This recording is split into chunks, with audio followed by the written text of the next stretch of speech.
you're not sure a Vanda wheel is, we weren't sure either. It turns out it's the massive pendulum, the great axle arm, with a ring on either end, and you get people dressed up as superheroes doing insane acrobatics inside that, hurling round it. Well, maybe we should do the physics on that one as well, as we did earlier on in the trucks, to figure out exactly how fast they go. But at 10:30 you'll have that acrobatic demonstration of, well, brilliance, to be honest, over there. Now that's near the main stage, and it's probably the easiest one to spot there, because at the moment that wheel, that loop, if you like, is stretched up into the air amongst the Ibico flags. And of course plenty to do outside of the events as well. We've got food and drink on offer all around the circuit, that including Garage 59 and various of the food stalls out there. The fairground is up and running. You've got dodgems, you've got waltzers, you've got everything you can ask for there. And of course, let's not forget the Truck Village up towards the top end of the circuit. If you were to take a meander towards Compass, not only will you get a great view of any racing and on-track action scheduled to come up, you'll also get a fantastic view of so many show trucks that are out at that end of the circuit at the moment. I mean, I'd love to give you an approximate number, but they are just packed in, nose to tail, side by side, all the way through there, and they're all absolutely resplendent in the sunshine.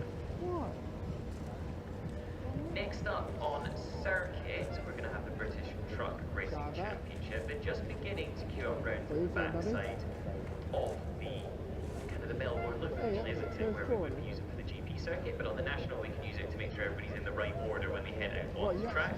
They'll have a pace truck to lead the round as well, everything truck related in this one. The British Truck Racing Championship with 2 events yesterday, of course, the action already underway, and the driver we're watching throughout that was Ryan Smith in ring.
For a minute, just stop.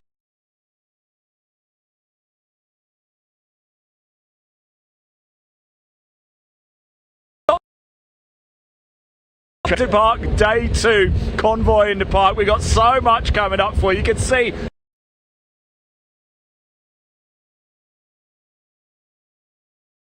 I don't know if we will be able to get near that today, although I'm pretty sure Ryan Smith will be giving it a good go over the course of the event.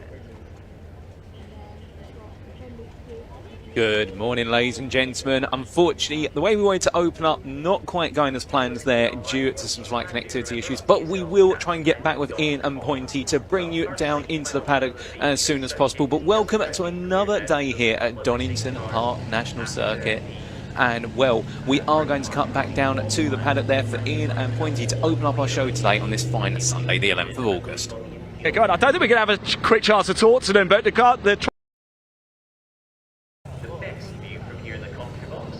that one's been recovered. It gives us a clear circuit. The other thing you'll be interested in is the weather, of course. Apology there again, ladies and gentlemen, but welcome back to a fine Sunday here at Donington Park National. In the commentary booth you have myself, Paul Walsh, as we bring about another day here in Convoy in the Park for 2024. And we had an absolute thriller day on what was...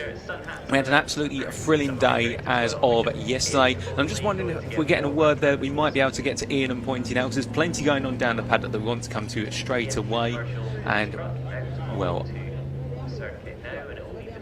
Well, ladies and gentlemen, that word there, we're not quite able to get to them as of yet. So as a result, we can see that gradually the circuit is opening up, and as we do get set and ready to go once again, well, you all enjoyed the absolutely brilliant racing that we got to see over the course of Saturday, and well, we are going to be having plenty of pickup truck racing, plenty of truck racing, and also plenty of racing on what is just your standard cars, your standard four wheels as well. But as we can see, looking in the background, looking absolutely beautiful out there, and well, as our trucks are making their way on to the grid, was a special moment here. And we do just gradually have all of our trucks of the British Truck Racing Championship making their way on to the grid, and well, as the schedule comes up on screen here, ladies and gents, we're going to quickly take you through the schedule and then come down to what's going on down on the grid currently, because we're opening up today at 10:30 with what will be the first of 3 races in the remainder of the British Truck Racing Championship round here at Donington Park. Of course, they had 2 races yesterday, but they've got 3 more today. Then we'll be going to the Mini Challenge Club Sport, of which they're going to be having their second race of the weekend. That'll be at 11:10. And then we're going to be having the 40th anniversary Truck Prix, the International Truck Prix here at Donington. It's second year of it, and that'll be at 20:12. And then we're going to have our final race before we head into lunch break, and that'll be the first of 2 races today for the Adrian Flux MG Owners Club Championship. That'll be at 25 past midday. After lunch, the brief break will be back for the 4th race of the British Truck Racing Championship round here at Donington Park. That'll be at 1:30, and then we'll have the first of our 2 races in the Britcar Trophy Championship, and that'll be at 2:10, and then we'll have at 3:15 the Pickup Truck Racing Championship's third and final race of the weekend here, after which we'll then have at 10:04 the British Truck Racing Championship's final race of the weekend, and at 4:30 we'll have the Mini Challenge Club Sport have their third and final race of the weekend as well. And well, after that we will have a few more races as well. We've got another 3 races after that. We've got an absolutely packed schedule here this fine Sunday afternoon. And the remainder, of course, will be that at 5 o'clock this evening we will have our second of our Adrian Flux MG Owners Club Championship races, and then we're going to have the second of our Britcar Trophy Championship races at 6:25, and then the International Truck Prix will see us out at 7:20. But without further ado, ladies and gentlemen, we are going to cut down to the grid, I believe, because something very important and dear to our Truck Racing Championship and family is taking part on the grid, and we'll cut to Pointy down there on the grid. Built into them as well to make sure you're comfortable over the course of a long haul. However, on a racing truck, just as a racing car, immediately quite a bit less space in there, so you've got to try and clamber out around your racing seat, which then pushes you quite forwards towards the front, and then find a step down as well to make sure that you can jump down from what is a perfect viewpoint. We were saying yesterday, Compass, we generally describe it for our commentary box as a blind entry right-hander. We're not actually sure if it is blind from behind the wheel of a few of these machines, because of how much elevation gain they've got from within the cockpit compared to, say, for example, the MGs or the pickups that we'll see again later on. Right then, good morning, ladies and gentlemen, and viewers at home, and of course everybody here at Donington Park. Slightly different start to today's racing as we take a moment to remember a legend in the truck racing world who sadly passed away early this week. Dave Atkins, who has touched many a heart in the British and European truck racing and taken several of our drivers to many championship wins. We're going to hold a minute's silence here down on the grid. As you can see behind me, all of the British and International Truck Prix, along with lots of marshals and officials from around the circuit, are joining us for this very special occasion to remember a very important man. Mark Wirral, the circuit commentator, will be reading some words, and I'll be handing over to him now as we will be listening to him from around the circuit. All of the drivers assembled. Sadly, on Wednesday of this week, news broke of the sad passing of one of truck racing's amazing characters, Dave Jenkins. Dave set up Atkins Racing and achieved so much in the sport. A very unique character, hugely competitive, and always very fair and helpful. His Dave Atkins Racing team, based in Nottinghamshire, ran Steve Parish to huge success in truck racing. So much so that the Atkins Racing built and prepared Mercedes trucks were faster than the Works Mercedes trucks. Dave then developed relations with Castrol and BP and ran Stuart Oliver in both the British and European championships, again with huge levels of success. He'll be hugely missed by all that met him and the whole truck racing fraternity. We're joined today on the grid by Dave's son and daughter, Toby and Zoe. So we pause for thought and fondly remember Dave Atkins.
Thank you, everybody. Beautifully observed. Thank you very much.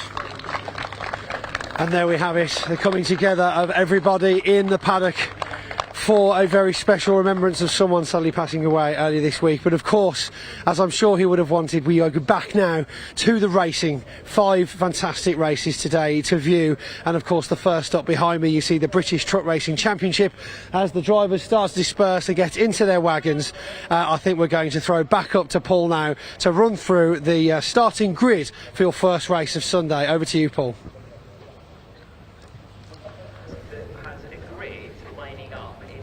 Thank you, Pointy. A very emotional tribute there to Dave Atkins, touching the heart and soul of all of our competitors in the British Truck Racing Championship. And indeed, there is nobody down in the paddock that has not had the opportunity to work alongside or converse with David Atkins over his extensive decades within the sport, not just in the United Kingdom, but also across the European continent. And indeed, will be sadly missed. But as Pointy was saying, we still do crack on with the racing today, and we have got plenty of racing to come. As we can see the grid gradually clearing and our drivers getting into their truck cabs. Well, we're not too far away from our first race getting underway, and I'll have the pleasure of Pointy joining me in the commentary booth in short order. And it's great to see in the YouTube chat there, whether it is in what is the British Truck Racing Championship, alternatively the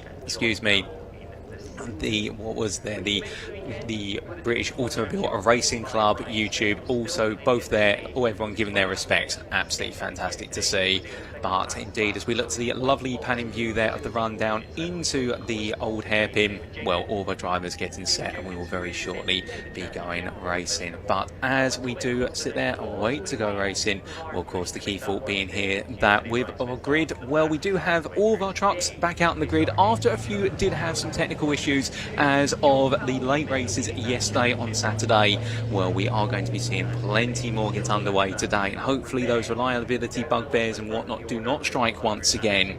But it is a warmer day here, of course, today on this Sunday, and here is going to be your grid for the first of our British Truck Racing Championship races this Sunday. As we can see, it's going to be, well, we will have John Bowler on pole there, and joined on the front row of the grid by David Smith. We'll then have Tom O'Rourke and Stuart Oliver on row number 2, followed up by row 3 Michael Oliver and Stephen Powell. Row 4 will go to Ryan Smith and David Jenkins, and in your top 10 going to be rounded out there by Paul Rivet and Neil Yates. Paul Rivet, of course, really having the lion's share of the points yesterday in Class 2, and looking to continue that run of wins in order to make up as much ground as possible on his championship rivals. And well, we'll then take you to the second half of the grid in due course, and when we do, what we're going to be seeing there will be our final 4 drivers, and row number 6 will be started off by what will be none other than Adam Bint, and of course we will also have there Simon Cole, and on our final row of the grid Archie Handy and John Powell to wrap up our 14 truck grid. But joining me in the commentary booth once again is the one and only voice of British Truck Racing Championship, and that is Pointy. Pointy, you've already done a bit of running today. Goodness me. I tell you, it's the first race of the day, and I'm already worn out, I tell you what. But yeah, I had to be down there on the grid. And what a lovely memory to hold. And of course, family members from Dave Atkins here as well, which is just nice to see. I think they'll be truly honoured for the amount of effort that went into that. I got every single driver from the grid, whether it be the British or the international. I think he probably worked and touched many of those drivers, through their careers, with guidance and so on. It really was, the stories I've been hearing about him were quite fantastic. I mean, I've probably crossed paths with him several times myself over the years, used to working in the FYA as well. It's just, what a guy, what a loss. But of course, in his memory, first race of the day, fingers crossed, a fantastic show to go out there. The first of 3 British races today, which is going to be full bore. Of course, we notice now reverse grid. Have you already taken them through the grid? Yeah, I've taken them through the grid. So this is going to be exciting. We've got yesterday's podium winners effectively having to fight their way through to the back. And from the back, and it's going to be a lot of effort, but it's going to be a lot of great racing for all of you watching at home. And of course, here at the circuit as well, some great vantage points from around the circuit for anybody that's joining us here at Donington Park on a very sunny Sunday, due to be 27 degrees all day, which is going to make it even harder for me running around in a thick shirt. So at least I've got my shorts on this time, and the aircon's on in the commentary box, thank God. Oh, we figured that out. Yes, they finally got the air conditioning working. Lo and behold, it made it a little bit cooler in here. But you've got to feel for our drivers in their cabs. I mean, those are going to get absolutely hot. Yes, it is going to be horrendous in those cabs. I mean, they haven't got any kind of air conditioning. They've got fans, but they don't do anything. They just move the hot air about. Bear in mind, they're sat in a full fireproof racing suit and underlayer, helmets, gloves. They're sitting on top of, a 1,000 horsepower diesel engine. Their bum's not far away from a massive foot-wide turbo in a metal box. So it's not conducive to a cool driver, but fingers crossed they can keep a cool head in these conditions, and we'll see some great racing action from all of them. Oh, 100%. And as they make their way around on the formation map here, of course, rolling start when they do come around to the start-finish line next time out, and our safety truck leading our drivers around at this time, and one of our many safety trucks that we've seen over the course of this weekend so far. And well, we're not too far away as they head up through McLean's, currently that lovely view there. And with it being a warmer day, very little cloud cover today as well compared to what we saw yesterday, so that means definitely the sun is going to bear down, that track temperature is going to come up as the day goes on, and well, it's definitely going to make those tyres absolutely squeal with regards to, well, drivers trying to give everything they can lap after lap. But we're not too far away from getting now around to the start finish line, and who's going to be one of the favourites? I mean, Ryan Smith, of course, has got to be the centre of attention. This is it. I mean, I was speaking to Dave Jenkins yesterday with regards to what he expects from today's reverse grid, and he says, we've had a great start to the weekend, but we've got to really work tomorrow. Tomorrow's where we see the driving, because Ryan Smith, Dave Jenkins, both very, very good drivers. But of course, we've got Stuart Oliver in the number 7, very close to the front here. Dave Smith getting a shoe in the number 11 as well, so he's going to try and monopolise on that position. Of course, John Bowler not one to be sniffed at either. We've seen it previously at Thruxton. Give them the opportunity, and actually they will be able to hold their own. But of course, Ryan Smith is going to be looking very early on from that 4th row back to make a dent in the standings. So it's all to play for as they make their way through the final chicane of the outlap. The pace truck comes in as we cut down to the grid, and waiting for the lights to go out. They are out. It's go, go, go. Early start there across Neil Yates. Steve Powell darting up the inside lane. Tyres fully over. It's 3 abreast as they make their way into the first corner. It's looking very tight as John Bowler gets clear though. Luckily no contact, I do believe, but Stuart Oliver making himself very, very wide, elbows and shoulders out altogether as he's followed round by son Michael in the number 12. Tom O'Rourke though having a bit of an incident yesterday, right up there in currently 3rd position. It's an action-packed first half of the first lap. Dave Jenkins bogged down at the back next to Ryan Smith though, both biding their time as Dave Smith looks for a space past Michael that doesn't let him through. Wow, this is a fantastic race to put in the honour of Mr. Dave Atkins here. This is an incredible show so far. With 14 minutes left on the clock, we are well underway here for the first British Truck Racing Championship race here of the Sunday. But down in Division 2 now, of course, we've got a battle between Paul Rivette and returning driver Adam Bint. Handy at the back there, looking a little bit more delicate. So he's been having quite a few technical issues, unfortunately. So he's going to be possibly a bit slower today. But look at this, Michael Oliver all over the back of Tom O'Rourke. Of course, these two coming together yesterday, you know, and a slap on the wrists for Tom O'Rourke. For well, whatever happened effectively. So yes, these two could be two to watch today as they make their way down past the commentary box. And for the first lap, we've got Stuart Oliver coming past John Bowler now, but it's John Bowler, Stuart Oliver, Tom O'Rourke for the top three of the first lap.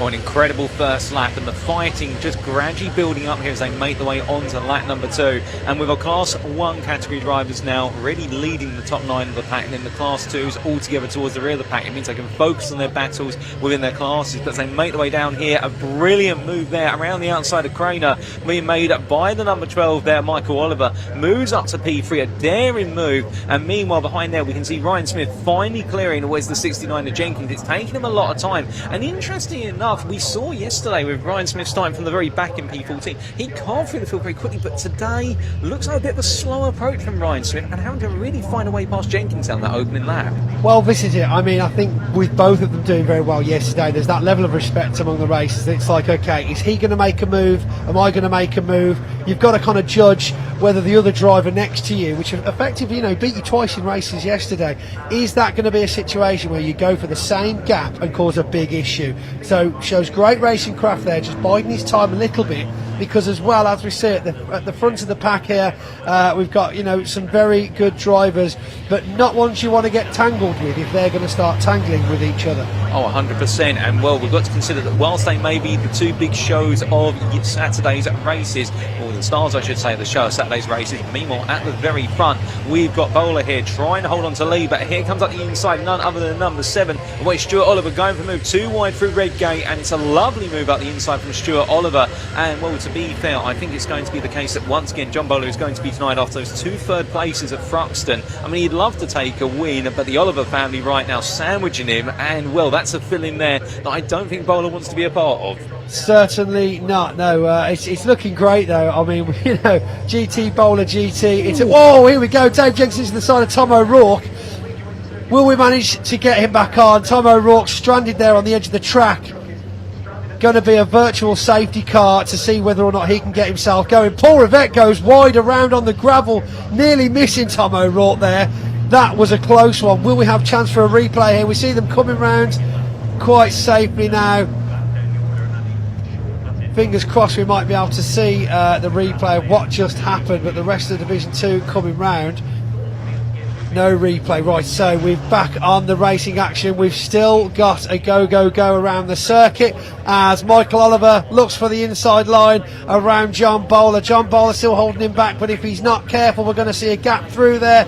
Oh, that was tight. That was tight. 2 abreast through the chicane, but John Bowler just lets it go through there for Michael Oliver. But who's this? It's Ryan Smith inviting himself to the party, gate crashing his way into 3rd place, as even Dave Jenkins in the 69 looks to make a pass by John Bowler. Oh, indeed. Sending John Bowler wide. He's off. I didn't see a contact there, but John Bowler goes off into the gravel at the first bend. What just happened? I didn't see any contact. He's still rolling. He's going to be coming on at the back now as Ryan Smith back at the front now. He's battling to get past Michael Oliver. This is the driving we expected to see from Dave and Ryan, of course, today. Slipstreaming down the back there, and Michael Oliver, as of course Dad Stewart manages to pull ahead quite nicely with a 1.93 lead.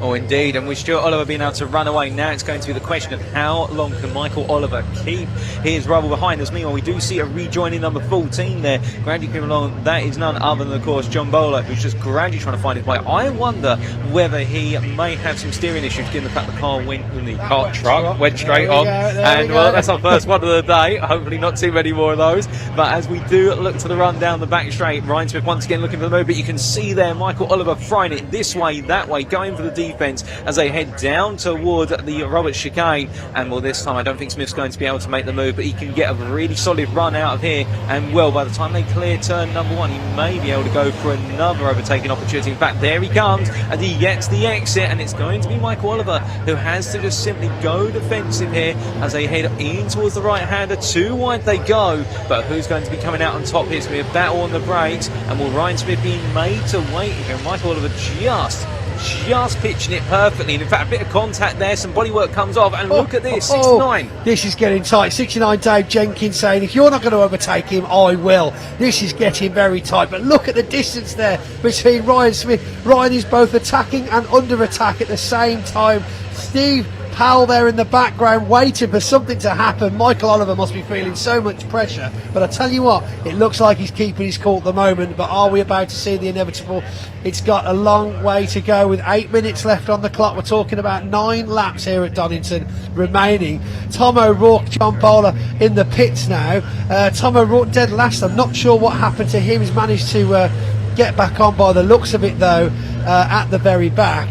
But I think Bowler definitely has some issues, managing to go off on 2 corners with no contact. That's going to be unfortunate for him today, but fingers crossed the team can get him back on. Ryan Smith now ducking and diving behind Michael. He's made the position, he's up the side, but Michael pulls ahead just in time for the chicane. Are we going to see that sneak through that we saw yesterday? Perfect line there from Michael Oliver as he comes out. But of course, look at this now. We've got even further ahead. No, he makes it. He makes him past on the straight. The grid straight there. Perfect opportunity for Ryan Smith. But will Dave Jenkins try and make it through as well? Well, as they make under brake, and there a bit of an error under braking from Ryan Smith, and Michael Oliver says no you don't, and again Smith trying to deduct to the inside as they make the way on the approach into the crane of curves. 2 wide as they come through too. This is going to be very nip and tight, and immediately you can see Michael Oliver just can't carry the speed around the outside to get the inside, and Ryan Smith finally gets through, but it's been made so difficult for him to. And now we've got the long queue behind there, of course, with Jenkins and also Powell. They're all queuing up here, and I can imagine Michael Oliver right now, he's probably taking so much out of the truck in the process of keeping Smith behind that Jenkins and Powell are going to be thinking, okay, well, it's my turn to play. Well, yeah, this is it. I mean, we've got 3 seconds ahead now for Stuart Oliver from Ryan Smith, but we'll see now with some clean air how quickly Ryan Smith manages to make up that 3 seconds. I say he'll be on his tail before the end of this lap. But yeah, Michael Oliver currently holding third, 0.2 behind. Jenkins 0.69 behind that, which means he's still got a bit of leeway, but I tell you, it's less than a second and it's going to start getting a bit tricky. Oh, 100%. And whilst we're focusing on the battle at the front of the field, that panning shot there also showing you for a brief moment the Class 2 lead battle with what has been leading ahead of none other than John Powell. Paul River down in P3, but closing rapidly, of course, with Paul River having to take that evasive action at the old hairpin a few laps back when it all went wrong for O'Rourke. But here we are then as they roar their way in towards the chicane. This is the Class 2 lead battle we were talking about only moments ago as they make the way from right into left. And Will Binns right now doing everything he can. And well, having made his way onto the grid as of this round of the championship, and as we look from there a bit further up, David Jenkins has made the move past Michael Oliver. Michael's not going to be happy about that. Of course, it's not updated on the graphics yet because they haven't crossed the line, so it can still change yet. But yeah, it is down for 4th place for Michael Oliver, 5th place there for Steve Powell. But there's still quite the gap between Steve and Michael, so if he can hold off for the next 5 or so laps, I reckon he'll be in with it. Adam Bint getting a 2nd and a 4th yesterday down in Division 2, so fingers crossed he wants to make this stick. He wants to get that 1st place trophy. And of course, some bad luck for John Powell getting a 4th yesterday as well, but also a 2nd. So it's going to be interesting to see if he tries to make a move on Bint. Be like, no mate, I want a 1st today. We both got a 2nd and a 4th yesterday, but the 1st is mine today. Ryan Smith now has made that gap perfectly, and he's all over the back of Stuart Oliver in his new MAN. But will the Freightliner make that move through the chicane? We know that he has the power coming out of that chicane onto the pit straight. Will we see him overtake? The power goes down, and it's across the line with Ryan Smith making it into 1st place. Whoa, that was close. Cuts across, shuts the door. Now this is blocking tactics at its best. You know, he's like, no, you're not going to try and outbrake me. I'm going to make sure I'm in the position that you want to be in, so that you can't sail past when I'm slowing down for the corner. This is domination, this is control, which effectively is what we need to be seeing from all these drivers at the top.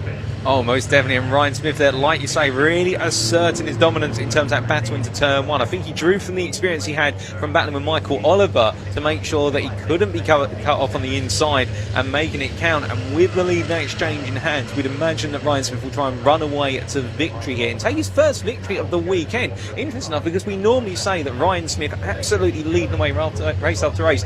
But, well, on Saturday, just not quite able to take the win. It always went the way of Dave Jenkins. This is it.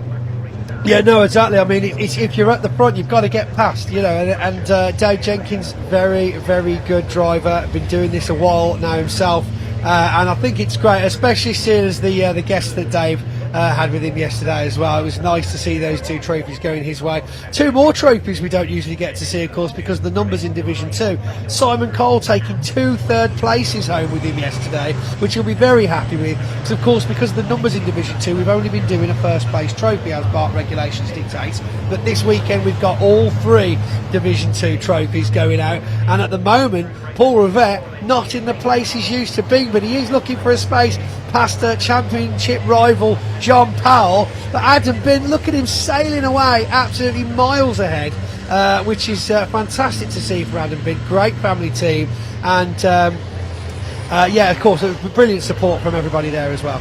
Oh, most definitely. And whilst this race is playing out, and we can see Paul Rivett there now looking for the move around the outside. We've already had some time penalties awarded to some of our drivers. We'll come to those shortly. Let's focus on what's on our cameras here. And Rivett's going to look around the outside of the number 6 of Powell as they head in towards Redgate Corner. And you can see there Powell just tentatively holding that inside line. Too wide they go through, and Rivett's going to be elbowed out to the gravel there as he makes his way back on. And he won't be too pleased that that's going to cost him all his momentum in the downhill run. But bold to try and go around the outside. And we'll know, of course, that very late apex at Redgate Corner, and well, Rivet there paying the price for trying to insist on the move. But still, it's all going to come down to a couple more laps. We're not quite over yet. After this lap, we'll get 2 more in, if my maths is correct. And as they run through, we've got those penalties coming through as well. We've got penalties, yeah. So we've had a 5-second penalty here for Dave Smith come through now in 7th, and a 5-second penalty come through for Dave Jenkins, which I believe will put him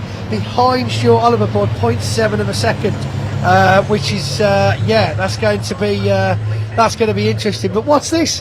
What's going on? We've got Ryan Smith, Stuart Oliver now into 2nd place. Dave Jenkins still, yes, he's still there, okay, which means Michael Oliver, sorry, not Stuart, will move up into 3rd place. Do apologise. But of course, he has slightly dropped behind Jenkins there with a 5.4. So, yeah, it's going to be interesting to see that reshuffle at the end of the race again, like we saw yesterday. It was all over the shop, wasn't it? Oh, it was. I mean, that was in the International Truck Prix, and I wanted to use the football analogy, which would be at the extra time, the extra 5 minutes, and then it went to penalties, which nobody likes here. But going from literally football went to penalties yesterday. Yeah, we had a lot of questions in the paddock yesterday because on these penalties from spectators more than anything. Seeing quite a lot of dust getting thrown up in the International Truck Prix, but not as many track limits warnings or penalties as they would expect. I was like, look, I'm not an official, I just say what I see, but I would have to agree there was a hell of a lot of dust. Oh, most definitely. But as we continue to focus here on the battle for what is P2 in Class 2, they're fighting for P9 overall. This is still Jonathan Powell keeping Paul Rivet at bay as they come out the old hairpin, and well, shifting from their battle to the battle as well further up the road. And this is, of course, none other than Stuart Oliver facing off versus the number 69 of David Jenkins. And remember, they're fighting for P2, but whatever Jenkins does here, he's got 5 seconds being added to his race afterwards. So therefore, Jenkins right now just trying to get ahead and get some time. And we've got 1 more lap here with 10 seconds remaining, as we can see there the Oliver family under pressure from drivers behind them, and right now nobody able to find a way through. And oh goodness me, that's an off there. Is that Paul Rivet taking a trip to the weeds? Paul Rivet, yeah, he's managed to find his way onto the gravel. I'll tell you, he was trying so hard this weekend. He's not going to be happy with what's just happened. I mean, they were putting so much effort in. They did very well. 2 first places yesterday. They're going to be having I mean, we've got quite a bit of smoke coming off that as well. That's definitely not steam. What's just happened to Paul Rivet? But of course, the clock has run out now. We are literally under checkered flag orders, waiting for this final lap to come to a close. We'll see a reshuffle on TSL of the last positions, and as they come through here, it's all to play for. Division 2 though, Adam Bint's going to be well happy, but Simon Cole has moved up into second as well. So I'll tell you that I think it must have been a coming together. Rivette, John Powell. John Powell has ended up now further back in the pack by the looks of it, and that's going to put Simon Cole into a second place, which will be his best trophy yet in the championship, of course. Oh, indeed, but meanwhile, looking to the front of the field as he heads on up through the last two corners, it's none other than Ryan Smith who comes to the line to take the checker flag, and with it, his first overall win of the weekend by quite the margin of the best part of 5 seconds there. It will then be Stuart Oliver who comes home P2 ahead of Michael Oliver, and then it will be out to none other than Stephen Powell who will be taking full place with the time penalty applied to Dave Jenkins. We will then gradually have what is the limping truck, the number 40 there of Archie Handy crossing the line, a lap down in P4 in Class 2, but more to come yet still, as that is going to be Yates in the 33 just bending off what is there David Smith to complete the run to P7 on the lead lap. We've still got another 12 seconds for our Class 2 races to come through. Oh, going to be a huge How Happy slide there. That is going to be, however, Adam Bint sliding across the line in happiness there to take his first win of the weekend, and then we will have coming home in P2 in Class 2 none other than the number 41 of Cole, and welcome Simon Cole. It's then going to be Paul Rivet who comes to the line to complete that top three. And goodness me, what a race as O'Rourke comes to the line as well. And well, as then it's going to be Pointy making his way down to the pit lane already. He's left me from the commentator booth, but what a race, ladies and gentlemen.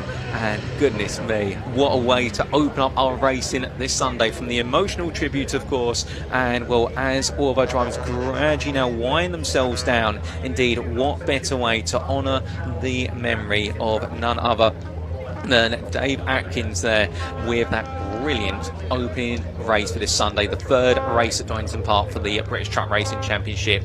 But here we are with those provisional results subject to Stuart inquiries. Ryan Smith taking his first win then, the Damon Freightliner, by 6.4 seconds over Stuart Oliver, and then Michael Oliver just behind by 1.6 seconds. A family affair round off that podium. Stephen Powell P4 ahead of David Jenkins, completing your top 5. Neil Yates and David Smith through to P7. Then your Class 2 winner Adam Bint, who'll be absolutely chuffed with that one in the Volvo, ahead of what was Paul Rivet. I believe a penalty being applied there to Simon Cole post race, actually being demoted back to P3 in Class 2, so Rivet not feeling as much damage in the end. What with that late off, that will round off your top 10 from Simon Cole. Then Bester SP11 Tom O'Rourke ahead of Archie Handy, then John Powell and John Bowler completing your finishing positions, albeit Powell being 2 laps down and there Bowler being 7 laps down. And well, goodness me, ladies and gentlemen, what a race. And as all of our trucks make their way through, I think it's only appropriate to go silent here as they head into the paddock. Across to the mini challenge Club Sport machines. They were out yesterday for an event, and they've got another 15-minute race coming up in just a moment or two.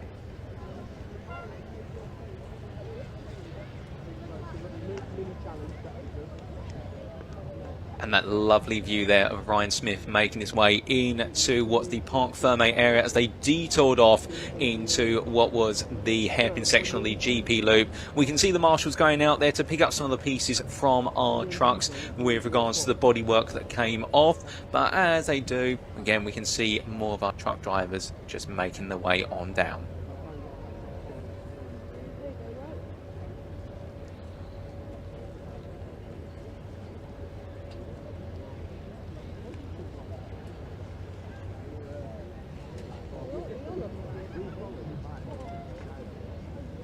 Well, as the rest of our field makes their way into Parc Ferme, of course, we'll shortly be getting those post-race interviews with some of our drivers. But indeed, an absolutely brilliant race, and very interesting to see a different dynamic compared to what we saw yesterday in our first 2 races. Of course, the grid being set a bit differently because of Ryan Smith not being able to set qualifying times. So therefore, it did mean we had a very odd grid, and it opened up opportunities for other truck racers. But without further ado, ladies and gentlemen, we are going to head down to Parc Ferme, and it's going to be for those post-race interviews. Over to Pointy.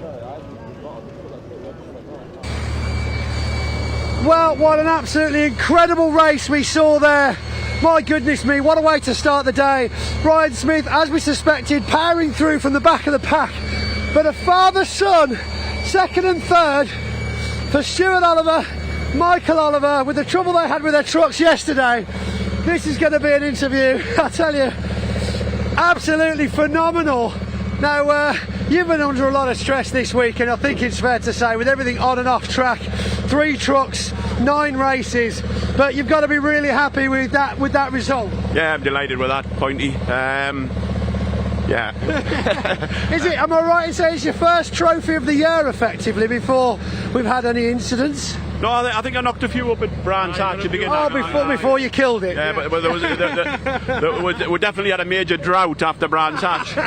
But no, hopefully they're coming back, and the trucks were starting to make inroads into setup. So yeah, I'm over the moon with that, you know, and Michael behind us as well. That's, you know, fantastic. So yeah, I mean, we saw Dave Jenkins get that time penalty, but you were so close to him the whole way round. I mean, 1 second difference. So literally, it was like it was meant to be. Well, I was racing. I held Ryan off best I could, and then Dave was on us, and then I cut my brakes, like, on the defence, and then I thought, oh well, he's got the penalty, I'll just follow him, and then Steve Powell was giving us grief, I'm like, get lost, Steve. That's all right. See you, bud. I know, I'm so proud of me, Dad. So you guys now, fantastic podium, we'll be handing that out very shortly, but of course you've got the trucks to go back, you've got another race going out in just a few minutes, effectively, so you guys better get yourselves off and get those trucks prepped. absolutely, yeah. And one thing, that was for Dave Atkins.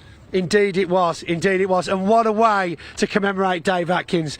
Absolutely fantastic. That race going out there to the family and friends that have worked with and under Dave Atkins, again, fantastic man, that Stuart Oliver actually was under as a team manager, which helped him win, I believe, 5 of his British Truck Racing Championship wins. Let's head up quickly then to the rest of the pack now. They always seem like they're so far away. Time to come down here. Come down. Down here. Come down here. Hello. You've got to bring the trucks down. You can't park up there. They're not listening. They're not listening, everybody. But what a beautiful day. It's a light breeze here at Donington. The sun is shining.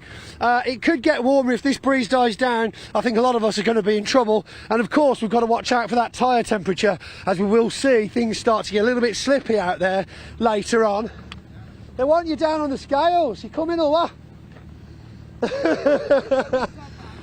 Yeah, he told me to wave you down. Where's Ryan? Where he is? Here he is.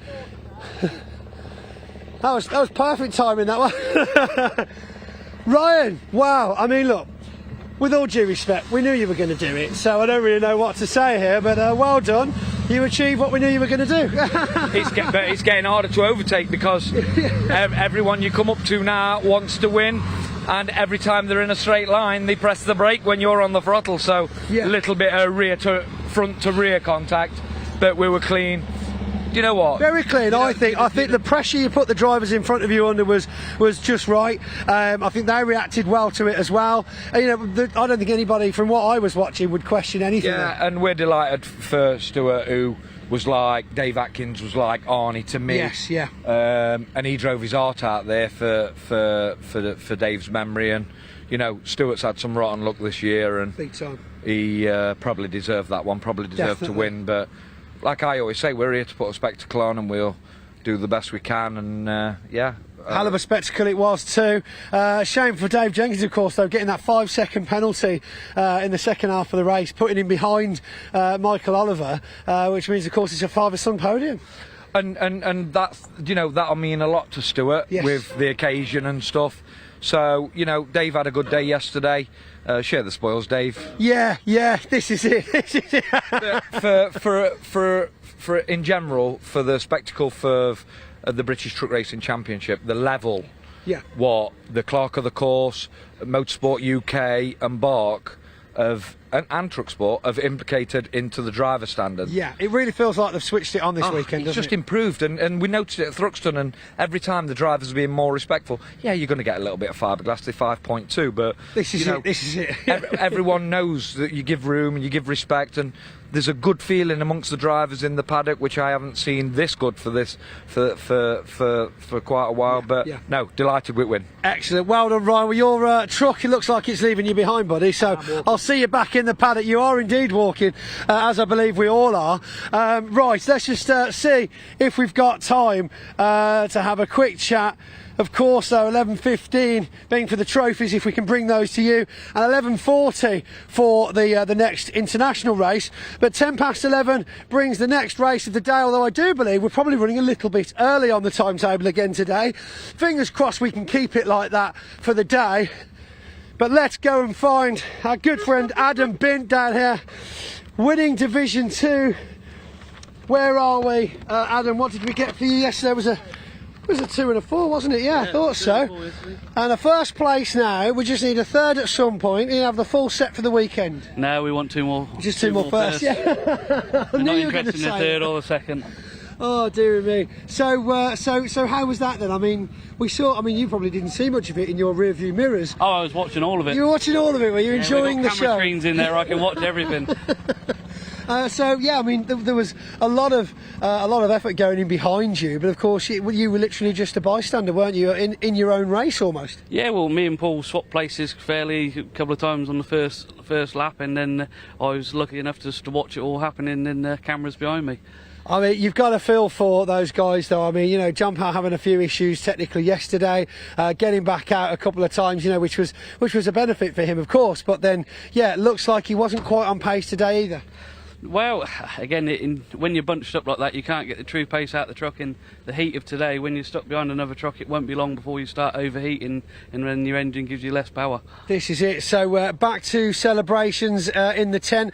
Before I let you go, though, will we be seeing you at any more of the races this year, or are we going to be putting the mothballs in and wait until 25? At present, we'll be at Le Mans and at Brands Hatch. Excellent news, and we'll be very happy to see you there too. And just dedicate this win to Paddy Mack, because he's at home watching. Oh yes, Paddy Mack. Some very good news from Paddy Mack we received this weekend. So yeah, shout out to Paddy from everybody here at the British Truck Racing Championship. Yes, fantastic to hear from you, buddy. Keep on keeping on, that's what we're saying. Right, Adam, fantastic, well done for the win, good job. See you guys later. Can I have a lift back? I'd really like a lift back. Thanks, mate. Right, back to Paul. We've got some more racing action for you. Hold right there.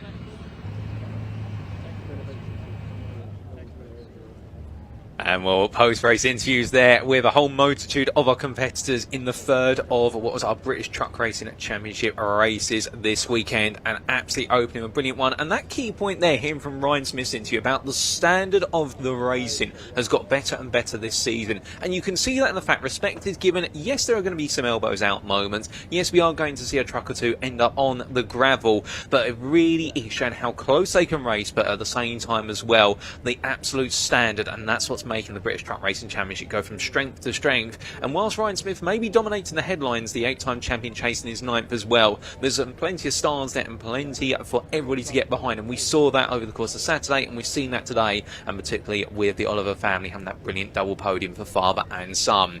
Now we are in a slight bit of an intermission, given the fact our next race coming up will be the second of the 3 races for the Mini Challenge Club Sport, and that is due to get underway at 11:10. And here you can see the schedule updated by 1 as we cleared our first race of the day, but we still do of course have another 11 races on our schedule for today, and Mini Challenge Club Sport is coming up next. And then to wrap up our run in towards lunch, of course it will be the Donington 40th Anniversary Truck Prix, or the International Truck Prix race, that will come after that at 20 to midday, and then 25 past midday we'll have the Adrian Flux MG Owners Club Championship, and that's going to be the first of their 2 races this weekend, both of them on this Sunday. And we'll talk a little bit about what some of our drivers had to say down in the paddock in the build up to today. I had the chance to grab a word with them when we do get a bit closer to that race, and then we go for our lunch break before returning and opening up the afternoon with what will be the 4th of our 5 British Truck Racing Championship races. With the schedule up on the screen there, of course, highly anticipated is the Britcar Trophy, and our minis are starting to make make their way on to the grid. They're gradually moving into position. That Mini Challenge Club Sport race, of course, yesterday being a very hotly contested one, being contested by 4 different car classes. Yes, 4 different classes of Mini, and they all line up in their own respective grids. And keeping in mind that we had an absolute photo finish in what was the Class C group, so towards the back of that Mini Challenge Club Sport grid, where we thought it was all going to go the way of one of our drivers, and we thought it was going to go all the way of none other than Andy Langley, only with Oliver Wilmot to take the win there by what was registered as 2/10 at line. But I suspect it was a lot closer than that, at least from their perspectives. And, well, as all the minis get themselves parked up off camera shot, we are just waiting to potentially get that race underway and everyone get in position. And the wonderful thing, of course, I can see a number of you in the YouTube chat there saying hello and good morning to you all there. Great to see so many of you tuning in. And some of you saying that you missed the opportunity to catch the truck race that has just run. Well, the great news is, of course, that because this broadcast is on YouTube, you can tune in live, you can rewind the broadcast. If you missed a particular race, you can always pause, rewind, etc. That's the wonderful thing about modern media. So therefore, if you have missed out the live action, you can always go back and rewind it a little bit later. But as our drivers get themselves set, and I look out my Conti proof window at the moment, we have got an interview or two for our minis, and we're going to cut to those and hear the thoughts from some of our drivers on the grid.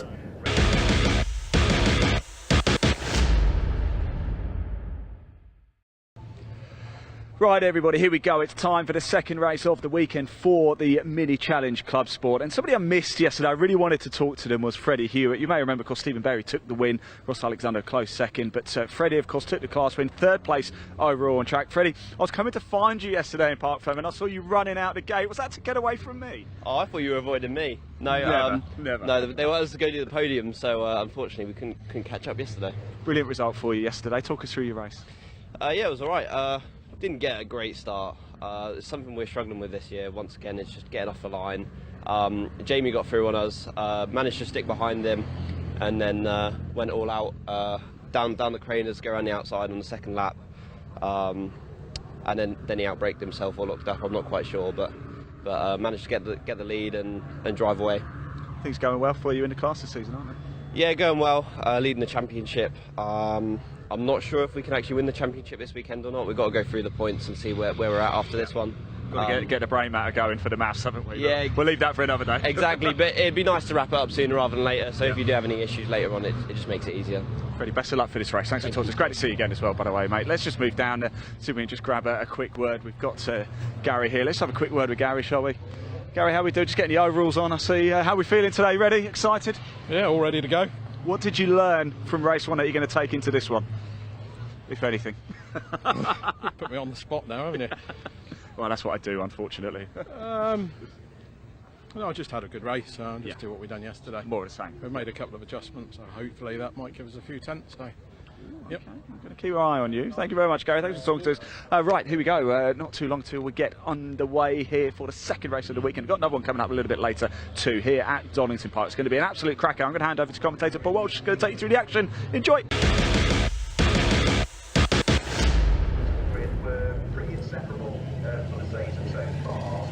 Thank you, Ian. And hearing it there from both Freddie Hewitt and also Gary Patworth, both competitors in the S56 class. Let's take you through that grid then for race number 2 of their weekend, or round 11 of their championship. We see row 1 being locked out by 2 competitors in the open class, with Stephen Berry line up on pole, joined by Ross Alexander after Berry's win as of yesterday. A brilliant drive there. Then on row number 4, the second classifications, this is the combined S53 and S56 chassis classes. We'll see Freddie Hewitt line up on pole there, joined on the front row by Charlie Newton-Darby, who did a fantastic job to take what was the class win in the S53s. Behind them on row number 5, line up P5, P6 will be Gary Patworth and Lee Campbell as they chase after the respective class leaders going into this second race. And then we'll show you the next portion of the grid very shortly, but keep your eyes out particularly for that battle between Freddie Hewitt and Charlie Newton-Darby. And as we see on row number 6, it'll be Zach Blackwell and Charles Heatley, followed up by Matthew Hibbard and Ian Trunley. Keep your eyes out for the 41 of Trunley. Wasn't quite on the pace that they wanted it to be yesterday, and I think they've put a lot of work in overnight in order to try and find those extra couple of attempts to go on the attack. Jamie Ringer starting there on row number 8 in the 959, joined by Sophie Bright. And then we'll see on row number 9 Paul Sawyer and Lauren Taylor, and then rounding off your first of your 10 rows will be Emma Dawson and Alan Lee in the 27 and the 190 respectively. But then we will be also seeing what will be row number 14, and that is going to be what is the C class there, Oliver Wilmot and Andy Langley, with Jeffrey Surrey and Daniel Truman then completing your starting order. But I believe our minis have been released and are on what will be their formation lap, unless I'm mistaken, ladies and gentlemen. And well, that is going to be a grid, and there they are as they make the way on around. And of course, this is going to be a standing start, and well, on the last order of the grid that we talked about there, do definitely keep your eyes out for Andy Langley and Oliver Wilmot. Wilmot sneaking away with that win by 2 attempts at the checker flag. It was a photo finish practically when they come on through from our camera angle, and was they all make the way through, doing as much weaving from side to side here to get tyre temperature. But keep in mind that whilst we are currently at what is 11:05 in the morning local time, the track temperature here already is significantly higher than it was the same time yesterday, with the amount of cloud we had, and we even had some drizzle over the course of the morning to early afternoon on Saturday. But we have got clear skies. The forecast is an ambient of 26 degrees centigrade here, and that track temperature, I can tell you, just walking around this morning, I can feel how it's already heating up on the tarmac, and so little cloud available. It means that the racing is going to change to a degree, and one of the things that our drivers are going to be wary of is the fact that whilst they get the tyres up to temperature quite quickly, they've also got to be wary about pushing the compound too hard, because otherwise they can lose that grip, which is going to be so critical. And whilst the race is only 15 minutes in length, you push a tyre too hard in the initial build-up phase or in the early stages, you won't have the rubber to enable you to maintain your pace over the distance.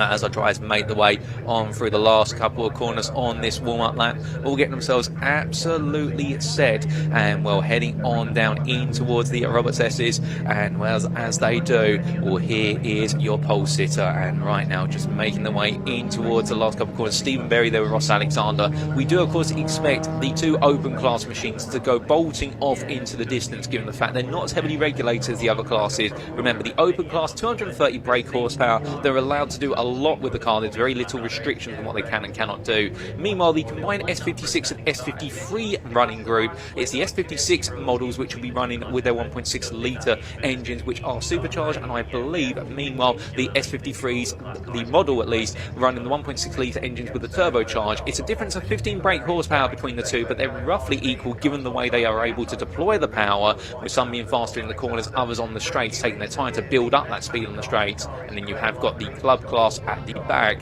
and well, as we do see the rear of the field making its way on through, they now all put themselves into position on the grid, and you'll notice the gaps between each of the grid groups there, and that is to enable all 3 categories of racing to get underway safely and lead to some thrilling racing. But the last cars now putting themselves into position at the back of the grid, and as they do, 15 minutes on the clock for this race, much like yesterday, they're all in position, and we are awaiting what will be the lights out and away we go procedure. I think there we are getting the green flag, and as all of our drivers get themselves set, of course it's going to be absolutely boiling hot in those cockpits. And it's lights out and away we go, ladies and gentlemen, for the Mini Club Sport Challenge with Airtech Motorsport, race number 2 here, round 11 of the championship, as they roar away. A brilliant start there from none other than Stephen Berry as they make the way in turn 1, but meanwhile in the midfield it's going to get very tasty there between a multi of drivers, 3 wide in the midst of it all through Redgate Corner. We can see everyone safely on through, and as they now make the way on the approach in towards the crane, oh my goodness, and that is a huge shunt to the tyre barrier there. Can't quite discern who it is, but hope driver is okay. But that is going to be the first incident we've seen from the Mini this weekend, and well, we'll get you an update on what's happened there shortly. But as they all come down through the crane curves, one of our drivers kind of a bit slow towards the back there. I wonder if they might have been involved in the incident, or perhaps a little bit cautious of what's to come. But the racing carries on, at least to begin with, albeit as our drivers make their way through. We do have a safety car, ladies and gentlemen. Safety car has been deployed, and that there is, I believe, the driver is getting out, which is absolutely brilliant to see. And well, that's what we want to see first and foremost as they do get out of the vehicle. But I believe that's the 14 of Campbell that found its way to the barrier there. Now, whether they were aided or of their own volition, I'm not quite sure, but what I can tell you is that they're safely out of the vehicle, and that's the most important thing in the end of the day. And the Orange Army, our marshals, assisting them in that endeavour, as all of the drivers now bring the race into a halt, albeit they all come down concertina in here into the Roberts S's. I think everyone right now, as they make the way on through, very eager to try and take those final spots where they can before they do end up being bunched behind the safety car, and the racing will be neutralised, albeit a lot of our drivers, as they make the way onto the start-finish straight, still too wide, so I think they're having slight arguments amongst each other as to who was ahead of whom when they came to the safety car line.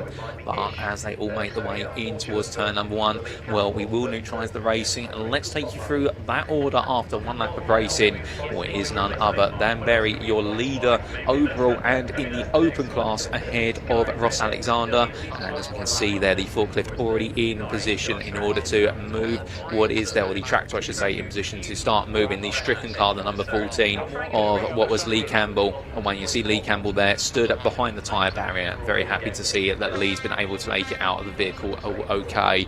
But as we walk you through that order, then again, it is Stephen Berry in the 666 who is your leader, having started on pole, been able to get ahead of Ross Alexander through turn 1. Those are your two open class drivers. Then meanwhile, leading in the S53 S56 combined field, it is none other than what is Freddie Hewitt, who is currently leading their P3 overall ahead of Newton Derby, followed by Ringer in P5, then Blackwell, followed by Papworth, who had a difficult start, losing 2 places. Funny enough, Ringer gaining 6 places by comparison. We then have Trunley, Taylor, Lee and Hibbard completing what is your run to P11, with Hibbard being best of the rest, leading P10, and then Heatley at P12 ahead of Sawyer, followed by Wright, then Langley completing your top 15, Dawson in P16. And we should point out that Langley, and that is of course none other than Andy Langley, having a brilliant start, really nailing those launches, and what is your C-class driver up in P15, with Dawson between himself and what is Oliver Wilmot, the second place C-class mini. And then we do have Truman and Surrey rounding off what is now a 19-car field. We had 20 starters, but unfortunately Lee Campbell being scrambled into the side barrier coming out of Redgate. And there you can see Lee Campbell's car being tracted away very gradually, and well, of course it will be taken to what will be the escape barrier there on the left-hand side, and that will enable them to move it off the circuit, and we'll be able to get the racing underway. But interesting enough, a little bit of trivia, the first safety car we've had this weekend so far. And to be fair, we've gone some time. We've had a couple of yellow flags and a couple of instances where cars seem to have found their way into the gravel, been able to get themselves beached, but nothing that's warranted a safety car until that. But safety, the first and foremost priority of British motorsport, indeed any motorsport around the world, and very glad to see all those safety procedures being immediately executed. Well, I suspect we're going to be behind the safety car just for a little bit longer, and when we do see the safety car head on in, we'll let you know, ladies and gentlemen, and we'll be back on the way with the racing here at Donington Park National. But as our drivers make the way on down, safety car lights still on there. You can see everyone in a line formation at the moment. And one of the things that our drivers will now have to think about here is the fact this race is going to be shortened quite considerably, given the fact they are racing to a timetable. It won't be that they'll have minutes added onto this race, as I understand it. Instead, the clock you see in the top left corner of your screen, if you're tuning into the broadcast, well, we've got 10.5 minutes remaining at the moment. Those seconds are trickling down. We will not see any time added back on. Indeed, the race will become much shorter, and this will really turn this race into what is already technically a sprint. It will turn it into a bit of a super sprint, whereby everybody will have limited time to make places, albeit when the race is going to run its full distance, it means full points will be awarded. And therefore, for our drivers, anybody who lost out in the early stages, particularly in the launch off the line, well, that is going to feel absolutely punishing now, and it means you've got to do even more work. But of course, one driver who will be perhaps grateful for the fact that perhaps the amount of work they're going to have to do will be reduced will be your C-class leader of what is Andy Langley, for the simple reason that I think Langley thought he did all the work yesterday in race number 1 to lead and win what would have been the C-class, only to be picked on the final run to that checkered flag. I mean, it was an absolutely thrilling end to the race, no doubts about it, that Oliver Wilmot stealing away that win. And I say still not in the derogatory term, but it would feel like that if you're from the perspective of Andy Langley. He did all that only to have the lead taken from you literally at the very end. But it was that way. But of course, I think a lot of our drivers as well absolutely chomping at the bit to go racing again. And indeed, putting yourself in the mindset of these drivers. They come here to race. They don't want to be behind the safety car. They don't want to be running at a reduced speed, because at the end of the day, that's not what they're here for, and that's why they're absolutely eager to go racing. But there you can see all of our minis in full splendour. And just to give you a reminder, of course, because there are quite a few mini challenge series in the United Kingdom, the mini challenge club sport with Airtech Motorsport is the entry route into the upper echelons of what is the mini clubman racing series. So the likes, for example, you'll see touring with the British Touring Car Championship is the Virtue Mini Challenge, which is seen as the premier tin top series before you start to try to to embark into touring car racing. But this is the entry point. You'll see a lot of youngsters racing this series, and also you'll see some older members of the racing grid also there. Indeed, it's a series for everybody. And if you're a big fan of the BMW mini chassis of the categories of the S50, the S53, the S56, or just open in general, that's why we do have the open class in this series, then it is the perfect series for you to get involved in, whether it's a spectator, a team member, or even a racing driver. And once I try to make the way through, the thing about these minis as well, and the fact that whilst they're relatively light on power, they are also very light cars. They're very rapid on the direction change.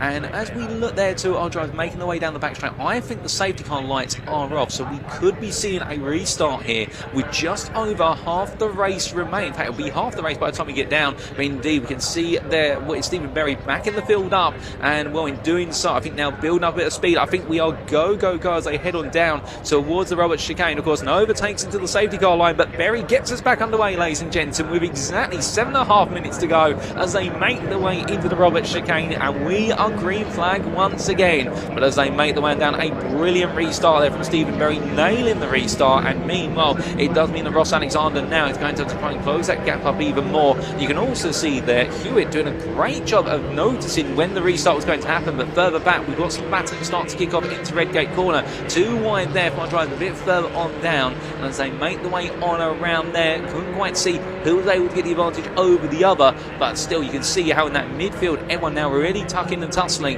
as they wind their way on down through the crane of curves. And well, a lovely return move that I believe that's Lee and Hibbert battling for what is effectively for them in, oh goodness me, a lovely move up the inside and catching everybody unaware. My goodness, a fantastic move there, and that move being made by what was, I believe that was the 44 of Heatley, just absolutely sliding up the inside and saying that this is how you do it into the old hairpin, and giving us a masterclass demonstration of how you do a 2-for-1 overtake special as the drivers head on through McLean's. But as they head on the run up towards what will be a Coppice corner in the charge now down the back straight, the fastest section of the circuit in terms of driving in a straight line. And down they come in towards Roberts once again, and we're looking back towards the front of the field here, and the encroaching pressure that is being made on what is the spots inside the overall top 5, as that is going to be the number 1 there, and the number 1 of course of none other than Blackpool, trying to hold on as the leaders. Meanwhile in the open class, will Ross Alexander today absolutely on the attack, and as they go on through, look into the inside, a little bit of a tiny rub there to the rear right quarter panel of what is Stephen Berry's car, but Berry keeping it pointed in a straight line. Ross Alexander knowing exactly how wide his mini is, but Ross Alexander, I think he's all fired up today. There must have been something wrong yesterday, so he couldn't find a way to make an intrusion on Stephen Berry's pace advantage, but today Ross Alexander absolutely flying in that hump there over a win. And meanwhile further down the order we've got battles left, right and centre, absolutely fantastic to see, and well, including that battle for the S56 S53 lead, where Hewitt has just run off into the distance, but it's Newton and Blackwell who are absolutely in the chase of one another. But as our overall leaders make the way on through McLean's corner, you can see that Alexander still keeping the pressure on as the plane flies over, and well, as the drivers make the way out to McLean's, well, it's now going to be a bit further back here, and we've got the Union Jack Mini still trying to hold its own, but running right onto the grab. Oh goodness me, I'm very close there, well done to catch that car. And well, as they make the way back on, I think that was Wilmot there going a bit wide, and that's going to enable Bobby Truman and Surrey to make the way on through. So Langley leading in the Class C, and you can see Langley there in the foreground of your camera shot, and that definitely was Wilmot having a bit of an excursion onto the gravel, but surviving it just about. Goodness me, that was very close to going wrong, but still able to keep it together. And as the last side drivers make the way on around, well, now as they charge their way down on towards the chicane, and we're still going to be this battle here, and Langley still trying to hold on, but here comes Truman looking for an opportunity to go for the overtake, as it's going to be more. It looks back, but meanwhile looking back to the overall leaders side by side down through the crane of curves into the old hairpin. Here comes Alexander, he's going, you can see the body roll of the car there, and by going deep forcing Stephen Berry to give the space on the exit of Craner into the old hairpin. They're now too wide as they head up into McLean's side by side through the Swans curve. Who is going to come out on top there? Alexander, you'd say, has got the advantage. He is on the inside, side, but as we now pan up towards McLean's, it is going to be Alexander. Alexander does get ahead there, a brilliant move of position, and Stephen Berry now has got to counter-attack. And meanwhile, from there, we then look back to this battle here between 42 and what is the number 19. This is for Class C victory with only 3.5 minutes to go, and right now Langley, well, he's got pressure on him. He had tons of pressure yesterday from Wilmot, so he won't feel as though pressure's foreign to him, but it will be foreign. It's going from Truman, but we said that Truman had a dismal day yesterday in the number 19 and wanted to put things right today, and that's exactly what we're seeing from none other than our number 19 driver Truman. And meanwhile, look, speaking about Daniel Truman and now making our way back to the front of the field, well, it's now Ross Alexander who leads this race by half a second over Stephen Berry, and whatever Ross Alexander I should say, has been able to do to get the car switched on, it's absolutely perfect, and he'll want more of that. Meanwhile, as our drivers make the way on through in the midst of the field, that is going to be Trundle ahead of Hibbert that we're looking at, with Heatley just running away a little bit further up the road in the foreground of your picture. And this is the battle for P3 through to P5 in what is none other than our S53 class, I should say, as they come through. A little bit of an error there as they make the way on out. It's going to be side by side as they come on down through the approach to Craner, and as they do, well, that's going to be a move made by Hibbert there on Trundle, gaining another place. So Hibbert up now into P4. In what is the S53 class, and then looking further, that's the 19 on the inside, and that is the 70, putting the pressure on Truman. This is in the Class C, so the slowest of our classes, but whilst they may be the slowest, they're by no means the least exciting, and indeed, with a lack of pace, it means you've got to throw everything at these cars in order to get most out of them. Oh my goodness, that is very tight, but great racing respect shown there, and Truman trying to nip back to the inside, into the old hairpin, but I think Truman's going to let that one go, and Wilmot saying, look, I may have had a trip to play sandcastles only moments ago in the old hairpin, but I've had my holiday in the sand, and now I want to go hunting after Langley. I want to go back to work. But as I head up towards turn number 7, meanwhile, we look back to your leaders who are going into turn 1 at Redgate, and well, this is Alexander and Berry still in the chase of one another and doing everything in terms of trying to outpace each other, and absolutely locked in between these two. And I can see there Linsberry in the YouTube chat cheering on none other than Stephen Berry, who is, I believe, father, and trying to find a way back through his Stephen Berry. But what can he do at this point? Well, I think the thing what he's got to do, he's got to keep that pressure on. But as we pan back up towards the front of the field in Redgate Corner, here we can see the 41 versus the 3, and this is the battle between them. As meanwhile, we look back to the fight here for second place in what is Class C, and here is Truman and Wilmot, and these two fighting one another, and well, going from them, there's action for our minis every which way we look, and we'll try and keep you updated on who you're exactly seeing time and time again.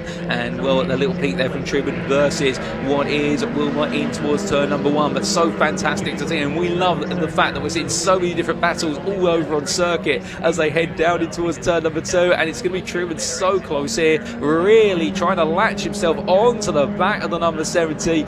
Will they be able to find a move? However, that is going to be the challenge for Daniel Truman, and I don't think this time it's going to happen. And right now, Oliver Wilmot will definitely biting off a lot early in the pursuit of the class's victory, and right now trying to hold on with 35 seconds to go. As we can see here, this is going to be your final lap. The leader's currently going on to that final lap. They're going to turn, well, it's 9 laps in all, and it looks as though they're Ross Alexander starting to break away from Stephen Berry. Keep in mind, they've got one more race this weekend, and it will be this afternoon, and I think Stephen Berry might be thinking about race number 3 right now, because he'll keep the pressure on Ross Alexander to make sure that Ross doesn't feel as though he can just walk to the checkered flag. But at the same time, as well, you've got to keep in mind with these guys, you don't want to run them overly hard if you've got one more race to go, and you've still got another round of the season to go. And remembering, of course, their final round will be on the 7th of September at Croft, rounds 13 through to 15. But meanwhile, going on to their final lap, that's the 3 and the 33 of Wright and Taylor exchanging blows there. The F56 model of what is Wright holding on the S53 of Taylor, and that difference in power deployment with what is the S56 is having the better deployment on the straights. The S53's been faster out of the corners initially,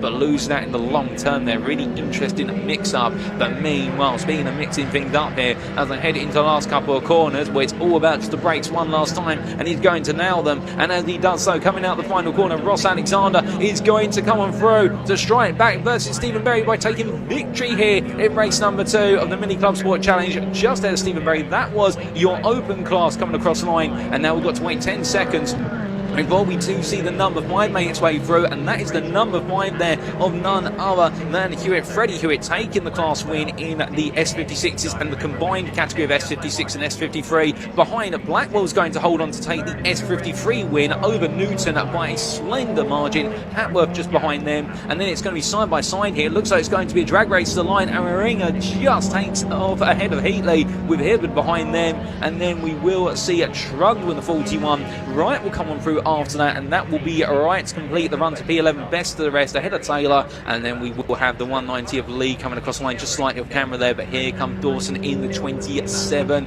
and the little proud red Mini making its way to the line there. Dawson having a bit of an anonymous race, but to be fair, great to see them make it to the checker flag. That's what it's all about for Emma Dawson as she comes across the line, and then here comes your winner in what was Class C. He was denied it yesterday by the slenderest of the margins, but there's going to be no denial today. It will be Andy Langley who takes Class C victory over Oliver Wilmot, and then it will be Daniel Truman who rounds off the top 3 for that class. But to be fair, give credit to Truman, definitely threw everything at this race, and then Surrey will come across the line as the last of your lead lap finishers, and well, that will be the race, ladies and gentlemen.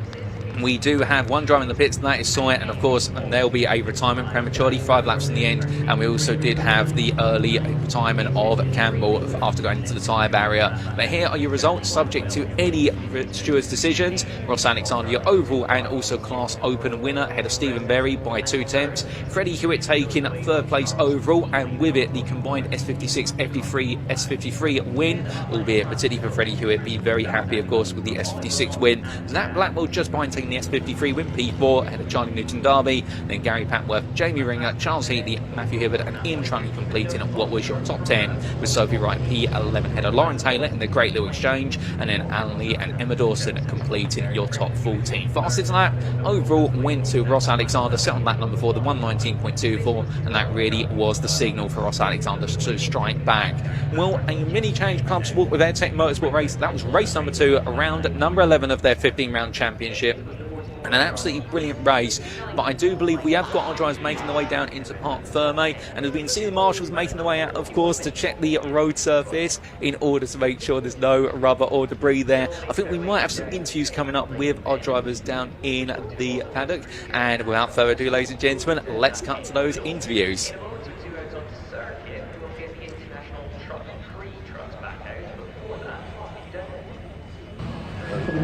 Now that is racing at its very best. That was quite unbelievable. I did want to get Ross Alexander with Stephen, but let's grab Stephen whilst we've got him.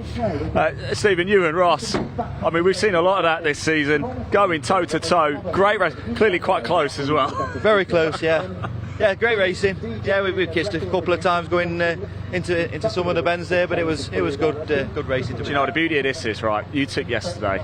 He's taking this one. You've got a 3rd race later for the overall honours, right? 1 for 1 today. He's matched that. He just caught me out a little bit on the restart for the safety car. I think he just got a little bit more lungy, so I think he predicted roughly when I was going to go, so I sort of let myself down there a bit, but closed the gap up, and then it was just trying to push hard. What have you done with him on the cool-down lap? You didn't knock him off? I don't even know if he thought we'd finished. He just kept going. Like, okay, keep going, mate, your brakes are going to be stonking. Well done, so great racing, great entertainment as well. Let's grab Freddie as well. We spoke to him a little bit earlier, didn't we? Bit of a case of deja vu for you, Freddie. 3rd on track yesterday, of course, a couple of pair of class wins as well, and looking very good for the title now, isn't it, for you? Yeah, it's looking good, so just keep extending that lead and see when we can win it, hopefully. You've got to be delighted with things. I mean, how nice is it seeing so many people? It seems even twice as busy as it did yesterday, doesn't it? Yeah, it's crazy. So many lorries around the back flashing their lights at you on the in-lap. It's just crazy to see. We went out last night, had a few drinks, and had to go on the amusements, which is great. So it's a great event, really. Not too many drinks, of course, Freddie. Thanks for talking to us. Really do appreciate it. I really wanted to find Ross Alexander before we get run over here, John. I think we better let's move around a little bit. She'll see who we can find. Let's go have a quick chat with Sophie as well. Oh, Ross is here. So let's see if we can get him through. We definitely want to speak to him. Here he comes. Here's your race winner, Ross Alexander. Let's put him in the 1st place and have a chat with him. He's getting a little bit concerned. I don't know what happened to him. we definitely want to speak to him because that was remarkable against Stephen Berry, wasn't it? That's for the outright race win. It's 1 to Stephen, 1 to Ross. They've got another race later today as well to decide it. And let's, Ross, get your helmet off first. Don't worry, so we can have a proper chat. We've got a bit of time, I think, as well, so we don't have to go anywhere. A lot of action coming up throughout the course of the day. The International Truck Prix race is next, and we've got the MG Owners' first race of the weekend. Ross, chatting to Stephen a little bit earlier, my word, you boys put on a show out there, but you got the better of him this time. Yeah, managed to get the better of him this time. It was a really close race. I knew that I'd have to be a bit more aggressive, but try to be as fair as possible. We was both pushing each other towards the side of the track, but to be fair, we both gave each other enough room. It was very tight, it was very close, but we managed to get the better of him this time. But I mean, it's 1-1 at the moment, so we've got another race to go. What's the relationship like between you and Stephen? Because you're kind of out there on your own at the sharp end, aren't you? It's hard because we know that we're both sort of supporting each other in the class, being the only two people in here. I mean, there was other people that were in the open class, but they've decided to go down into other classes within the championship. So we're sort of holding it together, and we both respect each other for that. But it just makes it that bit more competitive because it's just the two of us.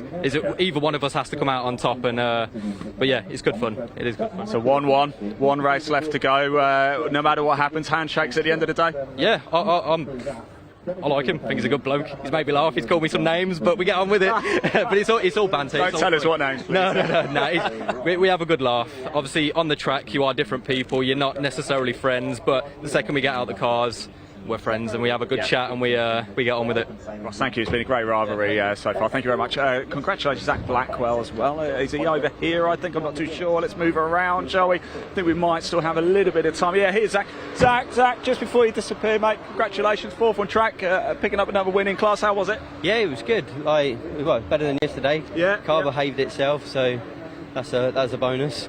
One more to go later as well. Yeah, one more to go. We'll see what that one brings. How nice has it been here? Look at all the people we've got here. The crowds are awesome. They're literally the whole way around the track. It's wicked. And on your cool down lap at the end, everyone's there over the fence cheering on. It's brilliant. Top man. Zach, great, thanks for talking to us, really do appreciate it. Right, that is it for the mini challenge for now. Another race later today. Who's it going to be? Stephen Berry, Ross Alexander. It's 1-1 between those two guys. That is going to be worth tuning in for. If you're watching the BARC YouTube channel, please do hit that subscribe button, hit that like button as well, and of course over at the British Truck Racing Championship YouTube channel as well. Time for our next race of the day, and it is the International Truck Prix. I'm going to hand over to commentator Paul Walsh, who can take you through the action. Enjoy.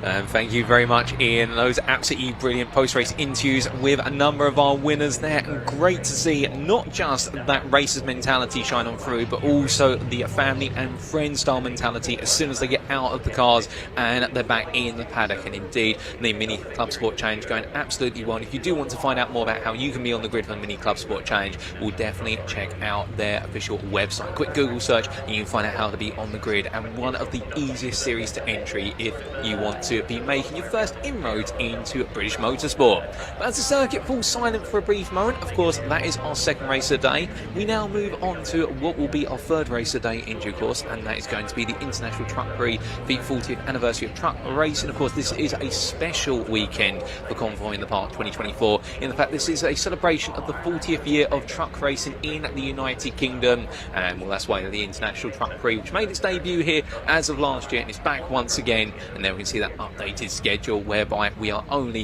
what is a few minutes away from going into our next race of the day, and after that we go back from trucks to cars, and we'll be having the old school MGs making their way up for the Adrian Flux MG Owners Club Championship, and that will see us into the lunch break before we do return at 1:30 for the British Truck Racing Championship, 4th of 5 races. But as we quickly flash up and show the schedule, and it's just headed on away, we are, I think, going to be hearing from some of our drivers down in the paddock with regards to the International Truck Prix. Oh, in fact, no, we're going to be hearing from our sponsors, ladies and gentlemen, and we'll be back shortly for our next race.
Well, ladies and gentlemen, just hearing from our sponsors there, of course, all part of this big weekend for truck racing in the United Kingdom. And as we do get set for our next race, of course, do keep in mind that we've got plenty on the schedule today. And for those of you here in person, well, as the trucks are gradually making their way out onto circuit, and we'll very shortly be talking a little bit more about them, should we point out a real carnival and festival atmosphere here. In fact, we've got plenty of fairground rides, we've got live music, we've got monster trucks crashing what is cars as well. And as our drivers make their way on around, and well, as they do so, well, they are just making their way all down onto the grid. But as we continue to look at that lovely view there, indeed the sky is absolutely fantastic at Donington Park, and of course the heart of British motorsport, this circuit, with regards to right in the centre of the United Kingdom. And you won't find a circuit that's more connected in terms of being accessible for wherever you come from, whether it's all the way up in the Highlands of Scotland, all the way down to the lovely coastlines of Devon. But as we do get ourselves set there, you can see those pictures showing you the carnival that's ongoing as well. Plenty of food, with particularly if you like your barbecue food. I think there's quite a lot down there in the paddock today. I don't think I'm going to get the opportunity to grab any barbecue food here from the commentary booth, for the simple reason we've got a hectic schedule, but we'll see what we can do with regards to that. But definitely a wonderful atmosphere. And if you are at circuit side today and tuning in, do let us know in the YouTube chat. It'd be great to hear from so many of you, and great to see so many of you tuning in. And some quick shout outs there to the likes of John Wise, also Mark Tucker, Stuart Evans, and also the Jamie's boy, who all tune in and enjoying the racing. But it's great to see so many of you tune in, and keep it up, of course. And like Ian was saying only moments ago, if you do give a like, and also make sure to subscribe to your respective channel you're tuning into today, whether it's the British Truck Racing Championship YouTube channel or the British Automobile Racing Club, or the British Automobile Racing Club, acronymed BARC, their YouTube channel, where you can stay up to all the latest broadcasts. But as we do bring up the grid now for what is our third of our 40th anniversary Truck Prix races, this of course being set based on qualifying that occurred this morning, the second qualifying session. Jamie Anderson on pole there in the 33, joined by John Newell on that front row. Then we've got Martin Gibson and Simon Reed side by side on row number 2, with John McGuinness and Craig Reed on row 3, Simon Faulkner and Steve Thomas on row number 4, and Richard Collette there on what is row number 5. And of course the Isle of Man TT legend John McGuinness in the number 7. We'll keep our eyes out for him starting on row number 3, albeit having an absolute nightmare end to the day yesterday, in the fact having to retire only a couple of laps in. Indeed, there were a number of retirements, unfortunately, in the second of the races on Saturday. But as our drivers all make their way on through, we say hello there to Billy Bell Smith, who's tuning in from the United States. Great to have you tuning in from the US there, Billy. And we've also got Interdictor tuning in from Australia. A bit of a far drive perhaps, but you never know, one day we might see here Interdictor or vice versa truck racing in Australia, of course. But coming from down under to up on the right side here, with 20 minutes expected for this race, of course, slightly longer compared to what is our previous race in the truck racing. And once they all coming down, wind their way on down the hill, everyone getting themselves absolutely set and ready to go here. And of course, one of the things that needs to be considered this time is in terms of the fact that the run of form so far has been Jamie Anderson has taken both wins, 2 out of 2 from the 4. However, race number 1 was a bit more of a traditional race. Race number 2 had a very odd complexion, because Jamie Anderson wasn't on course to win, but then pesky post-race penalties got applied. And as soon as they did, well, like we said earlier when we were pointing in the British Truck Racing Championship race, we had the extra time of the extra 5 minutes, because it's a 20-minute long race compared to the standard 15, and then it went to penalties, and it all got settled with post-race penalties. Not the way we like to have it happen, but of course that's why those track limits are there, and our stewards are going to be watching for those track limit infringements, and well, drivers getting caught out. And what a special event this has been so far. But as they all make their way all the way up towards McLean's right now, all in formation, and it will of course be a rolling start procedure when we do get underway. But as they make their way on around behind the safety truck there and winding their way on through, well, we're only seconds away, ladies and gentlemen, from going green flag racing and running practically to schedule at this point, perhaps a couple of minutes ahead, which is absolutely perfect. Of course, all of these motorsport events in the United Kingdom do try to run a couple of minutes ahead of time to build in some contingency time should we ever have a red flag, which sees the race come to a halt. But thankfully, we haven't seen any red flags so far, and fingers crossed it will remain that way to all the way through to the end of the day. As they all make their way onto the back stretch here, well, we can see at that front order making its way on through. And indeed, Jamie Anderson on pole, that brilliant pole lap in qualifying this morning, and John Newell for company alongside. And John Newell has made it 2 seconds second places out of 2 so far to Anderson's 2 wins out of 2. So these two have been the most consistent of that running order. Martin Gibson's had a third, so has Simon Reed, but who will put themselves up there? Could we see somebody else strike strongly here? And indeed, keep in mind those number 7 and 12s, they've gone from the Oliver family into the hands of other drivers. Indeed, a lot of trucks being lent between drivers here from the British Truck Racing Championship into the International Truck Prix. But that's enough of a story, because they're about to write a new story in the history books now, ladies and gentlemen, as they make their way on through the last couple of corners and they get ready to go roaring for 20 minutes here in the International Truck Prix race, our third of the weekend. Through they come then, onto the start-finish straight, and without further ado, it is going to be lights out, and away we go as they roar their way down towards turn number 1, and already they're 3 wide. That's going to be a brilliant start for the number 89 of Simon Reed. Oh, goodness me, and that is a huge coming together into turn 1, and that is going to be the end of the race by the looks of things for Simon Reed, as the dust cloud is kicked up there from where they've embarked into the gravel at turn 1. Well, that goes to show you Freedom's not going to win at Redgate Corner when it comes to truck racing, but as they make the way down, it's going to open the door up massively there for none other than what is John Newell to lead. And goodness me, Pointy, we've already had drama 2 off into the gravel. I can't believe it. The first race start that I missed this flipping weekend. I go to the toilet once in a weekend and this is what happens. We've got 20 minutes to put it right though. John Newell looking very comfortable there at the front as that train takes formation for what will be, oh my goodness, yeah, that is terrible news for Craig Reed there. Not goes to 89 to Simon Reed, isn't it? I think Simon Reed, yeah. Oh, there we go. So yeah, that's terrible news for him. Will we get a replay of that, do we think? We'll see what happened. Potentially, we'll see if we've got time.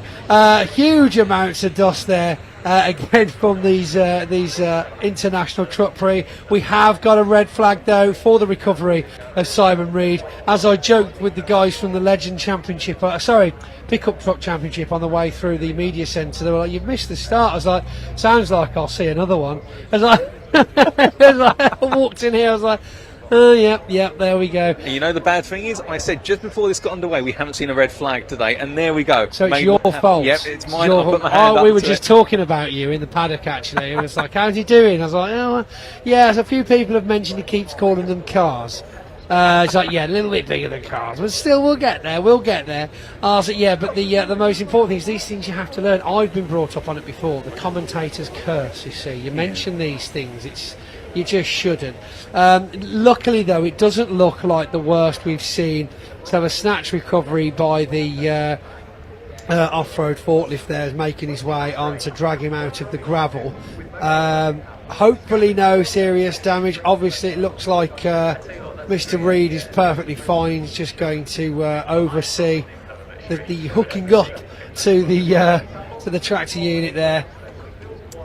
But it's interesting to see, usually, of course, when they're much deeper in the gravel, you've got no chance. I mean, it's 5 tonnes odd of metal and fiberglass, so now very very difficult to get out of the gravel because it just looks like a nice sandpit, doesn't it, there? But I'll tell you what, it's very deep, that is. When you put some weight on that stuff, it is very deep. So I believe we've got a replay of the start here. As the lights go out, tiny bit of a contact there between Anderson and John Newell as they both come wide and force him completely off. Mystery's got nowhere to go. It comes to a pinch point as we could have had a much worse impact there. Anderson spins round into the tyres for Reed.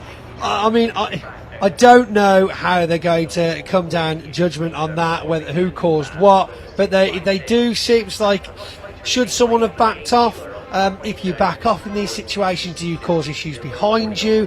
It's a very tight situation, very similar in fact to what happened further back in the grid at Nürburgring recently with the FIA trucks, where they had a huge pile-up of them all coming together. So we see here again now, look, not much room for Simon Reed there at all.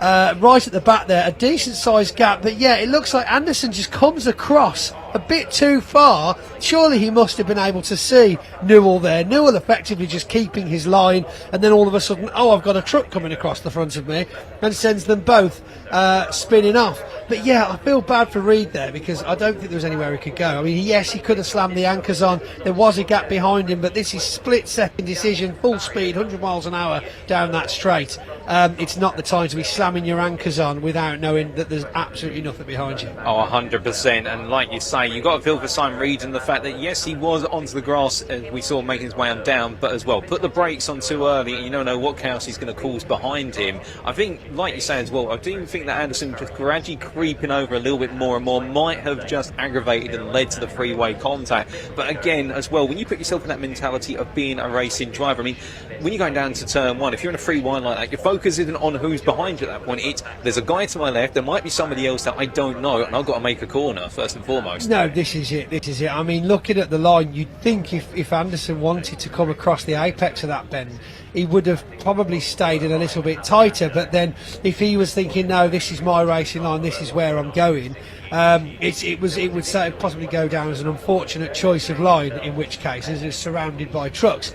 But look, this is the first corner, this is the first race for the International Truck Prix of the day, and personally I think we've done rather well so far, really, let's be honest. So we've got the recovery wreckers out, but hopefully that's going to get started again, but I'm not sure whether we're going to be having Simon Reid rejoining, whether it's going to be a full regrid.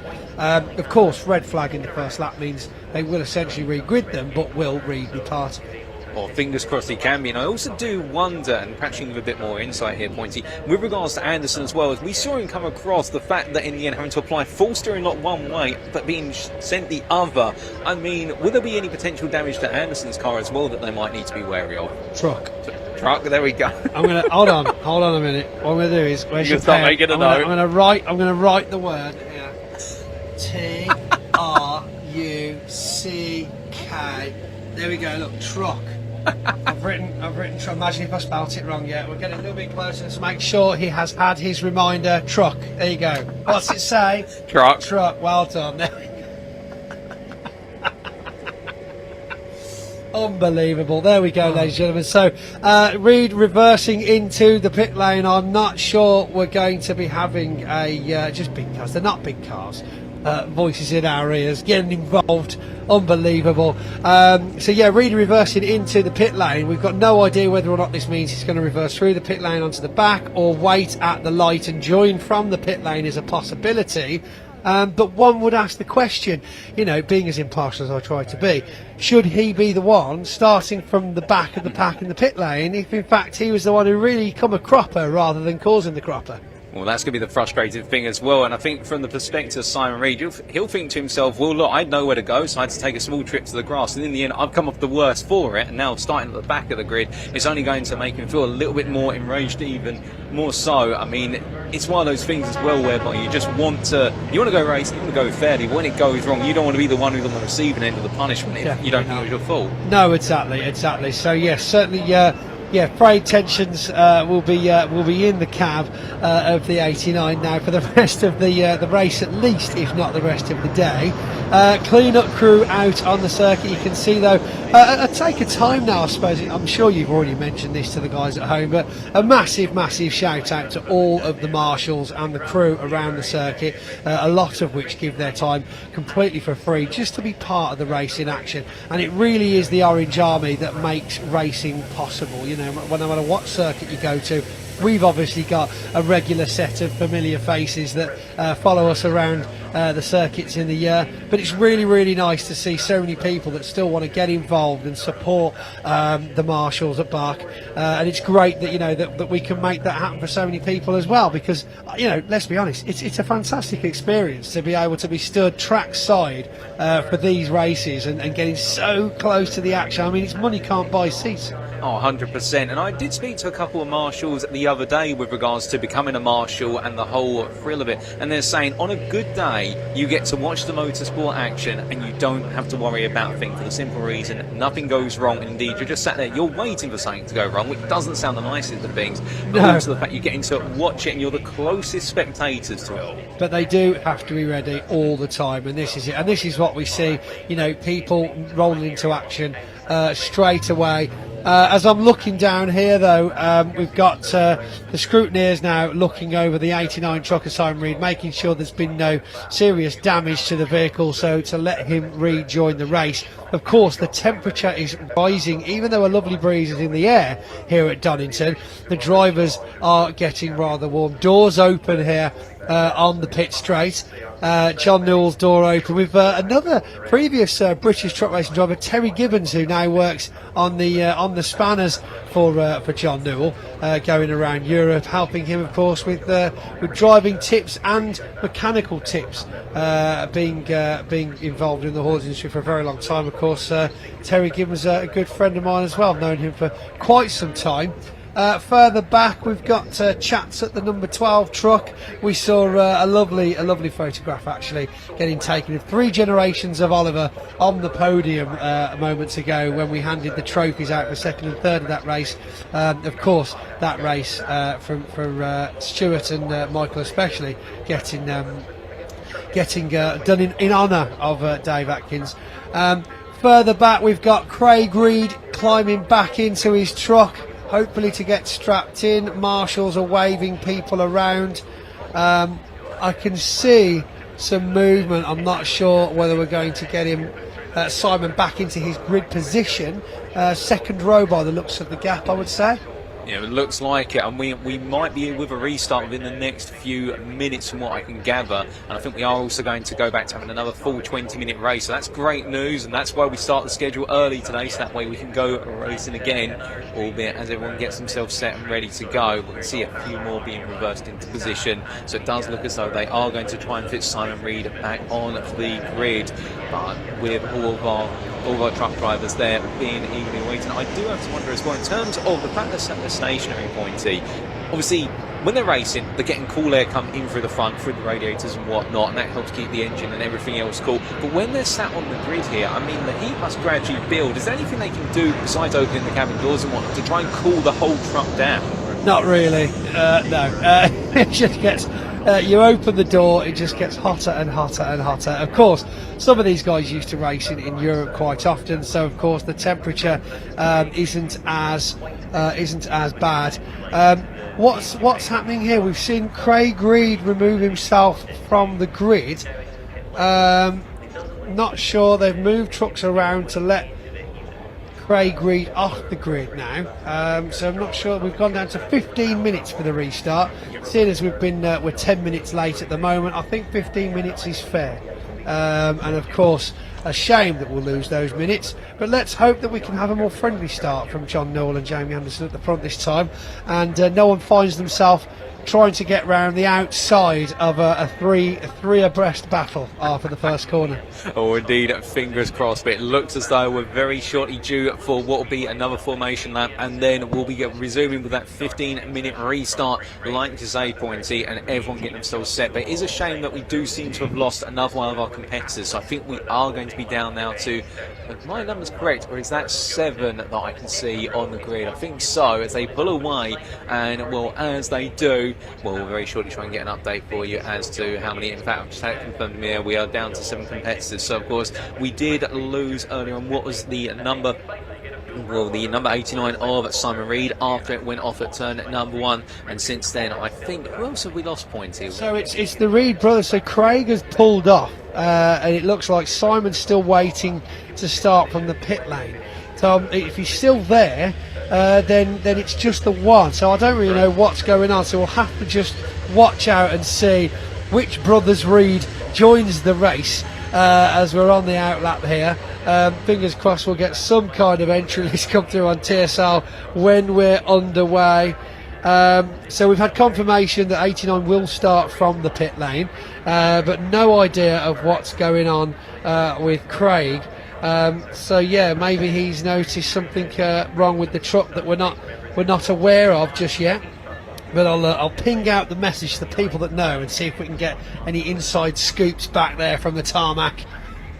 Brilliant. Yes, so 15 minutes. Of course, we've got loads and loads and loads of things to see today. We've got loads more truck races. We've got another 2 British truck races, and we've got 1 more international. Of course, 2 truck drifting sessions as well. Not sure whether we'll get to televise those with the 1 roving camera we've got. We're focusing most likely on the MG Owners Club after this. And then of course we've got the lunch break and the grid walk meant to be starting at 1 o'clock today. And somewhere in there after 12:30 for the truck drifting, 1:45 for the truck trophies from this, and 1 o'clock for the grid walk, I might find some time for lunch about 7 o'clock, I think. Yep, sounds about it. I think I'll join you in that regard. And I think lunch is optional today, or we have to squeeze someone in. But as our truck drivers make their way up towards Coppice Corner, we're getting themselves set now. We are almost there for the restart, ladies and gentlemen. And one quick thought I did have pointing, perhaps we can discuss this a little bit later. Obviously, John McGuinness on this grid, Isle of Man TT legend. Yes. What if somebody was to take one of these trucks on the Isle of Man TT? Oh my goodness, I mean, yeah, hypothetically they'd let them because they probably wouldn't. I mean, I'm shocked they still let the bikes do it, to be honest. But yeah, I don't think the roads would be great for them. The suspension setup would be all wrong. The speed of the corners, the run-ups. I mean, we see the motorbikes racing along, dry stone walls that have been there hundreds of years at hundreds of miles an hour. If we get anywhere near that speed in a truck, if there's an incident with the bike and the rider usually lose. With a truck situation, anything other than the truck usually loses. So yeah, I think it would be. I think it would be a mess, an absolute mess, Paul. To be fair. But hopefully this restart is not going to be a mess, as the safety truck does pull away. And without further ado, ladies and gentlemen, the formation of being held up here to the start line, and here they go. As it's lights out, away we go for the second time. Interesting formation start there for John Newell. He's slightly back from the very get-go as number 12 Martin Gibson looks for the inside line. They're jostling around at the front trying to find those blocks already, but it looks pretty steady this time round as we see Jamie Anderson making his way out to the front for John Newell. Behind him Martin Gibson in the number 12, but it's a battle with John McGuinness, teammate in the number 7, all over the back of Martin. This the lack of the 2 Reeds is going to make some room, but Ricky Collett coming around Steve Thomas there. He's here, he's wanting something. I'm not going home without a trophy, Ricky's saying. Steve Thomas, of course, racing in the number 33 truck many years ago before Neil Yates took the number.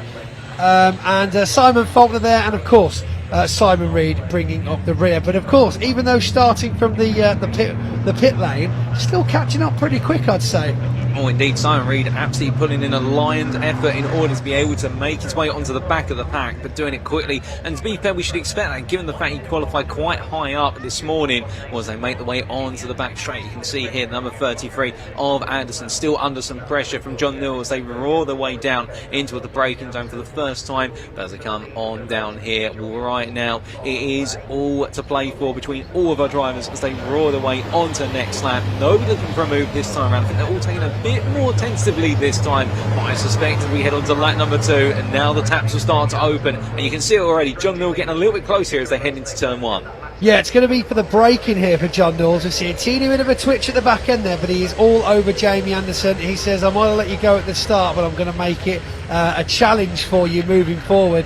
Bigger gap as they cross the line there between Martin Gibson and teammate John McGuinness. Both of these trucks, of course, being on circuit less than half an hour ago, there's still plenty of heat in these trucks already. They're preheated almost, so they'll be very warm in those cabs. But look at this back 4. Ricky Collett leading the way from 5th position overall as they're getting very, very close. Simon Reed's going to want to make some room up very soon, I think. Simon Faulkner, tail happy around that corner there. Glad he didn't get any more on the grass, as that could have been very, very interesting. Even in bone dry conditions, if you get these things on the grass, say goodbye to brakes and steering. That's it. You just keep going until something stops you, usually, and it's not normally your brakes. So yeah, you can do what you want with that information. So yeah, Ricky Collett in the yellow there, Still just keeping behind him, Steve Thomas, Simon Faulkner all over, but Simon Reed, the space comes through there, up the side now, through the chicane possibly, for Simon past Steve Thomas. Yes, he makes it stick, comes across, beautiful manoeuvre there from the older of the two Reed brothers, and it's back at the front now with Jamie Anderson, John Newell, I believe, quite comfortable in their positions, looking for a space through now, I think. Oh, indeed. And well, meanwhile, the number 12 of Martin Gibson just watching at a distance, but brilliant battling there further down the order, and that battling giving an opportunity for the number 95 in the hands of Ricky Collett just to be able to pull away to a degree and feel a little bit of breathing room. But our top three now starting to sneak off, as meanwhile John McGuinness still chasing, and there you can see as they make their way down for the Craner curves, Collett under huge pressure here. Here comes Simon Reed looking for another opportunity, decides against it this time, and I think just trying to play things nice and calm, but I wouldn't be surprised there if Simon Reed also just wondering if he pushes it too hard, is something going to break after it's tripped to the sand much earlier on. But he's not going to worry about it here as they make the way up the hill in towards McLean as they go, and as they do, well, not quite there this time, but starting to build up momentum, and behind them, well, that's Thomas and Faulkner. They're also looking to get a little bit twitchy, but we stay here with the battle for P5. On into Coppice Bend they go, and you can see there Reed looking for the cutback here. Reed definitely getting bogged down there by Ricky with 0.4 of a second difference between the two. It's going to be the first one to blink there. I think Ricky's going to have to give in at some point in the next lap. Through the chicane though for Jamie Anderson. Oh, loads of dust again from the 33 Jamie Anderson. One of the very few drivers we've yet to see a track limits for this weekend, but certainly making use of all of the circuits, shall we say. John Newell very, very tight behind him, but I think Martin Gibson might have an inkling of something that's going to happen in the next 10.5 minutes, and he's just waiting for that situation to present itself. What's going on further back though? We've got Simon Reed finally past Ricky Collett. Steve Thomas still there. Oh, very wide there for Steve Thomas. I think that back end's a little bit loose. We've seen quite a bit of damage this weekend for some of the trucks, but again, luckily, touchwood, nothing too major with regards to coming together. Oh, indeed. I mean, we've seen quite a bit of bodywork come off for some of the trucks, but nothing so far which has really led to a major retirement hands of a shunt or two. I mean, there's always that factor of attrition, but at the same time, our drivers have been mostly keeping it clean. A little bit of bodyworks here and there. Well, these 5.3 ton machines as a minimum, you're always going to see some parts come off when they do rub.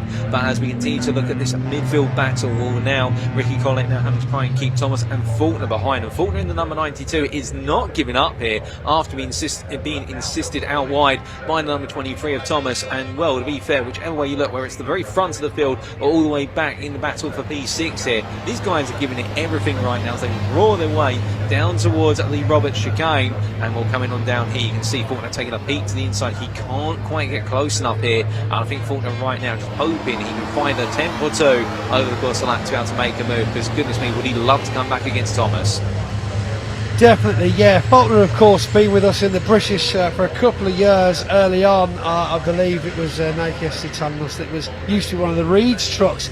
He's made a few modifications, a few changes. Again, he had some engine trouble with that early on, because I believe he had a different engine in it for a while in previous years.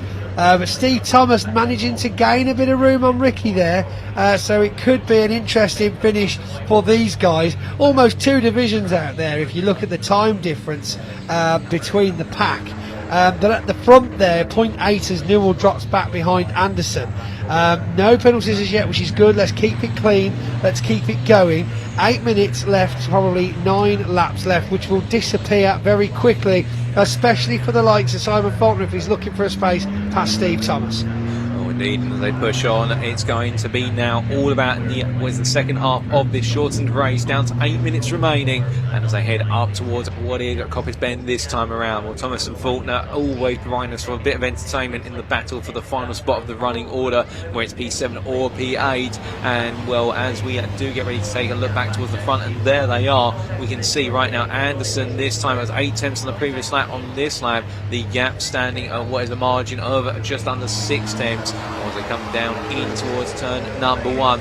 Newell giving it everything right now, but Anderson just proving so difficult to catch even at the hardest of times. Indeed, that's right, yeah. So, I mean, we saw yesterday Anderson taking the 2 trophies. John Newell, apparently always the bridesmaid, never the bride.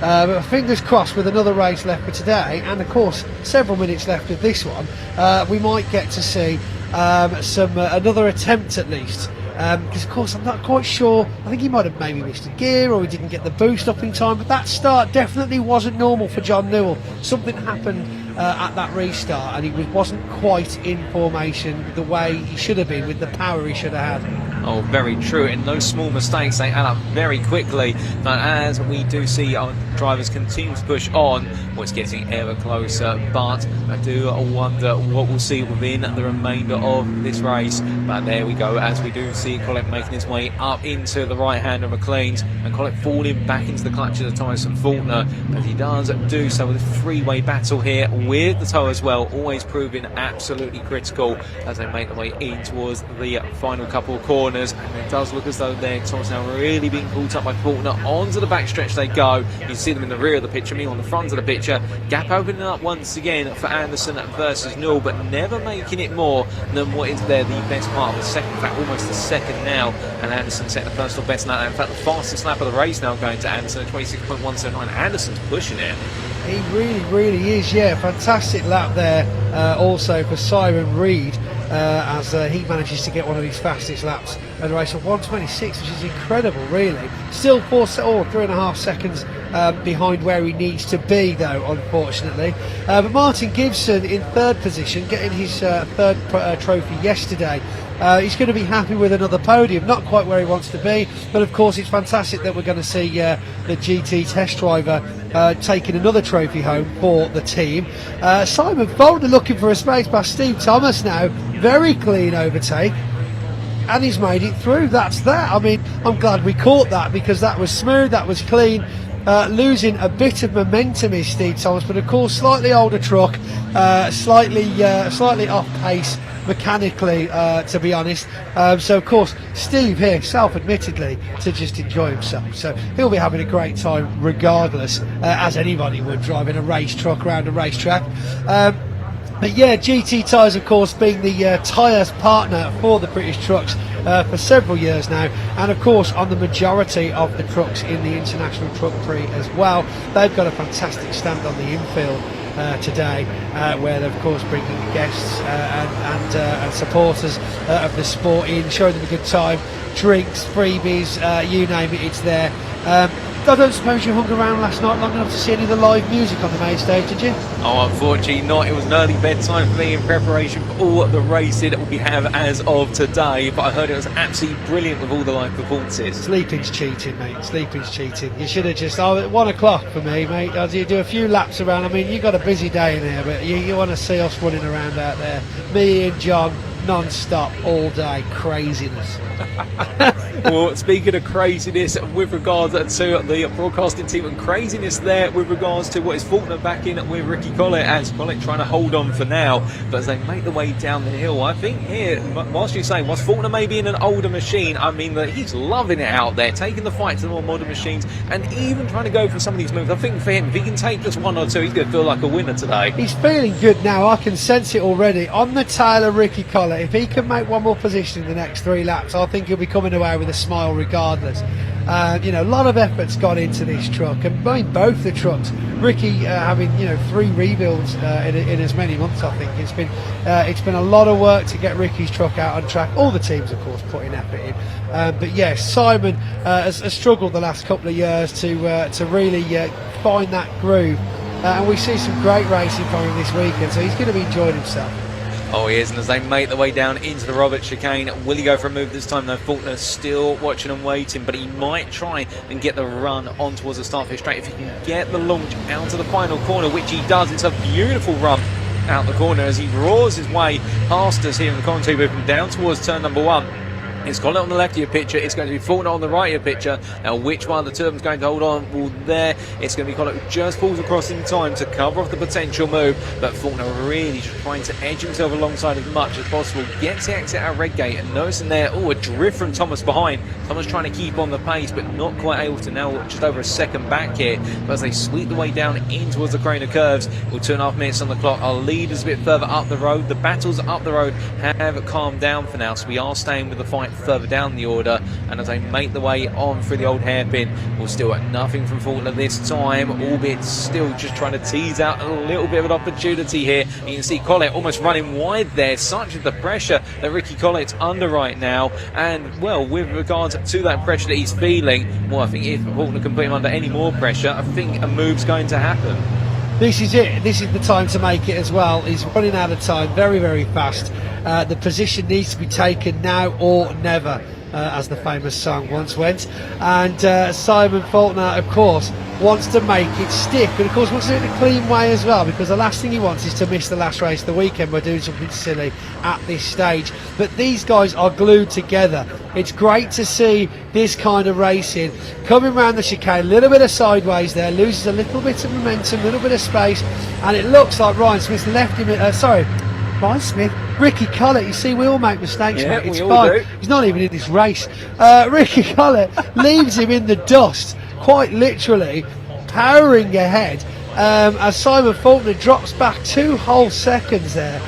What just happened? What just happened? I think Faulkner pushing so hard to try and make a move happen in the end, overdriving perhaps. But meanwhile, as we look back to your leader, a little bit of story here, we have got a 5-second post-race time penalty being pending potentially for our second place runner of John Newell, and that will be for track limit, and also the same for what is our P8 driver of Thomas. I mean, to be fair, he's down in P8 already and he's into the pits, so I think Thomas has decided perhaps he's going to park up and save the truck for later on. Started going wide. I think there's some issues there. So yeah, sometimes it's worth just hanging up the hat and saving it for later, definitely. As we come round here, will they manage to cross the line? It looks like we're going to be getting another lap. Yes, with 28 seconds left, so this will be the last lap card out. You just saw in the corner of the screen there, Jamie Anderson looking very comfortable. And yeah, track limits, biting Newell again. Unfortunately, this is going to cost him, putting Martin Gibson, I believe, into second place overall, unless we see anything else happen later on in this last lap. But yeah, Jamie Anderson looks absolutely untouchable out there in Neil Yates' 33. Of course, teammate of Steve Powell, who also has been doing quite well in the championship this year, much to the enjoyment of his team. Oh, true. And what it does mean that should Anderson take the win here, he'll be matching his record from last year, which is at least 3 wins out of 4. So therefore, Anderson, I think he's going for the full 4 as of this weekend. I mean, who wouldn't? But as he makes his way up through McLean, you can see the gap there. It's only growing little by little, even more. And at this point, whether he's aware of the penalty that's pending from John Newell or not, I think he's going to be in control of this all the way to the line. And well, without further ado, Pointy, he's going to bring it home. It certainly looks that way, with no penalties to say for Anderson. He makes his way round. We see him there in the distance. You can see the heat out there, the haze across the camera. It's so hot there, and the temperature is only going to get worse through the day. Round the chicane for the last time, nothing exciting there, no attempts, a little bit of sideways action. And we see the checkered flag come out, and Jamie Anderson takes yet another first place here at Donington Park. John Newell finishing across the line in second, with that time penalty goes through to third. And Martin Gibson, I don't know if he knows, he's got that second place overall. Oh, brilliant. Well, no, and there we apologise for that with a slight technical hiccup with regards to the microphone here. I didn't press the button. Do tell them the truth. I can't tell. Well, like you say, Pointy, we all make mistakes, and as our drivers make their way across the start-finish line to complete the race there, Jamie Anderson making it 3 out of 3 so far, ahead of Gibson, and then McGuinness wrapping up what was your top 3. There was Simon Reed fighting back to a P4, and then it was John Newell demoted to P5 with a post-race time penalty, followed by Ricky Collett, and then none other than Faulkner and Thomas to complete that finishing order. And goodness me, ladies and gentlemen, what a race. It may have only been 15 minutes in length, it may have been shortened, but still, that's the way it went in the end. And Jamie Anderson, as we mentioned only moments ago, matching his record from last year as a minimum, will be going for that 4th and final win in the final race of the day later today. In fact, it will literally be the final race of of our schedule on this Sunday for what is the International Truck Prix. But as he makes his way in towards Coppice Bend, they're calling on down. Pointy has already charged his way out of the commentary booth to make his way down to Park Ferme to get a word or two in with our truck drivers, and indeed will be good to hear from them. And we're keeping in mind, of course, that the grid for race number 4, the final race will be the top 8 inverted grid, so Anderson will start P8 for our final race of the day. But here are the results on screen, ladies and gentlemen, and as we can see, Jamie Anderson, after 11 laps, your winner by 3.4 seconds over Martin Gibson, and John McGuinness there wrapping up the top 3. Simon Reed at P4 ahead of John Newell, who was demoted from P3 to a P5 finish with a post-race time penalty. Richard Collett P6, Simon Faulkner P7, Steve Thomas P8, and unfortunately Craig Reed in the end having to retire after what seemed to be an issue with his truck after the open lap incident, where he was not party of it, but the truck, I should say, being retired there just before we got underway once more. But a great race in the International Truck Prix, no doubt about it. And well, none of these trucks in the British Truck Racing Championship as well. The Union Jack flies higher there. Well, it means that we're going to be seeing plenty more truck racing, and particularly for a good number of these machines as we head into the afternoon. And of course, keeping in mind that we did have what was that slight delay to proceedings for that open lap incident, our first red flag of the weekend. And we'll look at the view there, all the spectators out on the bank looking over the run down through the Craner curves and into the old hairpin. And well, I believe, ladies and gentlemen, we might be getting some interviews with our truck drivers very shortly. But as we are just waiting to get those interviews underway, well, as our truck drivers are getting themselves set, and we are just getting our interviewers down in to the Park Ferme. I think it's getting a bit hectic there, what with lunch being around the corner, but also the fact that we do have what is, of course, the MG Owners Club getting ready to go out onto circuit in due course. But in the meantime, a lovely day, and the sun absolutely shining high, and a podium there for John McGuinness, who'll be absolutely pleased with it. And we can see a number of you commenting on that as well, which is absolutely fantastic. And well, as all of our truck drivers park it up and whatnot, well, we get absolutely set. And we, of course, do notice a number of you commenting there on the fact with regards to the slight microphone hiccup that we did have towards the end there. All these little things happen, but of course, everything done in maximum enthusiasm. And as the saying goes, it'll be all right on the night. And well, we made it work. But without further ado, ladies and gentlemen, we're going to cut to Ian Walthouse this time, who's going to be conducting those post-race interviews with our International Truck Prix drivers. Hello everybody, welcome down to Park Ferme here. The trucks are just moving around, some of them are already gone already, but what a race. Congratulations Anderson picking up another win there. Actually John McGuinness coming home in 3rd place. It'd be great to see if we can have a quick chat with him. He's in number 7 down there, but can we have a quick chat, do you think? Who knows? Let's move up, let's just move up very quickly, shall we, and see if we can jump in and have a quick word whilst there's a bit of a backlog here. Well. Can we open this, do you think? That was something quite special, wasn't it? How was it for you? I really enjoyed it. I had a good qualifying this morning and felt a little bit more competitive and just learning all the time off them fast guys. And I just tried to keep clean and not make many mistakes. And I just kept Martin in my sights all the time. And I'm really loving it. You know, I'm so far out of my comfort zone. Well, you were here last year as well. I remember you saying, and you seem to be getting more and more to grips with these machines. We're going to see you out in it more often, do you think?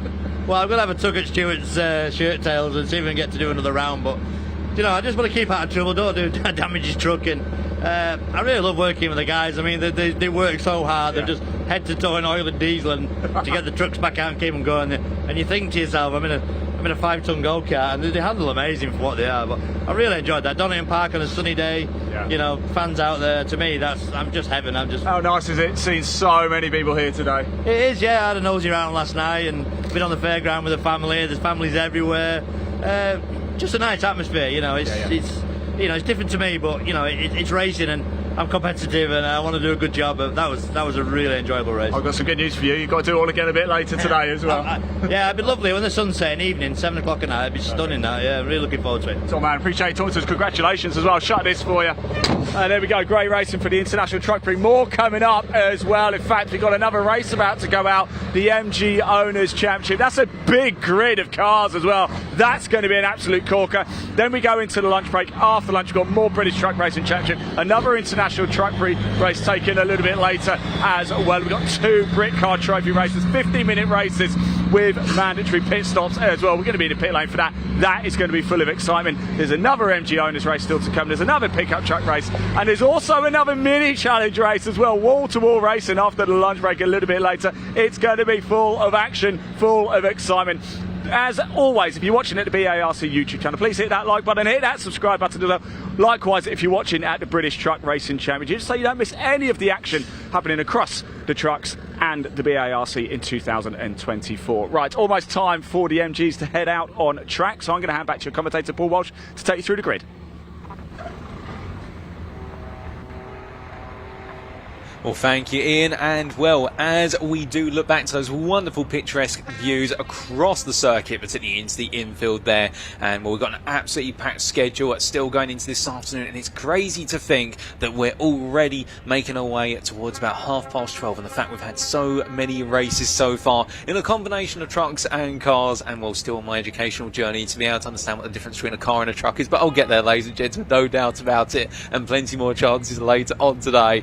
But we've got the MG Owners Club, sponsored by Adrian Flux Championship, heading out onto the grid very shortly. And well, for those of you who are big fans of the MG brand, of course, it's gone through multiple guises and multiple different owners over the years. But you're going to be in for a treat, in the fact you're going to be seeing a mixture of what will be a mixture of more modern MGs, particularly the MG-Zs, all the way through back to the MGBs and MG Midgets. But as we get ourselves set, I think we might have some pre-race interviews with some of our competitors, and well, I think without further ado, we may just play some of those for you.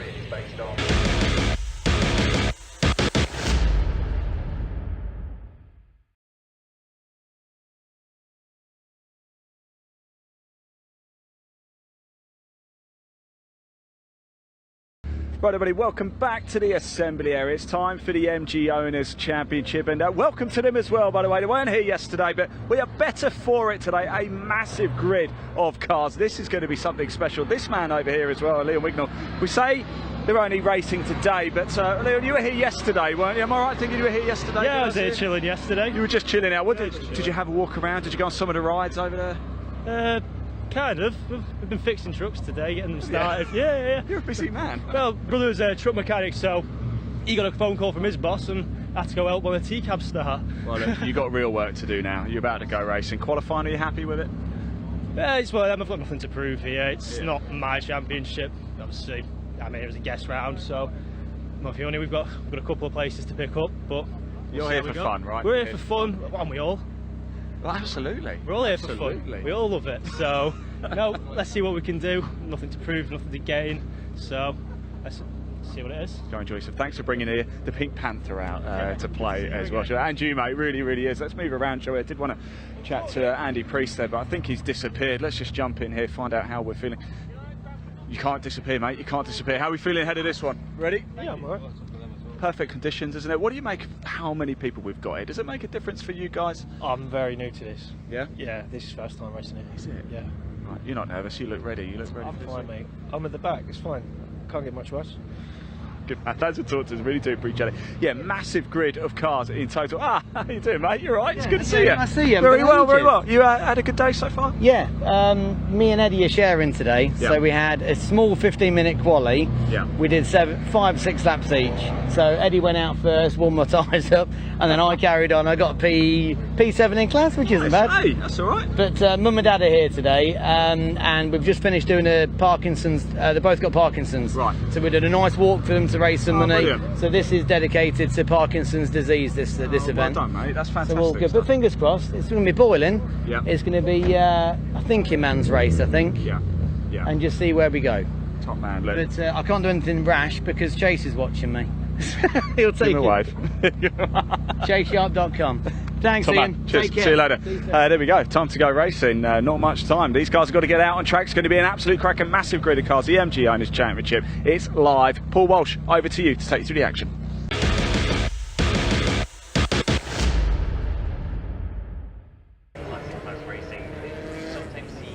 Thank you there. That was Ian Walthouse bringing us those pre-race interviews. And here's your grid, ladies and gentlemen, for what is round number 11 of the Adrian Flux MG Owners Club Championship. Howard Hunt on pole, the invitational car, had of Steve McDermott, Jake McDermott and Rob Addison on row 2, Maminda Gohar and Jonathan Candler in row number 3, and then we do have Mark Bacon, Adrian Olsen on row 4, and then Henry Sharp and Jimmy Work on row number 5. That's your first 10 of your 27 car field. On the next set of rows, it is Liam Wignall ahead of Andy Priest, followed by row 7 Simon Kendrick and Luke Boniface. Then Andrew Herron starts on 129 on row number 8, joined by Riley Price. And then we'll have Darren Leonard, Martin Wills on row number 9, and William Sharp and David Amflet on row number 10 to complete your top 20. And then to complete the run to P27, well, as you can see here on row number 11, it's Jim Bainham and Carl Bate. Row number 12 will go to Mark Kryhorski and Ashley Barnes. Then it's Gary Puxty and John Diffie on the final full row of the grid, and Josh Addison starting last but not least in the MG ZR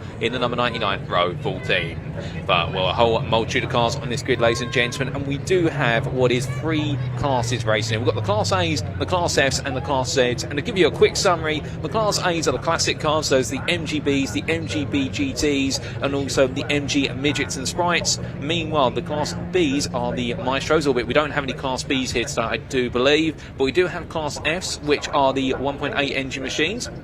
And those are the 1.8 BBC MGFs and the MG TF 160s, and then we've got the Class Zs, which are the MGZs, so the ZR 160 and also the ZS 160 as well, the more modern MGs, and perhaps the biggest class on this grid. But to be fair, you've got plenty to watch out for when we do go to green flag conditions. Of course, it'll be a standing start, and we do have the 131 Invitational on the grid today. That is Howard Hunt, who's on pole. Keep in mind, of course, they won't be earning themselves any championship points as they are an invitational car, but they'll be looking to try and get things after a flying start at the front of the field. A couple of things to keep in mind, of course. Well, last time out at Thruxton, they had an absolutely abysmal set of conditions to race in, a huge set of incidents in what was Thruxton. Particularly, we did see what was a major shunt for a couple of drivers, and particularly Steve McDermott coming together in the end with Fergus Campbell, and where all went wrong for them in the absolutely horrendous rain, the torrential downpour that beset their races. But today, it's sunny skies, it's a bright day for the MG Owners Club Championship, sponsored by Adrian Flux, and with 20 minutes of racing, they're all into their positions on the grid, and we're now just awaiting the light. And wherever you look, whether it's the old school classics or the brand new ones, there's plenty of racing action to come here as the lights are going on. Without further ado, ladies and gentlemen,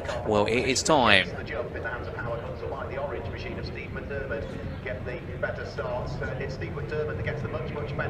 And it's lights out and away we go for the first of 2 races this weekend for the MG Owners Club. And as they roar the way on down, well, they're a slow start from Howard Hunt. Meanwhile, the 77 in the hands of Steve McDermott, flying into the lead as they make their way into turn 1. It's going to get very nip and tuck at the red gate apex. Also, Mark Baker there having a brilliant launch. Keep your eyes out for him as he tries to sneak his way out the field and maintain his run in the championship after those 2 wins at Thruxton. But as they make the way on down to the Craner curves, roaring the way on down, you can also see the Class A machines, the classics now, bringing it together as they come down the hill. And well, as they make the way down in towards what will be the old hairpin there, well, a little bit obscured by the trucks that are parked up, but we will very shortly see them roar their way up through at the Schwann's curve via Starkeys. And well, right now it's McDermott who's holding on to an absolutely brilliant advantage as they make the way in towards McLean's, and you can see the pursuit behind by a multitude of the MGZs as they roar their way in towards Coppice Corner. And now Hunt under huge pressure there, as I think that's Mark Baker who's gained an absolutely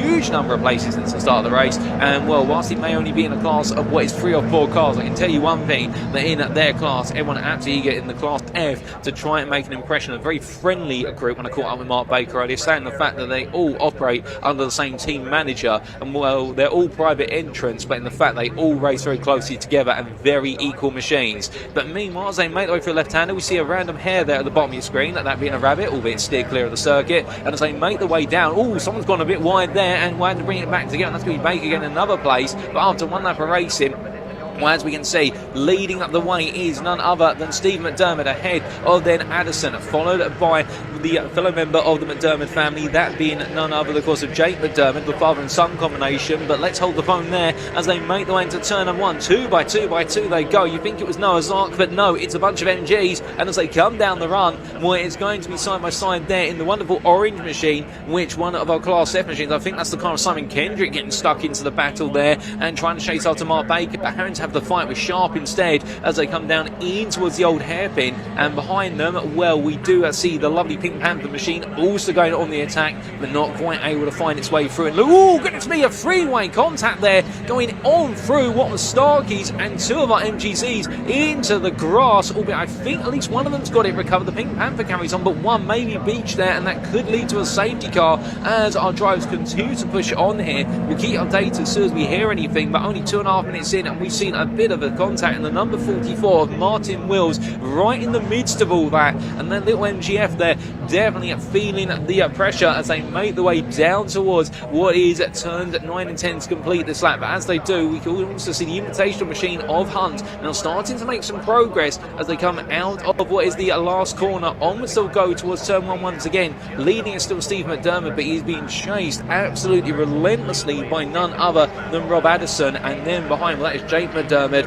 And right now the McDermott family trying to make it a 1-2 here, albeit they need to find another place there for Jake McDermott. But as we see the Javelin Invitational machine making its way on through turn 1 into 2, well, Baker there just giving the chase, and then from them it's Sharp. Well, here's a replay, I believe, of what happened. Well, in fact, not a replay, we do apologise for that. But as they make the way on down the hill, we are still in your live pictures, ladies and gentlemen, and as they come in towards what is turn at number 4, well, right now things are starting to settle down between all of our competitors here, and now it becomes those more isolated battles between them. And here's the replay of what happened only months ago. And there you can see in the rear of the picture, the number 44 looked to come across slightly, albeit the camera not being very flattering. And then, of course, the time tower obscuring the rest of what happened to a degree. Albeit by that point, I think both of our Class Z machines, both going past. Oh, goodness me. And whilst we're looking away, that's at the old hairpin. And I'm trying to see whose car that is, who's gone off into the gravel. I think that is the number 13, unless I'm mistaken. Or in fact, it's got a 3. I know that for the second number. And well, as they do make the way out to the car, glad to see driver getting out. Well, we do look at the replay here. Oh, goodness me, a nasty bit of oversteer. They're coming down for the craner curve, just too much speed. A tank slapper there, as it's coined, and into the gravel they went. And well, thankfully, driver out of the car, nothing too serious. But the craner curves is where you do see a lot of errors happen, particularly these very lightweight machines. And when I caught up with a number of our Class Z drivers, in one of those being in the gravel there, as a move comes along through up the inside there from the number 82 on the 17. It's a lovely move, albeit the number 17 comes back. They get their elbows out number 8 with each other, and that's Riley Price battling there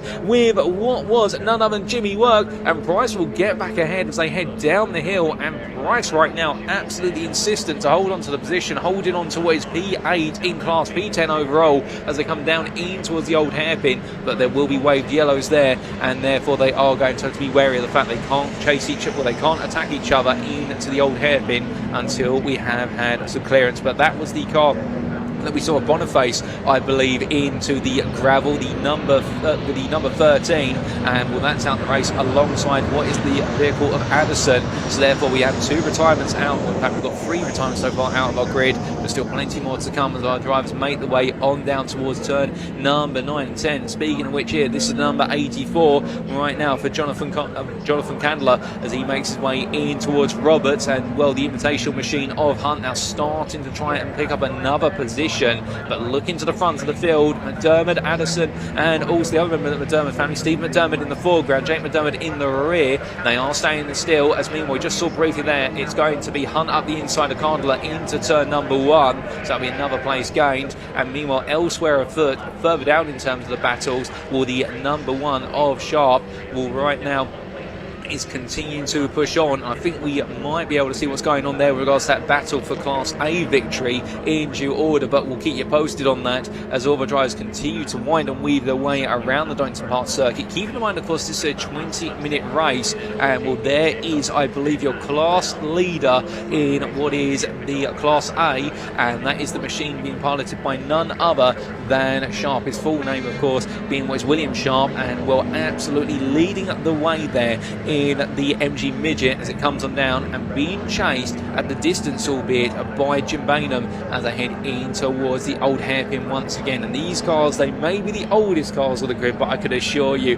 they run just as well as the more modern machines in terms of what a driver's able to achieve with them.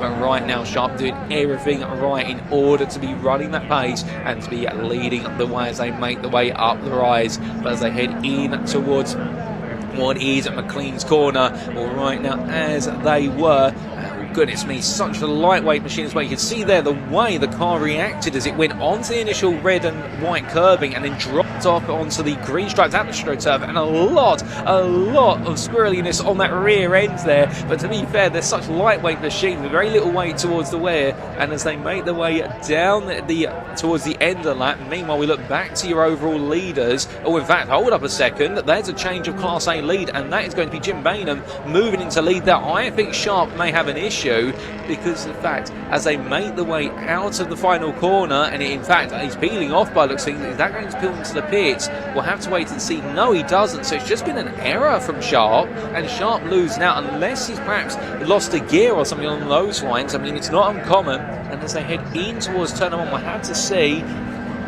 But as they make their way through turn 1, we can't see anything too visible there, but definitely losing pace. But that means that Jim Bainham will now take what is Class A lead. And well, next up will be, of course, none other than Amphlett. But David Amphlett, that is, he'll be looking to try and take P2 of Sharp. We'll have to wait and see whether that happens. But as they head in towards the old hairpin, that lovely view there of our older MG machines now making their way towards the midpoint of their current lap. And as they come on down and drawing the way on through, well, we do look back to your overall leaders here. And a little bit of a fact about these MGZ machines, or the Class Z machines, is the fact that these are very tail happy. Even though I do believe they're front engine front wheel drive, they are very light on the rear and through the corners, particularly the medium speed run of the Craner curves into the old hairpin. And that's why we did see Boniface at the gravel a few laps ago. Once the rear on these goes, you've had it. It is very hard to get that rear back together. You have to keep the throttle planted when that rear goes to try and get the control back. But as they make their way in towards turn number 1, a bit of a move here being made on Price. That is the number 82 of Jimmy Work, trying to find a way through, and behind him, of course, a bit of frustration there for the 44 of Wills, who wants to go chasing after Mark Baker, who's all the way up, absolutely incredibly in P7 overall, whereas Wills is just outside the top 10. But Wills right now down in P12, absolutely wanting to try and make more progress, but he can't seem to find it, as we can see a hand up there from the number 1 of Wes William Sharp, and that is the old school signal in motorsport for I am putting the car into the pits or retiring the car, because he makes when the start finish straight, doesn't have any indicators or working indicators. We saw some smoke there coming up, and I suspect that something has blown, and that is very unfortunate for what is William Sharp, who was looking to be right at the top end of the field.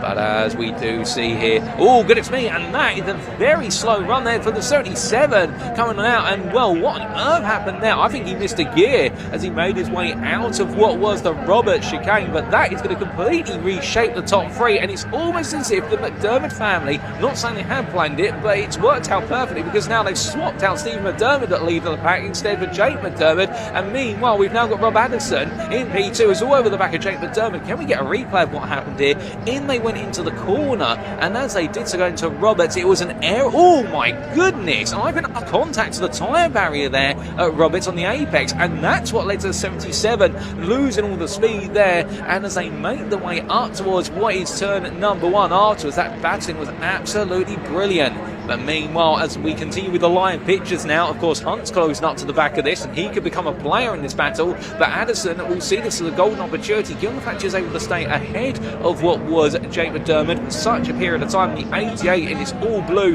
and white livery will be absolutely now looking for a way to open a door and take on Jake McDermott. But can Jake McDermott hold on here all the way to the end? And on top of that as well, you do have to wonder whether Steve McDermott has now got a car that doesn't want to point in a straight line when he's got the steering wheel centred, given that nasty whack was right on the front left suspension. But I have to wait and see. If so, he'll be doing a great job of keeping it together and staying on the pace as they make their way through the right into left here. Onwards they'll go in towards turn number 1, and now here comes what is Howard Hunt looking for an opportunity as they head down towards turn number 1 here. You can see the number 67 just holding the race in line, but I think Addison's going to look for the move. Here goes the wheel on the brakes. Addison goes for it, onwards and upwards, and Rob Addison takes the lead of this race in the MG Owners Club Championship, sponsored by Adrian Flux. And now the McDermott family are going to have to try and work together. You can see Jake and Steve there side by side behind in the red machines, and it's going to be Steve McDermott who immediately gets through. But look at how unstable the car is right now. I think it's very close. Oh my goodness! And there it was, almost Jake McDermott out onto the grass. Now I think worried about where Steve McDermott was going to go. You can see Hunt backs off completely, and as they make their way upwards towards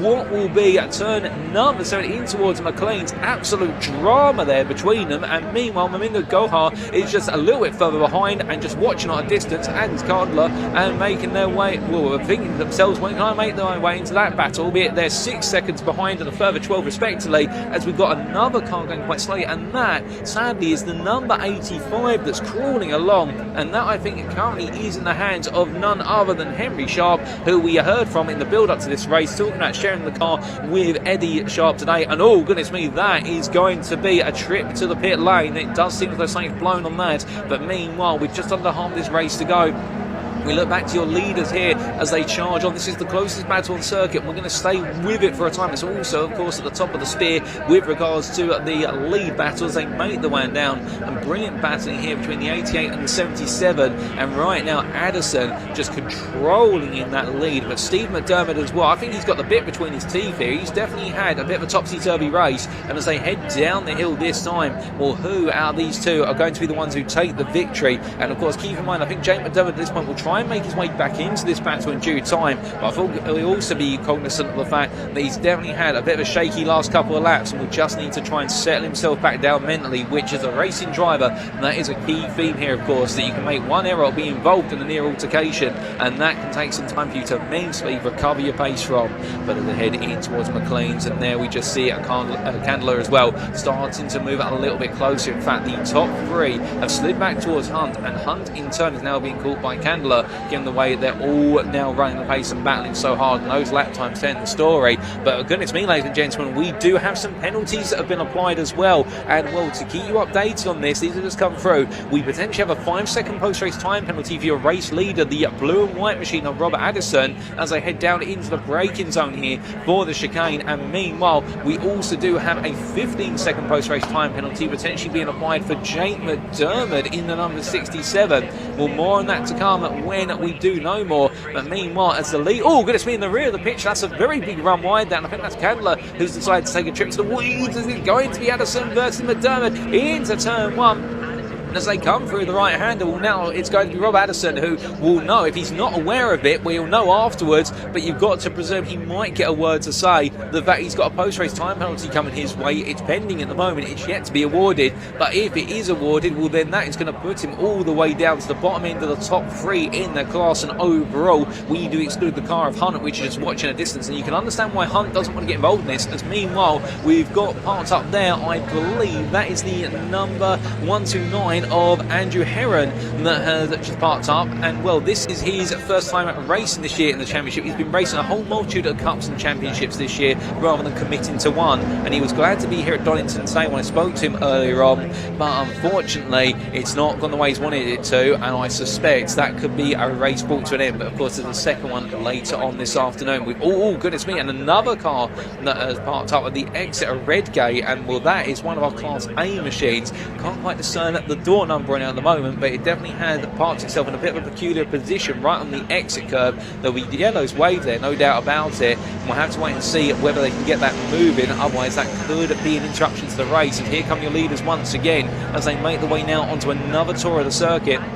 And Rob Addison defending on the left of your picture. On the right of your picture, meanwhile, is Steve McDermott. As they go too wide into the corner, it's not going to be as much room to work with. Keeping in mind they do have a car under the red flag. There is a red flag, ladies and gentlemen, and the race is brought to a halt there, and understandably so, because they can't really race when they have got a car parked up on an exit curve like that. And not intentional, of course, but that is a nightmare. And indeed, you can see that I don't think Addison and McDermott were aware of what was coming around that corner, plus the MG parked in the grass there, and you see in the rear of the picture. And well, the marshals and the stewards have done the right thing to stop this race, red flag it with 4 minutes and 6 seconds to go, and just simply calm things down. But of course, we focused a lot on the leaders at the very front of the overall field, but now we are looking at Jim Bainham here, who is the Class A leader. And Bainham, of course, in the MGB Roadster in the number 2, after inheriting the lead after something seemed to go wrong for William Sharp's car. Well, Bainham doing a fantastic job in managing that run to what is, at this time, of course, a run to P15. There's also Mark Baker, your leader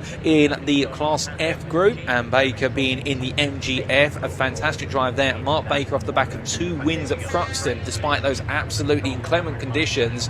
And well, as we're looking here back to what is Bainham, both drivers there in their respective classes, well, if this race is terminated, given the fact it has completed over 75% distance, well, they will be your classified winners. But we'll have to wait and see as the field gradually now parks its way up on the start finish line. And we have received word it is a checkered flag, ladies and gentlemen, so the race has been curtailed with 4 minutes to go, given the red flag for the cars parked turn number 1.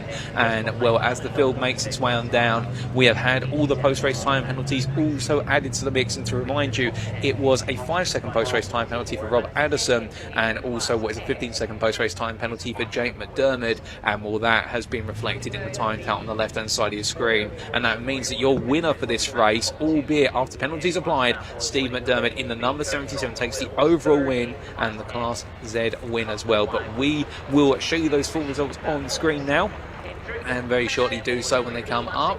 That is all our field get themselves parked up. I think they're all going to be marshalled together by the marshals there. And what the marshals are doing by bringing everyone to a halt on the start-finish line, they're going to be explaining the situation, saying that the race has been called early. And of course, a lot of our drivers won't know because they won't necessarily get a radio feed through to their cars, so therefore they'll need to be informed as to what exactly has happened. But here are those provisional results, ladies and gentlemen. And there you go, after 10 laps of racing in round number 11 of the Adrian Flux MG Owners Club Championship, Steve McDermott taking the win overall and in Class Z ahead of Howard Hunt the Invitational. Then Rob Addison round off the overall podium with Jonathan Candler there completing a run to P3 in class. Jake McDermott and Maminda Golhar there running off the top 5 of the Class Z, and then Mark Baker taking the win in Class F by the best part there of what's 15 seconds over Martin Wills. But between the two of them, Jimmy Work and Andy Priest, and with that they're completing your top 10. Riley Price P11 ahead of Adrian Olsen, Liam Wignall and Darren Leonard who completed your top 14. Special mention, of course, to Jim Bainham, who finished P15 overall, not on screen here, but was your Class A winner as well, ahead of David Amplet, and in the end taking that victory by 4.2 seconds, P15, P16 for them respectively. But what a race, ladies and gentlemen. Goodness me, if you're an MG fan or not, that was absolutely exciting, no doubt about it. And carrying on the theme, I should say, albeit there's plenty an MG fan as I mix my words up, carrying on the theme of the absolutely intense racing that we have seen. And you can see there in the rear of your picture, if you look closely, you can see there what is the car just gradually being wheeled away, and we're all sorted. But a lovely shot.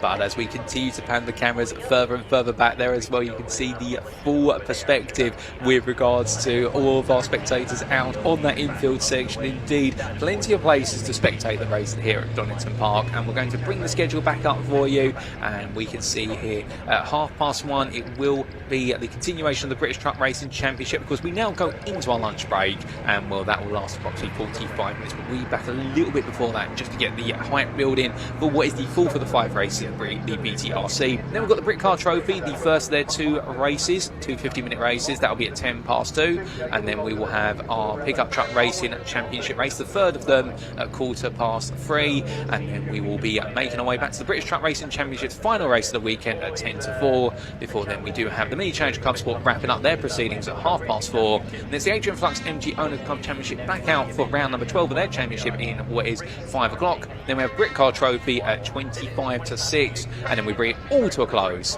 with the final International Truck Prix 40th Anniversary Truck Racing race here at Donington Park, and wrap up Convoy in the Park for 2024, and that race is scheduled to get underway at 22:07 this evening. That's our schedule for this afternoon, ladies and gentlemen, and just before we do go to lunch, we are of course going to be getting some interviews with our MG Owners Club drivers. I do believe at the moment they're all on the start-finish line straight, but we'll see if we can get a word with them in due course. It's been an absolutely fantastic day of racing so far, and I think that's just really the morning. And well, we have still got, after our lunch break, another 8 races to go. Indeed, we've got an absolutely action-packed schedule here. You couldn't ask for more on this fine Sunday. But in the meantime, let's enjoy the view of the Munster Truck ride there, and that definitely is going to be a car that is feeling a little bit crushed, both physically and also metaphorically inside, as we do see the Munster Truck there making its way on over. And indeed, plenty of experiences to be enjoyed here today. We've got Monster Truck rides like what you're seeing there in the Action Arena. We've also got live music later on, and we've also got there plenty of stands for whether you're into truck racing, alternatively the sponsors, the tyre manufacturers of the truck racing series, and also there's a little bit there as well in terms of circus stands and also Ferris wheels, rides, you name it, for kids and family, which is absolutely fantastic to see. But as the Monster Truck just looking to build up its run onto what is a stricken car there. What an absolute monster of a weekend we've had so far, and we continue to crawl our way into our next races of the weekend. But as we look back to that scenic view, indeed our marshals are hard at work at making sure everything's set, and I believe as I look out my commentary booth window, we have just seen all of the MG Owners Club cars take off from the grid. That will be, I think, to send them on their way, and they're going to be pulling in to the Parc Fermé shortly, as they've just been given the message to say that their race was red flagged and it has been terminated with just over 4 minutes to go. But indeed, for many of you, I can see that in the YouTube chat, talking about certain races on the schedule, and perhaps ones you missed this morning or you missed on Saturday. The great news is, with the fact that these broadcasts are to YouTube on both the British Automobile Racing Club YouTube channel, the BARC YouTube channel, and also with regards to what is the British Truck Racing Championship YouTube channel, or the BTRC, you can catch up as videos on demand. They are there from Saturday, yesterday, and also today. You can always rewind the stream if needed, which means it's absolutely perfect for you guys and girls at home. And there's our schedule once again. Remember, all times on this schedule are in British Summertime. That's BST or Universal Work Coordinate Time +1, UTC +1. And as we do get set, we are going to go down to Parc Fermé and have some interviews with our MG Owners Club drivers. And without further ado, I'll leave you in the capable hands of Ian Waterhouse.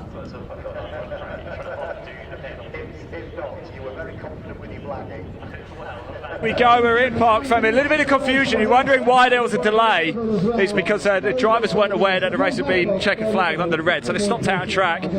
Weren't aware that actually the race had been checkered flagged. Now they've made their way in. Let's grab Steve McDermott, shall we, and have a quick chat with him. It's good to see Steve. I haven't seen him for a while, but he came over, took first place. A little bit of confusion, of course, with the red flag. Do check out all the official timings.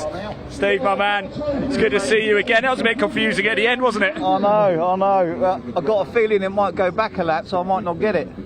Well, I've got on the classifications through TSL that you are the race winner, so that's what we think. However, I can't confirm that, as you know, but you know, it was quite an exciting race. I'll tell you what, I nearly lost it at the end though, didn't I? I flipping out broke myself into the chicane, and then Addison and Jake came through, and I thought there's no way I'm going to get them both back, and I thought, well, I just got a hassle like hell. I just stuck to the bumpers and I just sort of weaved through. So and it was a last-ditch attempt into the first corner, and he just went wide and I got it. Yeah, so it was tight. Well, if the win is yours, congratulations. Don't forget, you've got to do it all again a little bit later, so go get some water. Let's grab Jake as well, shall we? Because Jake was right in the heat of all of the action there. A couple of time penalties, though, for you there, Jake.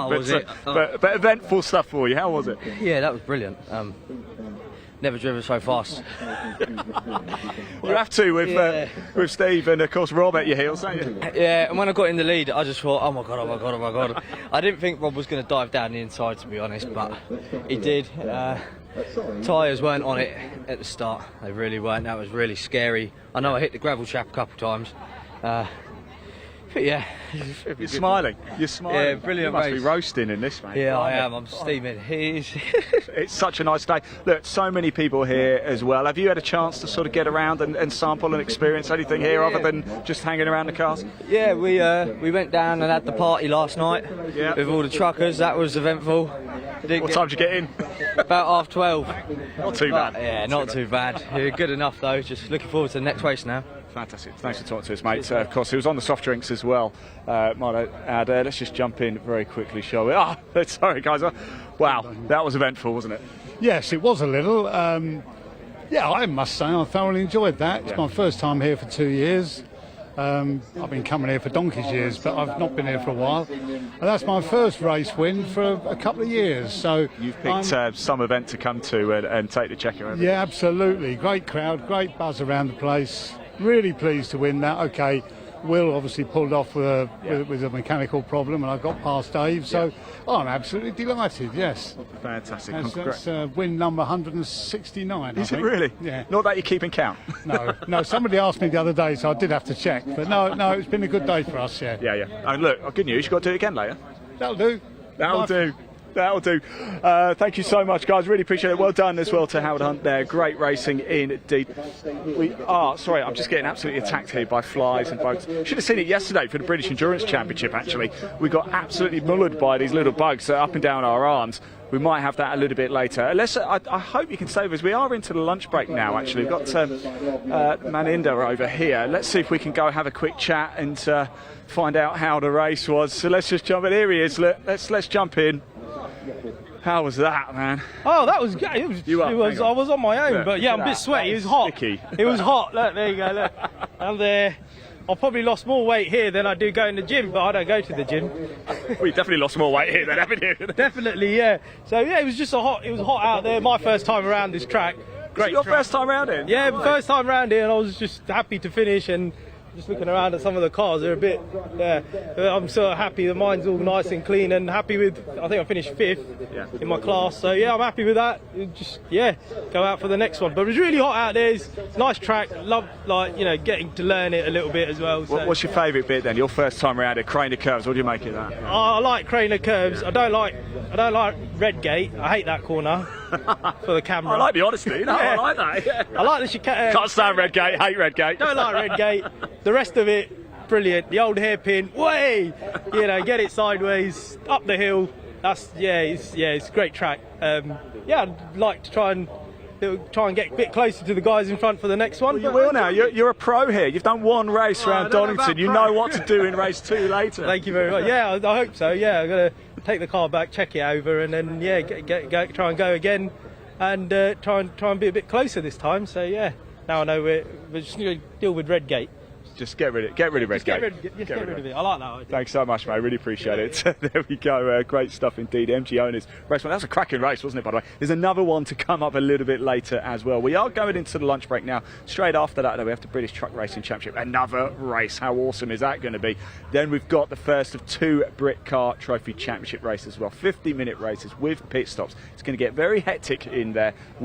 John and I will be in the pits, so make sure you stay tuned for that one. A couple of special bits and bobs as well that we've got going on in the pit lane too. We're going to go see if we can find Reece Lloyd very shortly, because it's a very special day for him from Dragon Motorsport. So we'll catch up with him very shortly.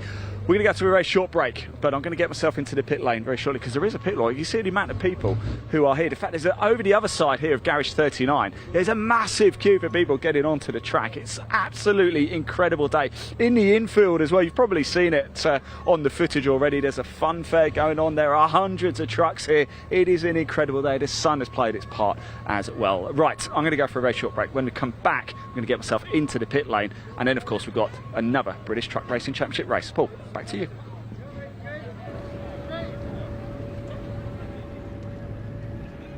Thank you, Ian. And you could hear the enthusiasm down there in the paddock. An absolutely brilliant amount of enthusiasm coming from so many of our drivers in the MG Owners Club. And we'll keep in mind, of course, the MG Owners Club Championship being one of many MG Owners Clubs across the United Kingdom. But I believe with regards to this year, really stepping up a level and trying to get so many different individuals on the grid from all different parts of the United Kingdom and further abroad. And keeping on, of course, being a collection of the more modern MGs and the older ones as well, and you don't need to have overly deep pockets to be part of that grid. And the amount of enthusiasm and really the theme of so many of our series here today being the fact that they're run as much as competitions as they are family in events, and the fact that your family there is the entire paddock, all the different drivers and teams that make up the order. And of course, when they're on circuit, the elbows get out and, well, the friendships do quieten down for a degree, but as soon as they get out the cars, it's immediately back to square one, and indeed everyone there to support one another. And whether it be father and son combinations, we've also seen what is their new entrants for the first time, absolutely fantastic. And well, speaking of father son, indeed family occasion, you can see so many spectators here today, families as well, all going for their much preferred lunch break at this point. And I do believe we've got some more events coming up in short order, including, I believe, a grid walk of some description getting underway in about 6 to 7 minutes time, maybe a little bit longer than that.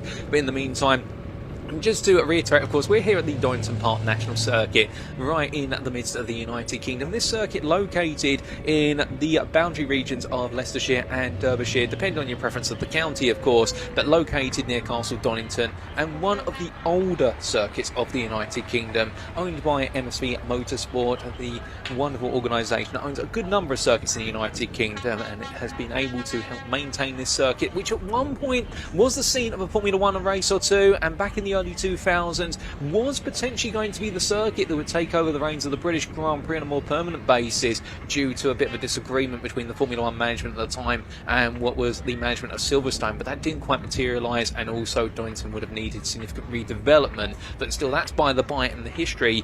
But this circuit, which was opened in 1931, only closed in 1940 due to the Second World War being used as a storage depot, or then being reopened in 1977, and since then has played a regular host to so many national and international series, ranging all the way from what has been British touring car all the way through to what we've been seeing, such as British GT, World Superbike Championship races here as well, and of course the 1993 Formula 1 Grand Prix, the European Grand Prix as it was dubbed, indeed an absolutely incredible Grand Prix. But as we do continue to look over the wonderful scenery of this Donington Park circuit, indeed one of the shorter layouts, this national layout, albeit there are only 2 layouts available to this circuit, the national, which comprises of the opening 10 corners, albeit the run cut short in the run down to turns 9 and 10, where you have the Roberts chicane rather than going down into the Melbourne hairpin and looping back for the Goddard's hairpin, and that is the longer variant. As we can see there, we're looking down towards the grid, and this is the grid walk that's starting to materialise. I do believe all the British Truck Racing Championship machines, or a good number of them, will be making their way onto the grid for said grid walk. And also keep in mind, of course, that when we do get back from the lunch break, we will be seeing what will be the British Truck Racing Championship race 4 of 5 here at the Donington Park circuit. So that's why we've got the grid walk now, because it sets us up with a perfect primer to launch our way into the afternoon for our 13th race of the weekend of Convoy in the Park. And funny enough, when you do look at the British Truck Racing Championship and every venue it's gone to over the course of this year so far in the United Kingdom, you'll find that every weekend event has been dubbed a particular name, and Donington Park being Convoy in the Park. And that's wonderful to hear, in the fact we're really getting into that convoy spirit, much like with trucks on the road, trucks going in convoys, of course, and that's what it's all about. And well, it's great to see so many of you tune in from around the world, whether it be in the United Kingdom, whether it be from the European continent. I know some of you are tuning in from Germany, even some of you from France. We've also got some of you tuning in from further abroad, including Australia, plus also the United States of America, and truck racing, as well as other and disciplines racing that we're seeing on screen today were absolutely incredible. No doubt about it. It's great to see so many of you enjoyed it, and well, we've got plenty more to come here. But as we hear another plane fly over ahead, of course, for the uninitiated, Donington Park located very close to East Midlands Airport, and that actually gives a rather unique setting for Donington Park in the fact that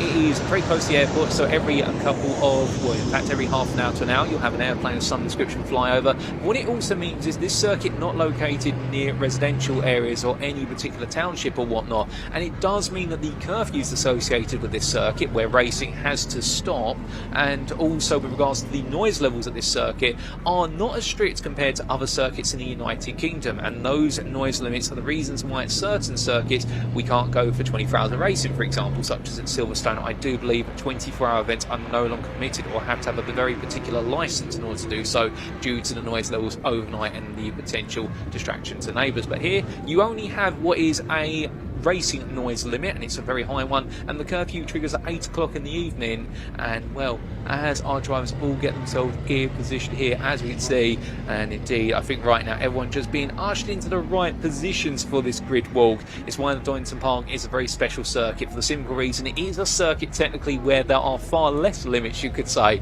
compared to other circuits in the United Kingdom.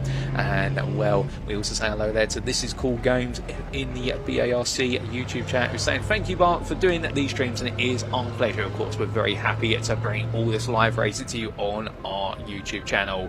But as we do get set for that grid walk and also the lunch break, I do believe we are just getting what is our interviewers down in position to do the grid walk for you, and well, we'll cut to them when they are ready. I think they're almost there. They are just waiting to be given permission to make their way out onto the grid, but we've got the marshals just making sure everyone's in the right place and everything is safely tethered down and whatnot. So remember, straight after this we've got the lunch, and then we are going to be roaring into what will be none other than, after lunch break, the 4th British Truck Racing Championship races here at the Donington Park circuit.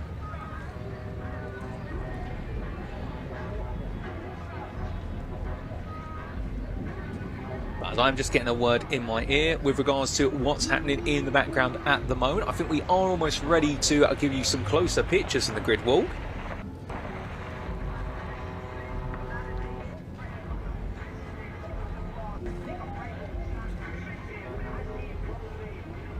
And I think the question that we do see there from some of you in the YouTube chat is with regards to why we're seeing the different, what is, safety trucks at the front. Indeed, this weekend has been a celebration of truck culture, so that's why we've seen some very different trucks for the safety truck, or the safety car truck, if you will. Albeit I think I'm allowed to get away with saying safety car in that context for the one and only time. I'm not going to be lambasted for it, I promise you. But we do see a multitude because to show the whole different types of manufacturers. But with that, ladies and gentlemen, we're going to now cut down to Pointy and Ian Waterhouse on the grid, and we're going to get the perspective of the grid walk.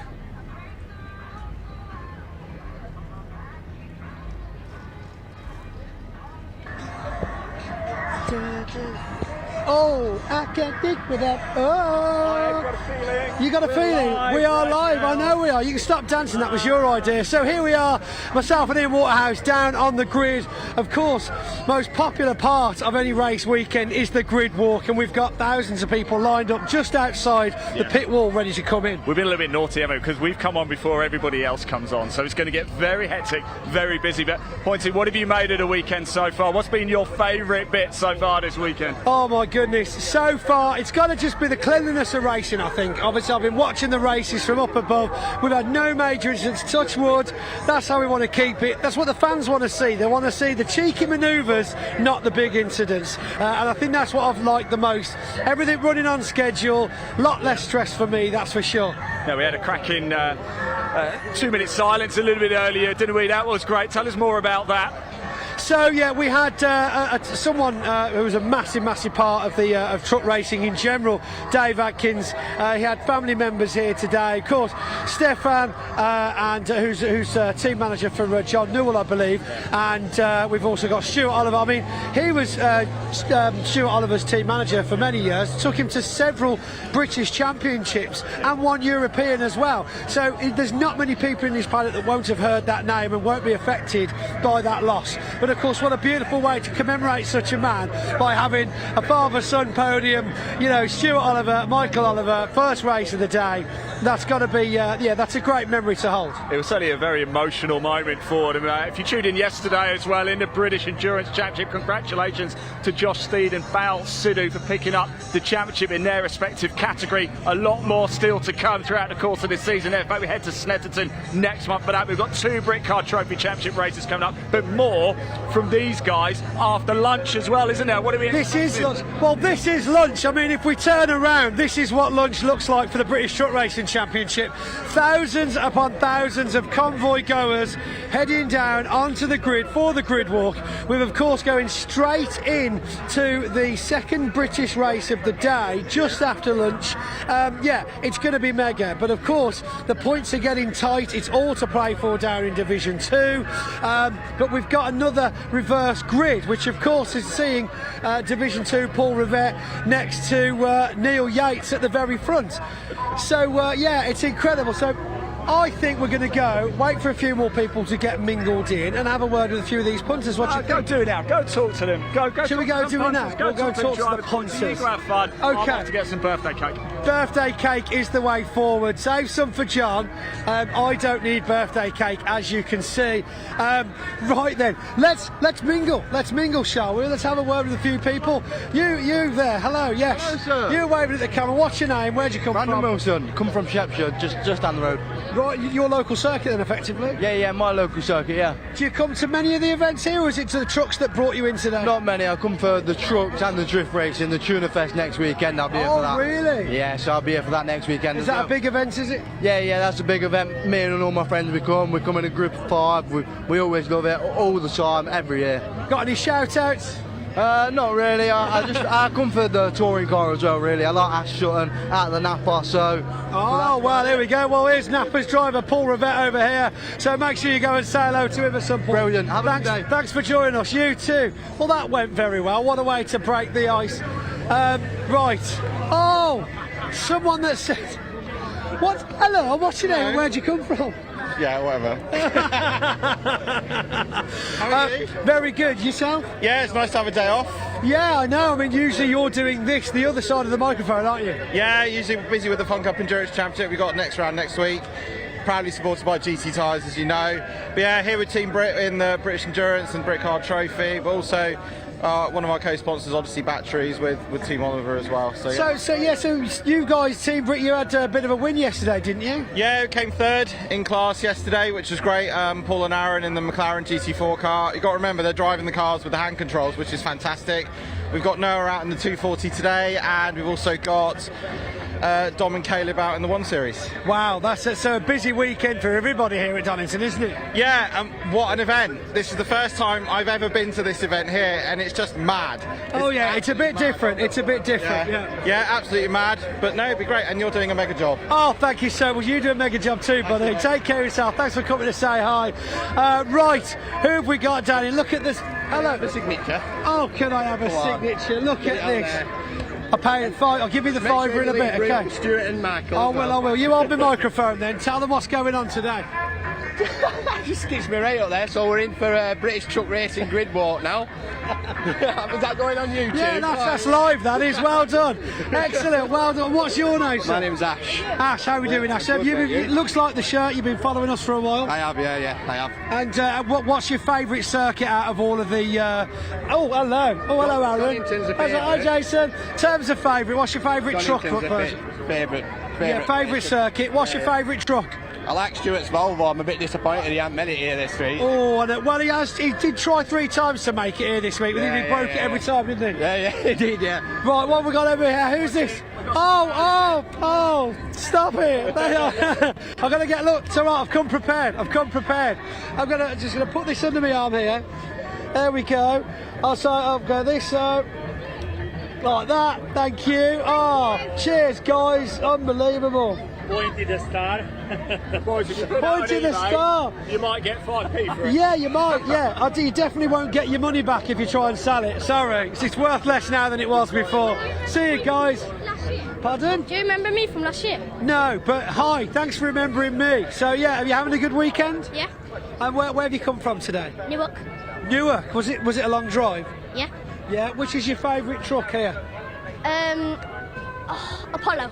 Apollo's not here this weekend. Unbelievable. He's stuck in Europe, he is.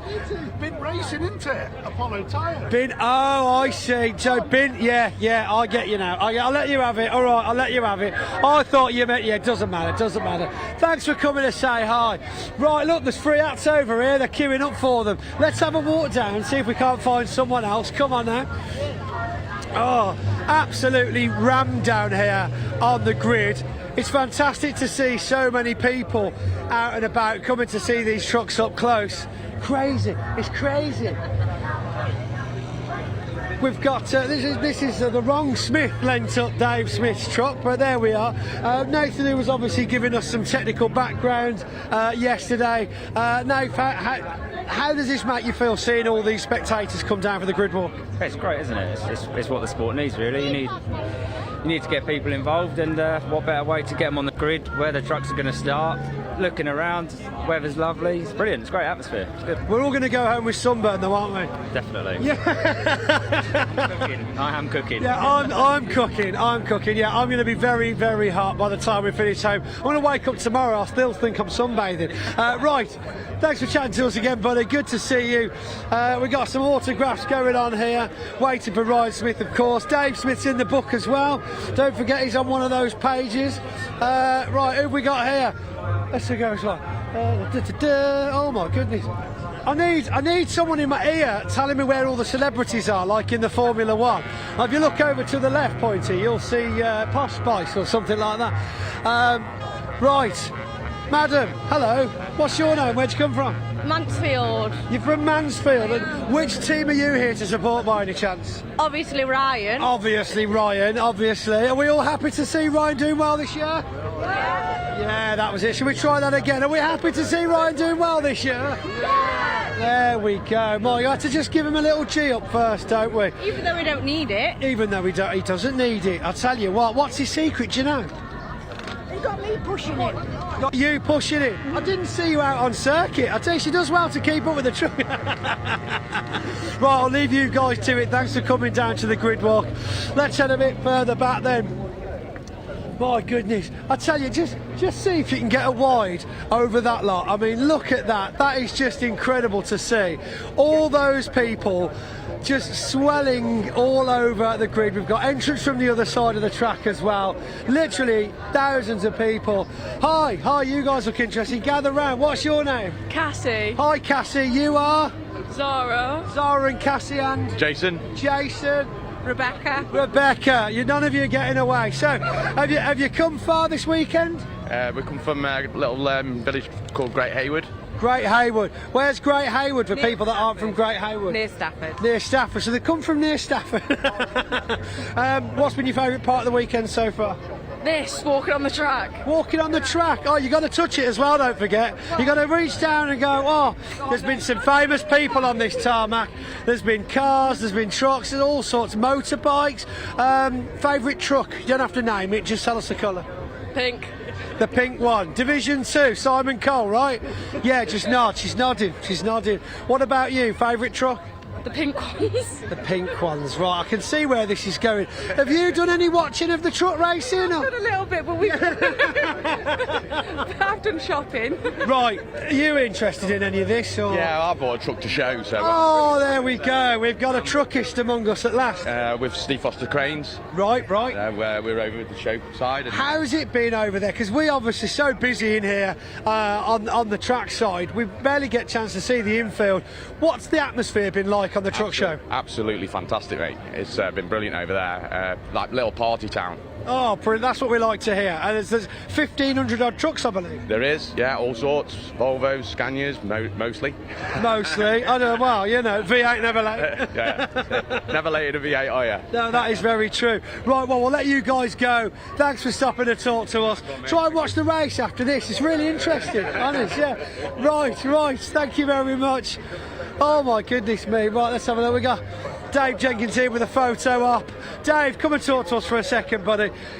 From a driver's point of view, first driver we've spoken to on the grid walk today, How does this make you feel, seeing all these people that have come to see the trucks on the grid? It's amazing, isn't it? You know, just the atmosphere that's been generated from the whole event this weekend and the enthusiasm from the crowd, and yeah, it's good, isn't it? It's great, you know. We've certainly had the weather for it, and that's, I think, brought many people out from behind the telly screens to see it live, to smell the diesel. See you pointing. Oh, I don't know about that. Do you want me to sign you?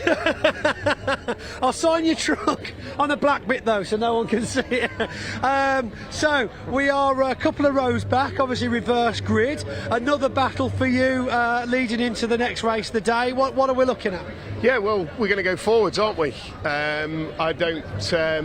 It's dead difficult when you're alongside Ryan, with him being, you know, as fast as he is, and I took the view in the last race I was just going to follow him through, and it worked quite well, bar the odd exception. Yeah. But there's no point me and him kicking off over P6. No, exactly. So I'm just going to settle into the race again and try and get far forward as we can and maximise the points opportunity. That's it, fantastic. Well, good luck in that then, Dave. I'll leave you to sign some more autographs because they are actually here to see the drivers, believe it or not. Right, let's head a bit further back. Hello, mate, how are you? How are you? Right, what's your name, sir? Oh, hello, Pointy. My name's Sam. How are you? Hello, Sam. I'm very good, thank you very much. Now, Sam's been involved in British truck racing for quite some time, haven't you? 11 years now, I think. Is it 11 years? 11 years, yeah. Wow, that's amazing, because I saw you arrive, so that literally must be pretty long. How have we put up with each other this long, I don't know. I don't know, but we do it for the love, apparently, but it's all good fun. What we can see with bits of pink, whose team are you with? Simon and Archie, so 40 and 41. Simon's been doing very well this weekend, hasn't he? Quite good this weekend, still got a bit to do on the track, but we're doing what we can. Oh, I mean, come on, he's like a broken record in that tent. You've always got something to do on the truck, but we're hitting podiums now, and this is what Simon wants to see, right? Yeah, it's what we like to do. The team are loving it, the sponsors are loving it. We've got a lot of guests here with us this weekend, so we're putting on a show. Great party atmosphere down in the coal tent. Oh, as always, always. Right then, I want to accost somebody that's not usually on camera. I'm just gonna grab her in like this. Hi Megan. Hey, there we go. So, hi Megan, how are you? Very well, thank you. How are you? I'm absolutely fantastic. Of course, you've taken a break from another motorsport, which we won't go too deeply into, it's not that important, to of course support Adam. What's it like? Because we haven't seen you in a little while, have we? So it's been a hot minute. How does it feel being back on the track in Britain? It's great. Like we've never been away. And I know it's going to be a slight difference, but what kind of things are we looking at that you would get here that you wouldn't necessarily get on an F1 circuit? Ooh, now you're asking me a question. I know. Pressure. So many things at British truck racing. Why would you ever need to go to Monaco again? Very true. I know, so it's really great to have you back. Do you think you'll be able to find some time in your very busy schedule to come and support Adam a bit later in the year? I'm hoping so. Maybe one more round. I'm hoping so. Right, I think I've embarrassed her enough. Well done, Megan. Round of applause for Meg on camera. There we go. Well done. Hello, mate. Wow, your hat is something special, isn't it? I mean, yeah, that's cool. What's your name? Connor. And how old are you, Connor? 9. 9. And have you come to see the trucks? Yes. You have? Okay. We're doing a test now. We're going to ask you which one you like the most, and we're going to see how well you can answer it. No help. Which one do you like the best? The greenhouse. The greenhouse. Okay, we've got a sponsor. That's good. So we're talking about John Powell, Division 2, black and green. Great driver. Just nod. Just say yeah. Yeah. Yeah, right. Say, that's all we've got time for.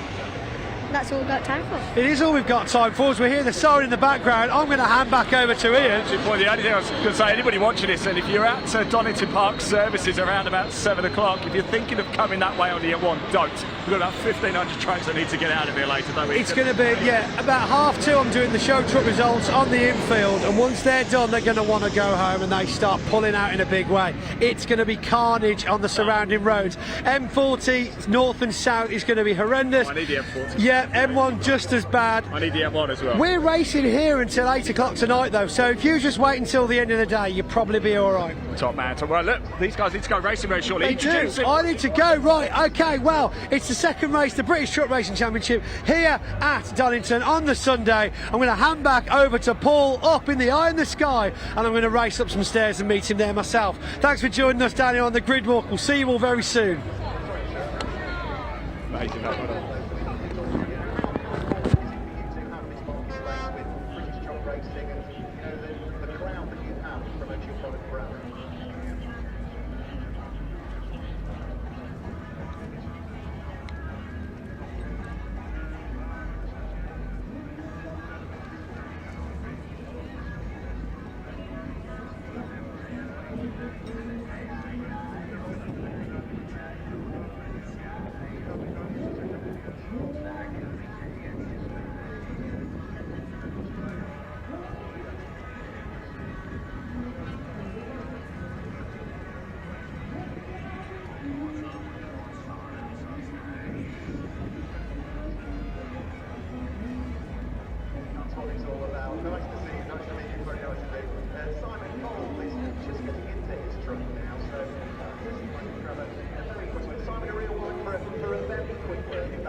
Truck Prix, that's what it is. There we go.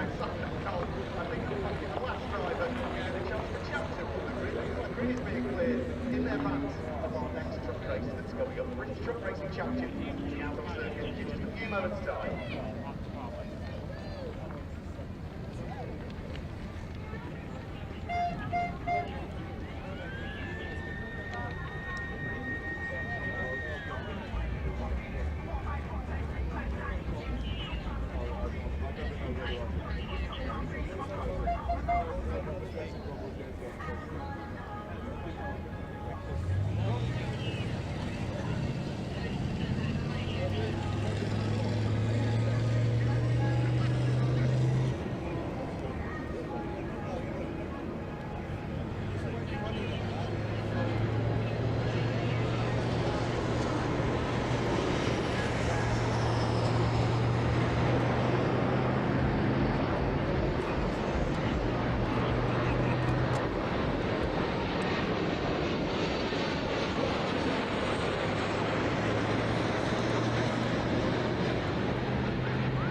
Lunch break done and dusted.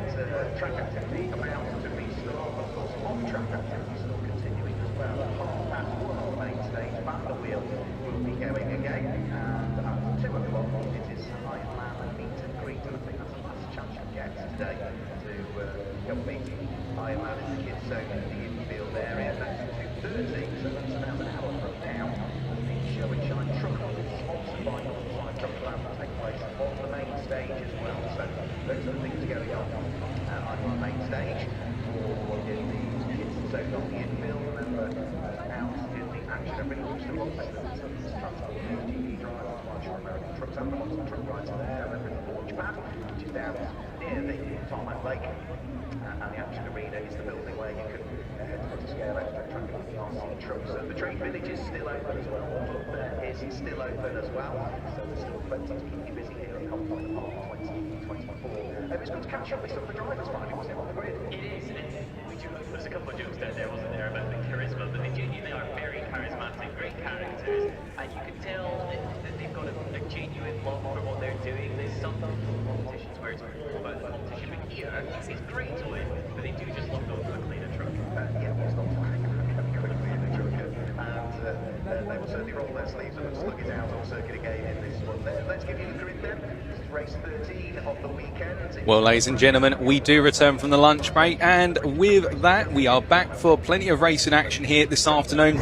And I'm joined in the commentary booth once again to kick off this afternoon's racing at Convoy in the Park 2024 on this fine Sunday. None other than Pointy's joining me here in the commentary booth. Pointy, we've quickly scrabbled in some lunch, we've got some fries between us here, and we've got plenty of racing now. I had a warm chip, it was lovely. I tell you, I haven't had chips at racing, I don't think I've ever had them. I went to get some on Friday night over in the infield with the show trucks. So £5 for a portion of chips. I was like, I don't think I can do that. Oh, goodness. Can't do that. Right, let's have a look at the rundown of the reverse grid for the British Truck Racing Championship here for the second race of Sunday, fourth of the weekend. Row 1 then, reverse grid, we've got Neil Yates next to Paul Rivette. That's going to be an interesting start. Div 1 meets Div 2 power, but Paul Rivette, a very, very good driver, going to be looking to keep that position overall. He does love a challenge. John Bowler then next to David Smith on the second row. Third row sees Tom O'Rourke next to Steve Powell. Ryan Smith at the back then with Dave Jenkins. John Powell starting the Division 2 paddock next to Simon Cole, and then at the very back we've probably got Archie Handy as well if he's out for this race, along with Adam Bint and well, yes, that's it, Adam Bint and Simon Cole, isn't it? Yep, that's it. And then we've got, I think, both of the Oliver family right at the back. There we go, yes. I wonder what happened there. I could have probably had issues before. They've been put to the very, very back. This is going to be terrible for them. I wonder what's happened there. So they're starting right the way at the back. Again, I suppose because they finished at the top previously, it's ended up with them at the very back. So yeah, row 7, my goodness me, to get through all the Division 2 drivers first and then manage to get up to the front. But of course, lots of traffic for Ryan Smith and Dave Jenkins to get through before they've left it too late effectively. Quick look at our sponsors down the side as well. We always forget to mention these guys, such as your Dines, MV Commercial, Sylvie Group, TMS do the onboard cameras, GT tyre sponsor, Truck and Driver, TRP Truck and Trailer Parts, Total Care, our friends over there, Brewhoff, all great partners of the British Truck Racing Championship. And of course it wouldn't be possible without the support of these great sponsors. Watch out on Total Care's social media, Instagram especially, where they'll probably be doing a wipe-up review of the weekend, which always does come across very well. Oh, 100%. And whether you catch all the action live today on this broadcast or from circuit side, alternatively in the post-round review, always good to keep up to date with all the latest action in the British Truck Racing Championship. And of course, this marks the halfway point of the series calendar for 2024, and Snetterton awaits them next. But still, going from what awaits them next to what awaits them now, as they make their way through the last couple of corners behind the safety truck, the pace truck if you will, they'll head onto the start-finish straight, and we're going to have that brilliant battle as they roar their way on down. Paul Rivet on the right of your picture. Meanwhile, on the left of the picture, of course, you've got Neil Yates, and well, it's time for the lights to fall. And the lights go down in 3, 2, 1. It's gone. Huge bit of smoke as the power goes down. Where's John Powell going? He's all the way out on the grass, looking for the scenic route, not finding his way back on, taking his time to make sure it's safe as Paul Rivet flies down onto the inside line. Steve Powell, though, already at the front. Paul Rivet back tyre on the grass. Steve Powell slightly wide. Have we all made it through in one piece? Huge amounts of bogging down, though, centre of the pack. We're up to full speed now as Steve Powell absolutely fires away. Paul Rivet in second, John Bowler very comfortably in third, but already under attack from Dave Jenkins, who is all over the back end, sending Neil Yates ever so slightly wide. Tom O'Rourke looking for the inside line up the hill. This is going to be an outbreak opportunity as they get to the top of that brow. Dave Jenkins is powering past John Bowler at the moment. This is incredible. They are all over that tarmac, making use of every single inch of circuit that they can. Round the inside for Ryan Smith, making ways. Now it's time to take Ryan past Tom O'Rourke. Will he be able to get past before the first lap is over? Huge amounts of gaining there for the two fantastic drivers. Dave Jenkins is going to be very happy to be in that third position so soon in the race. But look at Ryan Smith further back, darting around, trying to find that space. The chicane is not the best place for an overtake, but we've seen it happen a couple of times this weekend already. Here he is now, ducking around, coming around the inside. Dave Jenkins comes out to overtake Paul Rivet. The power, of course, there from the Division 1 truck, different to the Division 2. So that was always bound to happen. Ryan Smith now past Tom O'Rourke as well. And there we go. The start of the race and lap 1 out of the way. We've still got a tussle between Stuart Oliver, though, and Neil Yates further back in the pack. Who have we got, though, for Division 2? We can see there Stuart Oliver and Michael Oliver just in front of Dave Smith, so they've already made waves getting ahead of some of the Division 1 drivers. But it appears we've got Adam Bint very happily sat at the beginning of the official Division 2 pack, but of course he's in second for his division with Paul Rivet very, very, very far away. Paul Rivet's going to have to lose a lot of positions before Adam Bint sees that gold again today. Oh, 100%, but that, of course, is the awkward nature of those reverse grids when it's not the full grid, it's just the top 8, and as they make their way up into Coppice Corner, Ryan Smith looking to pick off there what is Bowler, and indeed O'Rourke trying to come through as well, and a very, very intelligent approach there being deployed by what was O'Rourke to make that move happen, and Tom right now be absolutely grinning from ear to ear with that move as Ryan Smith now barrels after Paul Rivet, and again, like you say, Pointy, I mean, for Paul, he just needs to think about bringing it home, but this whole field right now getting very tasty as they head towards the end of this lap. Well, this is it. It's Donington. Everyone's here for a show. The heat is starting to get to us. It's very, very warm out on that circuit. We've all had smiles around the grid, though, where we had the grid walk you saw just moments ago. But they're here to race. They're here to win. And Ryan Smith now hot on the heels of Paul Rivet in third place. Soon he'll be looking for Dave Jenkins and Steve Powell to make it another first place win for him this weekend. straight past Paul Rivette. Of course, the absolutely astounding speed and power of Ryan Smith's truck, not to be sniffed at. But unfortunately, that is, of course, another truck closer for Adam Bint, looking to take that first place in Division 2. Oh, 100%. And as our drivers continue to roar on here, now potential side-by-side starting to happen as they come from the double left-hander. And as we can see there, potential move being made by number 12 of Michael Oliver versus Yates. But can he find it? The answer is not quite at the moment. And Yates just digging in here as much as possible. In fact, let me correct myself there. No, that is Michael Oliver chasing after Bowler, not Yates. Yates has already fallen behind them. And as they head up the rise in towards Coppice Corner, well, here we can also see what is none other than Stuart Oliver under a bit of pressure from behind from David Smith, who's trying to take a cheeky look up the inside, can't seem to find it. But as they make the way around, I mean, this track right now already coming alive, and they're using every bit of the asphalt, no doubt about it. But as the number 14 going defensive, they're trying to dig in as much as possible. And Bowler right now, I don't think he knows whether to hold the race line or not. Oh, goodness me, and having a quicker brake adjustment there for the number 33. Lock up from Neil Yates entering the chicane, as we saw Michael and John Bowler manage to fly straight through there, joking in the paddock earlier on when I questioned whether they have been too abreast through that chicane. They both agreed that no, they're great drivers, and that's why they managed to do it perfectly. I was like, okay, John, okay, Mike, but good story. Neil Yates, though, getting very close to Stuart Oliver, as Stuart Oliver finding his way through. That lock-up's going to have shaken Neil Yates by a long shot. But we've still got lots of pressure from Michael Oliver on the back of John Bowler there. Adam Bint, though, is looking like he's part of the picture. Getting close there around that bend, catching a few seconds off the back of Dave Smith. He's in the pack. Look at this. Hello, guys. I'm in Division 2, but here I am. Of course, I've got to have a shout out to one of my biggest fans from the Bint team, of course, Noah, who takes great pleasure in seeing me on screen, as well as, of course, coming to say hi and fist bump as many times as possible during the weekend. So, Noah, if you're watching this back at home or on circuit, hi, buddy. Hi. Oh, and I'm sure Noah will appreciate that. It's great to hear one of our super fans there. And meanwhile, we can see the Oliver family now literally going nose to tail as they make the way down the back straight, chasing after the 14 of Bowler still. And right now, John Bowler, he won't know which way to look very shortly, as he's going to be caught potentially in an Oliver sandwich, albeit we'll have to wait and see as they roll the way towards the end of this lap. And as they do, what is starting to become noticeable as well is the fact our top three are just absconding off into the distance, albeit Stephen Powell leading this race by second over Jenkins at the moment. But here we go, ladies and gentlemen, as the number 12 looking up the inside of the 14 onto the brakes. They're about to go, but in the end it looks like Michael Oliver decides to back out of it there. I thought he would have committed. Well, yes, indeed. I mean, it's important to know they've still got 8.5 minutes left on the circuit. Neil Yates looks like he has backed off ever so slightly, as we see. Who is that directly behind Yates? Is it David Smith? I think so.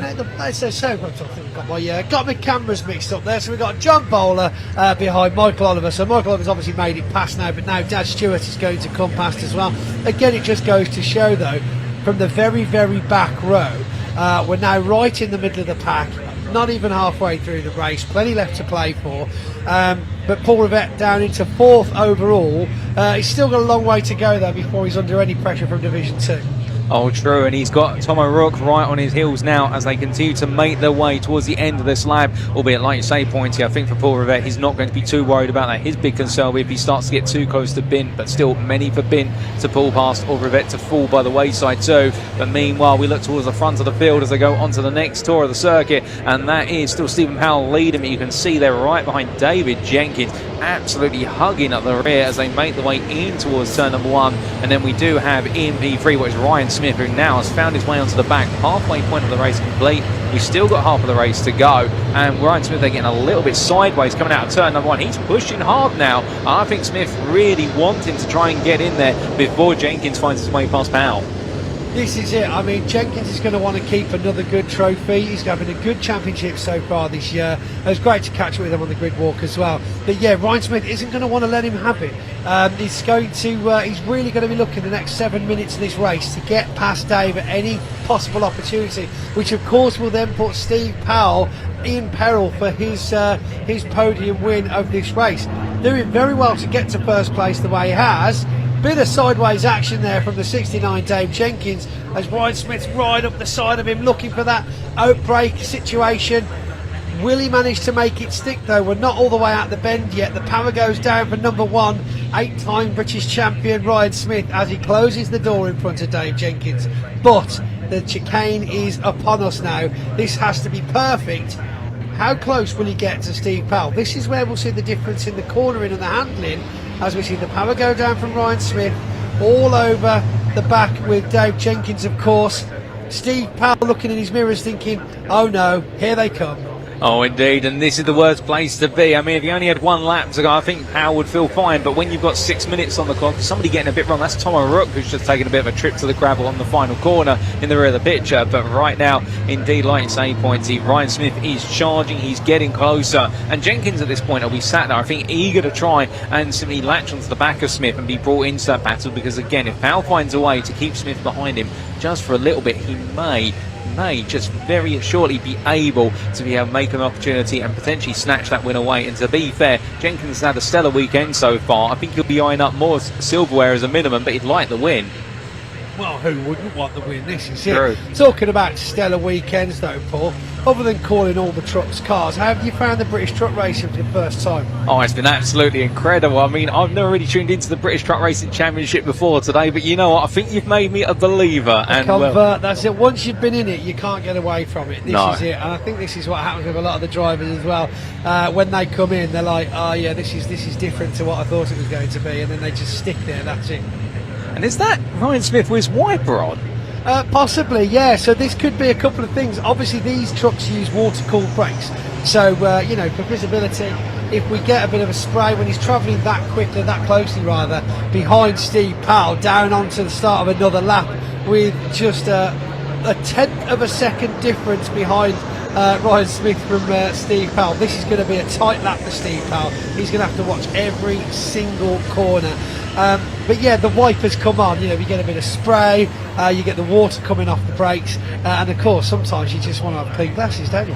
Oh, indeed. And as they roar their way down the hill this time, well, Powell's still ahead at the moment. And, well, this is the closest battle out on the circuit. We're going to stay with it all the way through. Albeit, say that, we've got even closer battle here. And good job by Cameron to catch this. That is the number 7 of Stuart Oliver, battling side by side with the number 14 of John Bowler. And Bowler right now absolutely not giving in here as they make the way on down towards the old hairpin. But Stuart Oliver has found his way through. And now he's just got to try and break away. Albeit with all the battling they've done, they've now fallen the best part of 4 seconds behind Tom O'Rourke in P5. So I think O'Rourke's going to feel pretty safe now, holding on to that final spot in the top 5. This is it, and of course poor old Paul Rivette now feeling the strain of playing with the Division 1s, dropping about 7 positions back now.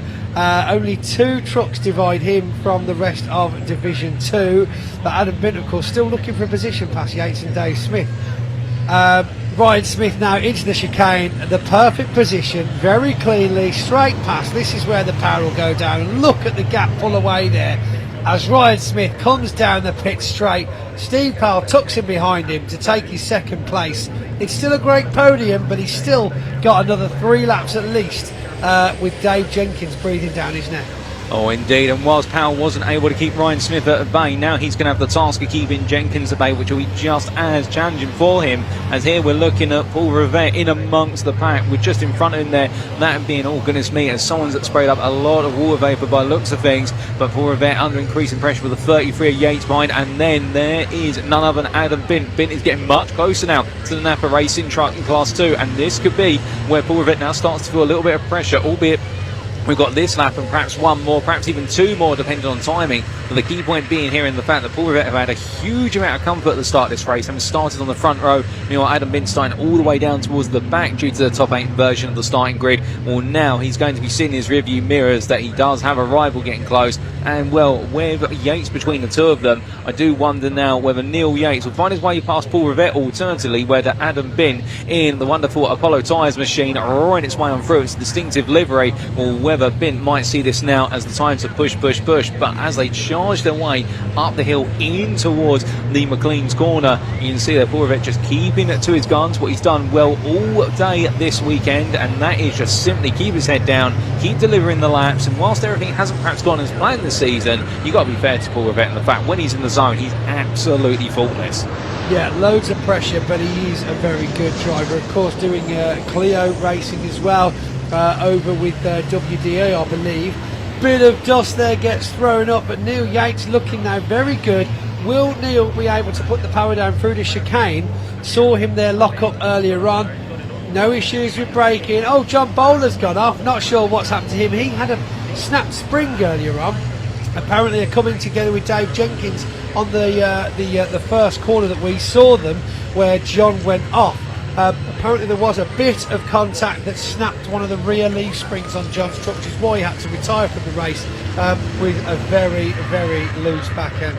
Well, very unfortunate for him, and well, whilst all that's going on and coming from the loose back end of one driver to keeping it as stable as possible right now for our other drivers, well, we can see there the number 22 Paul Rivett still being hounded by Yates as they make the way on down, and well, Yates could not be closer right now. In fact, I think if he was any closer, he'd be in the rear of his rivals. He almost loses the rear end there, coming for the old hairpin push. It's so hard, and then of course the Volvo have been just watching at a distance right now and being very patient here, and well, I think being given the fact they've got 30 seconds left on the clock, we are going to get one more lap in. In fact, we are, as well, our leaders have just crossed the start finish line in front of us, so it means right now for Paul Rivett he's got to do this lap plus one more, and he'll just want to be keeping what will be Yates and then Bin behind him. But as they make the way on around, well, right now for what is Yates, I mean, it's going to be do or die at this point. He's going to try and find some sort of move, but we look back towards the front of the grid and Ryan Smith in control. Absolutely dominating. He's got no issues at all. Clean air, lots of speed, going past Archie Handy there, lapping now as well. Steve Powell and Dave Jenkins sailing past. But you know, hats off to Archie, you know, because this is a very, very difficult sport to be in, coming across from the Saxos. He did some endurance racing in the C1s, I believe, as well. So this is a completely different machine, and you know, he's put a lot of his own effort into this. Huge amounts of blood, sweat and tears have gone into getting that truck out onto the track, and it just goes to show, you know, it is still possible. It's very difficult financially to get into these things, my gosh, you know, but it's just great to see there's still young bucks making their way, saying, no, I want to do it, I'm going to do it, and showing up on track with a team, with a truck, and getting the laps in. Oh, 100%. And as we come to the close of laps in this race, well, here comes Ryan Smith as the number 14 steps aside and goes to Park Ferme. Bowler definitely something not right on that truck. But meanwhile, speaking of one truck where it's all gone right, as he drifts his way to the finish line, Ryan Smith comes on through to make it another win this weekend. Another win in his championship charge ahead of what is Stephen Powell takes P3. And then it is David Jenkins who rounds off the overall podium. Archie Handy there, finishing a lap down, but still bring it to line P13 overall. P5 in Class 2, and well, we've got a bit of time to wait here, 20 seconds before we then get to our P4 finishers, which I think here is P4, P5 could go the way of the Oliver family, but we're looking at where's the start finish line here, and as we can see, there's the confirmation. Michael Oliver takes P4 ahead of Stuart Oliver, and then we will have Tom O'Rourke in the 86 after a challenging start, bringing on home what will be P6 ahead of the number 11 of David Smith, and then Yates, and then Paul Rivett for Napa Racing brings on home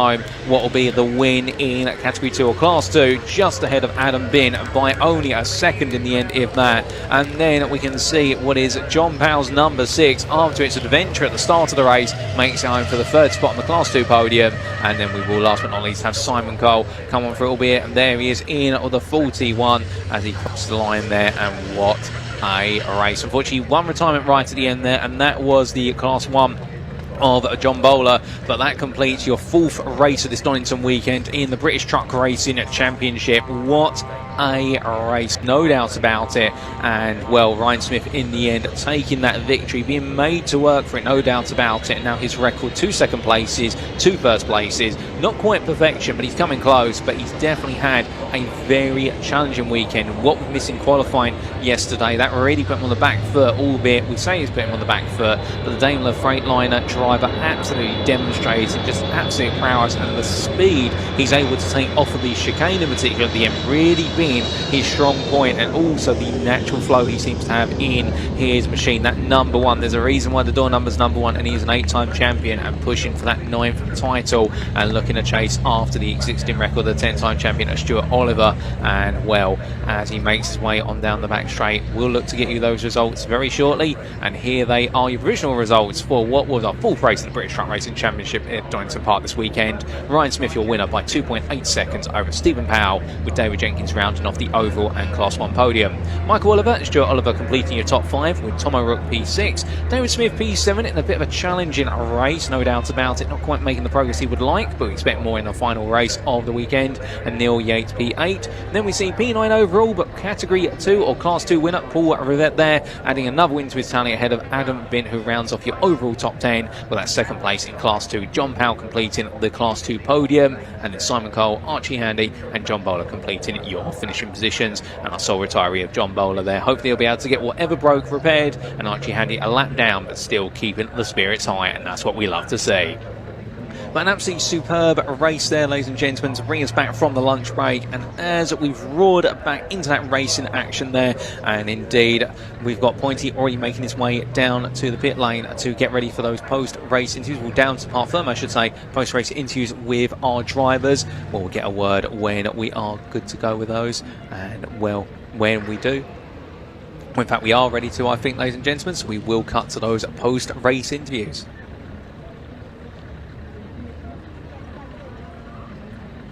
Oh. Ladies and gentlemen, we will not quite be getting those interviews just yet. There will be a little bit of delay at the moment.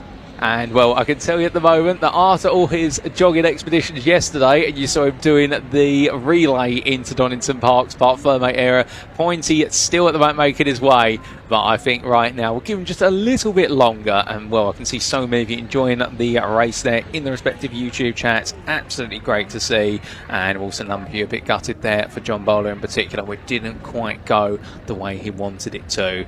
But with that as the marshals clear up the pieces that have fallen off our trucks, well, of course we do have plenty more to come. Up next, of course, will be the first of the 2 Britcar Trophy races at 2:10. And well, in the meantime, that will take us through to that will be those interviews following our British Truck Racing Championship race that's just occurred. But as we continue to wait for that to get underway, in fact we are ready for those post-race interviews, so I think Ian Walthouse and Pointy are going to do that, and over to Pointy.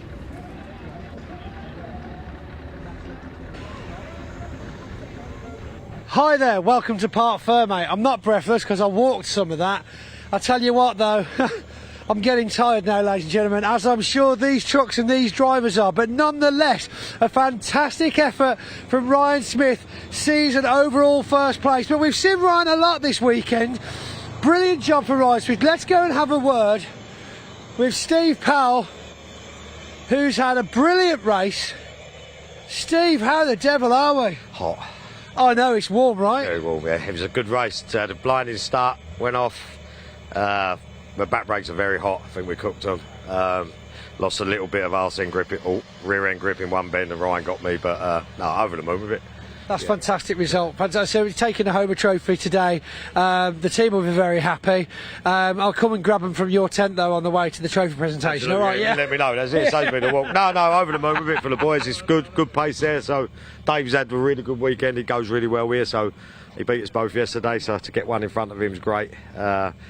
I think I had a 5-second penalty last race, but a lot of people did, so I think I was 5th or 6th. I'm not yeah, sure, a few people have had penalties this weekend, haven't they? But no, good with it. Very pleased with the pace. The team have done an outstanding job. So to get out there and get out from the start, I don't know what happened to Paul. I think he might have hit the wrong pedal on the start. Yeah. A lot of smoke, and then a gap opened, so I just went for it. So, yeah, no, really pleased.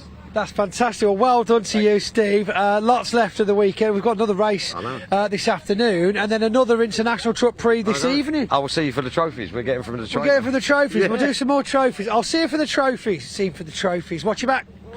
Almost. Almost. We lost him. Almost we lost him. I should have reversed, and that would have been better then if I'd have reversed. Another trophy for Dave Jenkins. Another first place for Ryan Smith. Let's head down to Division 2. See if we've got time to mosey on down the paddock. That's a TUI aeroplane going past. Other holiday companies are available. Right. Stuart and Michael Oliver, phenomenal race for them as well, making it from the dead last row up to the middle of the pack. I can't believe how far we have to walk through these trucks, but it does look awesome. Where that tarmac meets the blue sky, we see these machines all parked up in a row, the beasts coming after the hunt. It is an impressive shot. So we take a screenshot of that and make it cool with AI.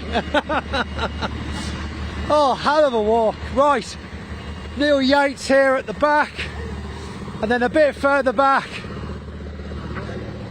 Oh, I'd have been rubbish at volleyball.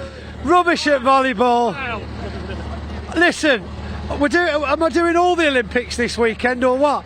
I've already done the 100-metre dash. I'm not going to do my beach volleyball as well. I've not got the pants for it. Right. All gone. Oh, look. Oh, that's a squidgy ball. What else we got in here? We got hats. Oh, we got Napa lanyards. Oh, I like these. Lots of freebies. I didn't want to talk to you, Paul. Just come for the stuff. Yeah, the queue we had out on the grid walk for the freebies was amazing. So everybody loves freebies. Yeah, Napa are very good at that. So they are. I mean, that's the thing with branding, though, isn't it? And that's one thing we can always say about Napa. They're extremely good at branding. Yeah, they are. And of course, you know, any of their merchandise all available online. So you can pop on shameless plug. Pop on the Napa shop and buy whatever you like there. They're not killed this weekend for the touring cars and the minis, and they're fighting for the Race Against Dementia charity. So there's lots of one-off stuff at the moment as well. So, oh, lovely. Yeah, so get online. Get online, yeah, that's quite cool. That is, no, I like that. Well, it's nice they're doing things to give back to charity as well. I mean, we've had a fair few things going on. I believe Ryan Smith sponsor Keith Sims from North Side Truck and Van. He's raffling off one of those kids' Merc wagons. You know, that's £8 worth of kids' toy. Yeah. Everyone's going in for a ticket for that. So yeah, it's really nice. That looks amazing, doesn't it? I know both Andrew and Wayne have bought tickets for that. So. Yeah, I think I bought one as well. I went for it as well. So yeah, I think we're all in with a shot, but we'll see who wins it. Probably some completely. I'd like it to be someone completely random though. You know, just like someone over there that happened to buy a ticket. So one more race left for the weekend. Feeling good about that? Yeah, feeling good. Yeah, so far so good. You know, we've apart from the last race where we had a second place finish, we're maximum points apart from that this weekend, which is what we need for that championship fight. So it is. It's all to play for. Right, I'll leave you to it, Paul. Thank you very much. Well done. Good race. Right, head a bit further back. We've spoken to Adam. We'll see if we can find John, if he's about. You need some steps. Where is he? John, how are we doing, buddy? We're just chilling. It's okay. Yeah, let's just give him a second to gather himself. Okay, he's going to come. He's going to come around. We'll speak to for Adam for a second whilst he climbs out. Oh, he's finished. Oh, for goodness sake! You racing drivers, are you all right now? Hi, John. How are you doing? I'm doing very well, thank you. We've managed to finish the race. We've had consistent problems with overeating, I believe, water, but don't quite understand why it's doing it. Just split another pipe, so it does well because it gets up to about 110 degrees and it still keeps going. So that is a hot temperature, though, eh? It's a testament to the engine. So. Yeah. I mean, your guys have been working tirelessly all weekend, haven't they? Yeah. I mean, we went out there and broke the spring, a bit of damage, a bit of problems with that. So I mean, I think we had about 45 minutes to turn it round, and we didn't make the grid walk, but we made the race, and then I just decided to go for it. But obviously, once it starts getting a little bit warmer and the engine temperature goes off the boil a little bit, and that's it. You can't do much with it anyway. So just nurse it home, really.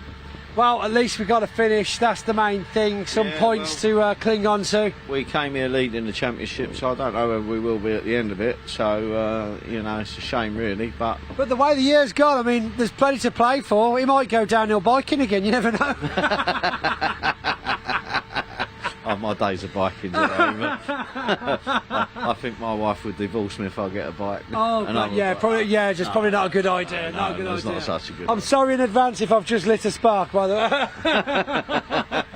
Right, John. Good luck for the next race, the last race of the weekend. Let's make this one happen. Yeah, I'm behind you. We've got everybody behind you.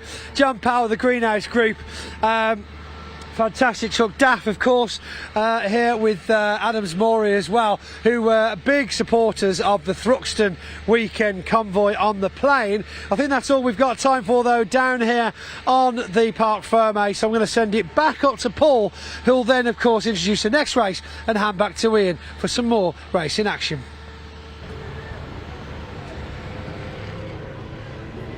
Thank you, Pointy. We're hearing from our drivers there after the 4th of our British Truck Racing Championship races here at Donington Park, and we charge immediately now into the next part of our schedule. You can see the cars already making their way on around to head towards the grid, because coming up is the first of our 2 races in the one and only 2024 Rowe Britcar Trophy Championship, and this is going to be the penultimate pair of rounds 11 and 12 at Donington National, because of course they go to Snetterton for their season finale in what will be a month's time. But as our drivers make their way around to the grid, well, it's only fair that we get some thoughts on our drivers, and we've got quite a special interview lined up with one of our drivers. But without further ado, ladies and gentlemen, let's play the reel and let's see what Ian was able to find out with regards to one of our drivers in a pre-race interview earlier today.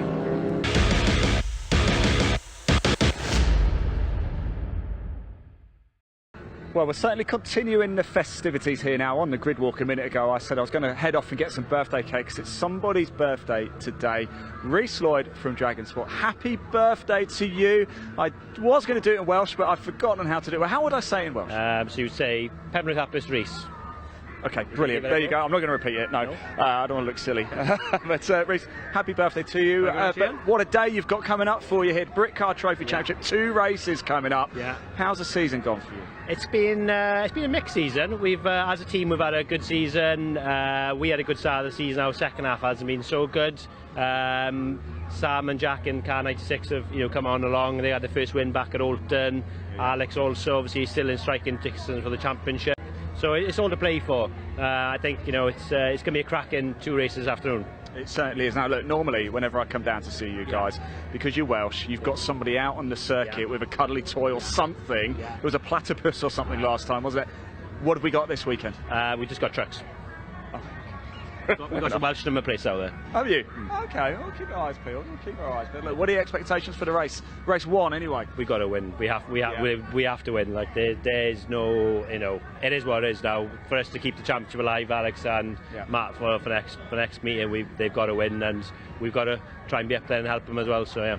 Now, in the Clio class, certainly in the Britcar Trophy, the racing is phenomenal, isn't it? We're expecting more of the same, right? Yeah, and the thing is, Donington National is a circuit everybody knows well. It's a circuit everybody comes tested, so the times are so close. Yeah. So I think that it's going to be won and lost in the pit stops. I think that's probably going to be the key battleground this afternoon. Well, you've given me some of your cake here as well, so big thank you very much. There's plenty left of it. There's plenty more. John, we'll get you some very shortly, but can I ask, what did you get for your birthday? Did you get anything nice? I had a bag of PG tips, a tea mug, and I had a piece of a broken Clio. Right, okay. That was my collection. Well, happy birthday. That's what we get when you're racing driving. Maybe we could do better now. I've got some Oreos upstairs. You can have some of those. All right. Thank you. Yeah, thanks. Yeah. No, best of luck. Thank you for the race. Thank you for talking to us. Yeah. And thank you for the cake. No this problem. looks lovely. Yeah, cheers. thank you. Best of luck.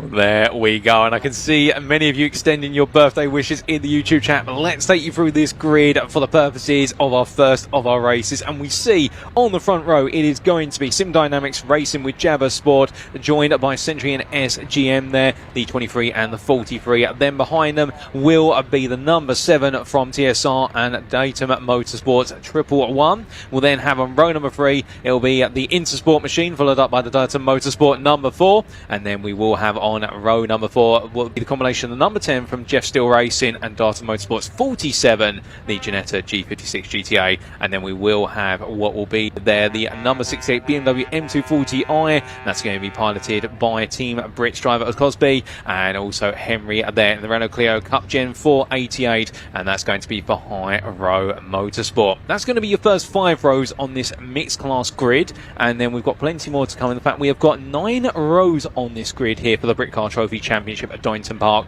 for round 11. And as we can see on row at number 6, starting in P11 will be the number 96 piloted by Nessa, and that will be for Dragon Sport. And we caught up with the team only moments ago. And also we will be having joined them alongside the other Dragon Sport Renault Clio Cup Gen 4 being piloted by Hyde initially. And well, that will be the number 12, appropriately starting at P12. Then on row at number 7 will be the number 89. That will be High Road Motorsports Lee taking that away, with then Lloyd for Dragon Sport in the Renault Clio Gen Cup 4.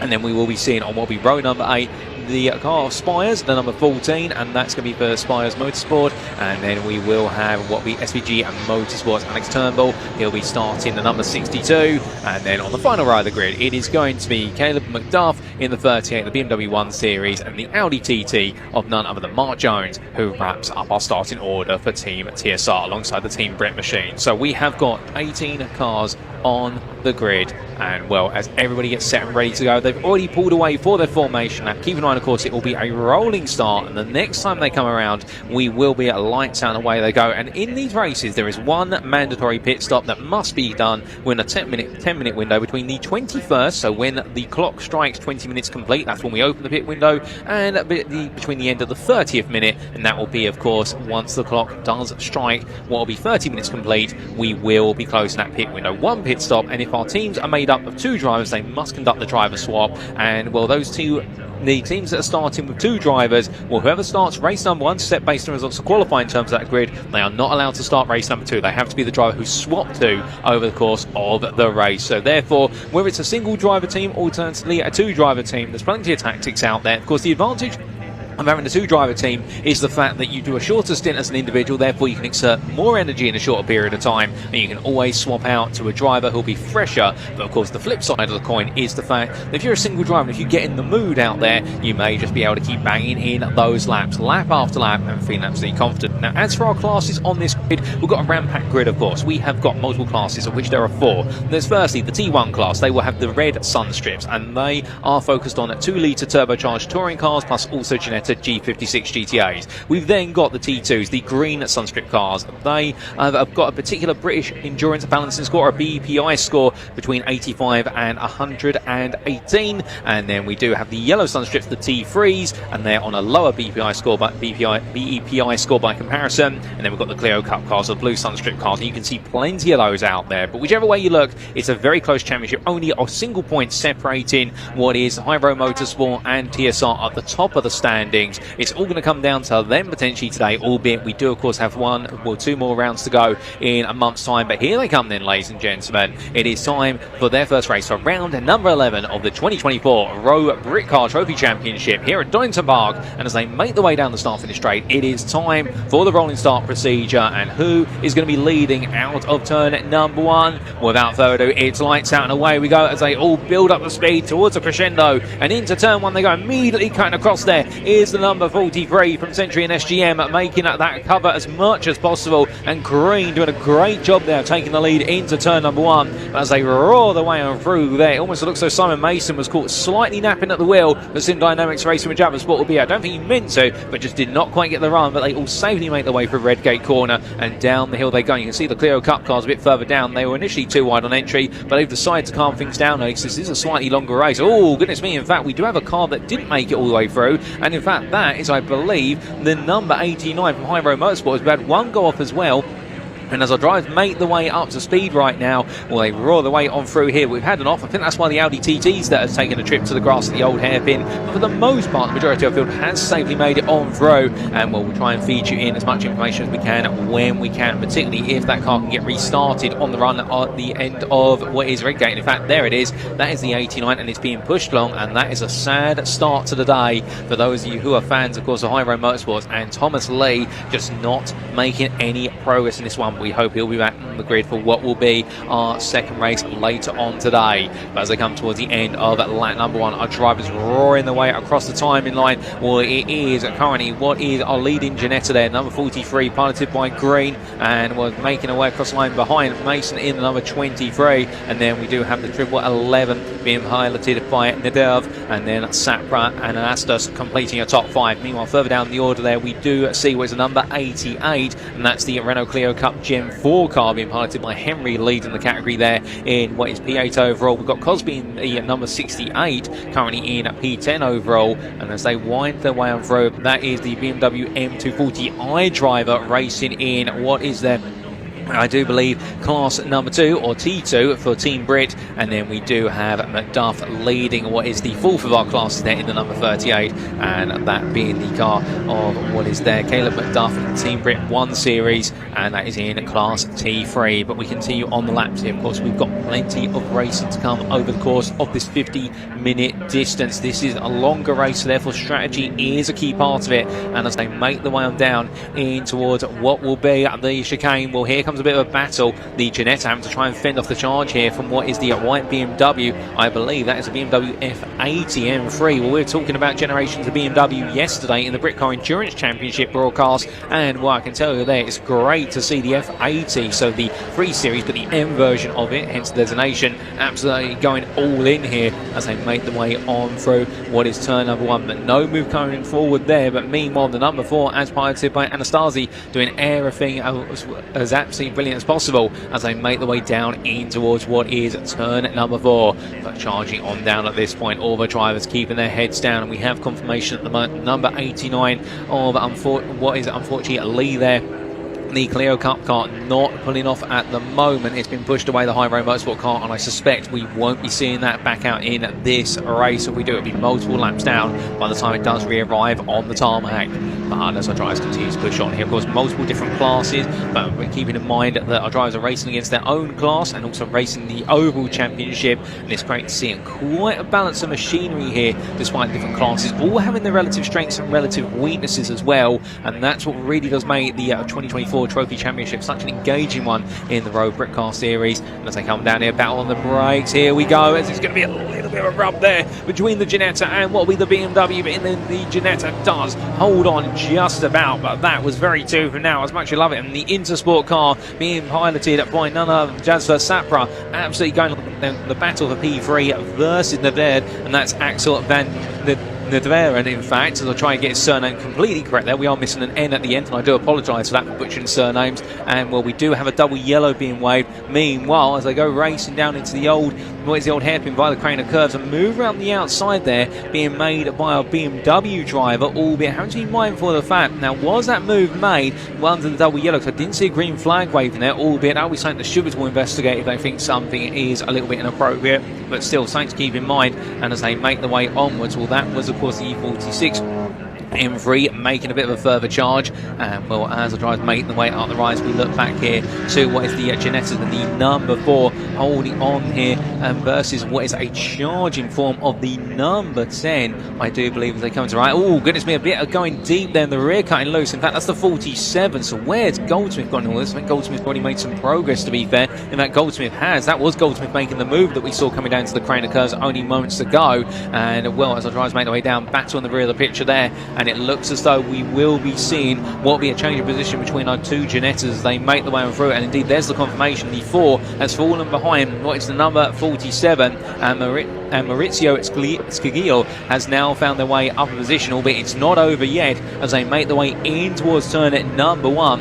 And as they make the way on through Redgate Corner, well, right now it is starting to step away from what is Dayton Motorsport. But keep in mind, it is a long race ahead, and therefore you've got plenty of time. But meanwhile, looking a bit further up the road, we do see there was that ongoing battle, and this is of course the fight for P3, and Axel van Nedeveen holding on for Darton Motorsport as they head on the rise. And as they do, well, the BMW chasing furiously afterwards, and the Intersport BMW absolutely hounding, but nothing coming forth. But meanwhile, we're talking a lot about the front. Let's talk a little bit about our Clio Cup cars, and here we can see the leader of the Clio Cup class, that's Hyde versus Henry here. And as they make the way on through, And all the way up, what we do have right now, the Dragon Sport car facing off versus, oh goodness me, a move up the inside there, cut the full, goes very late on the brakes there, there's the 88, and Henry gets it stopped in time, but there you can see Hyde using experience to know you don't brake that late into McLean's and not make the apex, and as they cock a wheel going in towards the right-hander of Coppice Corder, the number 96 there now of Nessa is going to be on the ready to pounce.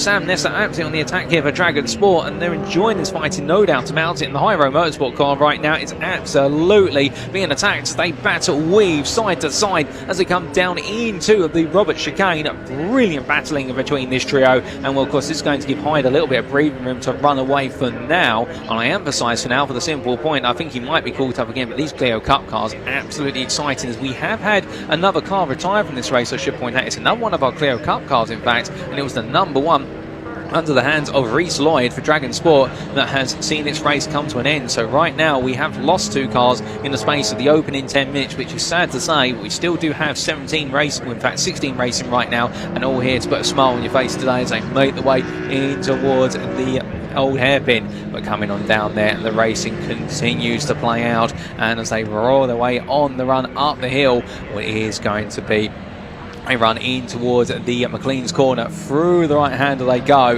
and well, as they do, I can see some of you correcting me there in the YouTube chat with regards to my BMWs, and I apologise, I'll try and get them right there, but thank you for the correction as they roll their way onwards towards turn number 1, and we can see the number 43 there leading up the way, and of course number 43, the Ginetta G56, being piloted by none other than Ben Green for Century and SGM, and feeling very in control of this race at the moment as the 23 gives chase under the hands of Simon Mason, and the Sim Dynamics Racing with Jabba Sport driver doing everything right so far.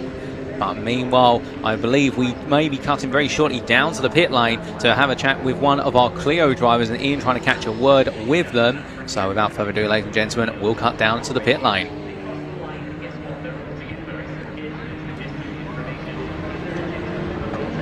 Well, I'm down here in pit lane with a very happy Handley Simpson at the minute, because things are going well for you. And you guys in the Clio Cup are gunning for the championship. What do you need to do to secure it this weekend? So for the Clio Class Championship, we just need to outscore the number 12 car. Whether that be they finish 4th and we finish 3rd, it doesn't matter as long as we outscore them. In both races? In both races, yeah. So that's really our targets. We did that in qualifying by qualifying pole. But at the minute, we're just having a battle out there right now, and it looks amazing. I'm hoping he comes in early, to be honest, so I can join in. It's brilliant, isn't it? Because you're on your toes, you're dancing around, you're getting excited, but you're itching to get out there, aren't you? No, yeah. All year it's been amazing with the battles in the Clios. It's never been an easy ride for us, and that just means that if we do what we need to do this weekend, it's so much more deserved because it was hard work. Fantastic, Hadley. Best of luck out there. The title's on the line in the Clios. Paul, back to you.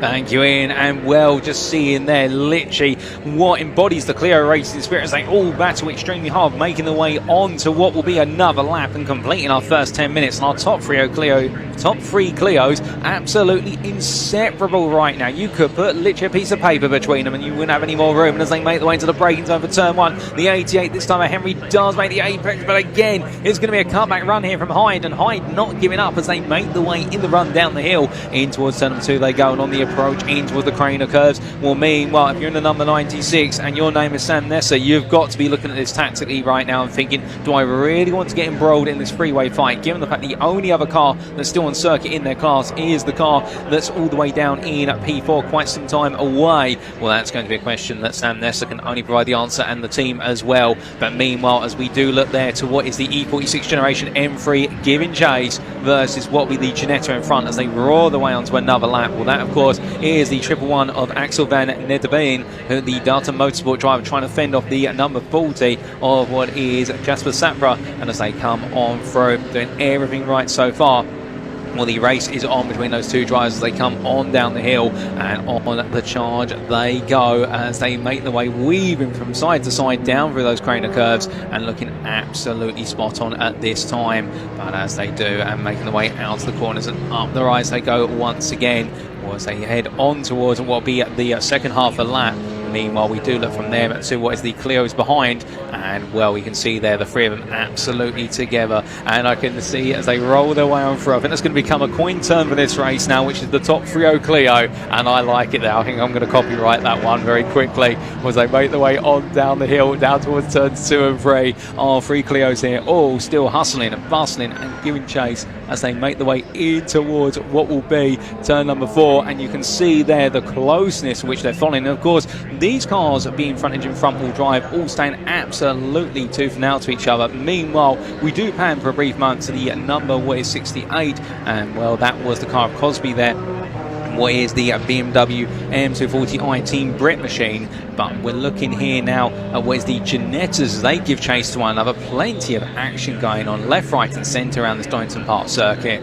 And well, as they come on towards what will be another lap, the Audi TT there as well, still out on circuit doing everything it can. Mark Jones behind the wheel of the car, and the number 77 there, well, currently P3, and well, as we can see, Jones in Class 2, currently P3, a little bit off the pace compared to Ellick and Cosby, who are much further up the road. But you never know what can happen as the race goes on. And to be fair, that's why you've got to stay in it to win it, all the way to the checkered flag, for the simple reason anything can happen. But speaking of anything that can happen, all of our Clios right now, well, that's Red Gate Corner coming up, but they're all staying very tight towards it because nobody wants to yield ground. But looking around the outside there is the number 96 of Sam Nessa. And well, as we can see, the Dragon Sport driver going for it. He's starting to want to play a role in this battle. And I think now he's seen what he needs to see. He's going to go on the inside here through 2 into 3. It's going to be side by side, having to manage to understeer, of course, as the Clio front engine front wheel drive, but he gets done a little bit of a small lock up there as he came down his old hairpin, but a lovely move. He's taken all the momentum out of both of them, however, and here comes the 88 in return as Henry now looks to go back on the attack. Maurice Henry says, well, I want to play as well, and as they make the way on towards the rise into the braking zone they go. The number 96 having to defend absolutely as hard as possible, but intriguingly, Hyde is not able to break away from this, even though they're fighting. Well, we're not expecting to pull absolute temps every couple of corners, but the point being at this point is that Hyde is just not escaping and getting caught up in the battle.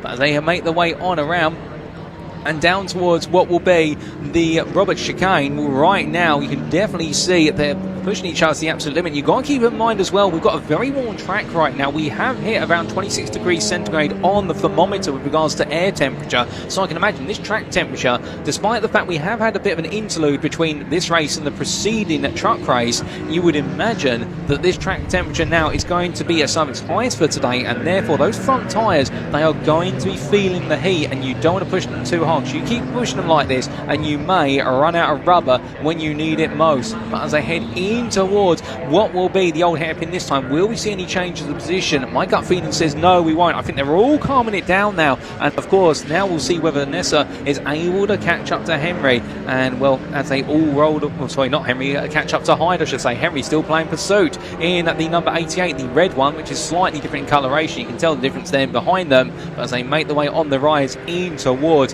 what will be turn number 7 into McLean's once again. Oh goodness me, I know we can't get it today, but oh goodness me, side by side there, and well, it's going to be Henry now who's going to go to the inside in towards McLean's. Brilliant racing between them, onto the brakes he goes, and as he does so, hitting the bollard there, the rechargeable bollard, as they make the way on through the right hander, and it is going to be what will be Henry who gets ahead in the end in the 88. But now Hyde is able to pull up a gap. You can see that gap has opened up to about 1.5 seconds as they come down into the braking zone for the Robert chicane. So right now both drivers absolutely eager to battle for that P2 spot. But you do have to ask yourself the question, if they keep fighting like this for the long term, are they not costing each other time in the immediate? And well, as we look meanwhile to the 1 Series BMW, and this of course the Team Brit car, the number 38, as it winds its way on through the exit of Roberts, well, as they head in towards turn number 1, well, I think we might shortly be getting a word with one of the team drivers, and I think we're going to be getting a word from Alex Neville, who is the one of the team drivers for the number 12, the leading Clio Cup car, and we're going to cut to Ian down in the pit lane to hear what they think about the battling so far.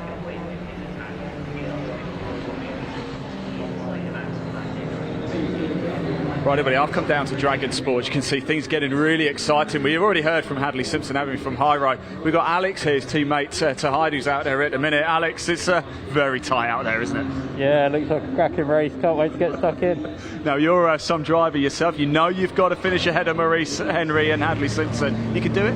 Yeah, of course you can. Pat's doing it right now, isn't he? Yeah, top man, Alex, thank you so much. Unfortunately, I've just been chatting to Reece Lloyd. It doesn't look like they're going to get back out. In fact, it doesn't look like they're going to make race 2 either. What a shame that is for Dragon Sport, but plenty of action still taking place in the Clios. Paul, back to you.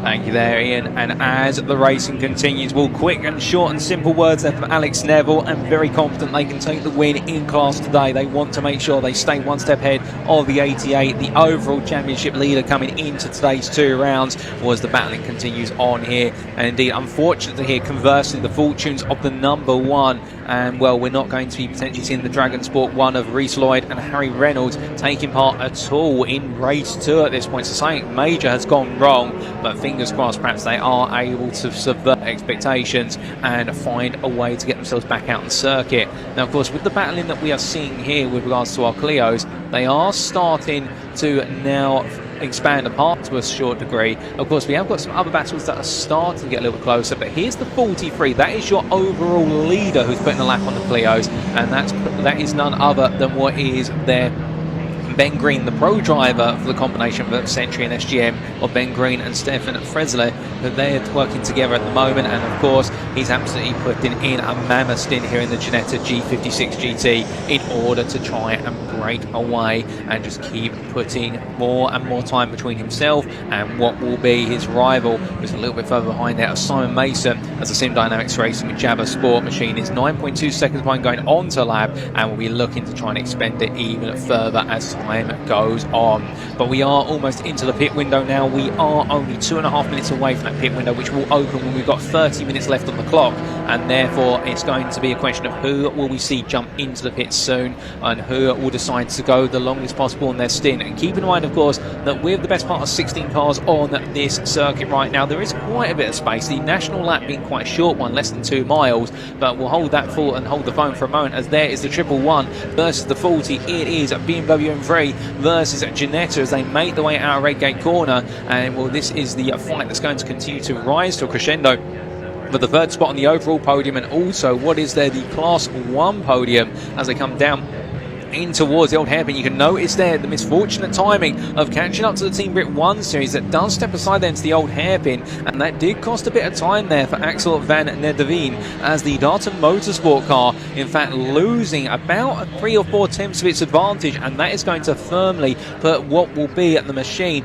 of none other than Jasper Sapra into the attack. And the Intersport BMW right now absolutely charging on here. You'd love to see it, to be fair, as they head onto the rise and coming on through the right hand. Well, right now that BMW looking good, as we do see there, I did see a brief panning moment of what was a car parked up on the inside of the apex of Coppice, and that might explain why one of our other cars has gone. But as they come down in towards the braking zone here for Robert, nothing between them. 2 very different styles of machine, to be fair, in the fact that you can see the older BMW by comparison, as they make their way on towards turn number 1, well, they continue to push on, and there is what we're talking about. We saw that was a Ginetta, so that wasn't one of our earlier retirees. That is a fresh retirement, and that is a shock, and it's not a welcome one, and that is, I believe, what is the number 47, and at the time that had Maurizio Scalvio behind the wheel of the Darton Motorsport Ginetta, and it is out for the count by the looks of things from this race. Not quite sure what's happened to it, but something's clearly gone wrong, perhaps a drive failure, and we will not be seeing that taking part any longer. But driver out of the car, and we're still half an hour to go in this race. That is a very, very sad end to their race, because they were running quite well, running and battling for the top 5 overall in Class T1, and well, it's not worked out for them today. But as our drivers continue to rage on, we have lost 3. We still have 15 racing at this time, and well, as we look here to the Audi TT, that's the number 7, and number 7 right now being piloted and leading in its class. That's being piloted by the one and only, I do believe, Rob Ellick, and Rob Ellick here today by himself, normally partnered up with what is the driver, I believe, of Mark Jones. Well, in fact, no, Mark Jones in a TSR car of his own as well, the 77, and in fact 2 Audi TTs here today. I'm not seeing double, and that explains why we've got 2 TTs, both with number 7s on their door numbers. Normally you would have Ellick and Jones together in the car, but they decided to bring their own cars today and go racing, which is great to see. And well, right now Ellick absolutely flying there for Team TSR, and he does have the best part of what is a 17-second gap of an advantage over Noah Cosby, the Team Brit BMW M240i. But we come back to this close-knit battle in the fight for what is P3 overall, and it's BMW versus Ginetta still as the chase rages on.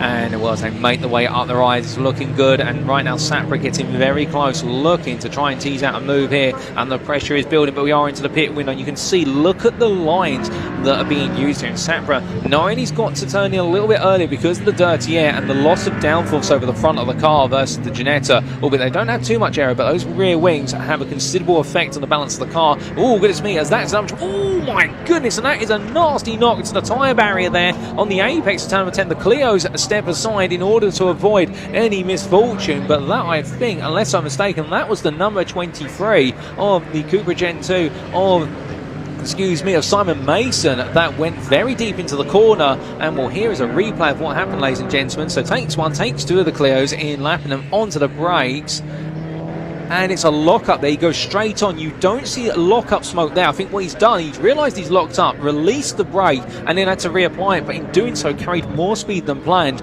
and then found his haste and pace into what was the tyre barrier there. But thankfully, just a grazing blow. We've seen a couple of those over the course of today, and well, the tyres at Roberts definitely now feeling some paintwork. As meanwhile, we look back here to what is the BMW M240i of Team Brit, and Noah Cosby absolutely driving the car well, albeit he does have the best part of what is a 20-second gap to Ellick in front, and he is being chased there by the other TSR Audi TT, albeit it does seem as though that Audi a lap down by comparison, and therefore it does mean that there's less pressure on this time. But we have had a pit stop, and that pit stop being what is the number 62 that has been made, and Alex Turnbull in the Ginetta G40 has made the pit stop, and well, it will be now a case whereby they're going all the way to the end of the race. But that is Alex Turnbull there, currently in P2 on the outlap for Class 3, and well, as they head on the rise,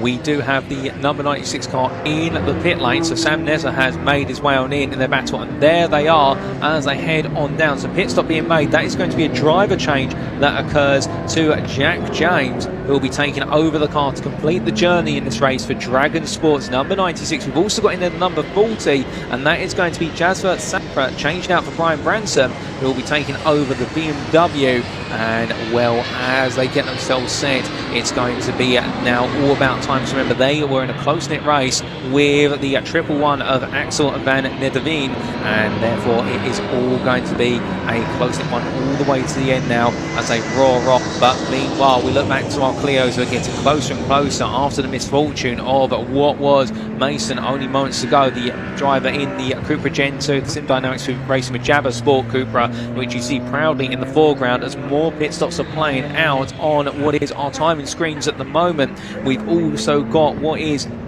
I do believe, the fourth of our Clios that is still running, and that's being driven by none other than Anton Spires, and well, they're going to be coming into the pits and doing their driver swap with Andreas Georgiou very shortly. That driver swap will be completed, so therefore we fall a little bit quiet in terms of the volume of Clios out on circuit. But what we lack in volume we make up for with the quality of the battling between the two Clio leaders here, and this is Hyde and Henry, and well, the H's come together here in terms of surname, and right now they're potentially going to come together in some brilliant battling as we've got more pit stops occurring. But as they break their way down in towards the old hairpin, literally a nose-to-tail chase here. And this is the first time since really the start of the race we've seen them nose to tail. But here we have a quick shot of our leader overall, and still it does look as though Ben Green for Century and SGM enjoying a very solid run. Remember, he does have to make a pit stop at some point in his pit window, and he will have to let Stephen Fresler take over the car, but doing everything he can. And I suspect, given he's a pro driver, he's going to try and run this stint for as long as possible before handing over to what will be his prime or AM counterpart. as is perhaps normally the trick of these two-driver races, where you do see what will be drivers of different skill levels. So we do see there a bit of tape going on to the T1 Cupra and the Cupra Gen 2. They're getting the tape for the damage picked up, but side by side battling here down into the chicane. And well, they've only got 4 minutes left on this pit window. This could be a battle before the pit stop, and the Clio's come on through, and that is going to be the 88 of Henry taking the lead. And indeed, it is now the High Road Motorsport Clio that is leading ahead of what is their Dragon Sport rivals, albeit we do have the leading Ginetta also interfering in this battle. So right now there's action everywhere, and I can actually feel for what is Ben Green here in the fact he doesn't want to get involved too much in this battle, but I think right now it's going to make the hairs stand on his end, the fact he's had to clear it and clear it in appropriate manner. As they head down in towards the old hairpin here, still nose to tail, they are so close as they roar and rip their way through the right-handers, and as they head in towards what will be turn number 7 once again, all making their way up into what will be McLean's very shortly. And we can see there BMW going quite slowly in the rear of the picture. We'll come back to the thought around that shortly. Might have had a run off of the old hairpin or perhaps a mechanical issue.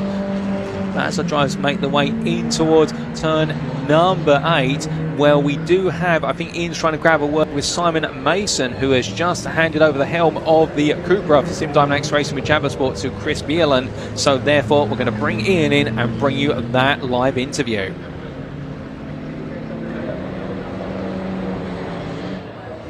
Yeah, hello everybody, I'm with Sim Dynamics down here. Simon Mason's just behind me. The car's just come into the pits, starting a pole position, of course, came in from second place. Quite a bit of damage to the front left of that side. I wonder if Simon can just explain, I wonder if we could just listen in. Simon, what happened out there? A bit of damage to the front of the car, front left. Yeah, it's no one's fault. It's that was passing one of the Clios. He did everything really well, one of the high road cars. And there's just no grip on the circuit. So when you go offline, I went down his inside, not out braking. He gave me space. I had to run. I'm in a quicker car. It was all very measured. As soon as I turned, it just was like, you're not on the line. That's clean. And I just had a full lock understeer straight away, and just running wide, glanced the barrier. I had the choice between the gravel, fire myself through that, or fire myself. I thought I might just miss the barrier. I didn't, and that's what's done the damage. So it's steering and tracking's out slightly. It's actually not too bad, but it's just frustrating. It's just there's just no grip. If you go offline slightly, because I had the same thing passing them after I caught those Clios back up again, and they're doing everything right. They're being spot on. And even trying to pass them nicely and trying to, to not mess them up and mess me up either, just can't get it to turn offline. So it just goes sailing in with a load of understeer, and you just try to slow it, and you're not even committed when you went for the, So go offline, you're in trouble. You've got to be mega careful. Well, you came in from P2, so it's still not too bad. All's not lost yet. You know? Yeah, we're doing okay. We're doing okay with the. Overall, in this, it's just managing tyres now. I mean, Ben is super quick. You can't match him. You can see how our pace drops off. I can stay with him for the first 2 or 4 laps, and you can't stay with the Jettas after that. So it's just hang on, see what happens. Hopefully, Chris is quick. So let's see. I'll stop waffling. Sorry, Simon. Thanks so much. Best luck for the rest of the race. Paul, back to you. Thank you, Ian. And well, an insightful interview there with what exactly happened to the number 23 at the time being piloted by Simon Mason, and talking about the lack of grip on that inside run in towards the Robert chicane, and then just causing the car to carry too much speed, couldn't get it stopped in time, and it almost went so horribly wrong. But still, very pleased to see they're running. I mean, all the tape up on the left hand side of the car over the front left wheel arch, you can actually see where it's knocked the bodywork back over the front left tyre, so therefore it does expose it, and that's going to create a little bit more drag on the car potentially, and also perhaps upset the left hand side aero balancing. And in fact, see that coming down the hill and the car wobbling slightly, so the damage is notable here. That's just the visual damage. We don't know if there's any further damage that might be affecting the car, but more pit stops happening as we are at the end of the pit window. A lot of drivers have left it as late as possible to come on in before doing the driver swap, or just having their mandated pit stop if they're a single driver team. But there comes our TT out of the pit lane. That is the number 7 making its way on through, and there is your race leader. Out onto that outlap they go, and the number 43 now in the hands of what is Stephen Fresler, and well, the Centurion SGM Ginetta G56 GTA doing a fantastic job at the front of the field. Both drivers doing well so far, and we now look forward to seeing what Fresler can do all the way to the end, as they do have 20 minutes left on the clock. But everyone has successfully made their pit stops as we understand it, so therefore it does mean now that it's all going to be go to the finish. No more pit stops scheduled, if you will, because the pit window has just closed, but we'll have to wait and see who exactly now will maintain the consistency and will be able to bring it on home all the way to the finish line. But as our drivers continue to push those laps out there, of course, your leaders in the Clio Cup class are now in, and that's Matthew Hyde changing over to Alex Neville, albeit their pro driver is going to be taking over, so that's going to make them absolutely bold and brazen as ever in terms of wanting to win. But continue to talk a little bit about the 43 that we see out there.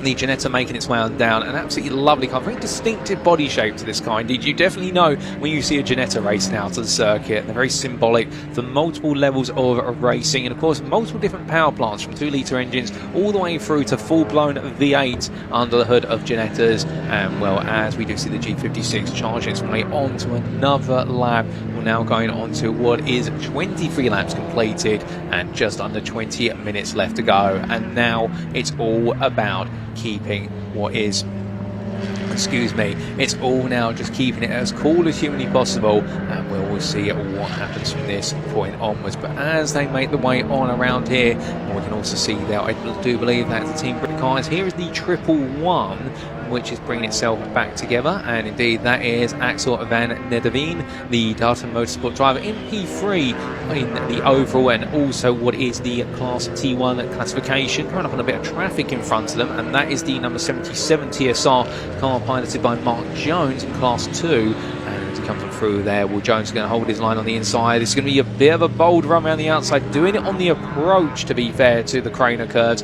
So I think leaving it to the last moment, but Nederveen showing absolutely full confidence to go around the outside and coming down into the old hairpin, carrying the speed and roaring on. And as they head upwards, well, we do have what is a bit of a charge going on the battle for, I do believe, P3, and well, that charge being made by the number 40 that was previously being piloted by Jasper Sapra. And well, we're going to get a word from Jasper very shortly. Ian's down the pit lane with him, and Brian Branson in the car now. But it'll be good to hear the thoughts of the Intersport driver after that dramatic first stint behind the helm of the BMW M3.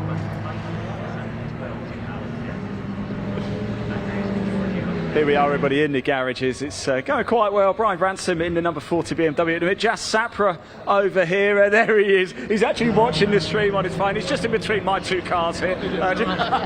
Jas, quite a decent opening stint for you, making up a place. Yeah, it was all right. I was trying my best. Just had a bit of braking issues on the rear. That's why I didn't really commit on a few little moves. I wasn't really confident with the car. Okay, so I didn't really want to, hit him top there. There's more to come, is there? Yeah, there will be, hopefully, yeah, we're trying our best. No, I've heard get off line, there's no grip. Have you found that? Or have you just stayed on line the whole time, yes? It was okay, but I think as the time went on, the car did quite out. Their tyres are failing. So wise, unbelievable. Yeah. Jeff, thanks so much for talking to us, mate. Great to see you again as well, buddy. Take care. Brian Branson in the car at the minute. And Paul, back to you. Thank you, Ian. And interesting to hear the thoughts there from Jasper, tuned in off his phone, which is absolutely fantastic as well. And there it is, the wonderful number 40, and in that distinctive German mark, making its name, that wonderful engine note as well, which you can always hear at a distance and know what it is. That M3 roaring its way towards the end of another lap.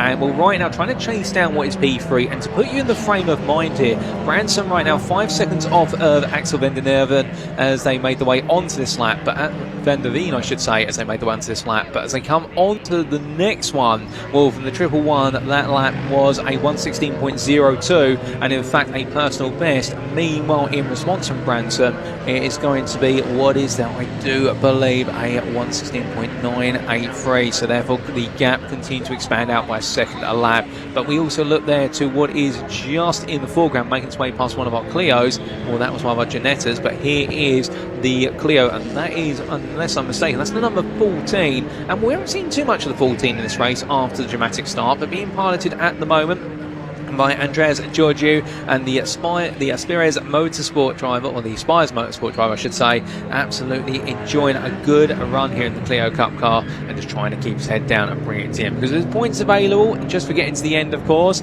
and now that's always going to be a big motivator in its own right as our drivers continue to push on here. But then we look to the number 96, third place in the Clios, and the Clios, after what has been their very dramatic first stint of this race, have now spaced out to a degree, as you can see there, up on what is 3 wheels. That lovely camera shot showing you just exactly when they say the phrase that front engine front wheel drive cars end up cocking the leg, this is exactly it, cocking the leg in reference to what dogs do. We won't go into any further detail on that, let's keep this PG. But as they make the way down the back straight here, the Clio absolutely roaring on, and as they head in towards the Robert chicane. Well, right now the Clios may be spaced out, but we're keeping an eye on what is the gaps between our drivers and the teams indeed, and what we can definitely tell is that at this time it does seem as though everybody a bit spaced out after those pit stops, and also we've got all different levels of skill in terms of our drivers out. It's some pros taking over from what is primes or AMs and vice versa, and some teams have only got the one driver in the car, so therefore as they wind the way on through, we look to the number 23 here, and this is being piloted by Chris Bielan and the Sim Dynamics Racing with Jabba Sport Cupra Gen 2. Trying to chase down what is your race leader in the Centurion SGM Ginetta G56, but the problem is they've got 17 seconds or so to try and close down.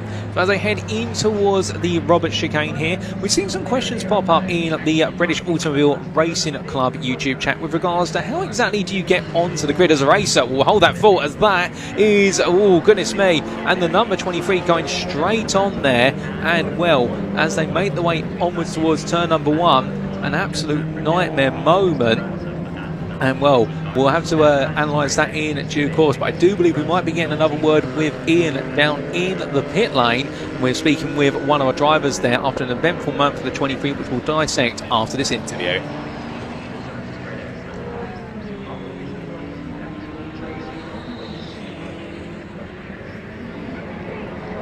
Down to catch up with Team Brick. Caleb and Duff's over here as well, and these guys are flying in this race as well. Dom Shaw coming in the car, here he is, let's grab him over and have a quick chat with him, shall we? He's making his way over. Caleb, I've got to say, you boys are absolutely flying in this race. Yeah, thank you. This is very hot weather as well. Yeah, it's very exhausting. What do you make of Donington Park here? Because it's what do you make of all the people that we've got here as well? How nice is it racing in front of such a big crowd? Yeah, it's nice to get everyone to watch the race, and yeah. What do you think of my hat? Sega? What do you think of my hat? Oh, nice, yeah. I'm looking pretty cool. Best of luck for the rest of the race. Congratulations on your stint as well, mate. You're on fire. Top stuff. Paul, there you go. Back to you, mate. Thank you, Ian, and loving the hat as well. And as we look here to what is this battle now, this is for P2 overall after the Cupra had a step off the circuit, only moments to go at the Robert chicane, and well, the battle is now raging on, and behind them is the 111 of Axel Van Nederveen as they head in towards Redgate Corner, and this is where you're going to see the different styles of drivetrain really have an effect, and the fact as they make the way down the hill through the Craner curves, this is where the Cupra will be able to carry a little bit more speed on its front, albeit with the damage it's got, it may not be able to carry that speed and really maximise was the front engine front wheel drive configuration versus the Ginetta behind front engine rear wheel drive, unless my memory is very mistaken. And as they make the way in towards the double left-hander and onwards towards the McLean's corner very shortly, where it is now a game of cat and mouse here all the way through, and look how the Ginetta able to carry so much more speed through there. The 23 is really struggling at this point in time, and well, right now Chris Bielan has an unenviable task, which is holding at bay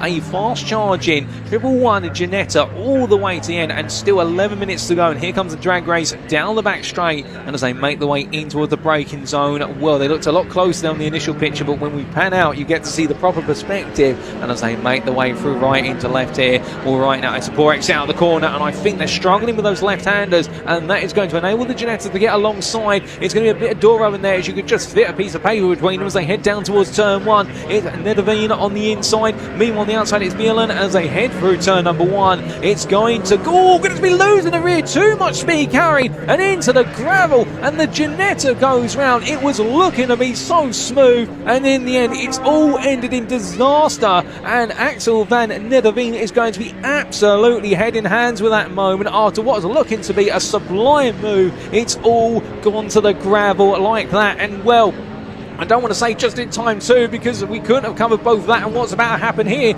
We talked about the fact of our Clios. Well, here comes the replay firstly of what happened. So side by side had all the space inside, but went as late as possible on the brakes. And here you'll see, turns in, I think on a downshift there, the rear of the car perches up slightly and the back just completely goes. He tries to counter steer it in order to get the car to settle down, but by that point, 2 left tyres onto the exit curbing and there's no grip. But thankfully, and there's a lovely image to see, he has got it out of the gravel. We won't need to extricate the car using the tractor, but very frustrated with that, no doubt about it. But meanwhile, from recovering the car, we now look here to what is the Clios, and these are your top 3 Clio drivers, nose to tail, and half a second between all 3 of them after what is 40 minutes of racing, a pit stop included in that, and they've all found each other once again. And well, as they make the way on through there, we'll very shortly get an image of them making their way on down the back straight, I suspect. Well, right now we can see there the flow of many a car going on through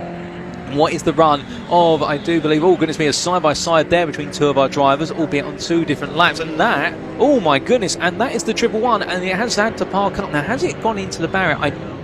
It hasn't crashed, no, they've just pulled their way to the side, I've been informed in my ear, and that's the Darton Motorsport 111 Ginetta. Well, they've decided to retire the car, and I suspect that might be after the trip to the gravel. They've decided that perhaps it's time to put it down. Perhaps the tyres are completely gone, and well, let's come back to those Clios that are racing.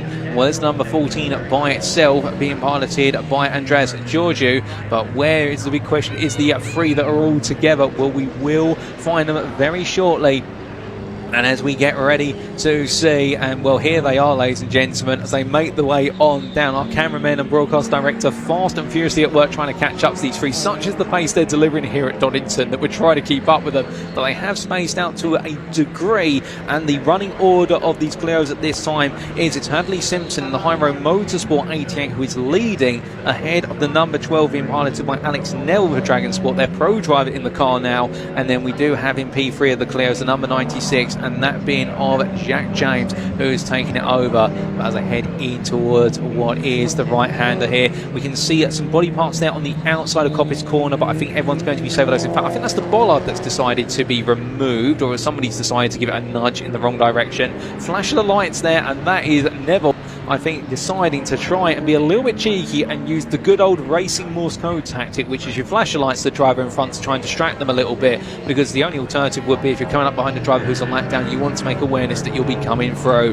As they make the way on across the timeline, there you go, as they roar their way onto the next one. In fact, Simpson, James and Neville in that order. I'll correct myself there as they cross the timeline, and well, we are onto our 4th retirement now with the loss of Axel van Nederveen, the Darton Motorsport Ginetta, unfortunately meeting what was an early retirement after that off at turn number 1.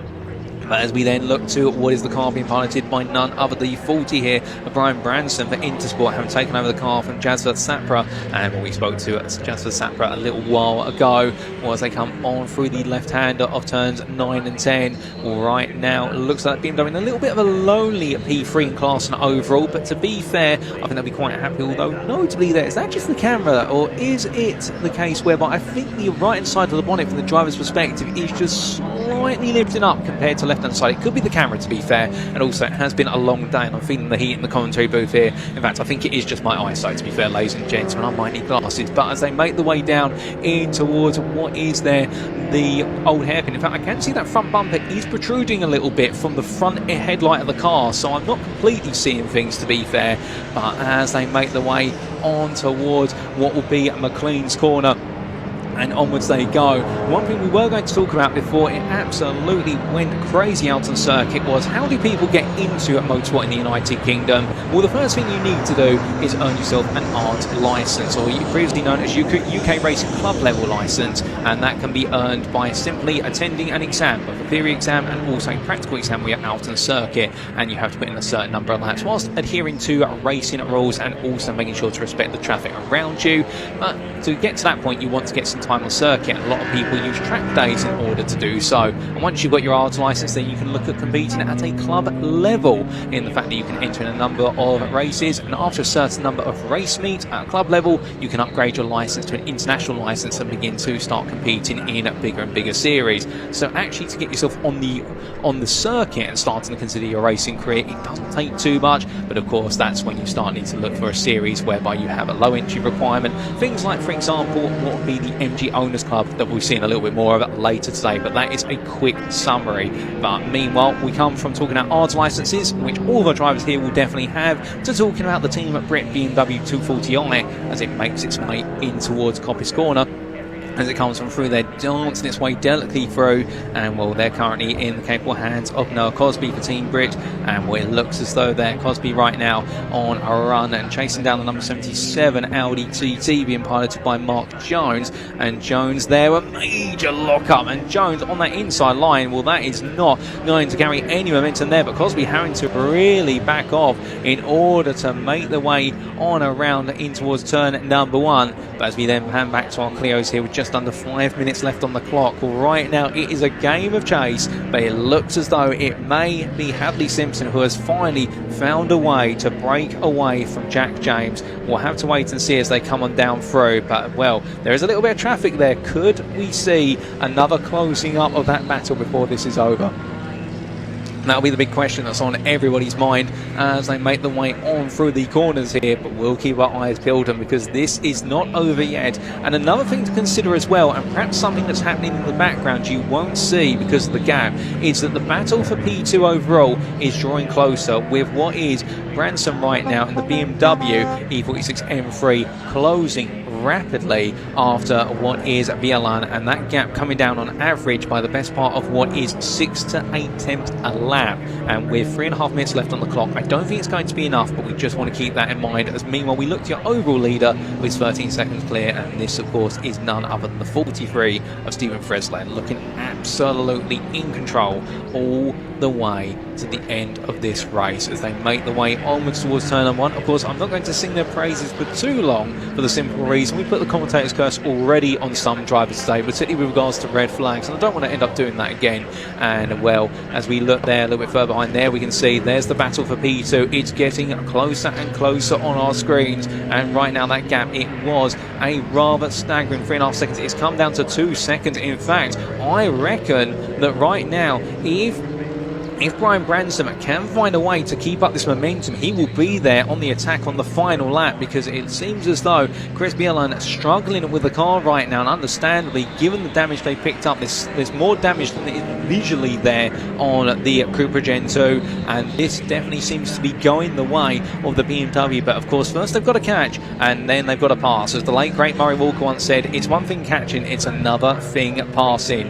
And as our drivers continue to charge on as fast as rapidly as possible, well, we can see here right now the Cupra just continuing to battle away and looking to try and keep itself in that P2 position. And right now the Stim Dynamics Racing with Java Sport car is pushing on. I can imagine the team are going to be feeling ever more tense down in the paddock, because you can see, look at the BMW in the background, it's looking menacing as it roars its way in towards the braking zone here. And we'll keep in mind, of course, the tyres will be heavily worn on these cars. That track temperature is absolutely unabating with very little cloud, and therefore they're not too far away from what will be the finish line of this race. But will they reach the finish line before they reach the finishing period of the available tyre wear? Well, we're now down to a 1.1 second gap here as the number 40 strikes another 8 tenths out his rival. But look how hard he's pushing, going completely sideways down the exit of Redgate. And Branson, well, if he needed to demonstrate how motivated he is to the team, there is the motivation being demonstrated, no doubt about it. But he doesn't want to do that too often, because either he'll kill the rear tyres and he won't be able to get the traction given his front engine rear wheel drive.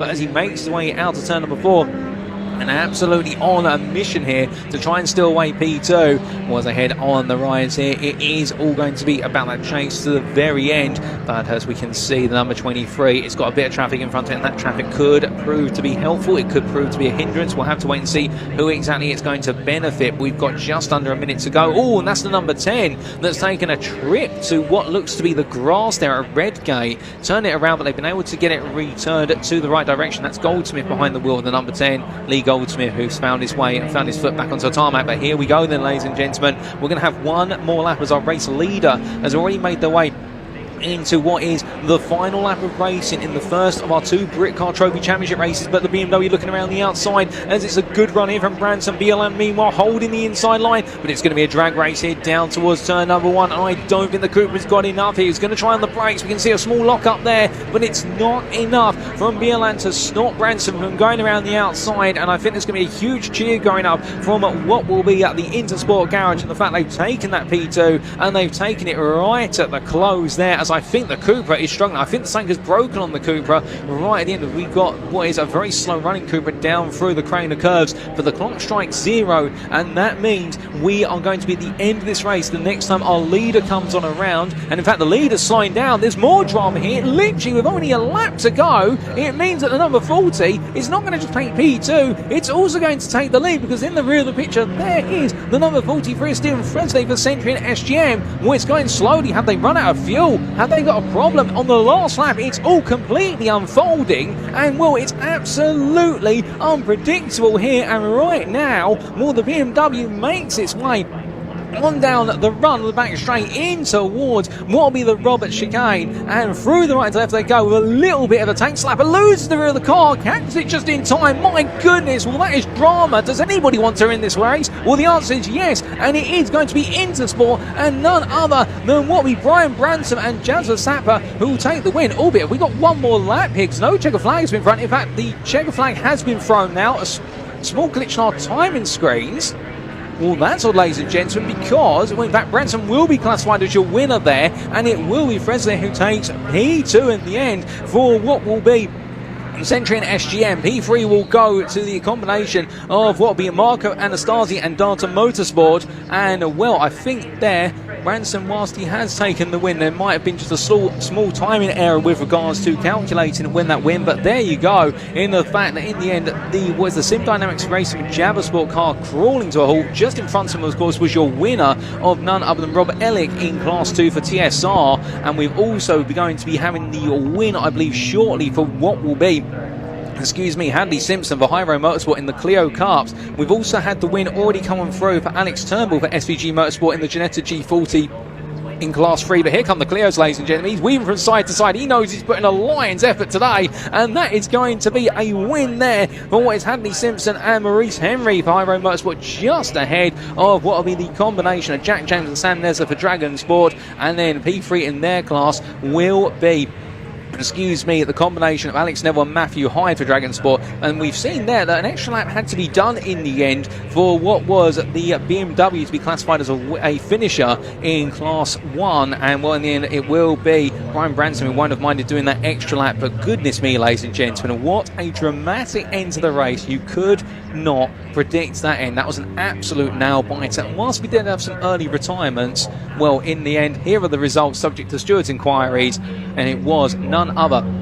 And then what was the car of Brian Branson for Intersport with Jazza Sapra, who took the win overall in Class 1. Then we did have what was Century and SGM finishing P2 under the hands of Stephen Fresley and Ben Green. P3 went to what was the car of Data Motorsport, Marco Anastasi at the wheel. Then we did have the winner, P4 overall, in what was their Rob Ellick for TSR, with then BLN in the number 23 taking P5. But looking further down the order, which should be pointed out there in the Battle of the Clios, it was none other than Hadley Simpson and Maurice Henry taking the win for Hyro Motorsport. You can see up there the number 88 listed further down, and we also had the number 62 in our fourth class there of Alex Turnbull for SVG Motorsport taking the class win in T3, and that was P11 overall. Fastest lap of the race being set by the 43, and my goodness, what a race. And well, just to think, that's the first of our Britcar Trophy Championship, sponsored by Rowe Engineering races for this afternoon. There's one more of them later on, and it's another 50-minute race, and with all that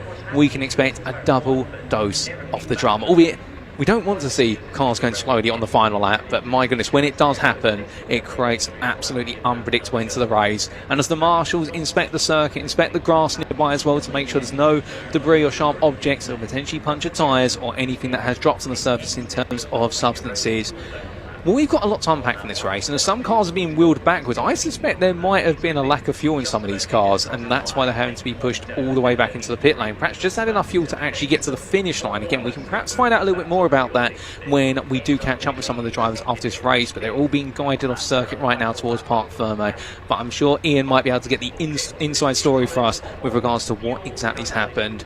In the meantime, goodness me, what an injection of absolute excitement for this afternoon so far. And I think Ian is ready down in Parc Fermé. We'll have to wait and get confirmation. But in fact, I think he is. And we're going to cut to Ian Walthouse for those interviews, ladies and gentlemen.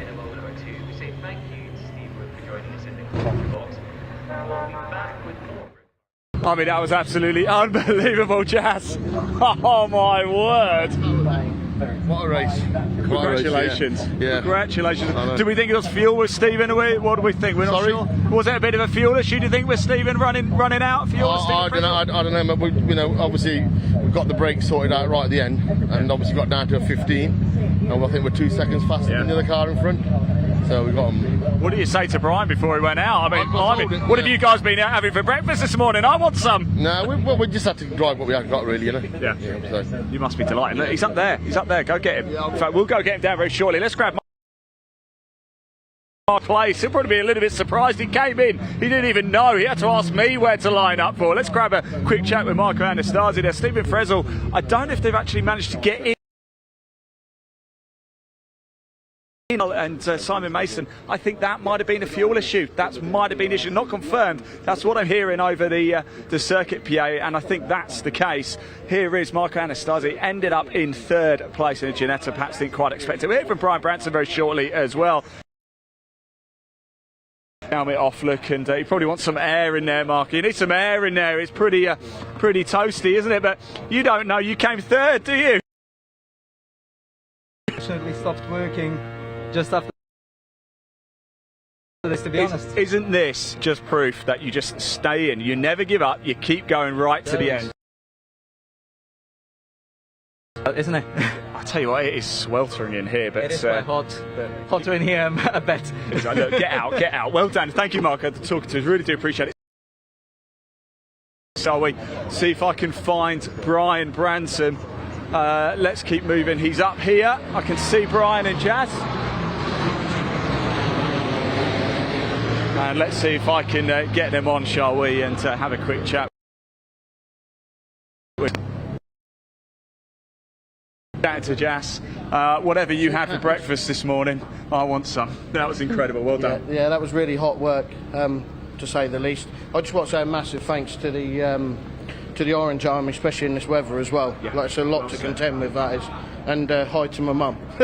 Oh, there you go. There's the camera. Give her a wave. Hi, Mum. What's your mum's name? Sally. Sally, if you're watching, Biggest Sally. fan. I'll tell you what, this boy and Jazz, they pulled something quite remarkable off. Well done, mate. Congratulations. Got to do it again later, though. Yeah.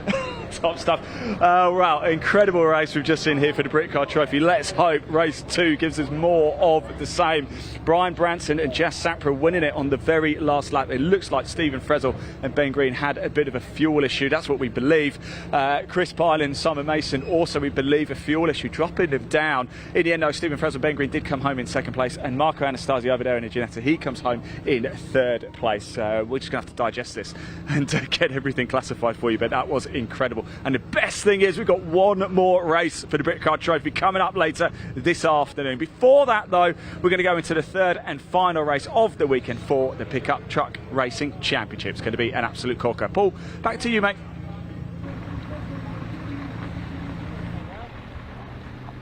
Thank you, Ian. Much appreciated there. The insights from our drivers after that race, and what an incredible first race of round 11 of the 2024 Rowe Britcar Trophy Championship. And of course, we'll be back with them later today for what will be at round 12. Of course, they've only got 3 rounds to go now, one of which is here, and then the final 2 rounds being elsewhere in the country for later on this season in September, I do believe. Unless I'm wrong, they're going to Snetterton. And well, this Donington Park circuit absolutely do. And we do see there one of the Ginetta's being towed to the pit lane after its early retirement. But coming up next, we've still got plenty more racing coming this afternoon. In fact, if I do count up my fingers, we've still got 6 more races for you guys and girls to tune in, and those of you circuit side tune into the broadcast as well. And well, the next up will be the final race of the weekend for the Pickup Truck Racing Championship, and we'll take you through that grid in due course. But the sun is still shining here, very light cloud cover, and indeed it does mean that it is sweltering, and I do envy our driver. Well, I do not envy our drivers, I should say, with the fact they're absolutely warm with regards to meaning those cockpits and whatnot. And we see some questions there with regards to what's the difference between the British Endurance Championship and the Brit Car Trophy. Well, they have both stemmed from the same beginning organisation, as I'm to understand it. So a good question from Box in this lap in the Bark YouTube channel chat. However, the British Endurance Championship is all about 2 to 3 hour endurance races, whereby meanwhile Brit Car Trophy is all around the shorter 2 by 50-minute sprint races. Albeit a sprint, of course, is defined as any race which is shorter than 90 minutes. Meanwhile, any race that is above 90 minutes is considered to be an endurance race or a full-length beach style race. So therefore it can be a little bit more intense with regards to definitions and whatnot. But I do believe that competitors that take part in one can take part in the other, and vice versa, because it is all part of the wider what is Britkart organisational theme. But in preparation for us to go to what will be our Pickup Truck Championship, I do believe we have an interview with one of our drivers from earlier on today in preparation for race number 3, and we're going to play that for you right now.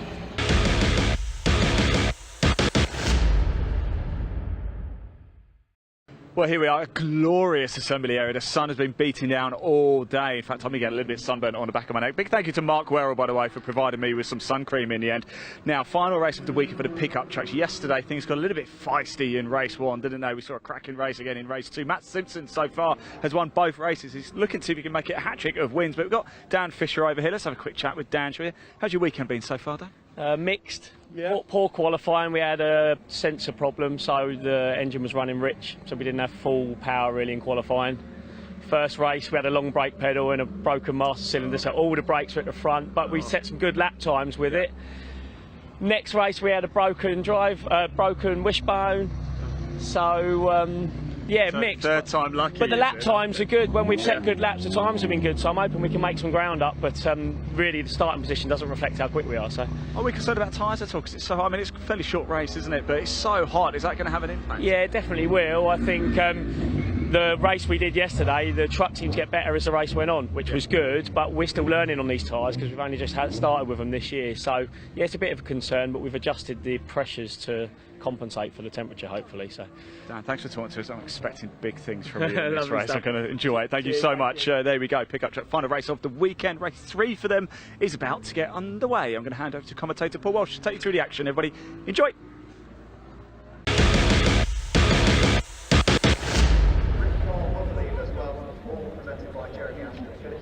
Well, thank you there, Ian. And in preparation for our final Pickup Truck Championship race this afternoon, well, I can tell you it's going to be an interesting one, particularly given the battling we did see over the course of Saturday. 2 very contrasting races, but here is going to be your grid for that race, and we'll see Dale Gent taking pole position ahead of Michael Smith on the front row. This grid, of course, being set based on the respective performances of the drivers across both race 1 and 2 added together, I do believe, and also degree of inversion being front into the mix there. Top 6 inversion as well. So that's why Matthew Moore and Alan Cooper on row number 2, and then Ryan Hadfield and Matthew Simpson complete your top 6, with Simpson being the best performing driver so far with 2 wins back to back, but he has been inverted to P6. Mark Willis and Eric Bolton complete your 4th row, with Daniel Fisher and Russell Smith on row number 5, and then we have one more car that will be on this grid as I'm to understand it, and that is going to be starting in P11. Last but not least, it'll be the number 42 car of Jonathan Hadfield, and they will make up your 11 car grid. Now, some of you might be sat there wondering, why are we down to 11 cars given the fact that we did have the best part of 14 or so cars on the grid yesterday? Well, I've just been doing a little bit of reading, and given many of you may remember, if you tuned in yesterday, what was the contact between multiple drivers in race number 1. What I can tell you, once I haven't gone through all of the stewards' notes from that race, that there have been some disqualifications for the entire race weekend for certain drivers. And to give you an example, I've definitely been able to confirm just now that Dean Tompkins, the number 21, has been disqualified for the contacts that we saw in race number 1, and we will try and get you an update on some of the other drivers there who we may not be seeing on the grid. And I think, so just double check my notes here, and well, as a result, we are seeing what will be, I think, truck number 12, and that will be Paul Tompkins, not on the grid. And I think we are also missing one other driver, so that explains why we are down drivers for the purposes of this third pickup truck racing championship grid for race number 3 of this weekend, is because of multiple exclusions from the race results for the final race of the weekend, if not outright disqualifications. But just to confirm, we do have a disqualification in place for Dean Tompkins, and I do believe we also do have an exclusion from the results for what is Paul Tompkins there. And well, those are just the two that I've been able to read in the time and double checking over the notes here. Definitely was a challenging one, but with that, ladies and gentlemen, let's focus on the here and now. Let's focus on the positives, which is 14 laps of racing come up. This is their feature race of the weekend. They had 2 11-lap races yesterday, which were their sprints. This is the longer feature, and as they make the way down behind the pace car here, well, it is going to be an absolute thriller all the way to the end. And when I caught up with not currently on the grid, but number 40's Rhys Jones, who was on the grid a couple of seasons ago, he's working with Alan Cooper and Dale Gent. He was saying to me, this 20-minute race is all about tyre management, because the circuit is scorching hot, and on top of that as well, it is a longer race, and these tyres after 15 minutes are knackered, so our drivers will need to manage them over the distance. But who will be the tyre whisperer? Who will be the outright pace setter? And who will find the balance in between? Well, without further ado, ladies and gentlemen, it is time for us to go racing as they make the way down the start-finish line straight. It's go, go, go for 14 laps here in the Pickup Truck Racing Championship as they roar their way down into turn number 1, and Dale Gent will hold the lead here as they come into the right-hander, albeit too wide, a little bit further behind. And as they make the way on through the Redgate corner, a couple of drivers running a little bit wide there onto the outside AstroTurf, but they'll get away with that as they come down in towards the Craner curves. But nobody went to back out yet, and also keep in mind they're running a bit more fuel in these trucks this time, and that changes the weight distribution slightly, with the fuel tank being behind the car, a little bit slivering there under braking from the number 42, battling side by side with the 72, in fact that was the 65 there, let's correct ourselves. So Mark Willis right now getting in close contact with Alan Cooper. And as Cooper's run into what was P2 in race number 2 yesterday, a great drive from Alan Cooper. Unfortunately, I didn't get quite the chance to catch up with him down in the paddock this morning. He wasn't quite available. I think he was having a well-deserved nap this morning. Well, there is Matt Simpson. Simpson looking for a move after 2 back-to-back wins. He's already made his way up into P4 as he sneaks his way the outside there of the number 44, and Ryan Hadfield falling back. But as they make the way on down, a bit of a run wide, that's Alan Cooper putting the rear left tyre onto the grass, but thankfully keeps it under control. But you can see the all-pink machine just behind trying to take a little peek as there's a bit of a defence being set up by the number 65 through the right to left they go, and as they roar their way on past us here on the start finish straight, where it's Dale Gent who leads after 1 lap, followed by none other than what is Smith there in P2. Then we do have Moore P3, followed by Simpson P4, then Ryan Hadfield P5, then it is Willis P6 ahead of Cooper, followed by what will be there Jonathan Hadfield, and then it's Bolton Fisher, and then last but not least is none other than what is there the other member of the Smith family to complete the run order, that being Russell Smith, as they make the way on down the hill right now in towards what will be the old hairpin for the second time. And well, it's going to be about Michael Smith chasing down Dale Gent at the front of the field. Well, we do see the number 5 here of Fisher continuing on its way, but 2 wide there in the foreground as they make their way in towards what will be McLean's, and that is number 44 taking a look at the inside. Ryan Hadfield going all in, trying to follow after none other than Matt Simpson, and meanwhile the number behind him, the number 84 of Moore, losing not just 1 but 2 places as they sweep their way through the right hander. That's a lot of apex curb and a lot of dust being kicked up there on the apex of Coppice corner. I thought that might have actually shaken the rear of the car loose for Hadfield, but not to be. Manages to keep pointed a straight line as they make the way down in towards what will be turns 9 and 10. Brilliant racing right now between all of our drivers here. Cooper on the inside there, the 65, and it looks as though, I'm not being funny, Willis and Cooper, I don't think they can make up their minds who wants to be the leader of those two, because every lap so far we've seen them change positions. But there we go, as in fact it's going to be a big loss here for Willis, who loses out there to also what is Jonathan Hadfield, and Hadfield makes his way on through, and now it's just Fisher and what is there Russell Smith behind, but the number 68, that's Bolton, making its way on through. And in fact, we do have Hadfield still behind. We should correct ourselves there. The fact Russell Smith is nowhere to be seen in this top 10 pack. In fact, he's 8.5 seconds back, and you might see him briefly in the rear of your picture. But as they all weave and wind their way on down in towards the old hairpin, you can see there Cooper really looks as though might be struggling a little bit with the balance of his truck today, in the fact that he started off quite nicely in what was race number 2, but that was yesterday, and today it is going to be challenging. Now, a question, of course, being raised there by QBD Lettuce in the YouTube chat, which is what engines are these pickup trucks? Well, there's two different engines available, both 230 brake horsepower. You've got the 2.3 litre GM engines in those who are running the Vauxhall badge on the front, and you've also got the 2.5 litre Ford Duratec engines and those running the Ford logo on the front of their trucks. But they are all, I should say, they are all built to the same formula, which is 910 kilograms of mass before you put the driver in the car and before you put the fuel in the truck, I should say. Goodness me, I'm going to have to correct myself there, otherwise I'm going to be sternly disciplined later. And well, with that in mind,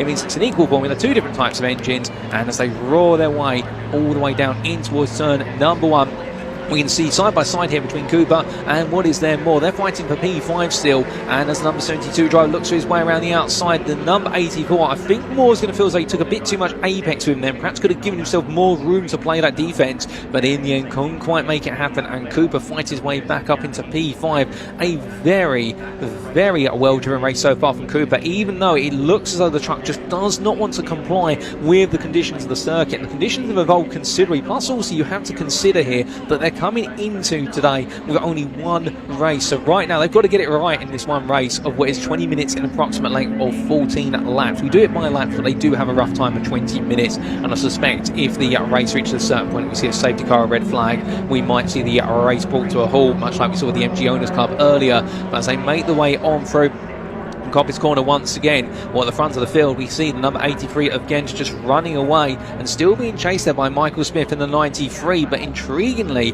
Matt Simpson not closed up as much right now. But again, this could be just as much about tyre management as it is about pacing, as indeed, remember, the tyres, they last about 15 minutes and then they start to hit a bit of a cliff here. And well, speaking of hitting a cliff, well, here is going to be a battle. One of them is going to go off the proverbial cliff in terms of losing a position. Side by side into the brakes is going to be more on the outside in the yellow. Meanwhile, the number 68 going for the move, that's Bolton on the inside, but in the end Moore holds on for now. They managed to negotiate it side by side all the way down they go, albeit neither driver backing up here, and you can see right now it's going to be Moore who's going to be on the inside into the crane of curves.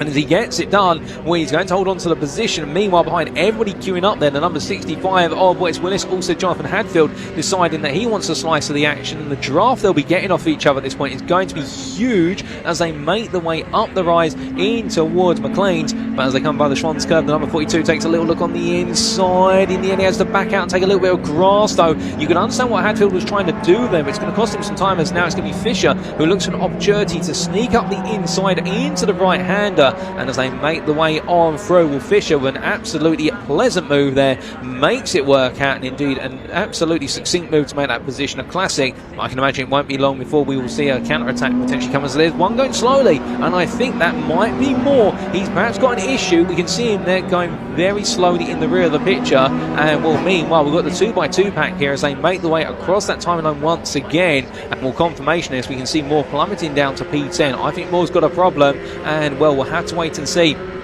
what exactly happens to Moore, whether he has to bring it into the pit or whether he can carry on all the way to the finish, which would be unfortunate and would really put a sad end to what has been a great weekend for him in terms of being stuck right in the thick of the battle in the number 84. And in fact, Matthew Moore is into the pits, and that's unfortunate. But meanwhile, as they all make the way down into the crane of curves, well, right now the number 42 still staying right there, and as they make the way out of the old hairpin, well, now for Jonathan Hadfield, it's about chasing back that position off of Fisher. But then we look to the battle for P3 at this time, with the leaders just coming through the view as well.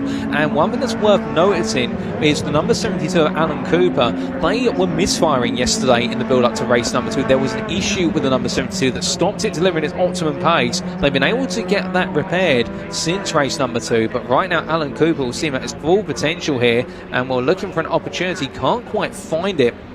as Ryan Hadfield staying there in P4, but it looks as though the top two are now starting to be reeled back in, and Matt Simpson playing the long game here, where some of his rivals meanwhile are clearly in a bit of a position whereby I think they've pushed themselves so hard early on to try and break away, and therefore now Simpson just showing that natural pace advantage that he's brought to Donington Park, and it is really coming on through. But as they roll their way through turn number 1, we are at the halfway point of this race, and indeed we've still got plenty more laps to come. We're only on lap 7 of 14, and when we do get to the end of lap number 11, that's when we go into the unknown with 3 extra laps, and well, we can see the lead pack and then we see the second pack here. So really the majority of the field, bar 2 drivers, 1 in the pits and 1 in fact we do have confirmation now. We've got another driver into the, well no, it's just Moore who's in the pits, let's confirm ourselves there, and Russell Smith meanwhile in P10 I think he's off the pace and just trying to see whether he can get an issue fixed on the truck, or just trying to get a bit more experience in the truck. But as we do talk about Russell Smith and instead now come to our second pack on screen, well, number 42 and 5 here in the wonderful coloured machines, well, they are batting, and meanwhile we then look to the lead pack here and notice, look at how the number 83 again is pulling away, but meanwhile here comes Simpson up the inside, and well, it looks as though there Michael Smith not really putting up too much resistance at this point. I don't know whether Smith's got enough to be able to fight back, or perhaps what he's going for right now is the good old saying, many of you may know it, which is the enemy of my enemy is my friend, and the idea is that if he works with Simpson and Simpson can pull the pair of them back up to Dale Gent, then they can battle once again, but this time it'll be for the lead of the race, not for second place. And you've got to be tactical here, given the fact that gap that Gent has opened up is a 1.8 second gap, and the relative pace right now, Gent and Simpson is only 1/10 of a second a lap faster, perhaps 2 on the occasional lap. But Dale Gent may have done enough here in the early stages to give himself the breathing room just to run away from this race and not be caught up, because you can see there, look at the delta. But then again, I say that, look at Matt Simpson already starting to pull away from what is Smith, Hadfield and Cooper. And as they head into the braking zone, Cooper right now, well, not that we can do it unfortunately, but it would be lovely to see an on board with Cooper, to see how hard he's having to work here, as he's going to really now reap the rewards of his labour as he gets up the inside there of what is the number 44 of Hadfield. And well, Hadfield saw it coming but decided not to operate on it, and I think the idea being again here that Ryan Hadfield doesn't want to lose the pack in front by fighting too hard as they make the way down in towards what is the Roberts S's, and as they come into turns 9 and 10, right into left they go, and whoa, goodness me, a little bit of a moment there caused the car to jump around. If your name's if your name's Alan Cooper, and we can see they're just taking a bit too much apex cover in the rear of the picture. We've got a side-by-side meanwhile between Willis and Bolton. They're practically dead level as they make their way across the timeline, but the 93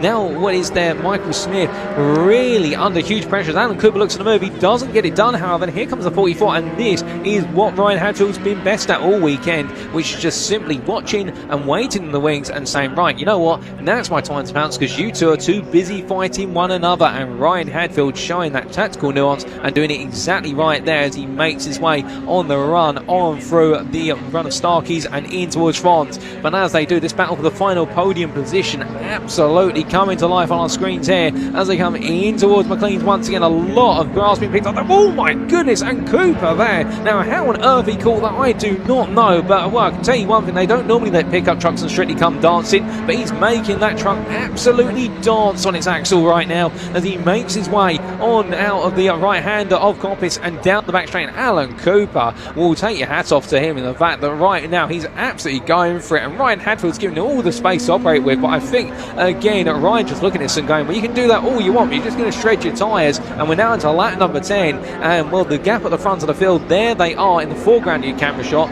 It's Gent versus Simpson, and in fact Dale Gent after 9 laps is maintaining a 1.8 second advantage. It's an impressive drive. Michael Smith meanwhile It's 1.6 seconds now back on Simpson, and it does look as though here we're now starting to see that lead pack to form into 2 smaller packs as they head down in towards the curves. But as they do, here comes Cooper up the inside of Michael Smith, and again Smith just does not seem to have the tyre life left anymore after the early push. And as they head into the right-hander, Ryan Hadfield comes on through, and it's either the tyres have gone, I think it is the tyres have gone. You could see the truck there absolutely sliding about. It's almost as if it was an ice skate. But as they head on through up the rise in towards McLean's, well, Well, right now, I have to see whether Smith can bring himself back into contention here, or whether he's just pushed too hard too soon, because if it is that, well, right now, he won't be vulnerable to Bolton, who is 6 seconds behind, or will he, depending on Archers. There's a lock-up from Cooper. Cooper goes very deep, and his moment of brilliance, he undoes himself here, and now it's going to be Ryan Hadfield who says, okay, this is my chance to move into P3. You've all had your fun.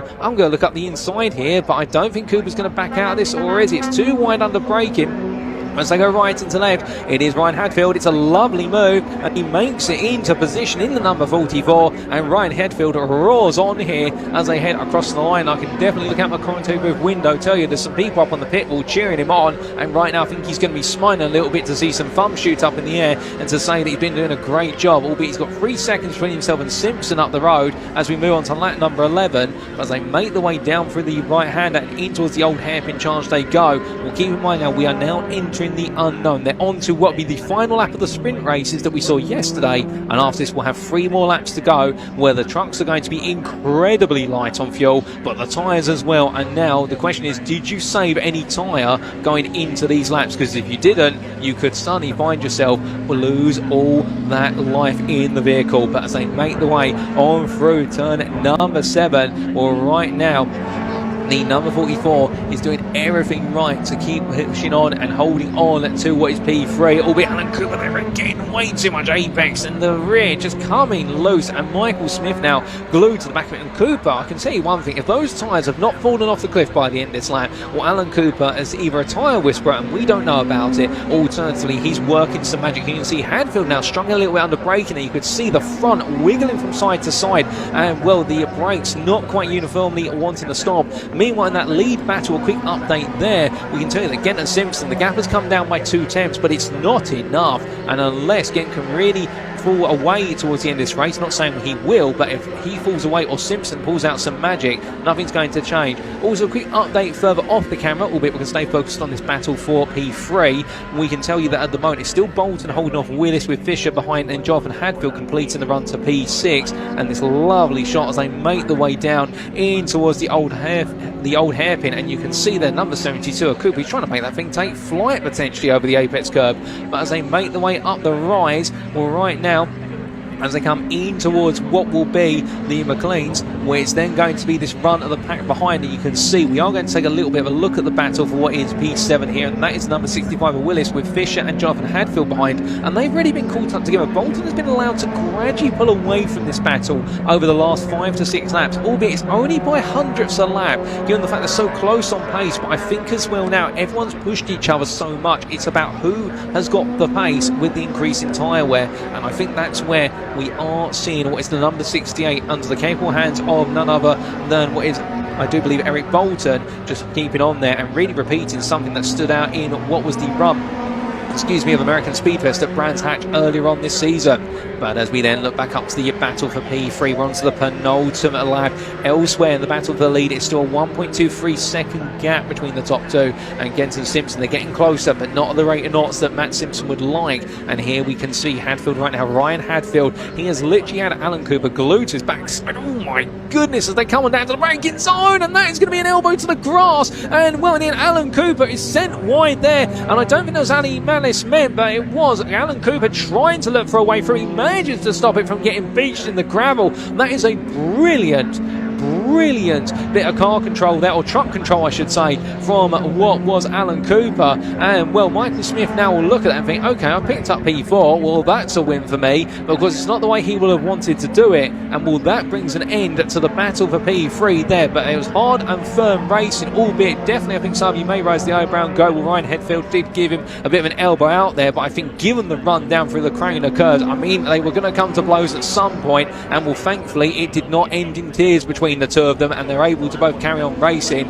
But meanwhile, as we do look to what is our lead, as we may get a replay of that incident from only moments ago, we do head on to the final lap. Here is the replay in fact, and this was that battle between Ryan Hadfield and Alan Cooper, and you can see there as they went onto the brakes, the different angles of the car, with what was Hadfield just pointing slightly towards the outside of the circuit, Alan Cooper trying to work himself into a space that was going to shut, albeit Cooper at the time, I think he felt as though he had the right to be alongside, and well, definitely a misfortunate moment there, but look at that car control in terms of catching the truck and being able to bring it back onto the circuit in absolute sublime form. But with that, ladies and gentlemen, I believe we are heading towards the checkered flag of this race. And well, as we do try to find the leaders, there is Dale Gent, and right now making his way in towards Coppice Corner, he's got Matt Simpson behind. They've only got one stretch, and it's a drag race to the finish line, and that in front of there is Russell Smith, who's carried on despite clearly not quite being on the pace.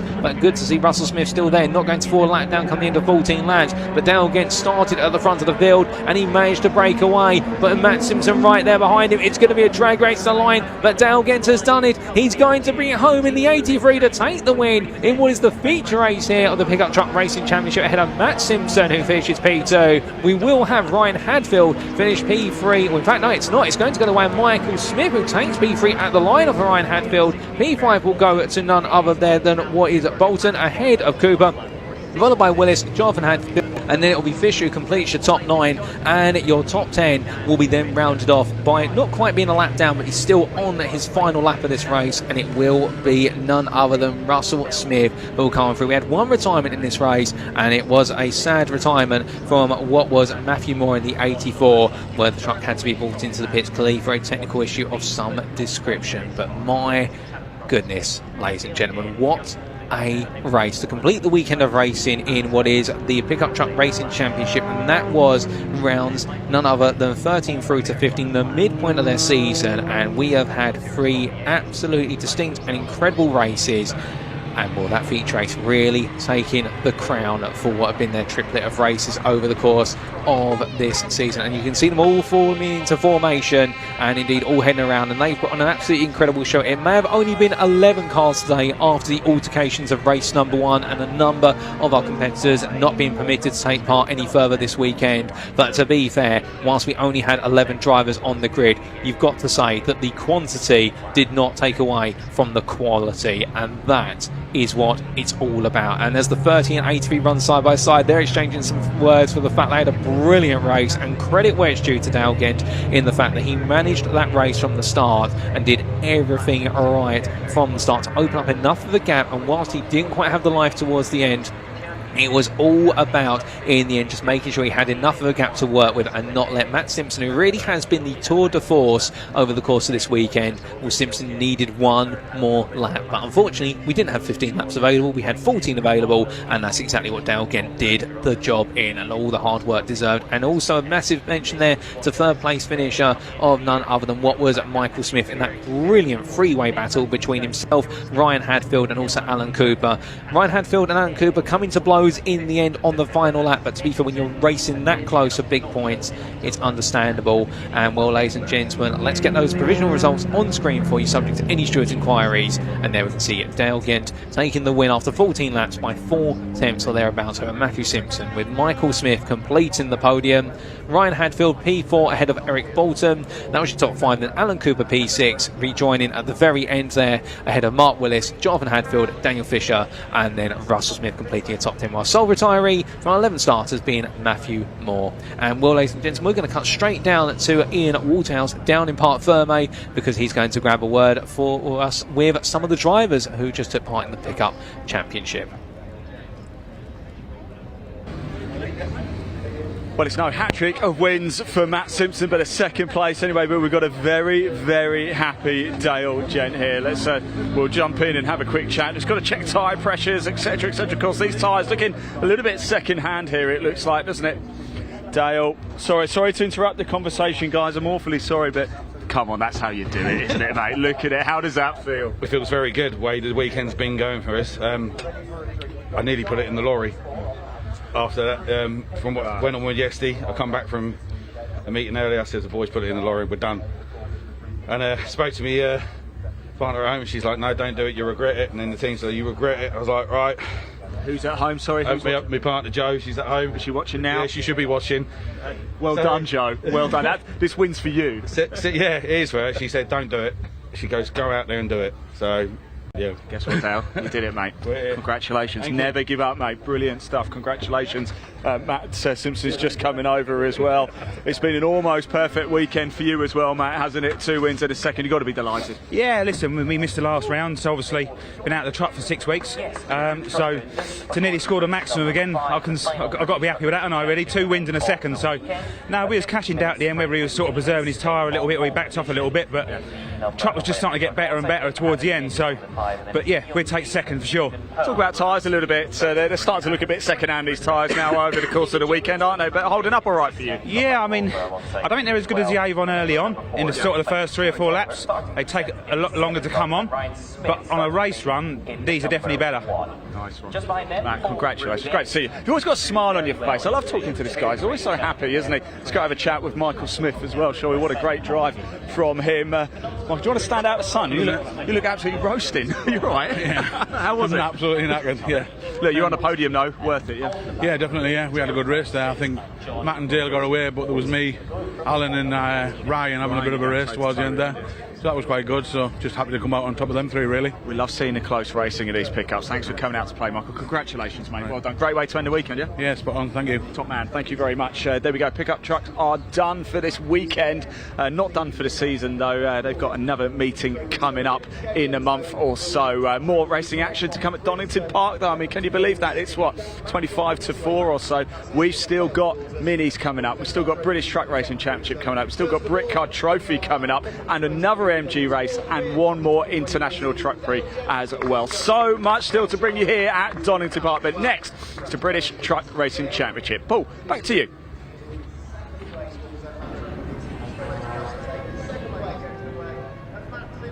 Thank you, Ian, and more interviews there with our 3 winners, well, in fact, our 3 podium finishers, we should say, but they'll feel like winners after that race in the final round of the Pickup Truck Racing Championship here at Donington Park today. Remembering, of course, that their season carries on for at least 3 more weekends, albeit it was originally meant to be 4 weekends, where they were meant to be visiting Lyddon Hill at the end of this month, but I do believe that meet has been cancelled. Not sure on the circumstances on that one, but I do know they'll be racing on the 14th and 15th of September at Snetterton 300 for rounds what will be at 19 through to 21 of the championship, and then heading to Knockhill and Brands Hatch Indy Circuit to wrap up their season. But that goes all the way into November. Goodness me, they've got a long season ahead of themselves. But as we see the truck convoy there gradually making its way out the infield section, we've got a huge convoy leaving the convoy in the park as of today.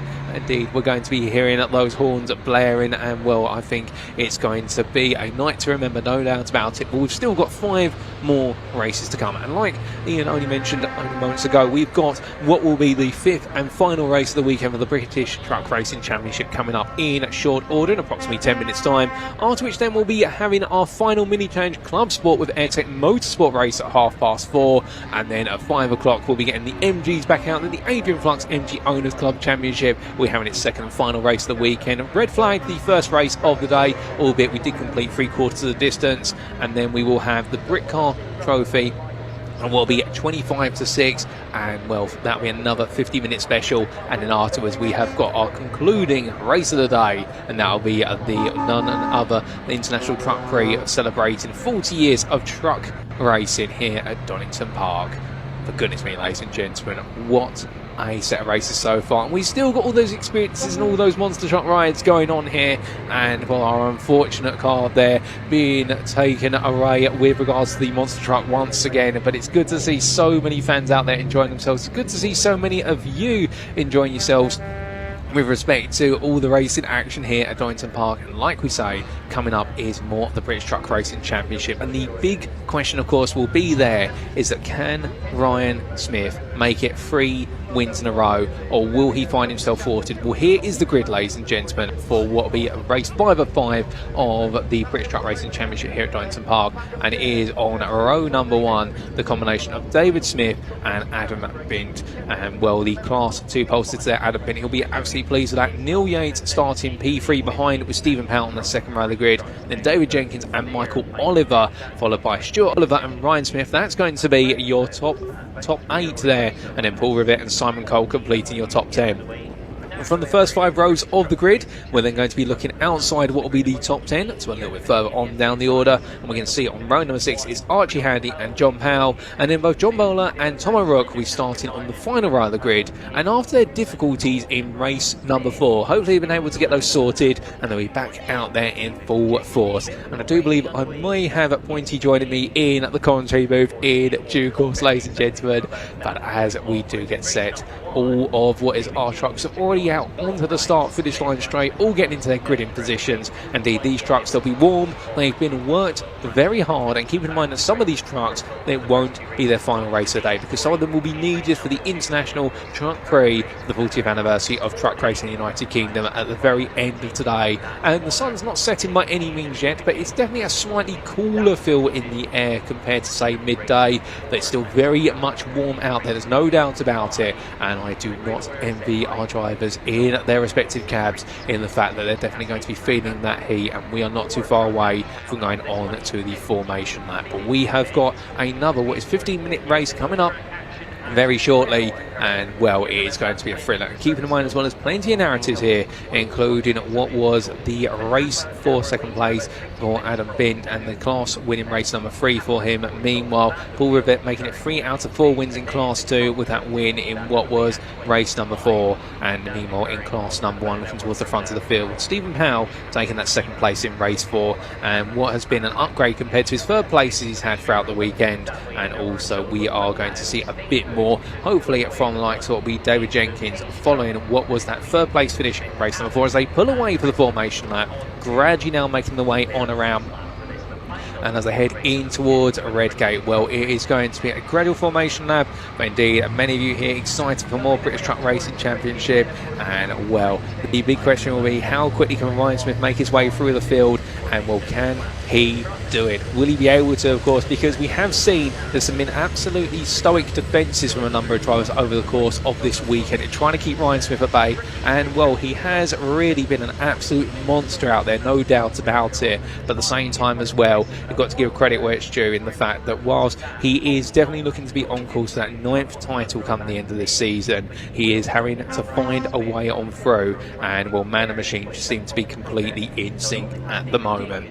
But as they wind their way on down here, and we have seen what is quite a few of the truck convoy starting to depart. Of course, there's plenty of action to come here, and we've still got an absolutely packed out circuit side of spectators at the moment. Everyone eager to get a glimpse of the action here in the British Truck Racing Championship. The BTRC, of course, sponsored by a whole multitude of sponsors on the right hand side of your screen there, including what is none other than Dines, also MV Commercial, Survey Fleet BWOC. We also have the Transport Monitoring Solutions TMS, also GT. We also have Truck and Driver, TRP, TK Total, Freyhoff, and well, they are your official sponsors of the British Truck Racing Championship as they make their way on the run up towards the McLean's Corner. But as they make the way on through the right-hander, well, is now not too long away before we do go to the green flag. I think I'm going to take a quick sip of water, because this could be an absolute nail-biter. Give me one moment, ladies and gentlemen. Extra point for the fastest lap in each race as well. So Ryan Smith will look to try and finish off with a string of 3 victories back-to-back if he can. And of course, I should remind you, if you are tuning from circuit side at the moment or tuning from home, make sure to stay hydrated, particularly in this summer season, because staying hydrated is always good for the body and mind. And without further ado, ladies and gentlemen, as our drivers make the way on through behind the safety truck, and indeed the whole array of safety trucks on display. So glad to see, and indeed a huge thank you to our sponsors as well for being able to help us bring the BTRC to life this season. We couldn't do it without them, of course. And as they make the way on down, the BTRC family makes its way on down towards what will be the last couple of quarters. Of course, an emotional start to the day with the tribute act right at the start, and indeed the 1 minute silence that we did see for the big household name of truck racing around the world, Dave Atkins. And well, everyone racing in his memory, and his memory will carry on. And well, he's touched everybody down in the paddock, whether it be our drivers or our teams.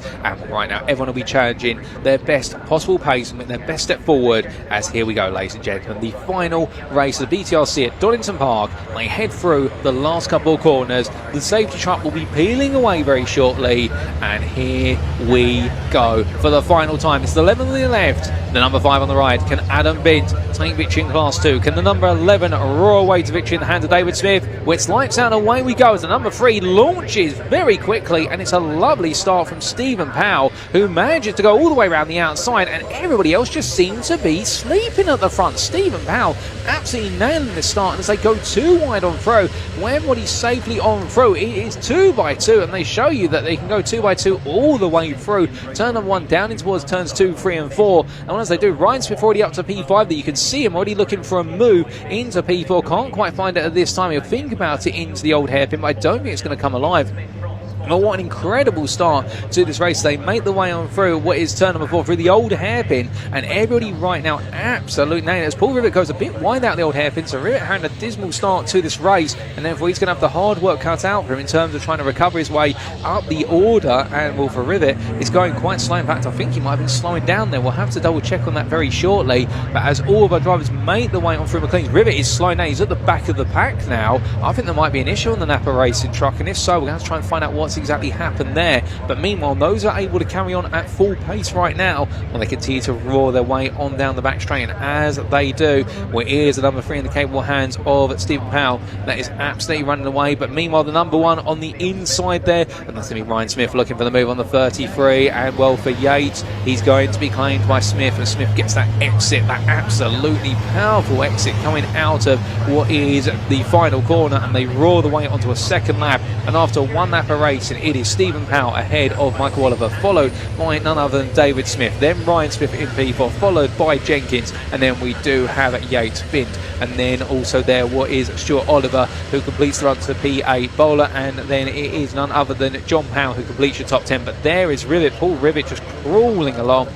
And something's gone very wrong there, but it does mean for the Napa racing driver, he will not be getting the full haul of points today, and he will be seeing his final race of the day curtailed early unless they can get some repair work in and get him back out on circuit. But as our truck racing drivers continue their way on through, and indeed brilliant races so far, when they make their way up towards what will be turn number 7, well, we do have the battling there, and Adam Bint, meanwhile, is being held to a stand by Stuart Oliver in the fight for what is P7 overall.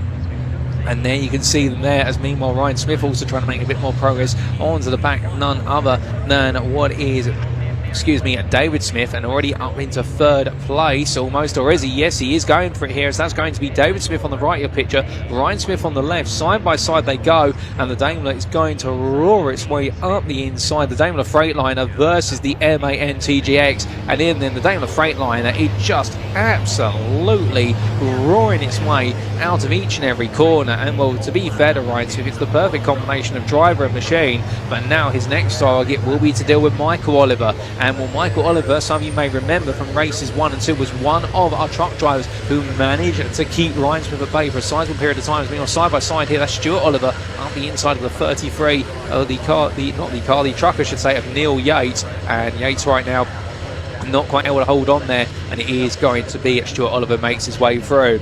Now, I do apologise for the fact I don't think at the moment we do have Pointy, and I suspect he might be, because he's got a very busy schedule down in the paddock at the moment, jumping from event to event. But as soon as he does join me, we'll make sure you guys and girls know that Pointy is here in what is the commentary booth. But in the meantime, I'll try and do my best I can to channel a little bit of inner Pointy here, albeit it's never quite the same. And as they make their way up into McLean's right now, absolutely brilliant racing here at Stuart Oliver. Now trying to break away from what is Yates, albeit Yates staying with him. And as they head in towards Coppice Corner, well, now it's all going to be about getting the best possible run on the charge up towards the chicane. But as they head on down, here comes Ryan Smith once again, and Smith this time looking to try and pick off the number 12 of Michael Oliver. And the MAN TGX on the outside there, it's going to fall by the wayside.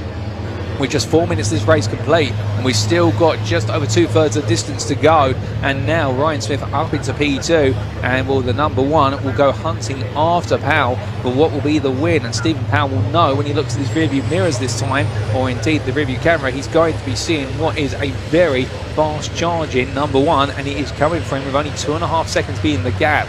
But meanwhile, to give you a quick update in Class 2, it's still Adam Bint who leads, and then John Powell, who is in at P6, the best part of 2.2 seconds behind. So therefore we've got a battle for what is Class 2's victory that could potentially come on the horizon. But Paul Rivet is into the pit lane, and I believe the Napa Racing Trucks aspirations number 22 have been brought to a halt. Indeed, it's coming in and we haven't seen it leave yet, so therefore it's a bit unfortunate. But as they make the way on down here, staying with the trucks that are still racing, we've still got the best part of what is 13 trucks touring on the circuit.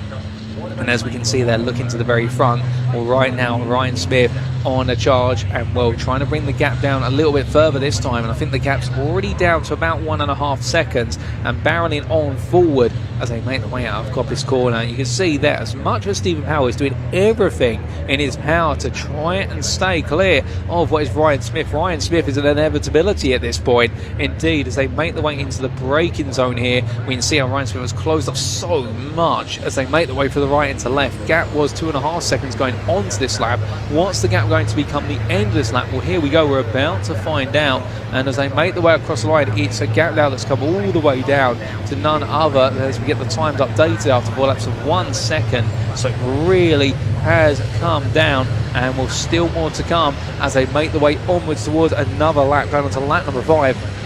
And we can see that, in fact, that's Paul Rivet who's been able to get out of the pit lane. So they've been able to get the Napa truck back up and running. He will be multiple laps down, but the key point will be that if he manages to finish this race, he'll get key points in his championship charge. And remembering, of course, having missed rounds earlier in the season, he wants to get as many points as possible to keep his hunt for that Class 2 championship title alive. But here's Ryan Smith, continues to be our focus on the camera. We'll also look a little bit further down the field in due course. And Smith right now close once again as they make the way in towards what is turn number 7.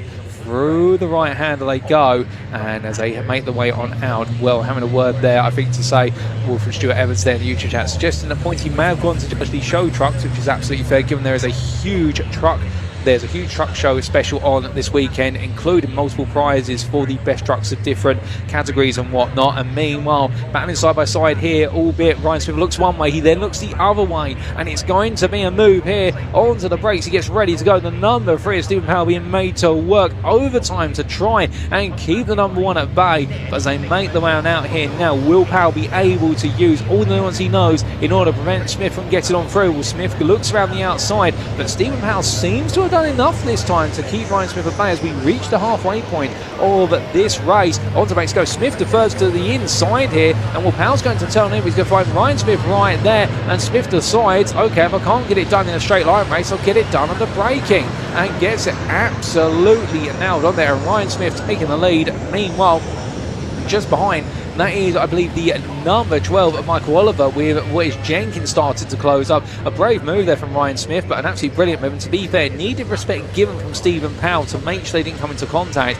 And, well, the respectful race between the two gentlemen definitely being demonstrated on air there as they make the way up the hill. But meanwhile, Michael Oliver and Dave Jenkins are getting closer and closer to each other. But here is your leader as he makes his way through, and now looks as though he's going to be released. But we've got more battles a little bit further behind, and well, the big battle, of course, that is building in the fight for P3, and we'll also have a battle building a little bit further back for P7 between Yates and Bowler. But I think we are going to take a little look there at that battle for P3, and there it is as they make the way around.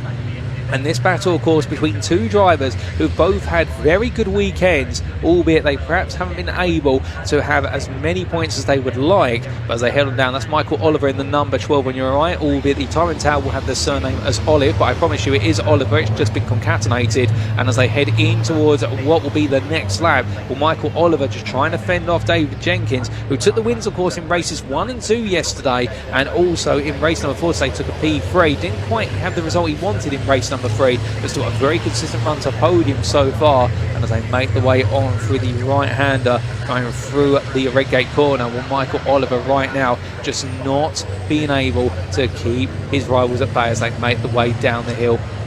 Indeed, now it does look as though for Michael Oliver, it's all going to be about that pressure. But joining me now, and it is none other than what is, I do believe, Pointy in the commentary room.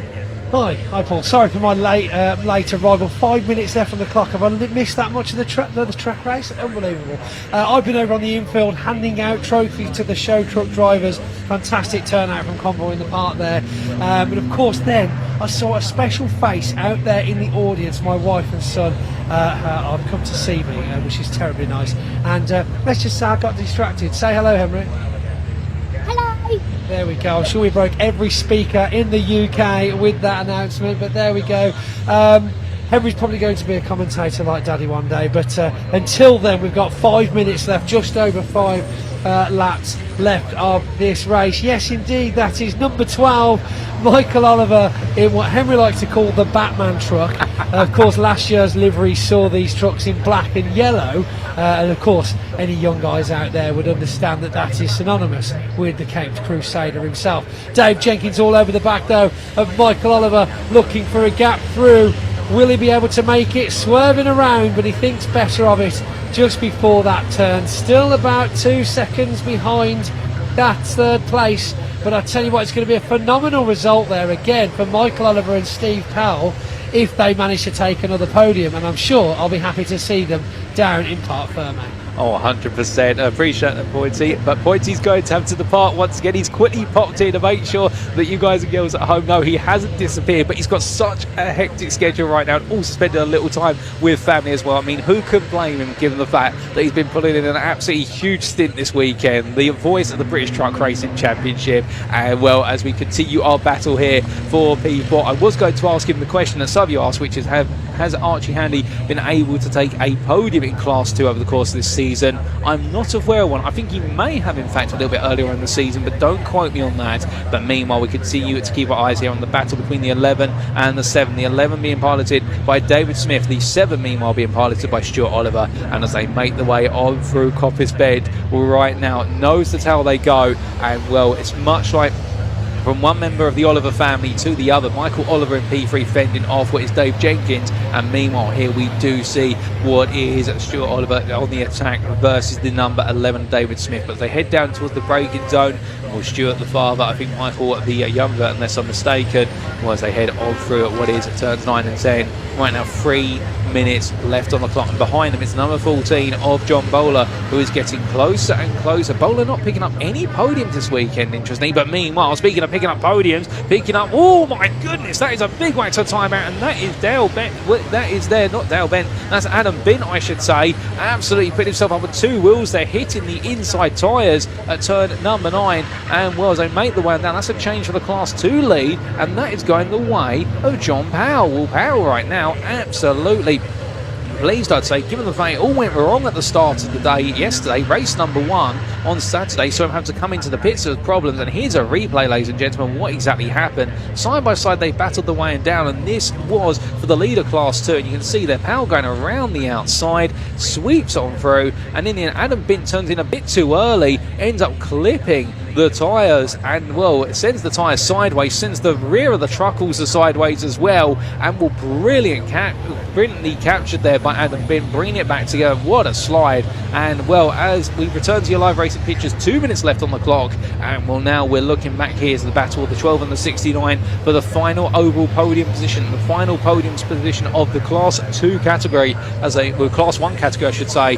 as I get my numbers right the second time round. And here we can see a move from Jenkins as he looks to go around the outside, but Michael Oliver is not going to give up at all here as they head in towards, oh my goodness, and well, that is a very slow moving member of the Oliver family, that's Stuart Oliver, and I think something has broken on the number 7, and well, will they be able to get back to the pit lane with only a minute and a half to go? I suspect it will crawl, but definitely that is a sad end to the day for Stuart Oliver, and well, that is going to completely bookend what is his 5th race of this weekend on a bit of a negative. But meanwhile, with 1 minute or so to go, we've still got one member of the Oliver family pushing on, and we've got more battles elsewhere. This is the lead battle for Class 2. There's the fight between Powell and what is Bint as they continue to push after each other for P9 overall, and it's the DAF versus the Volvo as they make the way out of turn 1 down towards turn 2. Multiple different manufacturers here on the grid today.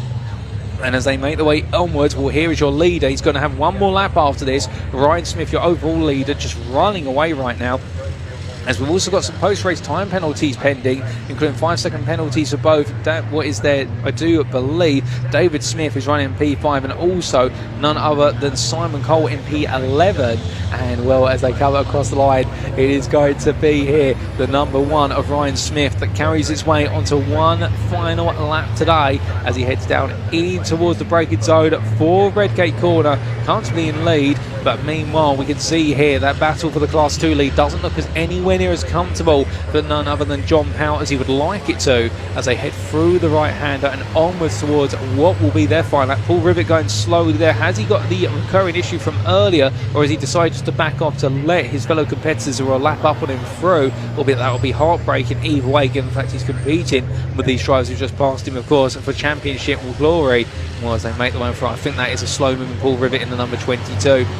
And I think that might be his race at this weekend coming to a rather sad end. But meanwhile, we look here to your leader. He's only got what is another 3 corners to go as he clears McLean's. And for Ryan Smith, after what was a Saturday of second places, today it has been first places across the board on Sunday so far. And with only 2 more corners between him and victory right now, you've got to say that after what was an absolutely dominant run at Thruxton, 5 out of 5, and it hasn't quite been perfection here at Donington Park, but it's come close, and he's had to do it against adverse circumstances and not taking part in qualifying as of yesterday. But still, the path to a championship crown is littered with challenges, and today Ryan Smith on Sunday has taken all 3 wins, and he seeks the checker flag, and he takes it for a race 5 of 5 in the British Truck Racing Championship at Donington Park, and well truly on his way to defend that title as the number 3 of Stephen Powell comes home second place. And in a drag race line, it will be Michael Oliver who rounds off the podium ahead of Dave Jenkins. We will then see the number 40 of Archie Handy take P4 there, albeit a lap down, but take 4th place in Class 2. And then I will see what is there. I do believe that's the number 11 of none other than David Smith that manages to outrun.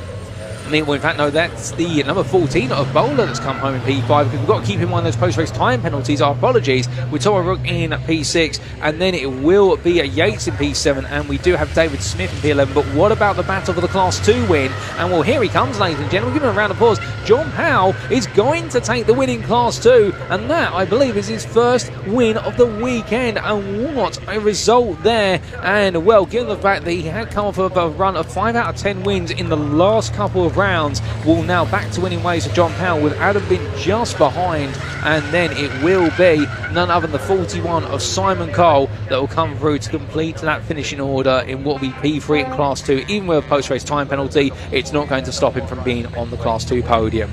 But there is Ryan Smith, and well, what a Sunday he's had. The hard work all paying off, and well, as he heads on through what is there, the Coppice Corner, and heads back towards Parc Ferme. Let's bring you those provisional results, subject to any stewards' inquiries, of course, ladies and gentlemen. And in race 5 of 5 here for this weekend in Convoy in the Park 2024 at Donington Park, Ryan Smith takes the final win of the British Truck Racing Championship at Donington Park ahead of Stephen Powell, with Michael Oliver completing your top 3. David Jenkins just missing out narrowly there by what was in the end 2 tenths, if that, but still a P4 ahead of John Bowler, with Tom O'Rourke, Neil Yates and David Smith completing the top 8. We've then got John Powell, who won Class 2, and well, John Powell doing a fantastic job there and picking up at least 1 win this weekend, albeit some podiums also coming his way, and fending off Adam Bint along the way after that brilliant pass into the Robert chicane.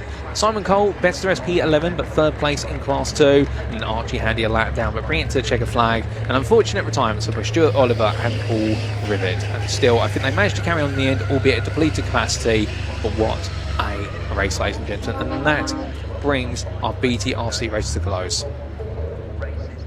And we can see here some fun being had by our drivers with regards to the final race, doing some sideways drifting by looks like some truck drifting.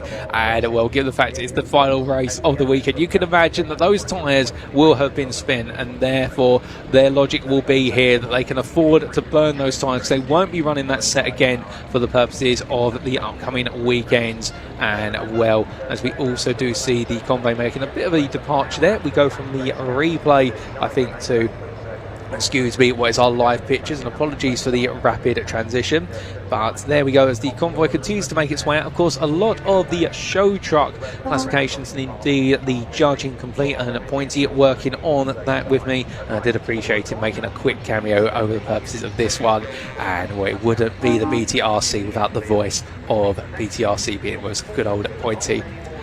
With that, ladies and gentlemen, we've still got plenty more racing to come, of course, in the fact that whilst it may be 4:10 in the afternoon, or coming up to that here local time in the United Kingdom, well, that was what we call a race number 16 in the afternoon. We've still got 4 more races to come. Would you believe it? Yep, we are still ram-packed with an absolutely blistering schedule, and well, there you can see. Coming up next at 4:30 is the third of the races for this weekend, second of the day for the Mini Challenge Club Sport with AirTech Motorsport. We've then got the Adrian Flux MG Owners Club Championship, Britcar Trophy, and also the International Truck Prix to wrap up. But we're going to get a word with Pointy down in Park Fermo.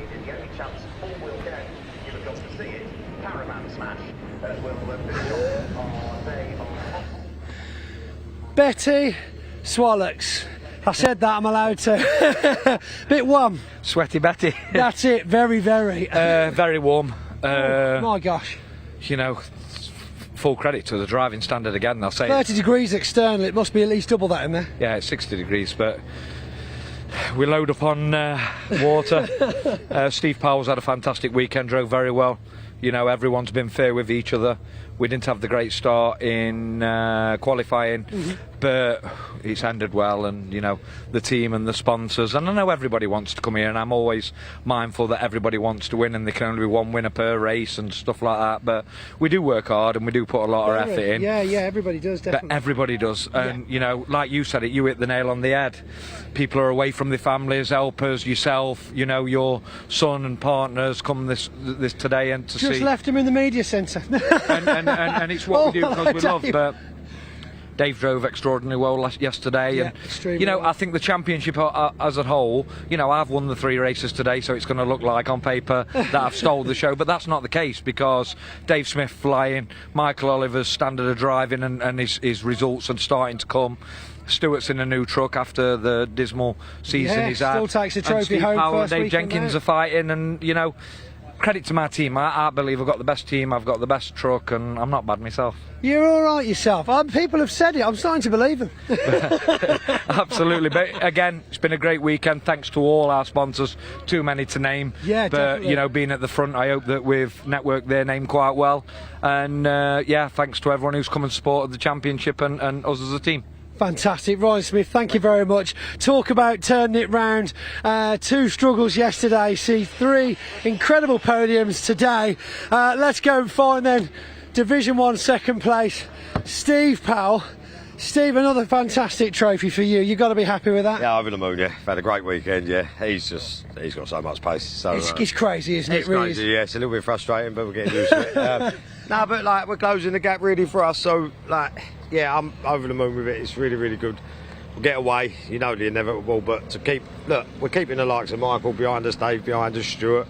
There's nothing to be sniffed at, you know what I mean? So I was going to talk to Michael, but he's just kind of sauntered off on his buggy. Yeah, he's not used to getting on the podium. He's not used to waiting around for interviews, is he? Division 2's the last time we probably got on the podium. But no, it's good. Like I say, we're keeping a good load of drivers behind us, so yeah, really pleased with it for the team and everyone. So.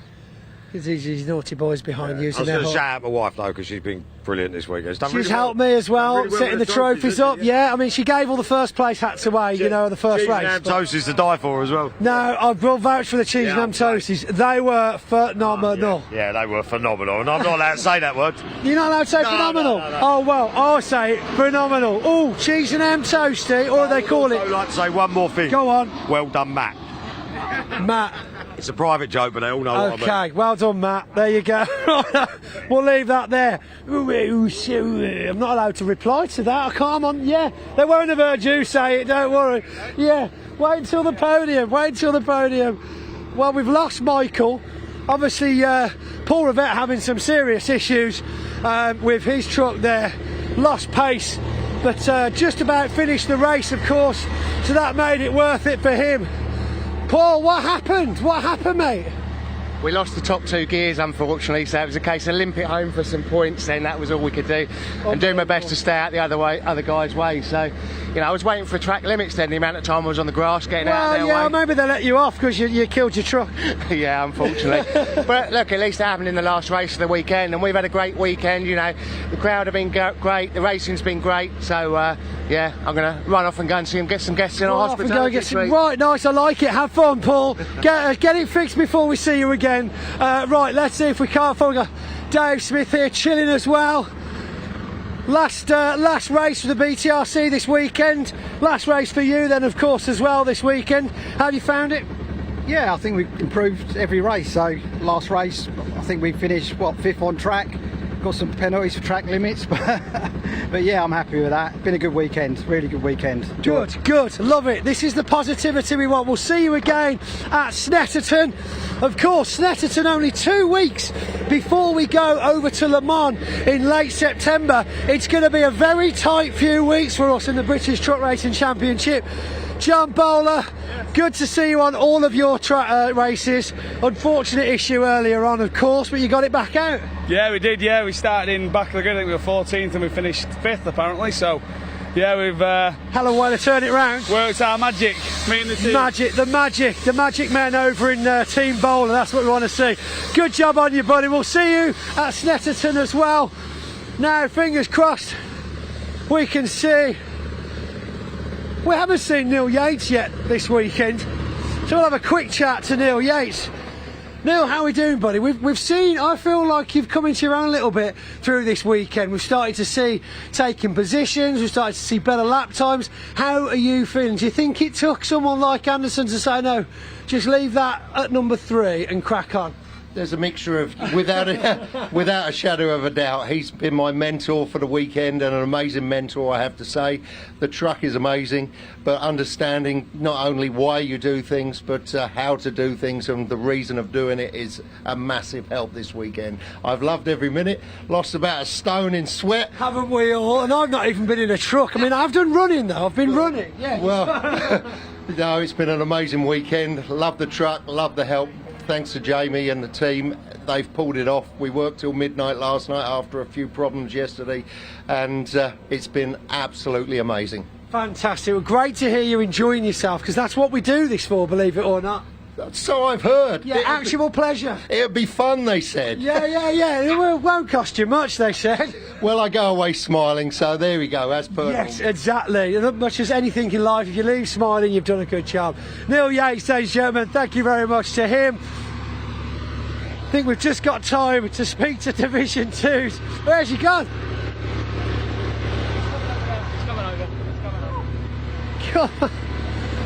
Just taking a break in the breeze. The sun is, thank goodness, starting to give in to some cloud cover now, and we can feel a bit of air movement around. You're just taking a breather. Oh, I was keeping an eye on the jumbo jets actually. You don't want them landing on you, do you? Well, nearly did earlier in the first race. They're coming down the back straight, and I said to them, "There's a jumbo jet coming." They are very close, aren't they? Very close, yeah. They're all going on holiday to China, I think. I believe so. No, I think they might be coming back actually. Oh, so, right. They're landing most likely. Yeah. None of them look very happy on there. Oh, yeah, we're home then. Oh dear. What a turnaround! I'm so happy for you, honestly. What a result. Yeah, we needed that, and we've actually the water stayed in it this time. So good. That's not what's leaking. Well, no, that's just the radiator coolers. Yeah. So it went off a little bit towards the end, but you know, tyres is temperature really, isn't it? So yeah. It was. I think you've all done very well in the conditions, extremely hot conditions. But now, of course, a weird one. You actually get to enjoy watching a truck race now instead of rebuilding yours and panicking. You get to see the international. Yeah. It's actually nice. I watched it yesterday for the last one yesterday, so we'll get over there this afternoon and go and see that. Who'd have thought enjoying a bit of truck racing? Who's your money on? Come on, let's have a little tenner. I think Neil's going to take this one away from Anderson. You know. Do you know? Well, I don't know. I think maybe Anderson. So. Yeah. Well, I was just trying to be different. I'm rooting for the 33. I was just trying to be different. Yeah, I mean, I know it's probably going to be Anderson, but you know. It might be a Scania. You never know. So. Oh. It's Steve Thomas. No. Steve might have it in him, but I don't think the Scania has. Bless him. The Scania needs to be in Division 2. Yeah. Could you see a space for it in Division 2? I don't see why not, to be honest with you. Like to get some more faces in Div 2. I think it'd be good next year. Yeah, it needs a driver. Plenty of trucks. I mean, I didn't realise until they all started bringing them out the back of the warehouse. Stuart Oliver's got a spare one knocking about, obviously, as well as the Scania. We've got a couple from other teams. Arswayne Easton, he's got like a race truck graveyard down his that's a very good point. He's got to bring a few out. He's put most of them in there as well. Did we say that? What we're talking about. Right, John, well done. Well deserved trophy. Great for you and the rest of the team. That's all we've got time for down here in the BTR Superpark Ferme. We've still got one more race left. The International Truck Prix at 6:45. Honestly, we'll all be in our slippers by the time we're handing those trophies out. Anyway, back to Paul up in the commentary box.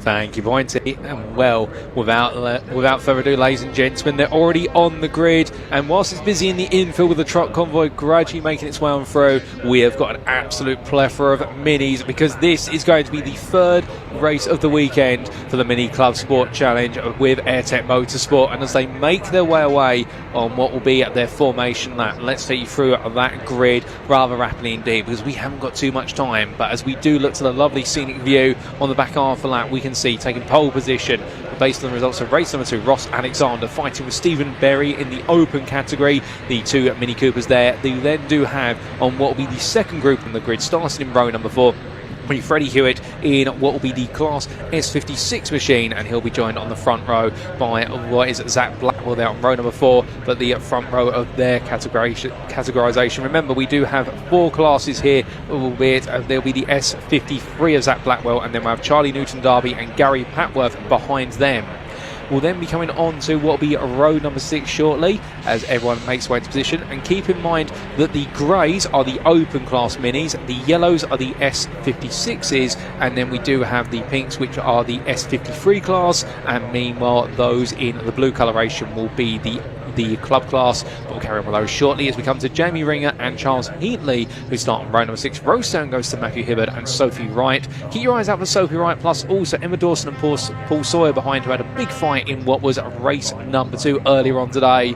And then we'll have Lee Campbell and Ian Trundley just behind them. Trundley also a bit of a star from what was our second race, making some great progress. And Alan Lee and Lauren Taylor will complete row number 10. That will complete the combined S56 and S53 classes, and then our final 2 rows of the grid will be the C class, and Andy Langley and Oliver Wilmot will once again go battling. It's 1-all piece between them, but who will take the win at final time, to use the football analogy? Who will make it 2-1, or will we see Daniel Tremont or Jeffrey Surrey still one off of the pair? Well, ladies and gentlemen, they're not too far away. That is your grid order. Everybody absolutely set and ready to go. And well, we did have some misfortune for some of our drivers earlier on, including for what was Lee Campbell. And what I do believe we are not seeing Lee Campbell on the grid as far as I can see. Well, in fact, yes, he is on the grid. I do apologise there, number 14. But as they all make the way on through, remember, they will be making a standing start for this final race of their weekend in the Club Sport Challenge Minis with Airtech Motorsport. And as they all make the way on through, after today, they will have what will be one more weekend of racing, because this will be round number 12 with their 15-round calendar, and the final 3 races will be at Croft on what will be the 7th through to 8th of September, so just under a month away to their season finale. But as they make their way to the final race of their day, the grid is set, our marshals are in position, there's just a couple to park right at the back, but they know where they've got to be in terms of their grid slots, and well, they'll shortly get the green flag and the lights will go on. But it's going to be a fantastic race, plenty of action to come in this one, and keep your head down, because this is all about the fast and furious tin tops, but who will come out on top? Well, the 5-second countdown is active, the lights are on, and it's lights out and away we go for the final time today in round 12 of the Mini Challenge Club Sport of Airtech Motorsport. And already look at that, Stephen Berry into the lead, Ross Alexander getting dropped on in the run in towards turn number 1, and as they make their way in towards the opening corner, side by side there in the lead battle, the 56s and the 53s, but it looks as though there it's been a hold up position for Hewitt, as Blackwell's not been able to find a way through. But as they make their way down through the Craner curves, everybody safely through, at least for the first corner. But now they make their way on the Holyrood exchange in towards what will be the Craner curves, and as they come on down left into right here with the old hairpin awaiting them at the lowest point of the circuit, we can see that everyone's safely on for a bit of a slow start there for one of our C-Class drivers a little bit further back, but I think that might be Surrey just taking it nice and easy to begin this race. And as I head up into McLean's, well, there is Ross Alexander chasing after Stephen Berry. Meanwhile, behind, the pack is absolutely fiery hot there. Everyone trying to take a little bit of pace on one another. Can't quite seem to find a way on through. Can what is there Heatley versus Ringer as they head in towards the next couple of corners. We are looking there at the C-Class that continues to battle hard in this 15-minute race. And what you can see already is we've got a run wide there. Oh, goodness me, is that a tyre missing from one of our minis a bit further back? I think it is. The number 27, I think, has had a wheel come completely loose because that was angled very slightly, or it's a puncture. We'll try and update, but that does not look right. But meanwhile, oh, goodness me, something's gone very wrong there. We've had one of our minis go across. In fact, one going onto the grass there and taking the scenic route to rejoin. But it's chaos at the end of the open lap, and as they make the way across the timeline, well, after one lap of racing, it is Stephen Berry who leads ahead of Ross Alexander. That's in your open category. Then leading the S53, S56 combined, we do have Charlie Newton Darby who is leading there, as we've got a safety car, ladies and gentlemen, and completely understandable for the fact that we do have what is one of our minis beached in the gravel, and that is the mini of the number 27, and that is heartbreak in the S53 class for none other than Dawson. Emma Dawson, whose race has come to an abrupt halt, and you can see there, look on the right of your screen where Dawson is running, thankfully out of the car, which is great to see, and has found the tyre in the wheel and has managed to pick it up and move it off the circuit, helping our marshals there. That's very kind of Emma to do so, but most importantly, first and foremost, very happy to see that Emma is out of the car, all a-okay, and in fact we're a little bit of canter to a sprint, and well, what on earth happened there? That's come loose. We thought it wasn't looking right, the fact the mini was angled, and we'll perhaps where to get a replay, although I don't think we might have caught it on the replay cameras, but if we do, it'd definitely be interesting to see what exactly went wrong. But it looks though, just the wheels come off. Was it aged or not? Well, that will be the big question. But in terms of that running order, as we're taking you through, of course, it is Stephen Berry who is ahead of Ross Alexander in the open category, they're behind the safety car currently, and then it was Charlie Newton Darby, P3 overall, and in the S53 class, leading ahead of what is none other than Freddie Hewitt in the S56. So Newton Darby getting the jump there, and in the C class, we have had what is none other than Langley take the lead. Andy Langley getting ahead of Oliver Wilmot, and well, starting on pole, of course, given the results in race number 2. But as we do patiently wait for the car to be extracted, we're going to get some replays here from the start of the race to keep you entertained of what happened at the very beginning. And it was a great start there, but look at the launch that Stephen Berry got off the line versus Ross Alexander. It was almost as if in the second phase of the launch, Alexander just did not find the right gear at the right time. And meanwhile, you can see there Charlie Newton Darby slicing up the inside of what was Blackwell to take the lead of the class there, and lovely start. But as they made the way on through, well, it was a good start there from what was Newton Darby, no doubt about it, and Hewitt falling by the wayside, and then it all went wrong. There goes the tyre, there goes the wheel, and well, I think just a case they might have done a tyre and wheel change a little bit earlier on, and it just did not quite work out, as we also had some battling down into the chicane, and well, getting very, very tasty there, and I think that was the 46 if I could see correctly, and what was the 58, both I think having compromise lines into the Robert chicane, and in the end we'll both get each other the elbow out. But there we go, as we do see the number 27 gradually being tractor-towed off the circuit, and that is a sad BMW Mini Cooper, no doubt about it. And well, I can tell you one thing, the number 27 will not be turning any more laps today, but still very glad to see that we're able to get away with that. And again, it could be damage from potential contact, might have been a nudge as they made the way down into the old hairpin for the first time. We didn't quite catch all of it, and well, as we do see our car being pulled along, that was the car of Emma Dawson that all went a bit haywire coming down into what was the Coppice corner, and well, the front left wheel there definitely leaving the chassis, but Emma Dawson out of the car absolutely fine, as we do see what is being pulled away, and of course all the drivers right now just safely making their way around behind the safety car, and well, this is understandably eating into race time, and we do have our replay once again, and here it is going into the right hand of Coppice, the car going wide, and well, I think already the wheel wanting to leave Emma's car, and in the end, well, there you can see it making its journey, bouncing a little bit along the gravel, and thankfully not bouncing too high, and well, that was the end of their race. But with that, and now we do see, meanwhile, all the field coming on down, and I think we might be getting the resumption of the race very shortly. We haven't had anything come from race control as of yet to us, but as soon as we do, we'll let you know.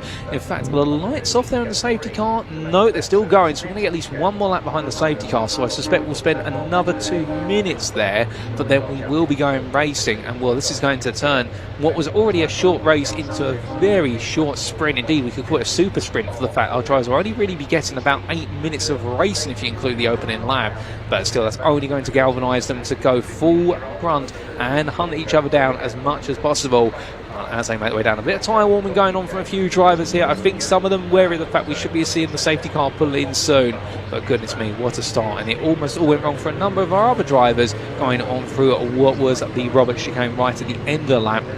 But thankfully it didn't go wrong for them, as otherwise that could have been a bit of a hair raiser, no doubt about it. And the 959 of what was Jamie Ringer in the S56 class with the orange Mini that you saw taken to the gravel on the run through Roberts on the end of the first lap, and will thankfully be able to avoid any major contacts with any other drivers and whatnot. But as they make their way down into the old hairpin here, of course, going through the minds of our drivers right now is a degree of impatience. You've got to try and keep you cool at this point, because obviously they've been waiting a long time since their first race of the day at 10 past 11 this morning. They've waited the best part of what is 5 hours, almost 5.5 hours to go racing once again. It's a long time, and in this heat, when you're down the paddock and you're just waiting around, you do get bored. Sometimes you have to do things to try and distract yourself from it, but you also get this nervousness build up, and it almost is a load of adrenaline just builds up and you're ready to let it all go. But when you have one lap of racing, and it may not have been the best start to your race, and then you realise, you know what, we're behind the safety car, we've now eaten up half the race, and we've now got to go again. And understandable why we're eating up the race time with the safety car, it's there for a reason. But as a driver now, you've got to reset mentally and go, right, we're restarting, we've got to go again, and I've got to lock in mentally. And that's exactly what we'll see here as the safety car is pulling away, and it will be to what will be none other than Stephen Berry to dictate the field as they start to make the way down the back straight. Will Berry go early? It looks as though he's holding for now. In fact, he has gone, or has he? Well, as they make the way on down, Stephen Berry there maintaining the pace, and they head in towards the braking zone. Berry taking a different approach this time to compared to when we saw the safety car restart in race number 2. Decides to go a little bit later, and the field makes its way on through, and we are back racing once again, ladies and gentlemen, for 7 minutes remaining in this race as they make the way down towards turn number 1. And as they make the way on through, you can see everyone in line formation. They have to be until they reach the safety car line. No overtakes allowed until they go on to the next lap. And as they head in towards the red gate corner, well, it looks like everyone's safely on the restart there, as we do see Ross Alexander just trying to find a way to close down Stephen Berry and try to make it 2 wins to Berry's 1. But it looks like Stephen might be the one to take what will be that extra win today. But as our drivers make the way on down into the crater, because that lovely panning shot, they're zooming out gradually to show you the flow of the circuit now they're making the way on through. Well, here we're focusing in particular on what I do believe is the lead battle for what is Class C, or what is the slowest of our classes, but this absolutely titanic battle between the 42 and the 70 of Andy Langley and Oliver Wilmot that really has been one of the big talking points of this entire race weekend when it comes to mini action, and how close they've been to each other. And as they head on through up towards what will be at turn number 7, well, right now looking all the way back to the front of the field, Berry and Alexander. Well, now Ross Alexander might have had a slow start, but he's bringing himself right back in. But meanwhile, from then we look to the 33, and well, that was the car Taylor chasing after Sawyer for a brief moment. There's action every which way we look. We've also got Newton and Blackwell there. That's Newton Derby, car off in the rear of the pitch, and in fact, is that the car of Langley that's taking a trip to the gravel? Coppice claiming a lot of our minis today, but as they make their way across the timeline, well, look at this. This is Newton in the centre of your picture in the black mini, trying to fend off the charge of Blackwell, the 12 and the 1, literally running nose to tail, and behind them, because they're running, of course, in what is the S53 class. The S56 is just behind them, and that is Freddie Hewitt right now, trying to make it another win in his class. But keep in mind as well, they're competing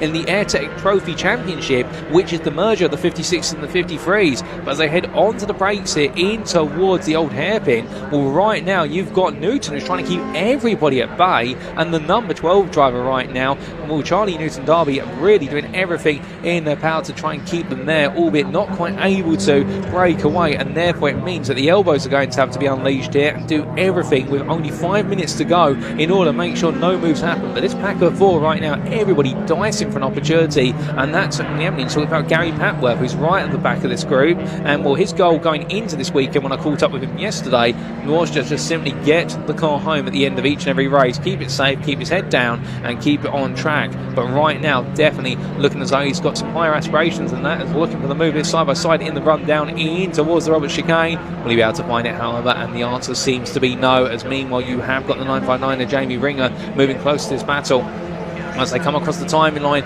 well, they are going to stay as they were on the previous lap. You can see those gaps getting closer and closer together, and right now, in fact, Papworth has found his way into the lead of what is the class, the 56 class, and well, from them we're then looking at what is number 70 of none other than Oliver Wilmot, that has taken the lead of the C class after we did see what was that error from Langley running wide out of Coppice, taking to the gravel there. So now it's going to be Wilmot, Truman and Langley contesting that, albeit in that order, and Oliver Wilmot right now trying to hold on for what will be that second win. Indeed, he really has been in the tussle with Andy Langley, but don't rule out the number 19 of Daniel Truman, who was up there battling hard in race number 2, albeit didn't quite work out in the end, and took a P3 in the class, but was chasing victory. And here we've got side by side as we come back up towards the front of the field, and this is the 2 wide as they make the way inwards towards what will be Coppice Bend, and it's going to be the number 12 of Johnny Newton Derby under pressure. I look things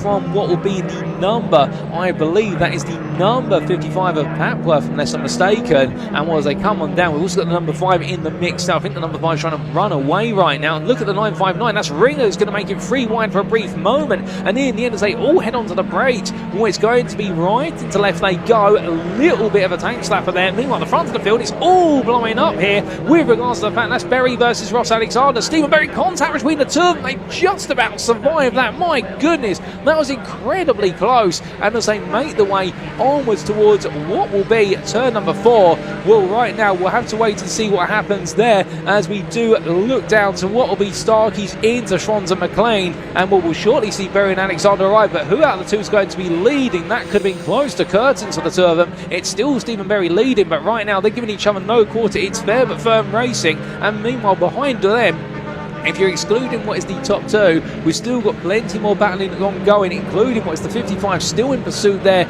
of what is Hewitt, and I believe the 959 of Ring has been able to break away there. You just saw it, the orange machine. It's very easy to discern where it's managed to make its way away and is running on. But we look back to the very front of the field with 2 minutes to go. Still have this lap plus 2 more laps remaining. If my maths is correct, with the average lap time being 1 minute 20, and it's these two who dictate the laps, they'll just squeeze in 2 more laps by the best part of about 10 seconds. But as our leaders in the overall and also the open class category, there may only be 2 of them on this grid, but I can tell you one thing, they are putting on an absolute spectacle. As meanwhile, going quite slowly there is what is a car what is a little bit further down. I believe that is the 266 of Surrey that's staying out there, but has now fallen a lap down, but just staying out to travel and looking to build that experience and bring the points home.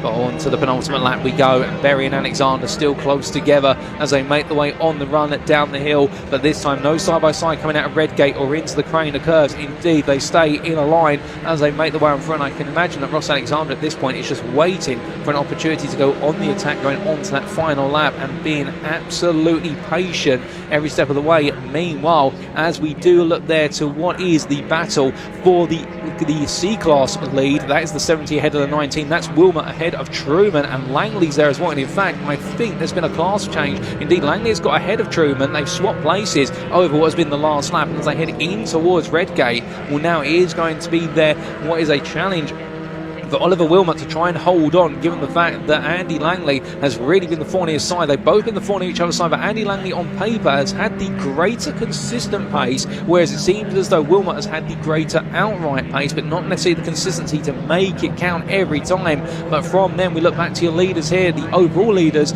as they make the way towards the end of the lap just briefly, and then weave our way back to the battle in the lowest speed class on our grid, given the fact we've got so many battles kicking off here, and these guys have still got 1 more lap to go.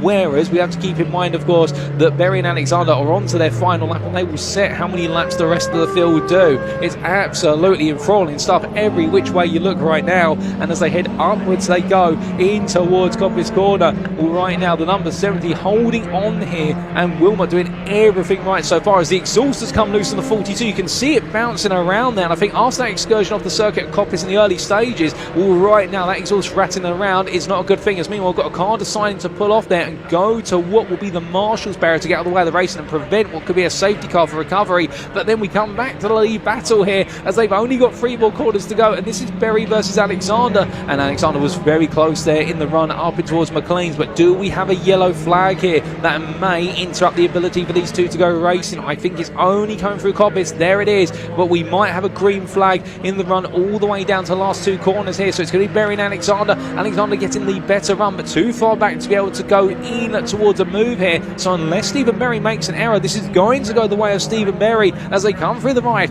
into left. That's Roberts complete. It's a drag race to the line. The clock strikes 0, and at the end of it all, it is going to be Stephen Berry who makes it 2 wins to the one of Ross Alexander at the finish line here at Donington, and taking that final checker flag of the mini club, the mini challenge club sport with Airtech Motorsport. And indeed, here we now look to what is the run of Ringer, as Ringer makes their way right into left here through the last couple of quarters, but it is going to be none other than Blackwell who takes the win in their category, and that category, of course, Zach Blackwell, the S53s, ahead of Newton Derby. And then we see it was the 959 of Jamie Ringer taking the win in the S56 class, and but it's the first time today, and indeed this weekend, we have seen was an S53 take the joint class win versus the S56s, as the rest of the field comes on through Heatley, then Campbell, followed by Patworth, then Hibbard, Hewitt, Wright, and it will be then Trunley who completes the run to P12 ahead of Sawyer, and then it will be this final battle, and this is Langley versus Wilmot, and Langley has got back ahead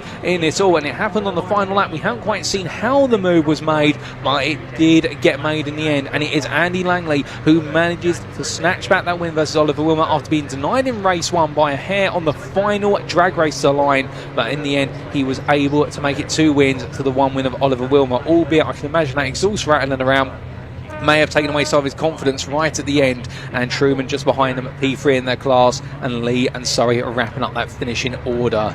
But goodness me, ladies and gentlemen, 20 starters, 18 finishers, and unfortunately retirements for both Taylor and Dawson. And Dawson, of course, having the wheel fly off of her car, the number 27 driver of Emma Dawson, thankfully uninjured and not harmed in that instant. But meanwhile, we bring up your provisional results subject to any stewards' inquiries, and here we can see Stephen Berry, your winner overall and in the open category by 3/10 over Ross Alexander, and settling the deal, which is he takes 2 wins to Ross's 1 today. And then Zach Blackwell completing the run for 3rd place overall, but also taking the class victory in the S53s, and also ahead of the S56s. Charlie Newton Derby P4 ahead of Jamie Ringer, the 959 driver, taking his first win of the weekend for the S56s. Congratulations to Jamie. And then Charles Heatley, Lee Campbell and Gary Patworth there on the run down towards P8, with Matthew Hibbard and Freddie Hewitt completing your top 10. And a dismal end to the weekend for Freddie Hewitt after a brilliant pair of races to kick off his weekend, but not to be in this final race today. Sophie Wright P11 ahead of Ian Trunley, then Paul Sawyer and Andy Langley, last but not least in our top 14, but most importantly for him, taking that 2nd win in Class C over Oliver Wilmot, who finished P15, and he'll be absolutely pleased with that. But what a race. We may have only had 8 minutes of race and a rather limited number of laps of that early safety car, but I can tell you one thing, ladies and gentlemen, I'm sure many of you agree with me, what we lacked in the number of laps, we definitely had it with some brilliant battling action all the way through. And well, that brings our minis to a close, and I'm sure we'll get a word or two with some of our mini drivers down in the Parc Ferme very shortly. And well, I think we might have our interviewers ready. In fact, we'll cut to them now and cut to Ian Waterhouse.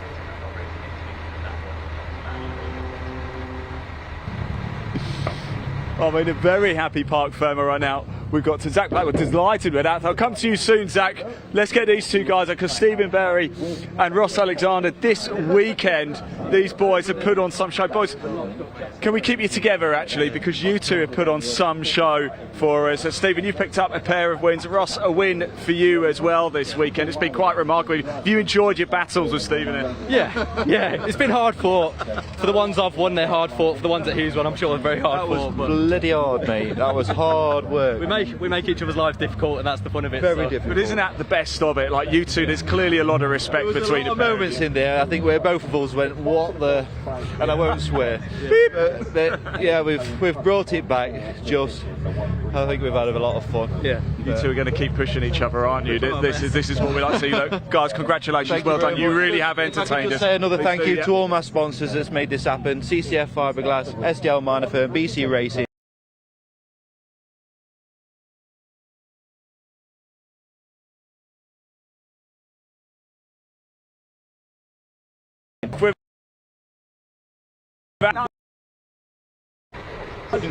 Of course, third on track.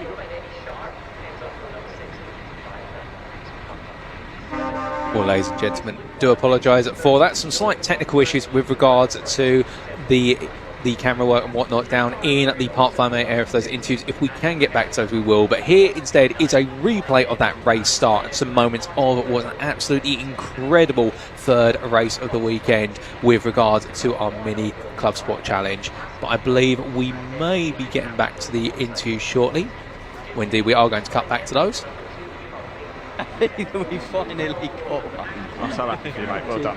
Congratulations, great stuff. Thank there, picking up the class win. Amazing stuff indeed.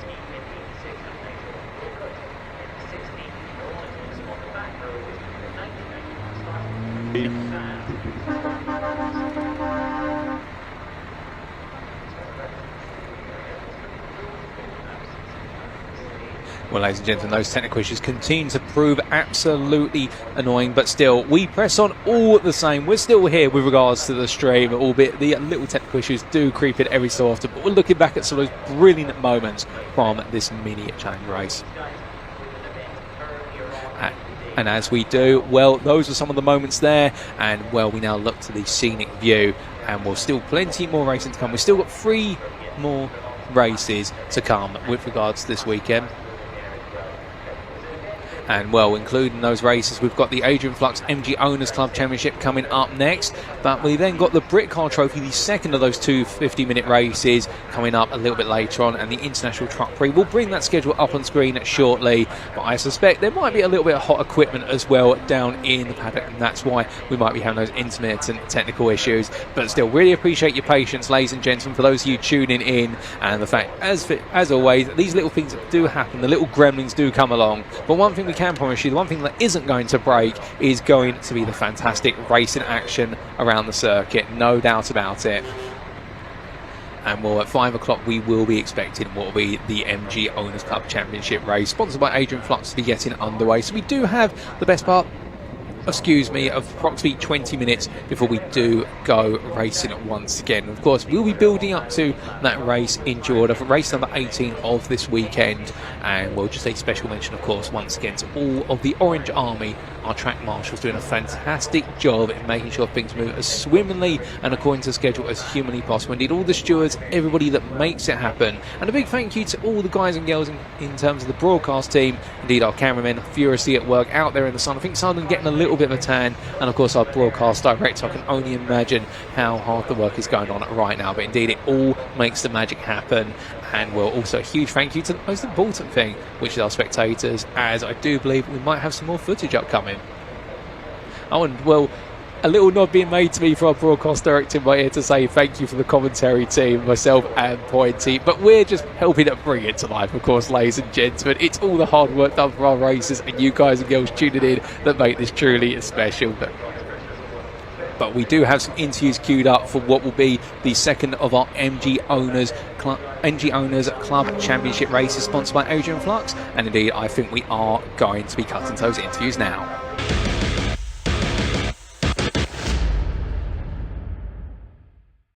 Right, everybody, it's time for the final race of the weekend for the MG Owners. Race 1 was an absolute cracker. I'm down here with Carl Bate. We've decided to sit down, Carl, because it's sweltering hot today, isn't it? A little bit nicer than some of the weather we've had this season. How has the season been for you? I've not been out a huge amount, but it's been good. The classics have got a real good following this year. Lots of good close racing, hardly any contact, really enjoying it. These are beautiful machines. What's it like to drive, especially around Donington Park? They're good fun. Donington's a great circuit. Yeah, Yeah, they get a load of grip when the sun's out. Nice to move the back around a little bit. Not too much power to make anything scary. In the hands of someone who knew what they're doing, this would be pretty impressive, I think. Oh, you know what you're doing. You know what you're doing. In the craft, slowly but surely. You certainly are. Look, what can you do in this race? Well, no Will, sadly, but that kind of gives everyone else a bit of a shock because he's been dominating. Yeah. Right behind Dave, alongside Jim, so hopefully I can stick with those two.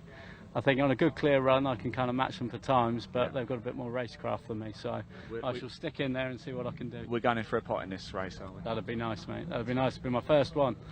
Right, Carl, I better let you get ready because it's almost time to go racing. Thanks for talking to us. Thanks for letting me sit down next to you as well for a bit. Right, here we go. Time for the final race of the weekend for the MG owners. Paul, over to you.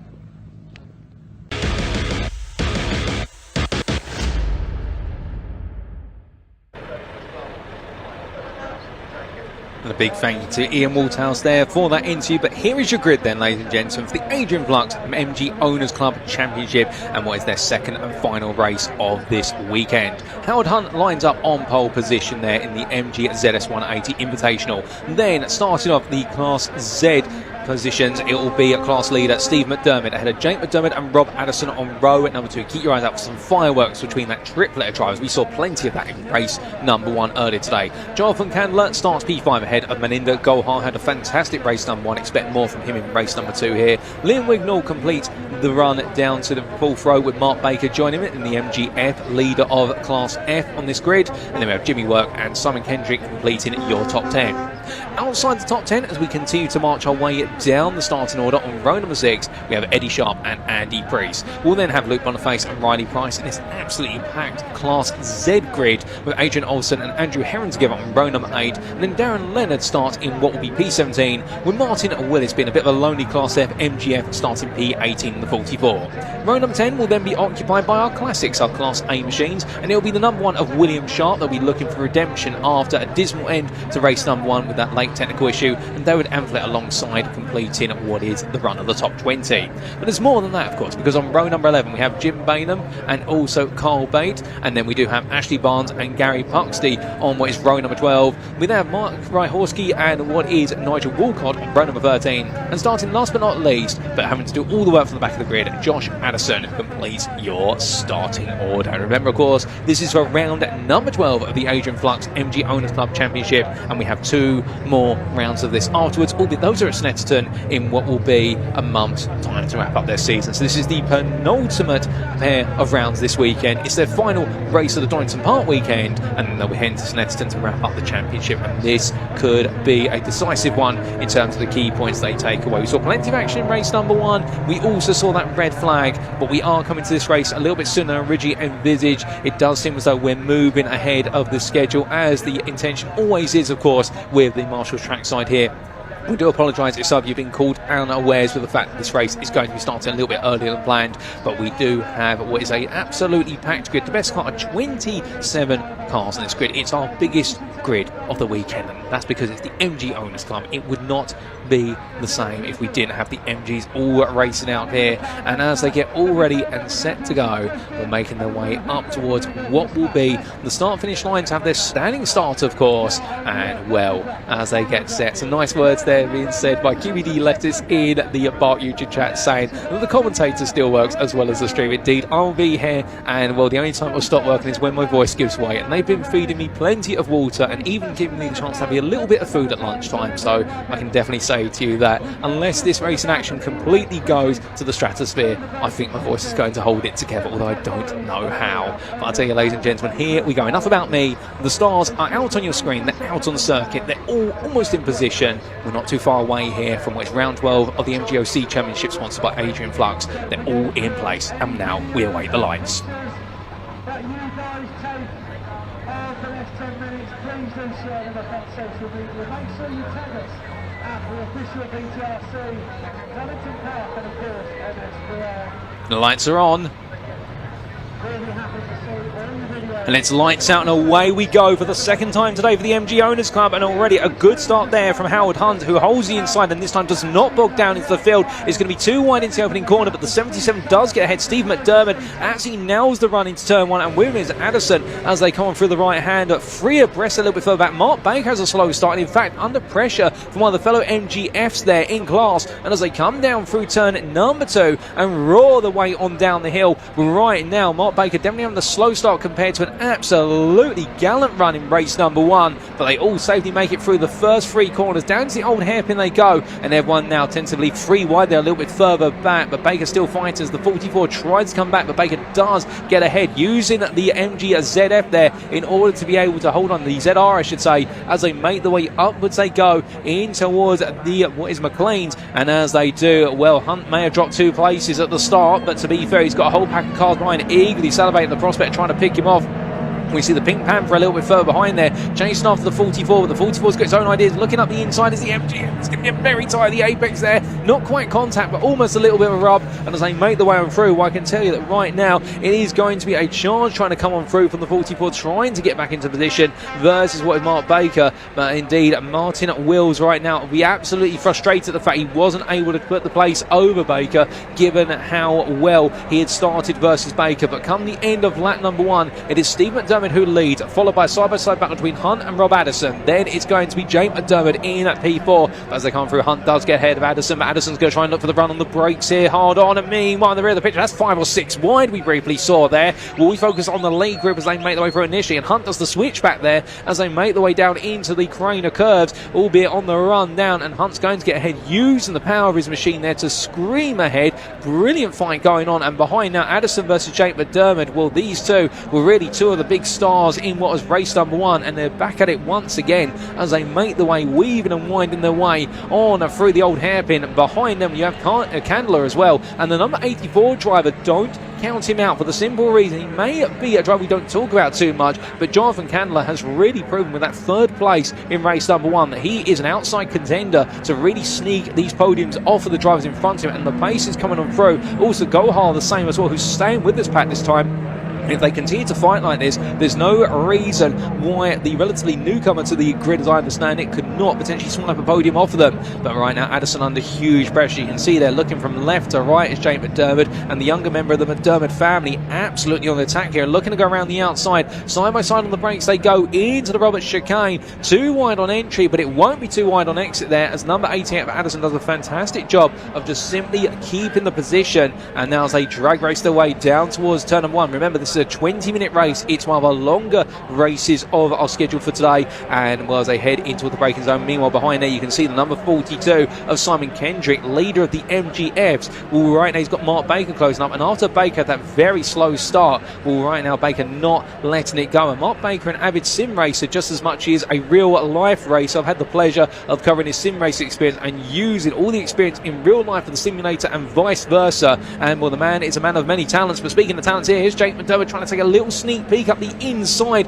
of Rob Addison. He thought about it there, but I think then a little inner voice on his left shoulder might have said to him, don't do it, you've still got 16 minutes of the race to go, and that would be very nervy to try and poke your nose in to the old hairpin this early on, and indeed backing off there, but trying to get into Rob Addison's head, but Addison having none of it at this time as they come out of McLean's, and almost they go. But look at Candler, look at Gohar behind, they are not falling away, they're staying with this battle, and Addison is struggling with performance here. I wonder whether, given the changing conditions over the course of the night, albeit it's cooled down a little bit compared to when they raced earlier on, but I do wonder whether the fact that we've seen some temperature fall out of the circuit, that is just going against the setup that Addison's got on the car, because they make the way into the braking zone. But Dermot right now absolutely relentless in his attack. Literally every time, looks around the outside there, but he's tried it once, he's tried it twice, it hasn't worked either time. He's going to have to throw something else at this to make it count, because otherwise it's going to be Hunt and Steve McDermott who just run off into the distance, and Hunt already is now the best part of 2 seconds clear up the road. In fact, he's 3.5 seconds clear up the road. Such is the gap that Hunt and Steve McDermott are opening for the fighting, and we talk about all the modern MGs, but what about these? And those are the number 71 there being chased by the number 50. That is Bate, who is being hunted down. What is behind him? None other than Buxty, as meanwhile we do have wheels into the pits. So what was the third of our Class F machines, the MGFs, has come into the pits. Perhaps a problem with the car, and that's unfortunate if so. But as we look to the number 2, that is Jim Bainham, who has got the run into the lead of what is none other than Class A, the classic class. And well, a bit of misfortune for William Sharp earlier on today, and William Sharp's aspirations to try and take victory in this second race have not taken off, and that's very unfortunate. They're not on the grid, and we've only got 23 cars racing currently. But as they make the way on the run here, well, what we've got on the grid, absolutely fantastic to see all the same. And Bainham right now 1 second clear of Amphlett, the number 14, also chasing after him, the battle of the 2 MGB Roadsters. But we look from them to a bit further back up the road here, and that is the number 99, and the number 99 there of none other than what is Joshua Addison, as he makes his way on through the right-hander, looking okay right now. But as we continue to make our way further and further up the order, you can see everywhere we look, the key point here being there's plenty of battles to contend with, including one being coming to fruition, and that is, I believe, unless I'm very much mistaken, the number 17 being chased on down by the 40 and the 13 of Boniface. And Boniface, of course, in race number 1 ended up with that misfortune that saw him out in the gravel down at the old hairpin, but not so in this race. And Boniface having a better second race of the day and keeping it out of trouble. That's the most important thing. As they weave and wind their way down into the old hairpin, well, we look back up towards the very front of the field, and this is still the four-way fight for second place in Class Z. And then we look back up to what is the lead battle in Class A, and this is Bainham versus Amphlett. And we can see there that whilst Jim Bainham really was able to run away with it, once we did see the retirement of William Sharp in what was our first race of the day. Well, right now Jim Bainham, who has 169 wins in his motorsporting career to his name, he picked up the 169th win as a race number 1 early this morning. He's going for a big round 170. Can he do it with the pressure that's being mounted on him? We'll have to see. But meanwhile, we look back to what is the battle for P2 in terms of the Z class, and also when you rule out the Invitational of Hunt. And right now as they head in towards the chicane, coming into the Roberts chicane, it's nose to tail between all 4 drivers here, and well, Addison's just not able to break away. As meanwhile, speaking of breaking away, here's your 2 leaders, and this gives you a sense of perspective where they are in relation. And that's Steve McDermott, who has got Hunt right on his heels. Howard Hunt putting the pressure on, and what I would imagine here, that if Howard Hunt sees these the faster driver and Steve McDermott recognises this, he's not going to fight it too hard for the simple reason that Hunt cannot score a point here as an Invitational class car, and instead it will be for Steve McDermott to just think about one thing, which is get the car home as the winner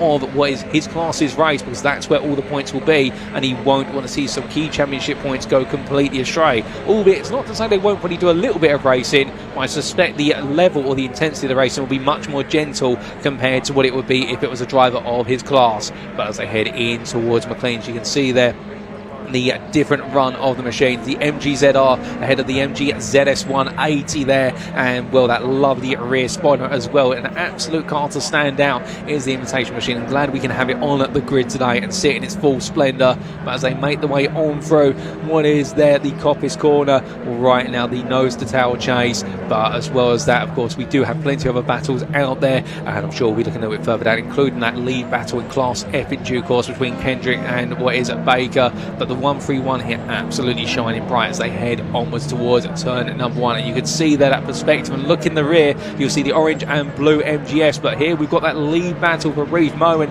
between Steve McDermott and Hunt, and Hunt's going to go up the inside here, and McDermott's going to give him all the space of the day, albeit they will both make it through the corner 2 wide. But I think now it will be for Hunt to take that position, and Steve McDermott, as much as he would love to hold on to it here, I think he will just slightly let it go for the simple reason, knowing that whilst the inner race in him says you've got to win overall, he'll also recognise that Hunt is not who he needs to be fighting with here, and it's not going to change the points he takes. But as they make the way on through, the lead battle has come to a close there for the time being, and Steve McDermott now letting the lead run away from them for the time being. But meanwhile, we've also got the other battles occurring further down the order, and we'll take a look at those in due course, including what we can see there is the battle for P3 overall, and that's Addison versus Candler and Gohar. And I believe, in fact, we have lost Jake McDermott in all of this. Jake McDermott has fallen all the way down the order, so hold the phone there with regards to what's happened to the younger member of the McDermott family. We'll get an up down that when we can. And number 67 has fallen away, but we can see there what is Addison all holding on right now, and well, it's going to be Candler who's all over the back of him as they roar their way down that back stretch, and these MGZs absolutely being pushed to the limit here as the number 84 Candler is trying to chase down not just what would be its first podium of this weekend, but in fact no, this will be its second podium this weekend. Let me correct myself there with that P3 in race number 1 after all those penalties were applied, but it would at least be its first podium of what will be on circuit this weekend before penalties do occur. But as we do see the leaders making their way on through, there's some bodywork as well in the middle of the road I've just noticed, but meanwhile from them we are looking at back a little bit further down the order here to the battle between the 13 and the 3. That is between Boniface and Olsen as they head up towards the start finish line straight, and as they go in towards turn 1, the number 17 goes under a picture, that's Price, but meanwhile Boniface and Olsen here just still nose to tail as they make the way on through, albeit perhaps will be a little bit closer as time goes on. It looks as though their battle has calmed down to a degree. Meanwhile, is that a change of position? No, it's not. That's the battle for P2 in Class A in the Classic class, and they're chasing after your leader, Jim Bainham, who you can see just in the foreground of the camera shot there. And well, these three separated by less than 2 seconds in totality as they come down onto the brakes towards turn number 1. And fantastic to see all three of them going absolutely hammer and tongs here. And well, these may be old machines, but right now they are being raced just as hard as the moderns as they head down in toward the Craner curves, this time with just under half the race remaining. And well, what we can notice there is the fact that right now Jim Bainham may have almost a second's worth of an advantage, but that's not giving him any security whatsoever, and Amplet and Bate both staying right behind him and doing everything in order to be able to try and find a way through. Coming on round through the Craner curves and onwards they go, or onwards towards what will be McLean's, and as they make the way in towards the right-hander, well, right now no change between them, but we will wait and see what could come about in due course as the 71 continues to push on. But as they make the way down here, meanwhile we are looking to the lead battle for the MGF class, and well, we saw it moments ago in the rear of camera shots, the 42 was ahead of the 53. Will Kendrick has fallen behind what is Baker, and well, it does mean that Simon Kendrick right now has got to try and get it back, albeit Simon Kendrick, to his credit, had a phenomenal start to his race, making up multiple places and really leaving Mark Baker behind. Well, in the end it does seem as though Mark Baker has found his pace. Remember, this grid was set based on the second fastest times in qualifying from our drivers, whereas the race 1 grid was set based on their fastest times in qualifying. But as they head in towards what will be turn number 7, heading in towards McLean's, but right now Mark Baker is starting to inch away bit by bit, and in fact that gap has opened up to the best part of about 1.3 seconds on this lap so far, as it does look as though Kendrick just cannot respond, and Baker absolutely alive there in the MGF in the number 53, and absolutely lovely to see. As meanwhile we do look there to number 88 and we come all the way back towards the front of the field. This is the fight for P2 in Class Z, P3 overall as well, and as they make the way onwards towards turn number 1, Rob Addison right now just defending hard to the inside, not giving in whatsoever. Number 84 looking for a move. Also there you can see the number 29 of Gohart also thinking about this. Gohart's getting a little bit testy now. He's thinking, okay, right, I'm on the back of this, I want to be on that podium as well. I'd love to have an opportunity. As they head down in towards turn 2, in towards 3, it's going to be backing off there. I think he did have a little bit of a rub to the back of Candler's car, and therefore has decided just to back off slightly, really just building up that experience. And as they make the way in towards the right hand of the old hairpin, well, right now, if we could ride on board, not that we can, just to set expectations, but if we could ride on board with Candler's 84, I can imagine all you would be able to see would literally be a face full of Addison's rear, in terms of the car that is. And as they made the way up towards turn number 7, well, that's how close they're running to each other. But much like that, we've also got the lead battle for Class A still roaring its way down the start-finish straight here, and that is Bainham, Amplet and Bate all staying close together. Incredible between the trio, and nobody right now giving in whatsoever. And I would imagine here this is all going to come down to if anybody is going to make a mistake. But the thing about making mistakes here is whether it's Carl Bate, alternatively Jim Bainham, or alternatively from them, of course, David Amplet, none of them want to make any mistakes whatsoever. And Jake McDermott, we've had confirmation, ladies and gentlemen, has had to retire, as we've also had the retirement of Barnes in the 59, also Priest in the 87 and the 44 of Wills. So we've had a lot of retirements in the build up to this race from race number 1, and also retirements over the course of this race, but we've still got 5 minutes to go, and with that in mind there's going to be plenty more battling all the way to the finish line here. But the number 2 of Bainham right now just holding on, and you can see there the roll of the chassis of the car as they make their way out of the right-hander McLean's. And absolutely wonderful to see the way these cars dance on their chassis and on their axles. They make the way on down the back straight here, full power all the way down the back now, and as they head on towards Roberts, well, it does look as though here it's becoming more and more but Carl Bate versus Amphlett rather than what will be Bainham under too much pressure, albeit he'll know if he makes a single mistake, David Amphlett is going to be there to pounce and Carl Bate will come with him. But right now it's all about which of these trio makes an error first, because they are so even on pace, and will the cars all very even with regards to their performance as well. We have what is there, Bainham and Amphlett in the MGB Roadster, and then we do have Bate in the MGB GT. So therefore nothing between them as they make the way on through the right-hand return. Number 1, this is classic racing at its finest, but then coming to more modern cars, as we can see, Rob Addison right now still holding on for now, albeit the gap between himself and Steve McDermott up to 3, well, not up to 3 seconds, let me get my maths right here, up to 12.5 seconds, if not more. And right now these three are taking the pace out of each other, but we love to see it as here comes a little glimpse in towards the inside being made by the 84, and that being Jonathan Candler's car. And well, with that P3 in race number 1, he wants to go one step further in race number 2. He wants to earn a P2 in class here, but will he be able to find it? Meanwhile, Gohard just sitting behind there waiting for a potential opportunity to get into the mix, but Meninda will know the time is running out here, or is he just running out of steam? As we have that lovely shot of them coming down the hill in towards the old hairpin, that gives you a sense of the flow and rhythm. And as they make the way out of the right-hander, nothing between them. Addison right now,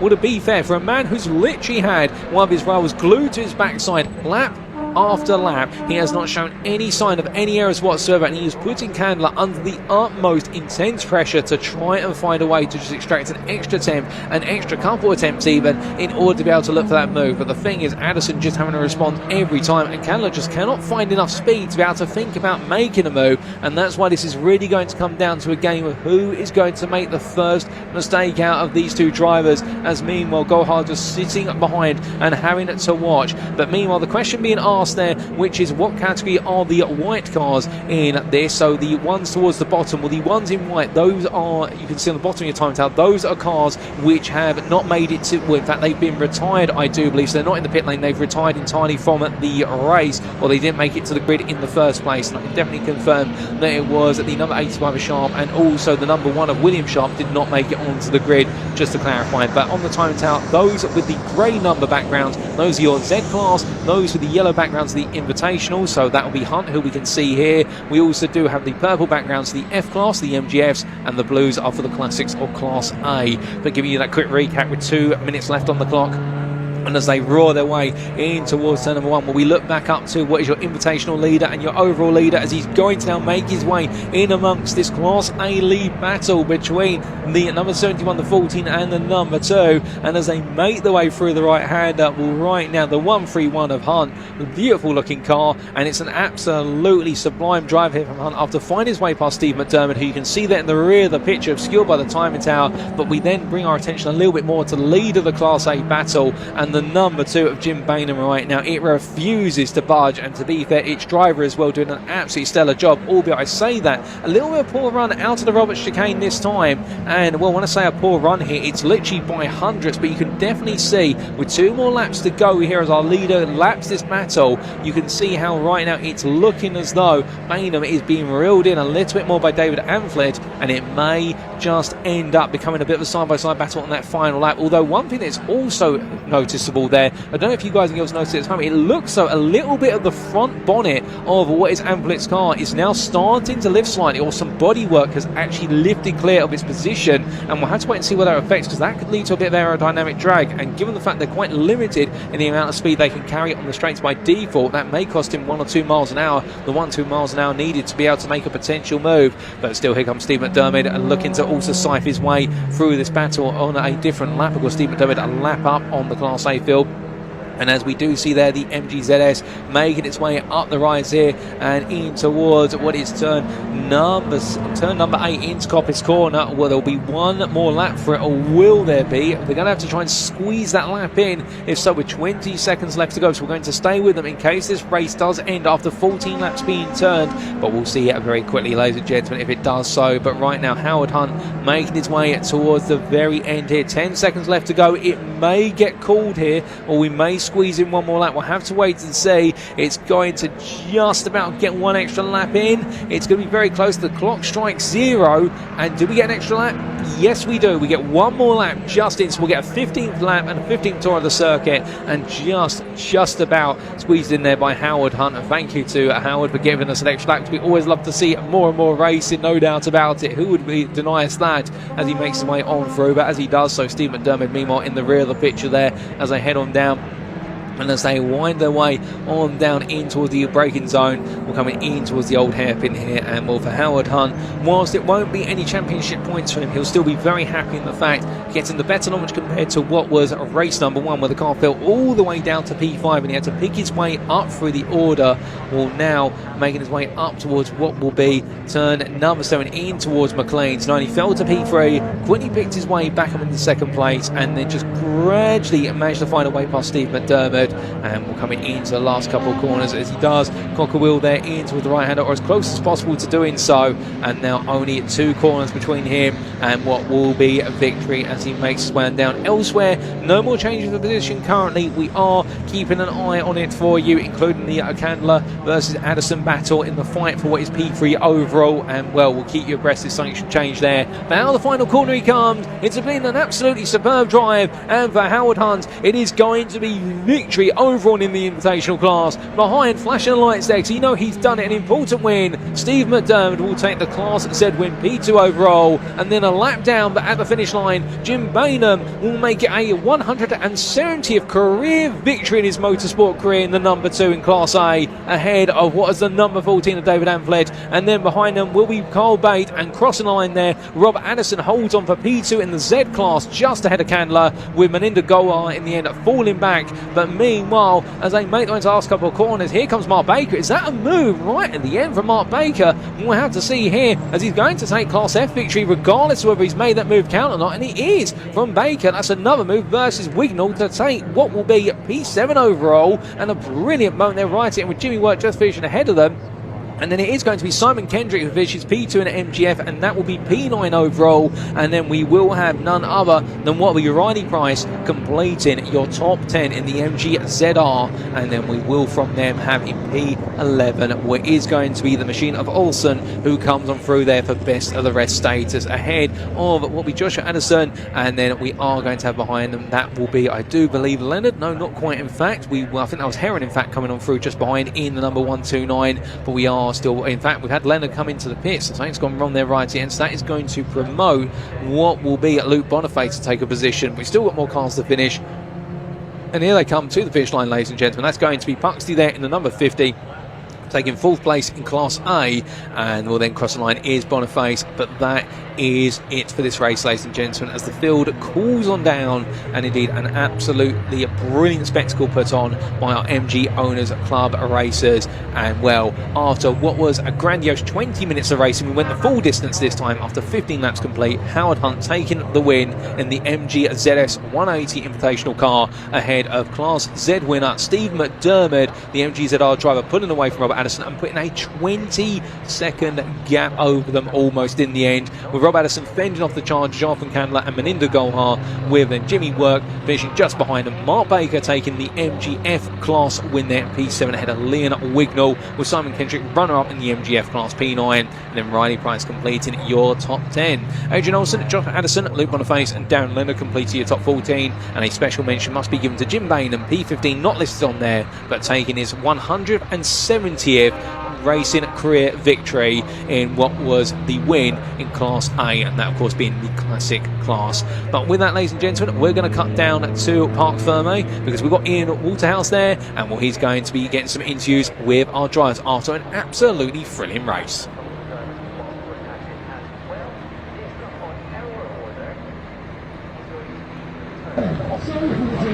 Everybody, welcome now to Park Firm. I've got a very happy Howard Hunt down here. He's about to get out of the car. What a beautiful machine this is as well. Oh my word. And what a way to round out the day's action for Howard Hunt, picking up the outright win, of course, in the invitation class today as well. We'll grab a quick word with him. We've got Steve McDermott over there as well. We'll grab a chat with him very shortly as well. Oh, sorry, John, we need to move out of the way. There we go.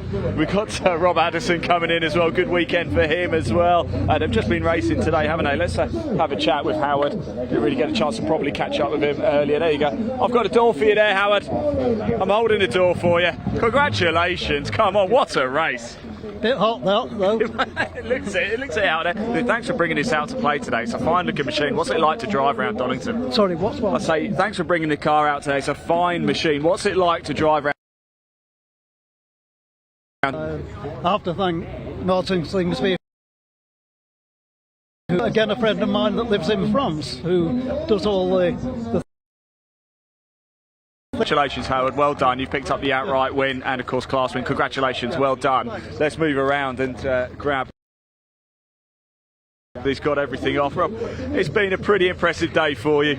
Yes, no, that was it. Yeah, good race. I don't know if it was fuel surge or what, but from lap 1 onwards, just down craners, it was just cutting out, and a couple of times the guys tried to come down the inside of me, but just managed to hold them off. Yeah. And and towards the end, it was just the tyres were finished, because I think I was so far offline trying to defend that I think they were calling their last days. So, but yeah, all in all, good weekend. Checking flag cam at the right time. What's it been like driving with so many spectators here today? It's amazing. We walked around last night actually, and I don't think I've ever seen the infield so busy on, been here on numerous occasions for superbikes and stuff, but yeah, it's a real good crowd, and great to be here. Rob, thanks for coming out to play. Really appreciate it. Cheers. Great to see you. Thank you very much. We've got I wonder if we could just jump in. Hello, boys.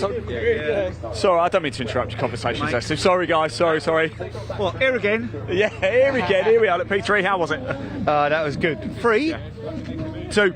Sorry. First in class. Yes. Invitation. Yeah. So technically first. I'll tell you what. I'm happy that I sort of kept up with it as long as I could, because I held him off for half of it, and then he was just obviously coming on, and he had about 2 car lengths each lap, and it just I tried my hardest, but the tyres went to jelly trying too hard. I've heard that actually. I just talked to Rob, he was saying the same about the tyres, just a bit too hot, just a bit too much. Yeah, the tracks got really hot, and they just can't take it. These Toyos like a soft tyre, and they just got wrecked. Yeah. Steve, great to see you again. Technically a win, yeah? Thank you. Outright. Technically. Yeah, I won. There we go. Right, that's it for the MG owners here at Donington Park. They'll be out next month, so make sure you do keep up to speed with the MG Owners Club. We're not done though. Still more action to come. In fact, the next race out on track very shortly is the Brit Car Trophy Championship. 50-minute race, mandatory pit stops. Going to be a cracker, and I believe the Clio class could be settled in the next hour. It's going to be an absolute corker. We'll keep you up to speed with everything. I'm going to head over to the pit lane. I'll see you very soon as I hand over to your commentator, Paul Walsh.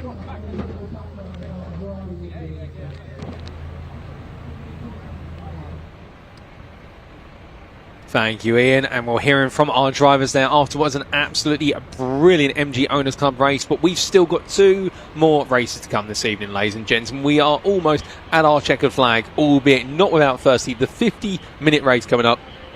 And what is the Brit Car Trophy? That's going to be getting underway, I suspect, a little bit earlier than 25 to 6 this evening, but we will wait to see and keep you apprised of that. And after that 50-minute race with its driver swaps, we will then see the Donington 40th Anniversary Truck Prix, part of the International Truck Prix Race Week this weekend, and that will see us to a close at 22:07 this evening. So we have still got plenty more to come, and indeed an absolutely action-packed schedule, and all mostly proceeding to plan so far, and well, we have still got more to come. And indeed, what an incredible run in we've had this weekend so far. Indeed, it's so good to see so many of you enjoying it in the respective YouTube chats there, whether you're tuning in via the British Automobile Racing Club or the BARC's YouTube channel, or alternatively if you're tuning in via the British Truck Racing Championships YouTube channel at the BTRC. I can tell you one thing, it's so great to have so many of you making the journey with us here as we continue on our racing. all the way through this weekend. Indeed, what a weekend it has been for Convoy in the Park 2024 here at Donington Park. And for the MG Owners Car Club, they're now going to be making their way in terms of their championship over to Snetterton for what will be their season finale, rounds 13 and 14, and those will be on the 15th of September at the Snetterton 300 layouts. They're almost at a close of their championship, and well, we also do have, of course, what will be the Brit Car Trophy Championship, sponsored by Rowe Engineering. They're starting to make their way gradually onto the grid, but I think there's going to be a little bit of fanfare around that, so it will take a bit of time to get underway. But keep in mind that they also will be heading to Snetterton for their season finale races, rounds 13 and 14 in a month's time. So they'll be there at the same weekend that the MG Owners Club Championship will be. And indeed, if you're already thinking about seeing some more motorsport after today, well, definitely in a month's time you want to check that out. But in the meantime, of course, as we do get set, and well, the sun isn't quite setting at the moment, but there's definitely a bit more cloud out there, and it is, as I quickly popped out whilst we did have those interviews, it is starting to feel a little bit cooler. We are getting a wind starting to build up as well, and that's perhaps the most noticeable thing, that we haven't got as much of the stagnant heat anymore here, and it should help in move the warmth along. But as we do and get ourselves set for that next race, well, that is going to be the Brit Car. And of course, we had a brilliant Brit Car Trophy Championship race earlier on, in the fact that we saw plenty of action, and the action coming in both classes, T1 and also the Clio Cup class. And as Ian was saying that only moments ago, we could see, as I tried to get my sibilants correct there, we could be seeing what would be the Clio Cup Championship wrapped up here today. But here is your grid for what will be the final race of their day, and as we can see, it starts on pole position. It is going to be Intersport in the capable hands of Brian Branson, and joined on the front row by Century and SGM Stephen Frisley. And then we do have on row number 2 what will be Data Motorsport, starting off in the hands of Marco Anastasi, ahead of Rob Ellick for TSR. Row 3 will go to Sim Dynamics Racing with Jabba Sports, Chris Bielan, with Niall Cosby lining up P6 in the Team Brit 68. And then we have Jeff Steele Racing's Lee Goldsmith in P7 on row number 4, joined by High Row Motorsports Hadley Simpson. Top 10's round off by Dragon Sports, teams of both Jack James and Alex Neville, the pro driver there in the number 12. Then going on to row number 6, we will have SVG Motorsports Alex Turnbull, who is going to be joined there by Spires Motorsports and Andreas Georgiou. And then on row number 7 is Team Brits Dom Shaw and Mark Jones for TSR in P14. Then P15 is Data Motorsports Axel Van Niederveen, and it will be Maurizio Scaglio for Data Motorsport. And then on the final row of the grid, it will be the Dragon Sport Clio, and that will be the number 1 of Harry Reynolds after its difficult end to race number 1, and High Row Motorsports James Harrison at P18. Now keep in mind that this grid has been set based on what was the official positions of race 1, but given the grid is being set, we are going to now go back to down Ian's again. He moves quickly, indeed, he's fast and furious like these Brit cars, and he's going to take us through what's going on down in the grid as everyone gets into position.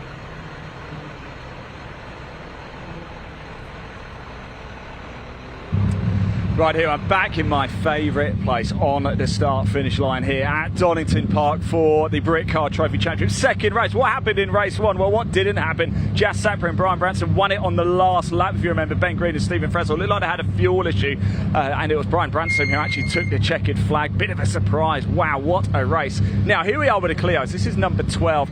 Now, by my calculations, Maurice Henry and Hadley Simpson in the number 88, the High Row Motorsports Clio, if they finish ahead of this car, so this car here, if this one finishes ahead of this one, the number 12, then the 88 car of Maurice Henry and Hadley Simpson will win the Clio class. They won't win the outright championship, but they will win the Clio class. I'm just trying to see who's in the car. Oh, it's Hadley's in it again. I wonder if we could just very quickly chuck the microphone. Hadley, feeling confident for this one? Yeah, I'm feeling very confident. We did everything we could have done in the first one, and from there, yeah, I couldn't ask for much more. It made it difficult for me, but yeah. You know what you got to do now in the next 15 minutes, don't you? I know I have to pull a gap to number 12, big enough to make it easy enough for Maurice as much as possible, but time will only tell. I'm going to give it my best shot and enjoy it. Top man, best of luck. Thank you so much. We've just had the Who to go. That means we're going to have to get off the circuit, but we'll keep you up to speed with everything that's going on in the pit lane. Paul, it's going to be an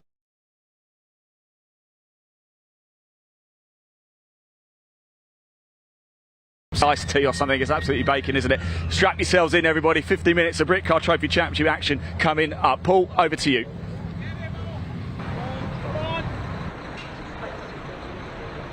Well, thank you, Ian. And well, the camera may have been cutting in and out there, but the reason for that is, well, the real reason will be connectivity issues, perhaps. But we're going to put it down to the fact the epicness of the racing you're about to see is something the camera could not handle.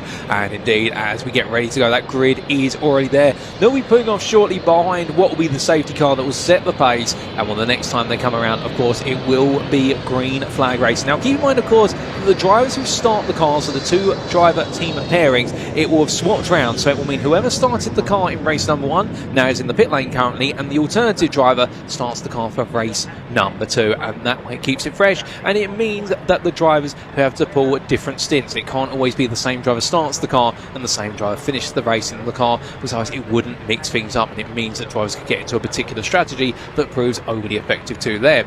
But as they all do get set, a whole mixture of machines on the grid, of course, including what is our Class T1 machines, the combination of the TCR style machines and also the Ginetta G56 GTAs. We've also got there the Class T2 machines with what is a lower BEPI score, which is the scoring system used in order to balance the machines, and then we go even lower for Class T3, and then we do have the Clio Cup class. But as we get ready to go racing, and everybody absolutely set there, and do appreciate the insights being provided by Mark Waller in the YouTube chat, in the BARC YouTube chat, with regards to some questions that a number of other viewers are providing, and Mark doing a fantastic job of answering those questions, and we really appreciate that, Mark. You're one of the stars of the chat today, no doubt about it. And Stuart Evans saying that, let's go, and indeed, let's go for plenty more racing. So glad to have so many of you tuning in and enjoying the race, and we are not too far away now, ladies and gentlemen, from seeing what will be at the lights out and away we go procedure for this race. And as all the drivers gradually make the way on through, I don't have the comfort of an iced tea here in the commentary booth, but I do have my bottle of water with me. I think I'm going to need it at some point here, and as everybody makes the way on around, trying to get a bit of tyre temperature into the car already, but the next time they come on around, it is going to be lights out and away we go here. But everyone getting themselves set as soon as humanly possible. And with that mandatory pit stop, there's also going to be the mindset, of course, here about that pit window, only 10 minutes in length, and they're going to have to make sure that they adhere to that pit window. But I can imagine, depending on who's in the car, if it's their faster driver or their pro driver, they'll very likely want to have them do the longest possible stints of approximately 28 minutes before they come into the pits. And remember, the pit window is running up to the end of what will be 30 minutes of racing, and it opens 20 minutes in, so it's only 10 minutes in length, and drivers must come into the pit and serve their mandated pit stop before that window closes. Of course, they can come in any time around outside of that, but it won't count. But here we go then, ladies and gentlemen, as our drivers make their way on for the last couple of corners. We get the rolling start really underway, and without further ado, for the second time today in what is going to be round number 12 of the Brit Car Trophy Championship for 2024, sponsored by Rowe Engineering, it's lights out and away we go, as immediately here side-by-side battle, but it's going to be the BMW that takes the lead, the number 40 roaring its way into lead as they make this a right-hander, 3 wide. Oh, goodness me, there's some contact there between the Ginettas. The TT takes the turn around the outside onto the crowd, has to take a long way round, but keeps the throttle in to make sure it doesn't get beached. But that Ginetta, the 43, immediately getting stuck there. Hopefully they can get it turned, but it looks as though their 3 wide into Redgate did not go, and a dramatic opening to this race. We almost see that one of the Clios decide to negotiate its way wide through the Craner curves, but not to be, and as they bring themselves on through the old hairpin, it's been a dramatic start, and I suspect that Ginetta can't get itself started. We may be seeing a safety car before we've even turned a single lap. We'll have to wait and see as everyone makes the way through, and keep in mind, of course, this grid set based on the finishing positions of race number 1. Means that a number of drivers will be out of position, a number of teams will be fighting their way back through the field, and some will be a little bit higher than they originally anticipated. We see the Ginetta fighting their way through, and we can see that the number 43 has been aided on its way, and it makes its way on through as the marshals run back behind the barriers, behind the safety barriers. Thank you to the marshals who are assisting in that matter. And as we come on down, we've got the Clio Cups absolutely battling hard once again already. I mean, it would not be this series if we didn't have Clio Cups absolutely hounding and hassling each other as they make their way towards the end of the first lap of racing. But after one lap, it is going to be at Branson in the number 40 who is leading ahead of Anastasi in the Ginetta G56 in P2. We then do have what is Goldsmith in P3 ahead of Clio Cup leader, and that is Neville, the pro driver, there in P4, leading the way, of course, for Dragon Sport, trying to fend off the charge from what is the 88 and the 1. The 88, of course, of what is High Road Motorsport, and that's Hadley Simpson behind the wheel. And then we do have behind them what is the number 1 being piloted by Harry Reynolds for Dragon Sport. Absolutely as close. It comes a lock up there for what is your Clio Cup leader as they make their way down through the right-hander. Very close there to getting it wrong. The car just simply absconding away, but wasn't to be as they make their way on through. A bit of a sideways moment there for the number 40. I can tell you one thing right now, that Brian Branson, the Intersport, is absolutely trying to run away with this as if it's a riot. And to be fair, he has been aided to a degree by Fresley being buried in the gravel for a brief moment at the start of the race, albeit that contact I think more coming as a result of the moment from what was the number 4 and the 43 to going together, and Branson just being a party that was a little bit ahead of it. But still, the point being here that Branson's being given a golden opportunity to open up a good advantage and start to run away, as meanwhile Goldsmith in the number 10 wants to also stay well within arm's reach as they make the way down towards turn number 1, and once again as they make the way in towards the braking zone, and Lee Goldsmith for Jeff Steele Racing after what was that dismal end to race number 1 in terms of things not quite working out the way he wanted it to. Well, still he's got plenty more to come here and knows that he can be in the fight now for the podium places all the way on through, even though it didn't quite work out the way he wanted it to earlier on as they come on down in towards what will be at turn number 4 this time, weaving and winding the way. We've got a 2 wide a little bit further back there, and that I believe is where we do have one of our TCR or our Ginettas trying to weave its way in amongst all the Clio Cup cars, and indeed the Cupra there of what is Sim Dynamics with Jabba Sport, well, as it makes its way on through, and that's brilliant driving there from Chris Bielan, making its way on through and just negotiating that field. We've also got the Ginetta now coming on through there, the yellow and black Ginetta making its way on around.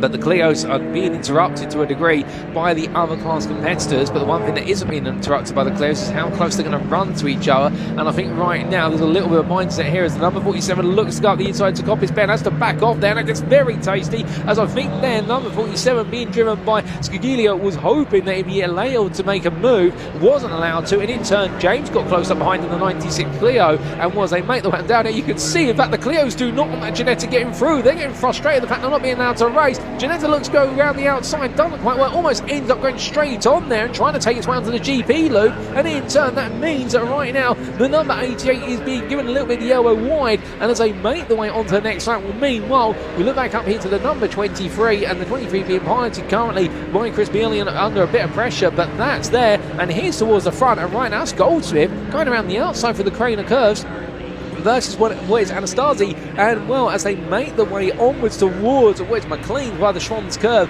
brilliant move being made there by Goldsmith. Lee Goldsmith absolutely flying at the start of this race, and well, right now I think his hope will be, after it didn't quite work out in race 1 as we mentioned earlier, that he's going all in here. And Branson, to be fair, if Goldsmith can keep this pace up, you never know what could happen. But meanwhile, the 2 Clios going side by side, they're a little bit further back. We look back up to what is the battle of the 12 and the 1. This is the fight for lead of the Clio Cup class. We've got the Audi TT deciding it wants to play part of this. They're all front engine front wheel drive, and as they head in towards what is here turn number 8, well, they make their way side by side here, and here comes a move aided somewhat by the interference of the Audi TT, but that's the way it goes in multi-class racing. And as they come on down, well, it's going to be 3 wide. We've also got the Ginetta deciding to stick itself into the mix, and this is going to be very, very testing for all 3 drivers. But Ginetta gets it stopped in time, and meanwhile in the Clio Cup cars it's going to be a change of position here. That is going to be, I believe, the number 1, unless I'm mistaken, that takes over the Clio Cup lead, and that goes the way now of Harry Reynolds to Dragon Sport, who takes over from what is the number 12, also Dragon Sport,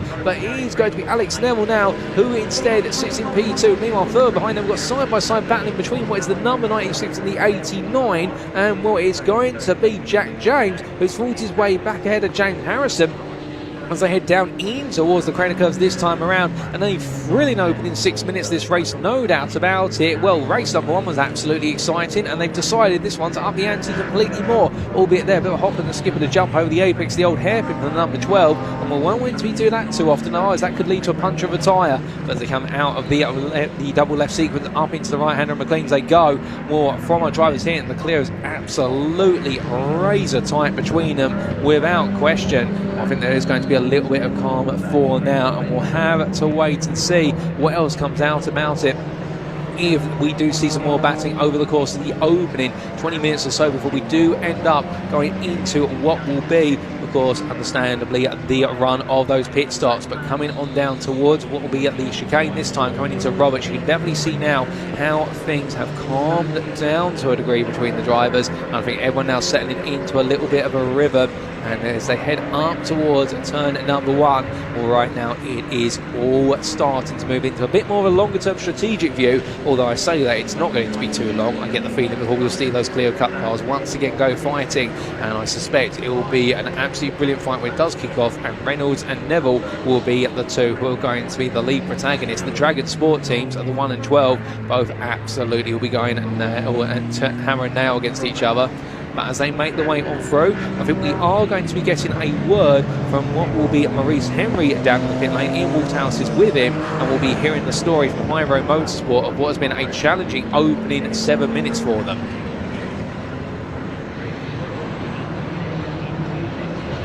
Well, I was just strolling through the pit lane, and I've come to see Maurice. It's great to see you, by the way. I haven't seen you all weekend. How's it going so far in this race for you guys? It's been a bit of a hectic start. We're swapping positions and we're going some traffic. But faith that Hadley will come back through. But we got that success penalty in 15 seconds. So it's just about making up as much time as we can, as fast as we can, and the rest will be left to me. I know you though. You like a challenge, don't you? You're going to go for it in the second half of this race. Yeah, of course. It's been a bit tough this weekend, I'll be honest. I've been very ill. I've just been fighting with like illness. And how are you feeling now? Not a bit under the weather at the moment. Oh, yeah. Yeah, I was really rough this morning, but to still get pole position. Not well, but still knocks it on pole. But yeah, no, we're looking forward to it. We're just trying to get a podium at least, get some good points, and try and get this championship. Thanks so much, mate. Go sit down. Go relax for a little bit, yeah? Top man. And there you go, Maurice Henry there, High Road Motorsport. The Clios are on fire. Paul, back to you.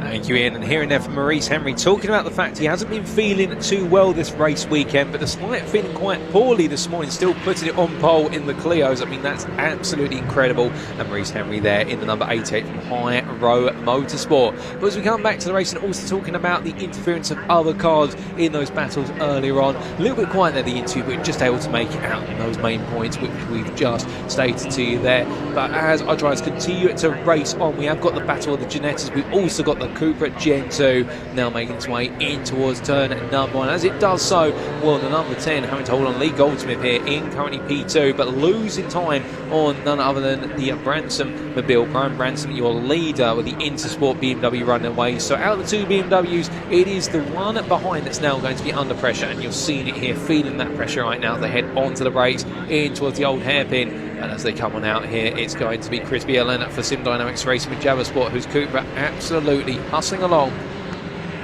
And the change will be here, of course, in the fact that BMW does seem to have the legs on the straight and also in the lower speed corners, but it's in the faster flying sequences, and that's where we're seeing the Cooper really able to use its front engine front wheel drive dynamics in order to be able to just simply carry that speed a bit more and be a bit more aggressive. It is going to be nip and tuck between them, but different styles of machine, of course, require different styles of driving, and in turn they'll have their own strengths and weaknesses, with the front tyres doing all the work on the Cupra, meanwhile a bit more balance of the tyre wear on the BMW, and you can see that the gap opening up to a degree as they make the way down into the right, into the left, and as they exit out of those two corners onto the next lap they go. Now, for the uninitiated, if you've just recently tuned in to catch this race, you may be wondering, well, what exactly is going on? Why have we got multiple colours on the timing towel? Well, let's quickly break it down for you. This being the Brit Car Trophy Championship, sponsored by Row Engineering. It's a multi-class series, and it does consist of 4 classes. Class 1, or Class T1 as it's known, you'll see that in the timing tower do have the light blue backgrounds to the the position numbers, and that class is all based around TCR cars, or touring car racing cars with 2-litre engines or Ginetta G56s. But meanwhile, hold the fort there, as on the inside into the old hairpin will go what is the Cupra, being piloted by none other than Chris Bielan. Looks at the move and gets it done, albeit a cutback run here from what is Lee Goldsmith, and as he tries to make a run back up the hill in order to be able to get the counter, he's not going to be able to do so, and that is a move made by the Cupra, and Lee Goldsmith falling down to P3. What was after a good run off the start finish, and over the first few laps, I wonder whether perhaps he's backing it off now. Alternatively, the tyres are just simply saying no, because that Cupra is now really coming alive here, albeit the question will be, can Chris Bielan chase down Brian Branson, who is going to be the best part of 12 seconds up the road now, and indeed absolutely hauling is the Cupra as they make the way through right into left. But I suspect right now Brian Branson will be wary of this and just managing the race and managing that gap up front, as the they come across the timing line. Well, the gap previously was 11 seconds going on to the previous lap, and that gap has opened up to 11.7 seconds, but you have to account for a little bit of time from battling. But the point is now Chris Bielan's got a lot of time to try and make up. As meanwhile, we look a little bit further back to the 111, and what is there also the car just behind it of the number 4. In fact, that's a change of position as well. That's a change for P4, and well, that is Axel van Nederveen making the move versus none other than number 4 of Marco Anastasi. The Darton Motorsport car falling behind its fellow sister car as the 4 pushes on in pursuit now as they make the way on the rise up the hill, and as they charge their way in towards the next braking zone. To be on the other classes, we talked a lot about their class T1. We've also got there with the yellow backgrounds, that is none other than class T2, I do believe, being led by Rob Ellick in what is P6 in the TSR machine, and they are a lower performance team lower performance cars in terms of their performance scoring. But we are going to stop the fault there because we have got a word with the team for the number 23. We're a word for Sim Dynamics Racing with Jabbersport, and we're over to Ian Walthouse down in the pit lane.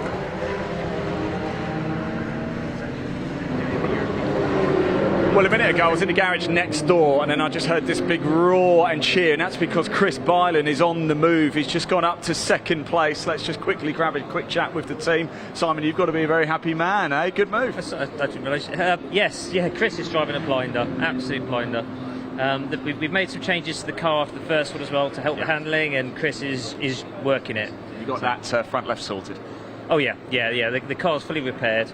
Made a geo change. The boys have made that. Jabbersport team done an excellent job turning the car around, getting it out, and keeping it fast. So I came over, guys, because I just heard a big roar from you all, so I had to pop in. So well done, anyway. Keep going. He's Chris Bylan doing great. Up to second place with Jabbersport. Paul, back to you. Thank you, Ian. Well, the story down there, and indeed later on in this race, Simon Mason will be taking over the car, the pro driver for the team. And well, if Chris Bylan is absolutely hauling right now, you can imagine that Simon Mason is going to do the same. And this is the car which earlier on in race number 1 ends up with a bit of a scuffle with the tyre barrier on the exit here, or the apex we should say, at turn number 10, which you see it just past. And indeed they had to tape up the whole left hand side. You can still see the gaffer tape put on there, the black tape, but thankfully that's holding. They've done all the repair work that's needed, and therefore it has its optimum performance for what is the second race. But 15 minutes in, and as we continue the story, we do look to your leader there, number 40, which right now continuing to charge on, and in the hands of none other than Brian Branson, the Intersport car, with the 43 behind him. But do keep in mind that 43 with the Ginetta G56 GTA being piloted by Stephen Fresley, with the Centurion SGM car end up in the gravel on the first lap at the very first corner. But meanwhile, going from the fault to the gravel back to our Clio Cup cars, which are denoted of course in the time tower by the dark blue or the richer blue background, you're looking at the number 1 here that's being run by Harry Reynolds, and well, the pro driver Dragon Sport has got the pressure from the 88 right behind, and that is from High Road Motorsport, and that is Hadley Simpson at the wheel. And well, there could be big championship contentions here, and the fact they could seal what is the Clio Cup as of today, depending on which results go their way as they make their way down. We said it's never too long before we see Clio Cup cars starting to fight once again, and they're doing exactly that now as they make their way down in towards the old hairpin. Brilliant racing as they head nose to tail on through. And well, right now it's going to be the question of the pressure, I should say, that's being applied. But from them back towards what is the leaders in terms of class T1. And as they come down, we've got a grime battle as well, as we can see here, the number 10 BMW in orange being chased as they come through the right-hander turn number 1, and as they make the way on and through the right-hander, and as they head in towards what will be the old hairpin. Well, I think we've got another word here with some of our, I do believe, our Clio drivers, which we'll be hearing from very shortly. And Ian's down there in the garage of the build up to a precipice, although hold the fort for a second. Side by side here, coming down in towards what will be at the chicane. It's going to be a change of position as the one gets ahead, or does. It's going to be very close between them as they exit on out. And in the end, it is going to be a move made, and that's a move made by Dragon Sports, what is Harry Reynolds. But it's not over yet as they head down towards where's Redgate, and we're going to be staying with this action a little bit longer as the front bumper in fact just drops there on the number 1, and the 88 gets on through, but not about close back. The 12 drops down to P3, but still looking to try and make the moves there. And I think we can finally break to Ian for a word with some other teams down in the paddock.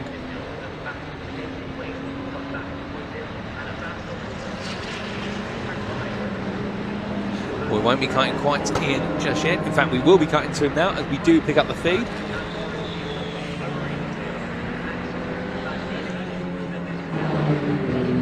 Right, everybody, I've come down to the garages. As you can see, I've got Mark Jones here in the TSR Audi TT. Mark, it's never a good sign when you're out of the car. What's the problem? Gearbox. First race, I lost my gears 25 minutes into the race. We got it right again, and then just that's it. No clutch. Pack it, take it home, repair it. Cramming the gears is not funging into the corners, and it's...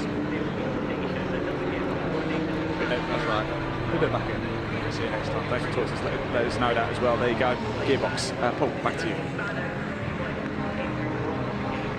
Thank you, Ian. And the story there from down to the pit lane with regards to number 77 from TSR in Class 2. And Mark Jones there having a disappointing end to his weekend. Race number 1, gears couldn't be selected. Race number 2, the clutch has gone. The Audi TT just not giving him anything he wanted today. Transmission trouble, but still, as we continue the race on here, we may have lost one of our many entrants, but the racing continues on furiously. We cut back at a perfect time as the 23 and the 111 are fighting. Meanwhile, the number 10 has been dropped by the Ginetta as they go too wide under braking into Roberts, and he loses the rear end and it goes round. And well, for the second time today, one of the Ginettas has taken a pirouette and a turn, and that is buried in the gravel by the looks of things as Axel van der Nerven tries to get to move. Meanwhile, the 23 and the 10 now go fighting, and well, the Cooper opens the door massively there to try and go for the cutback, and well, for Goldson, I don't think he's going to quite believe his eyes. He's been able to clear too. We see the 111 there, and the Dayton Motorsport is just, it is beached in there, and I don't think they're going to get that moving, not without the marshals giving it a push,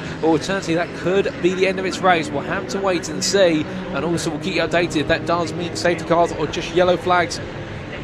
And a particular instance of the circuit's corners, but as I've lost some words there of what happened, and indeed a brilliant battle, but I think just a little bit too zealous on the power. But you can understand why the Dayton Motorsport driver doing everything he could. And well, in the meantime, we do look now back to the Clio Cup cars, and well, your eyes do not deceive you, and that is what is the best part of our leading cars all together. And we do have a safety car, ladies and gentlemen, which brings this Clio Cup battle, which would have been the battle for P2 through to P5 of the Clio Cups. It does bring it to a bit of a suspended moment, but the great thing of course is it will tighten the field back up together just literally as we're about to enter the pit window, and this is going to put this race on a knife edge when it comes to strategy now, because the pit window will be adjusted. Here's the replay of what happened, and well, at first it was looking to all be going the right way for Axel van der Nerven, the Dayton Motorsport driver, on the inside of the Cupra, and as they went onto the race, you'll see here on such a tight approach angle, applies a lot of steering lock, no contact, gets on the power too early, and the rear just comes sweeping around. And to be fair, these Ginettas, they are so light on the rear axle in terms of all the weight pushed towards the front, and in the end just not quite able to get the power down he wanted. He made the move, thought he got it done, and in the end a little bit too much enthusiasm with the loud pedal, and it's all come undone. But you can see there, they're trying to see what they could do to get it out of the gravel, and the marshals having a chat with the driver to see what's going to be possible. But we do have that, of course, the safety car out there, and well, goodness me, and I think we might even be able to get another word down in the pit lane. In fact, we are going to be having practically everybody coming to the pits by the looks of things with the pit window, and well, the window is open, and we'll be able to get that view of what exactly is happening down the pit lane as we do see the Ginetta making its way. Well, in fact, our driver getting out of the Ginetta, but here come all the Clios. It is going to be pit stops under the safety car. Everyone will want to use this as their free pit stop in order to lock in their positions as best as they can. But keeping in mind, of course, that drivers are all around the circuit right now picking up the safety car, and therefore not everyone's going to be in at exactly the same time, but it is absolutely frantic down there. But as they all get serviced and driver swaps are now occurring, well, with these pit stops now being accumulated, it's a smart move here, and this may have some big decisions later on as we do cut to our cameraman down in the pit lane. We can see the SGM pit crew waiting to receive their car, and well, indeed, everyone just waiting right now. And of course, they do have to park inwards towards the pit garage. This is not like some of the pit stops that you'll see in other series where they can park parallel to what would be, or perpendicular, we could say, to their pit garage. Indeed, they have to park in what is an angle in towards, and then they have to reverse the car back back out. The cars have to be serviced in a particular order, but as we do see how frantic it is down there, I think everyone right now wants to get that pit stop in, and all the time just gradually trickles away here, as unfortunately the 111 has been retired from this race. It couldn't evacuate its way. It couldn't be brought out of what would be the gravel. Indeed, it's having to use the tractor, and therefore its race is at a close. But, well, with all the action down the pit lane, let's go to Ian, because he's right in the heart of all what's going on right now in this pit window. Somebody, this is incredible, isn't it? It's a safety car coming out. There was a minute or so to go before the pit window opened as the safety car was called. In fact, Alex Turnbull in the number 62, the Ginetta G40 SVG Motorsport, he came in early. And his team pushed him straight back out.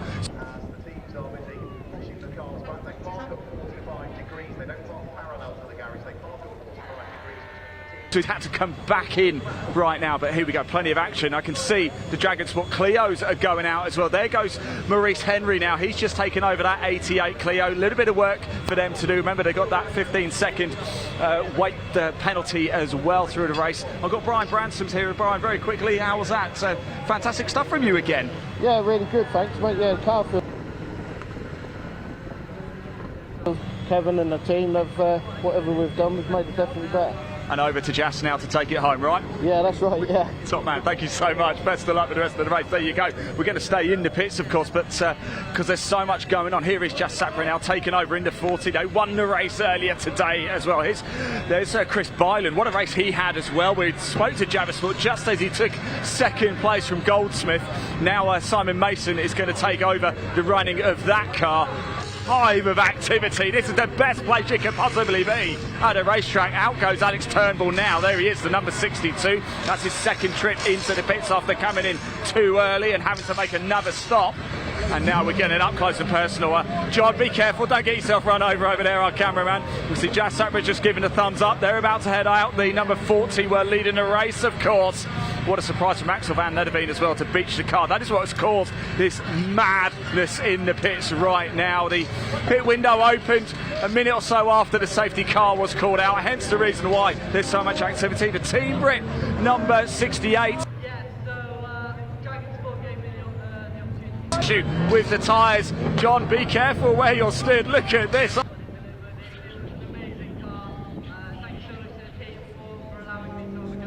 I'm absolutely loving this, and most of the cars now heading out. We've only got the number 23 of Byland and Simon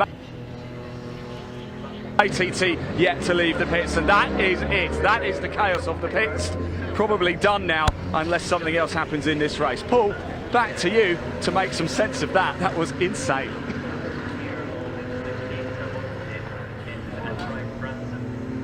Well, goodness me, thank you, Ian. And indeed, like you say, making some sense of it all. Well, the sense behind it is, of course, all coming in with regards to those pit stops, all to make sure that out the way, given the pit window isn't flexible, it's 10 minutes in duration. If we did see a red flag, then we would, of course, perhaps had very different circumstances, but just a safety car. But indeed, right now, absolute pandemonium. Indeed, it looks very tight down that pit lane, but everybody taking their pit stops. Of course, what this is also going to do is going to shake up the order, and, well, we will update you as soon as we get an update on our timing tower as to where exactly indeed our timing screens here in the commentary view as to everyone's sat. Also, they're noticing a lot of tape on the front of one of our Clios. The number one there has had the whole front of it taped up, the leader of the Clio Cup class. But all the driver swaps have also been made as well. Understandably, they'll want to have made them in that pit window to get them done and dusted as they have to. So therefore, we will be seeing those change over the drivers. But absolutely crazy run into the pit, and well, you can imagine now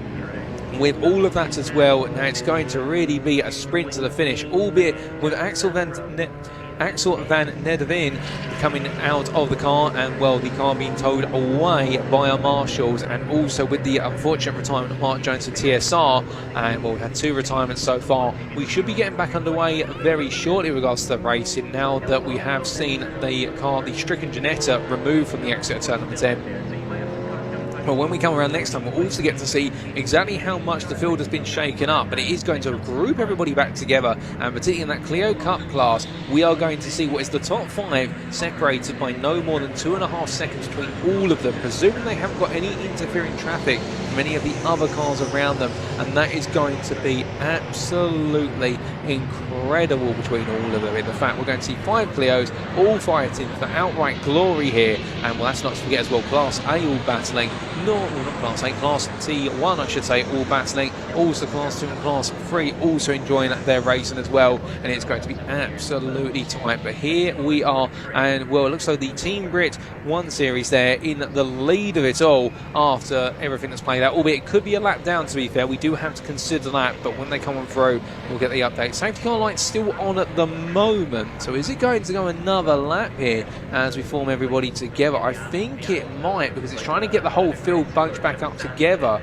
Safety light's still on. We can see the Audi TT there in the rear of the picture yet to catch up to the field, so I think we will get one more lap. But what that's going to do is essentially take us through the pit window, and we'll have 20 minutes of racing to see us to the close. So let's take you through how that field now stands, and in terms of where everybody is in that field, as we see the time and town on the left hand side having to work incredibly hard here to stay up to date with exactly where everyone is.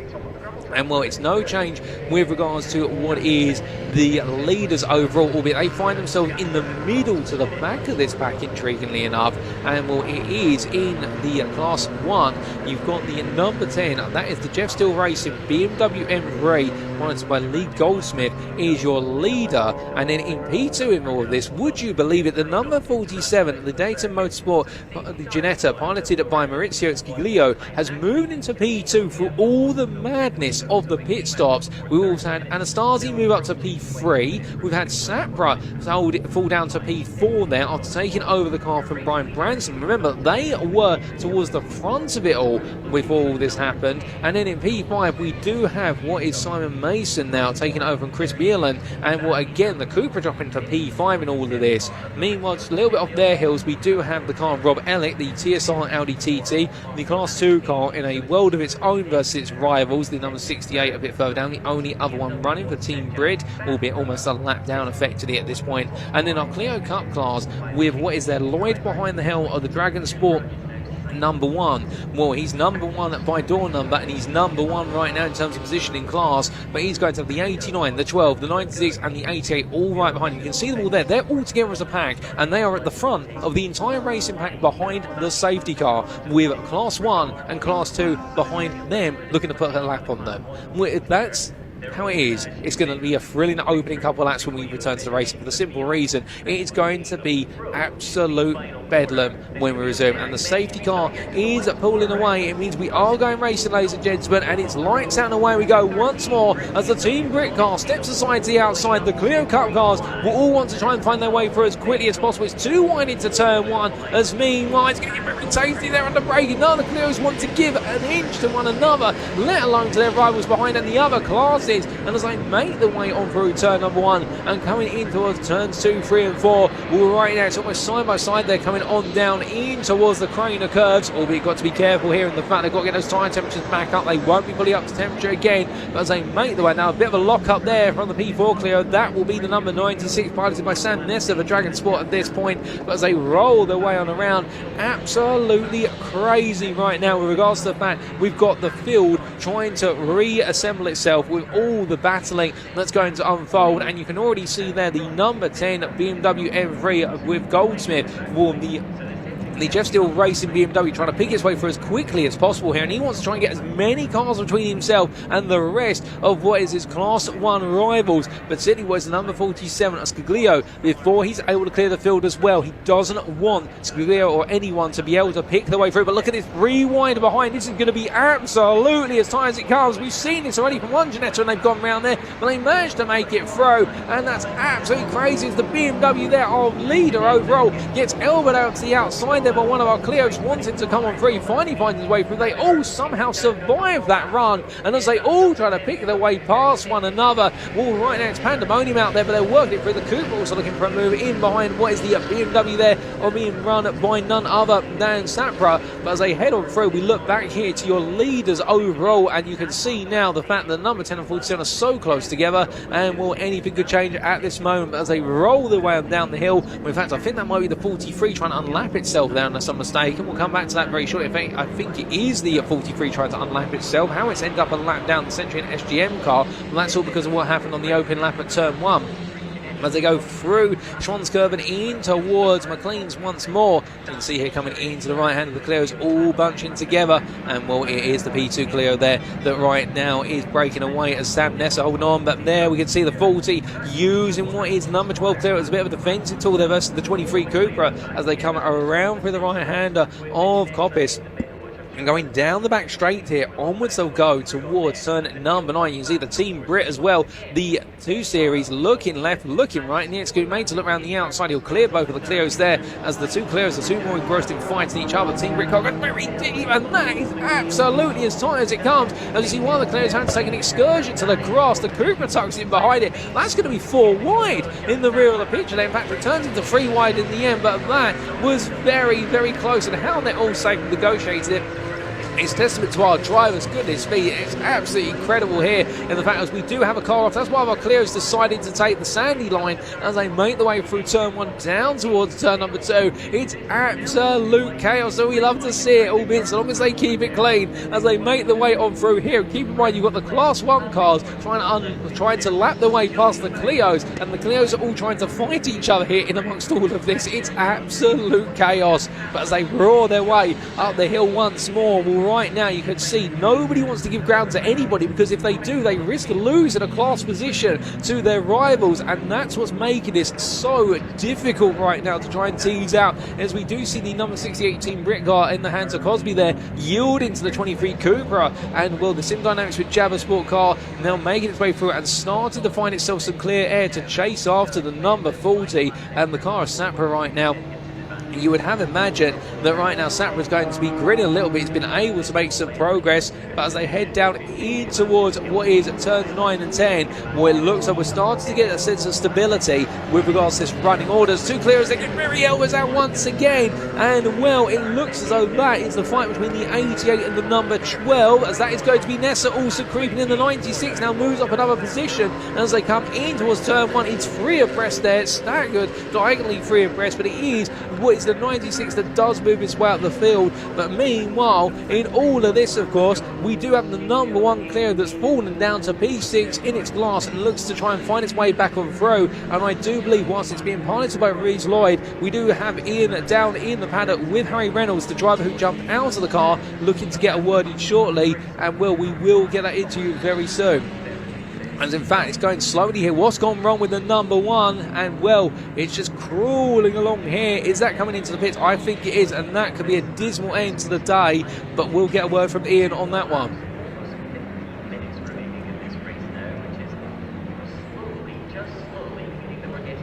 Well, Ian's not quite able to give us a word, but I think it's all at the moment changed because of the number 1 coming into the pits. And well, as they make the way on down, I think we will cut to Ian Walthouse now as the one's made its way into the pit lane, ladies and gentlemen, to figure out what's going on.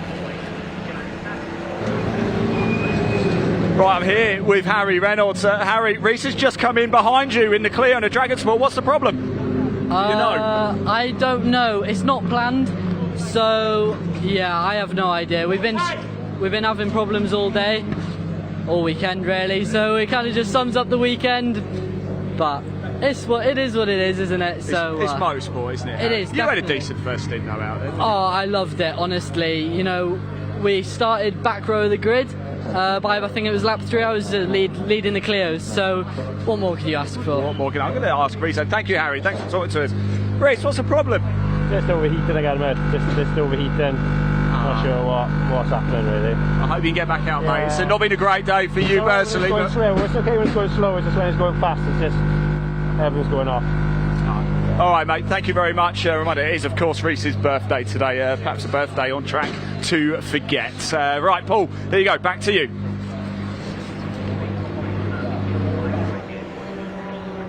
Thank you, Ian. And meanwhile, whilst we're having that interview, this has just happened in the run into turn number 1. The battle between the 40 and the 23 under braking into Redgate corner. This was her position. This was her P3 overall. And well, a huge rub between the two of them. A bit more rub in there. And then I think there's more than elbows out there as the 23 was sent spearing off into the gravel. And well, I think the Cupra has made its way to the tyre barrier there. In fact, just a gentle tap potentially, albeit being hidden by all the dust kicked up up, and there it is, ladies and gentlemen, and that is a heart-wrenching end to the race potentially for the 23. We'll have to see, but it's been given the elbow out, and both drivers, they're absolutely going all in for it, but it looks as though there might be a word or two to Intersport afterwards with regards to that, but we'll have to see. Of course, that's what we've seen from our cameras, but a bit of a difficult moment for both teams, and well, we'll keep you updated if we do have to see a safety car as a result of that.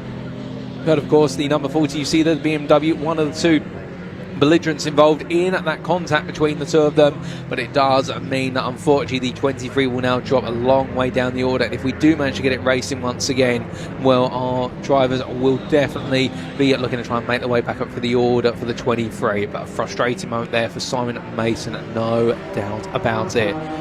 We're only at 13 minutes remaining here, and the number 40 continues to push on.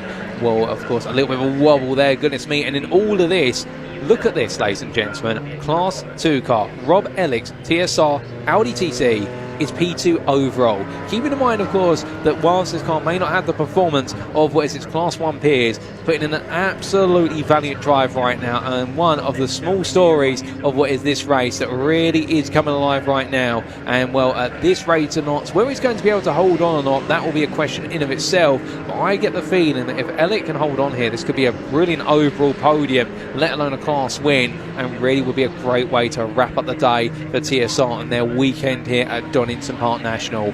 But as we do see the 40 given the chase here, and you can imagine that Sapra is not going to let Elliott have all the glory if he can help it. Well, everything is calming down a little bit at the moment. We will have battles that are going to start to build up as we head towards what will be the closing stage of this race. And I think the field has finally figured out how, or finally figured itself out in terms of everybody getting themselves back into position. But now it's all going to be about the charge. And speaking of charging, you may be wondering at this point, with Sapra having that contact with the number 23, why is he pushing as hard as he is at this point? Well, the reason being, of course, firstly, he wants to chase down the rivals up the road. But also, if he gets a time penalty after what was that contact with the number 23, he'll want to try and make up that time. So that way the time penalty doesn't lose the team places when it's applied after the race. But let's hold that thought right now, because we still got more battling to go here for P3 and Class 1, and this is going to be the battle of the two Ginettas. It's the 47 of Data Motorsport ahead of what is their number 4, also of Data Motorsport, but the lead car being piloted by Maurizio Scaglio, and meanwhile the rear of the two cars being piloted by Marco Anastasi, and was the two Ginetta G56s chase after one another. Anastasi in the black and orange one, the black being the primary colour, meanwhile the inverse colours there being those of Scaglio, and as they make their way down the hill, goodness man, that was very close to the rear of the BMW 2 Series. I don't know how he got away with that, but that is as bold as it comes as they head under the brake. Goes all in the old hairpin. Was it worth going for the move there to clear the Team Brit 68? Well, I think you could debate that one. I think that was a bit adventurous, but that goes to show you just how much Scaglio wants to break away from Anastasi as they head up the rise and in towards McLean's corner. But that was very, very risky, but it's paid off, to be fair, in the fact that BMW M2 is right now, where M240i is causing some frustration there for Anastasi. But then again, it could have gone so very, very wrong, but it wasn't to be that way right now as they try to charge off into the distance to the 47. Behind them, meanwhile, is a long queue of cars, and they just happen to be those wonderful Renault Clios once again as they head in towards what is turns at 9 and 10. You can see on the inside there, that is very close to the Team Brit kind of backing off as they make the way on through, and these Ginetta drivers absolutely holding nothing back as we see all the Clios, and one of our Clios running into the pit. Now that, I believe, is the car of Sam Ness in the 96, and I wonder if that's a repair work on that front bumper,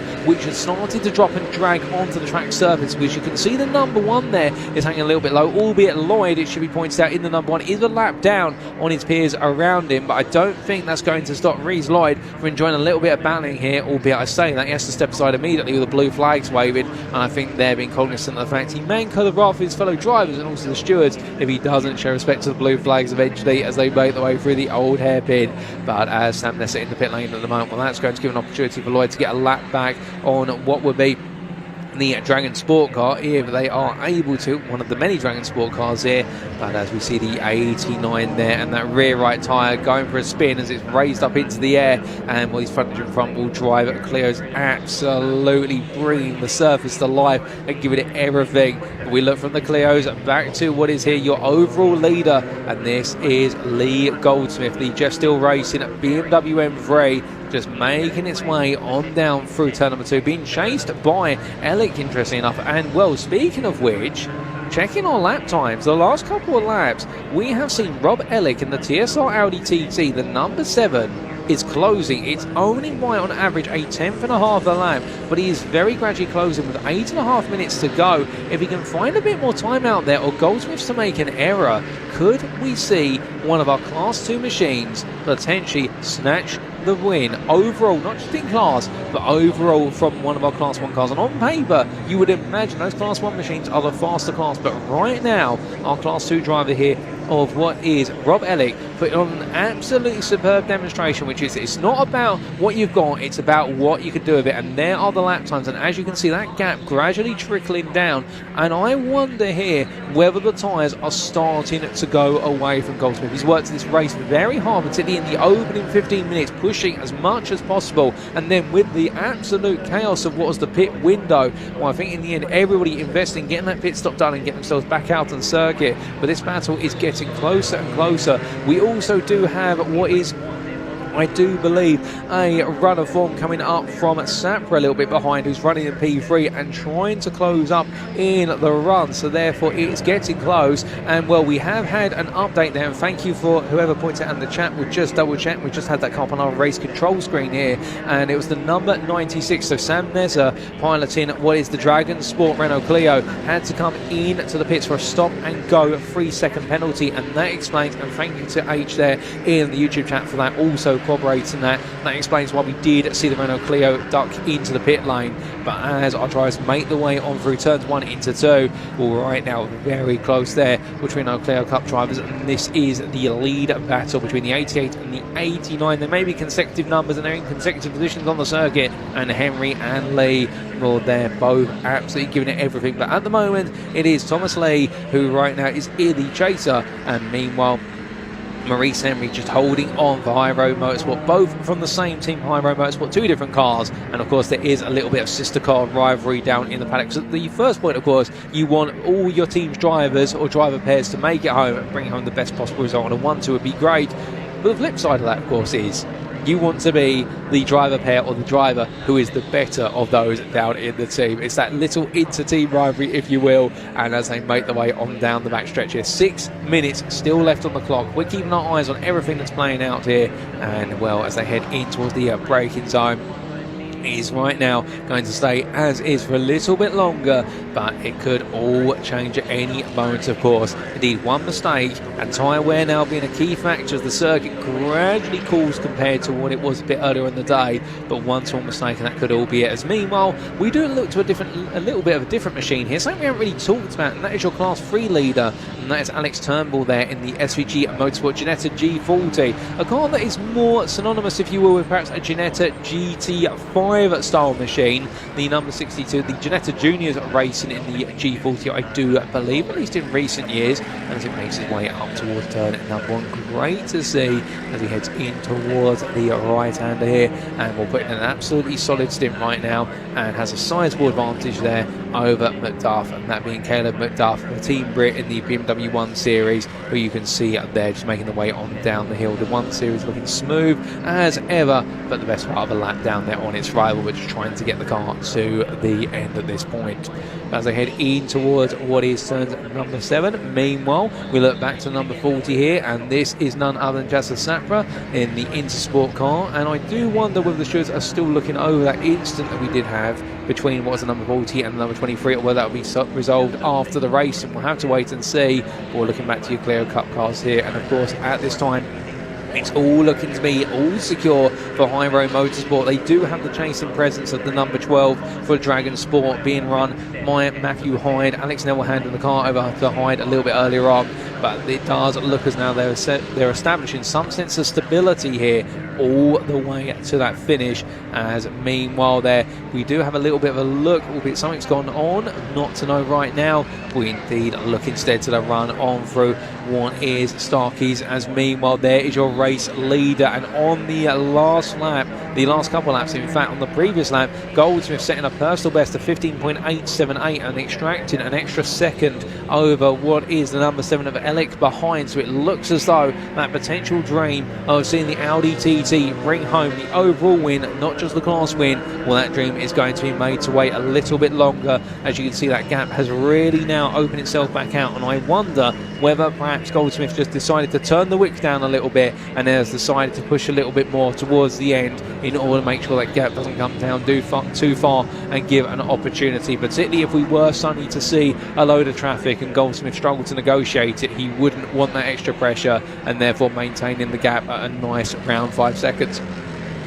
But from them, as he heads up into the right, and it goes very wide there. Goodness me, now Goldsmith, well, that's an error which we didn't expect. I would say that tyre wear is becoming a factor for a number of drivers here. That goes to show you as well the amount of degradation they're picking up with that error, and well, being able to get stopped. I thought that was going to go on for some time, but meanwhile, cutting back to what is our Clio Cup class, it's still the 88, the 89 and 12 in their long 3-line apiece run, separated by 2 seconds in totality as they come down through the grain of curves. No change between them at the moment. All 3 drivers absolutely pushing, although noting that, you'll notice that the number 12 is closing a little bit on the 89. That gap has been brought down to about 6 tenths as they make the way on through the run up towards McLean's. But as they come through the Schwann's curve there, of course, catching is going to be one thing in the draft, but then trying to make a move is going to be absolutely challenging. With 2.5 minutes to go, a low amount of rubber, albeit they haven't run as much race time here given the safety car that practically dominated the pit window. So the one thing that they will have to the advantage is they can be more aggressive on their tyres, but they will be of the thought process as well, which is by being so aggressive on the tyres, you can suddenly just strip the life out of them. And well, fastest drivers on the circuit, meanwhile, whilst all this is going on, only 2 laps ago, we saw a new fastest lap of the race of 14.457 from the number 43 Ginetta G56 GTA, being run by none other than Ben Green as part of the Centurion SGM outfit, and we'll definitely put it in as many rapid laps as possible to try and make up some ground, but I don't think quite close enough to do so. And indeed, I think the places or the positions will be primarily locked in terms of what is Class 1 for the remainder of this race, and overall, albeit here is your leader, and he'll be very happy those positions are locked in now with only 1 more lap to go after this. Or will he get another lap? And it's going to be very close, given his average lap times have been 1:17s of late. Oh, goodness me, and in the rear of the picture there, that looks to be, was that one of our Clios that's decided to take a dart with the time tower just obscuring our view there, but absolutely going out sideways. And in fact, that's a Ginetta, and that is the Ginetta G40, and that is a sad end to the day for the number 62 of none other SVG Motorsport. And Alex Turnbull, with only 2 laps remaining, has just yielded what could be victory in Class 3 to what will be Team Brit in the form of Caleb McDuff and Dom Shaw, the BMW 1 Series that you see there. Right now it's a lap down, but all they've got to do is get that to the end now, and if Turnbull cannot get it out of the gravel, well, Team Brit will be taking the win as a result of it. And it goes to show you it's not over until it is that checkered flag. And well, with regards to, we're having some more updates, and we have also had what is car number 40 get a 30-second stop and go penalty right at the end that's been awarded, and that is going to what will be Jasper Sapra and Brian Branson for Intersport, and that's the contact we suspect with the number 23 earlier on, the Cupra that was sent all the way out into the gravel, and that Cupra out of this race. And well, with the clock now hitting 0, I think we are going to see checker flag as he comes, but no, we won't. We'll get 1 more lap. Goldsmith will go again, and there is Caleb McDuff taking the lead of what will be the Class 3, and the Team Brit car now at the 1 Series just needs to get it to the end, and they will take that victory. With Turnbull seeing it all fall away with only 2 laps left in the day, as meanwhile the Audi TT there, the TSR number 7, seems to be having a little bit of bodywork issues on the front, so that bodywork not wanting to stay down, but it's absolute craziness. And do keep in mind, of course, that if the number 40 does not serve its stop and go 30-second penalty within what will be with 3 laps being awarded already by the end of the race, it will be added as time at the end of the race instead, so they won't be able to get away with it either way, and that's as per the rules and regulations. But given the lateness of the race, I suspect they may decide to just take the time penalty after the race instead, but we'll have to wait and see how that plays out. But meanwhile, here is your leader, ladies and gentlemen, and as he makes his way out of the last major set of corners for some time and onto the back straight, well, right now it's been a very controlled race from Lee Goldsmith. The Jeff Steele Racing driver heads down to the final 2 corners. I don't think he's going to quite believe it when he comes on through the right into left, because he'll see the checker flag, and what he'll see is that through it all, through the the chaos and the madness. He has come home your winner in what is round number 12 of the championship. A brilliant drive there, and he will take that victory, and just behind him by 8.7 seconds in the end, as we do see Caleb McDuff taking the win for Team Brit in Class 3. Congratulations to them. It will be none other than Rob Ellick who takes them in Class 2 and P2 overall in a superb drive, no doubt about it, to take the win in Class 2 for TSR. Then Sapra coming home in what will be at P3, then the number 40 for in sport. Keeping in mind there is a stop and go 30-second penalty, so that'll be added as time after the racing. We've still got more to come through. There's Anastasi in P4 ahead of what was, well, in fact, Scuglio coming home first in P3, then Anastasi with a 30-second post-race time penalty now being applied, and we also will have some more cars making their way to the line very shortly, and well, the time penalty will be 53 seconds that's added to the end of the race for what will be there. But we see a clearer coming along the line, weaving from side to side. He's happy, and that is Maurice Henry in the 88 Iro Motorsport taking the win in the Clio Cup class, and that will be just ahead of Matthew Hyde P2 there in the number 12 for Dragon Sport, and then the top three being completed in the Clio Cup class for the number 89 of their Thomas Lee Hyro Motorsport. But what a race, ladies and gentlemen, and a safety car right over the top of the pit window, turning it into absolute pandemonium. And well, in the end we made it all the way to distance without a second safety car, and in the end double yellows being waved there, understandably so, for the Beach Genetta G40 of Alex Turnbull for SVG Motorsport. But here are the results, subject to any stewards' inquiries, and as we can see there, the victory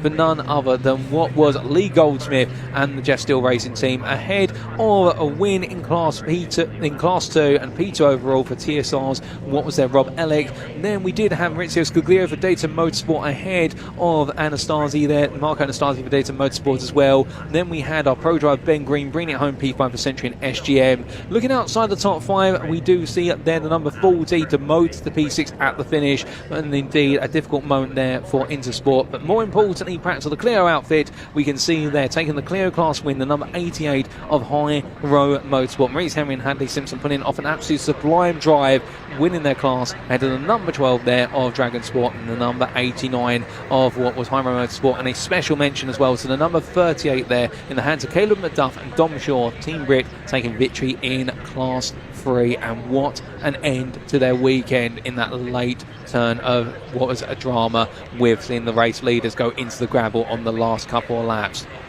But what a race, ladies and gentlemen. And indeed, as the circuit falls silent, I think we might be rapidly getting a word with some of the drivers down in the pit lane. And we have cars already making their way into Parc Ferme, and well, I think we're going to cut straight to Ian, who is going to bring us some post-race interviews, so with some very happy drivers. But we'll just wait to cut to them.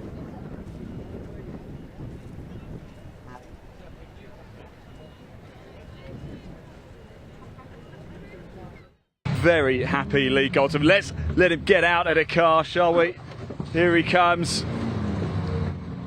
Lee, mate, right, forget the handshakes, forget everything. You are very sweaty, but I don't care. Come on.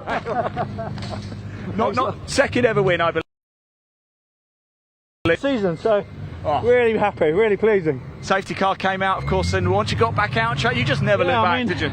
The Italian boys were right behind me at the safety car. I can see them, and then luckily the Clio's caused enough mess, I think, to separate us. So it was great. A really good race. You're going to enjoy tonight, aren't you, mate? Oh, I might have to rehydrate a bit, yeah. Yeah, go on, have some water. Congratulations, I'm so happy for you, I really am. Congratulations. Let's grab Rob Ellick here as well. There, isn't it? That's more like it, Rob, isn't it? Hey? Hello, mate, you okay? Yeah, very good. I was just saying that's a little bit more like it, isn't it? That's what we want. Yeah, it was good, it was good. It's good to see you again, actually. Thanks for bringing this out to play. Talk us through that race, because safety car came out perhaps just the right time, but it got hectic in a bit for everybody, including you. Oh. You're right. Yeah, we got... What's happened to my headlight? Did you not notice that? No. Yeah, we got killed on the start by a Genetta spinning, got dropped right back, and we also got a 30-second bot. Like, we put fresh tyres on because we were hoping to get a podium overall because we thought we had the pace. Then when we found out we got a 30-second BOP, we thought, oh, there's absolutely no hope. That's killed us. Then the safety car come out. Did us a right favour, got us back out, and then I was watching them squabbling and thought, yeah, they're going to have a problem in a minute. And luckily, our friends Team Brit were having a battle with them, blocked them both completely, and I've just drove up the inside of them, and it was like, thank you very much. So yeah, and we were catching the BMW at the end, to be fair, but I think about 5 laps from the end, I was trying just a little bit too hard. Seen the black and white flag and thought, we just have to take what we got here because. You know what I say? Never give up, mate. Never give up. Well done, buddy. You'll enjoy this one, yeah? Top man. Let's go over here, shall we? I don't know if there's Maurizio. Let's go have a chat, because I believe Maurizio was suffering a bit of a misfire for the last few laps as well. I wonder if I can just...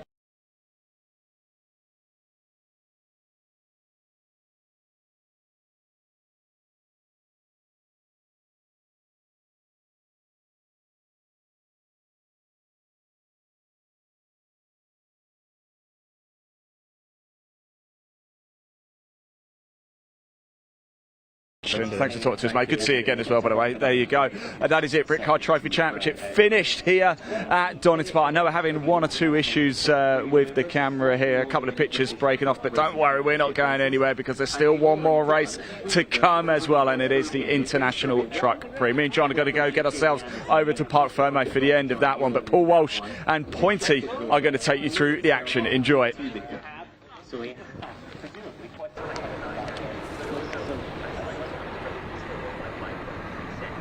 Oh, goodness me. What a dramatic end to the race in there in what was the Rowe Britcard Trophy Championship. And we've got one more race to go. Indeed, it has been a long journey to get us to race 20 of this weekend. But joining me in the commentary booth now is none other than Pointy. And Pointy, we've got perhaps the premier race to wrap it all up. I know, yeah. I mean, there are actually still quite a few spectators out there around the circuit eagerly waiting for this race. But I tell you, it's probably the latest finish I can remember whilst I've been involved for 12 years in truck racing. To have a schedule running this late, I mean, let's just be super grateful. Yes, I know it's hot. Yes, I know everybody's absolutely out of it with heat exhaustion, dehydration. They're absolutely. We're all gone basically. We're all cooking on. We're all running on fumes, including myself. People ask me sometimes, "Point, do you ever run out?" I'm like, "Yeah, I do. This is one of those times." So, there's audio evidence at least that I have officially run out. But someone that hasn't run out, of course, is all the drivers in the International Truck Prix. Now, this looks like a bit of a mess that we've got here. What corner is this crash on? So that's the final chicane, literally coming onto the start-finish straight. Dear. And what happened there? Did you get to see? So we saw the Ginetta G40 just end up just beaching itself into the gravel, from what I understand. Remember, I did tell you yesterday that gravel's a lot deeper than it looks. Many a person. So obviously we're using the back loop for Parc Fermé and assembly area, and there's a huge gravel runoff, because of course it's a hairpin. It's a super tight hairpin. You'd never make it round in the trucks, not at speed, and of course that's why we don't use it, as well as the extra distance.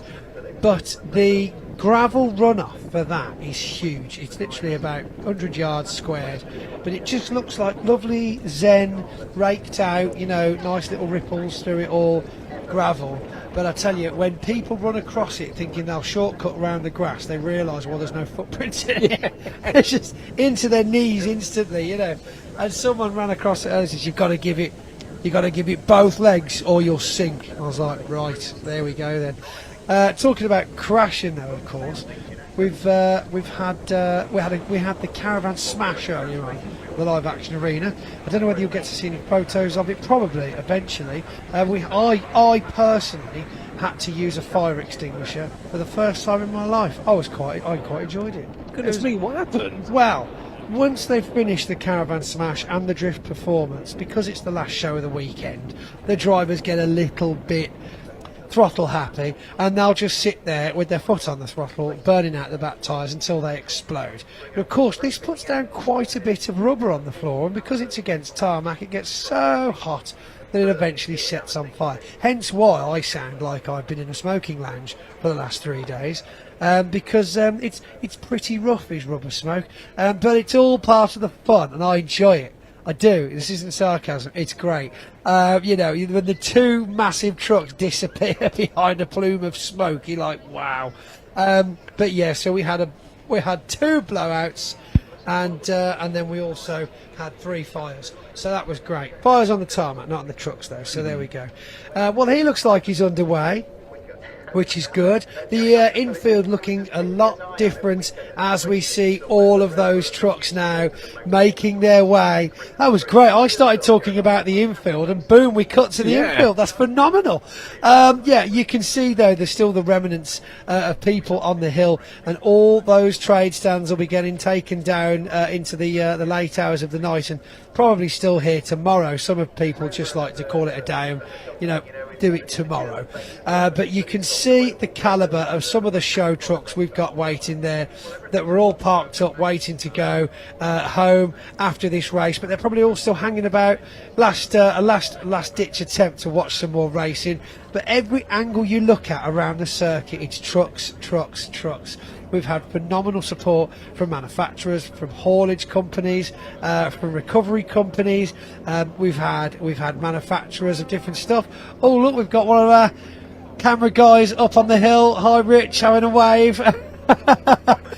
It's a bit of sneaky pack-up time over there. I think it's like if I just take everything and put it in the van, no one will notice until I lose the camera.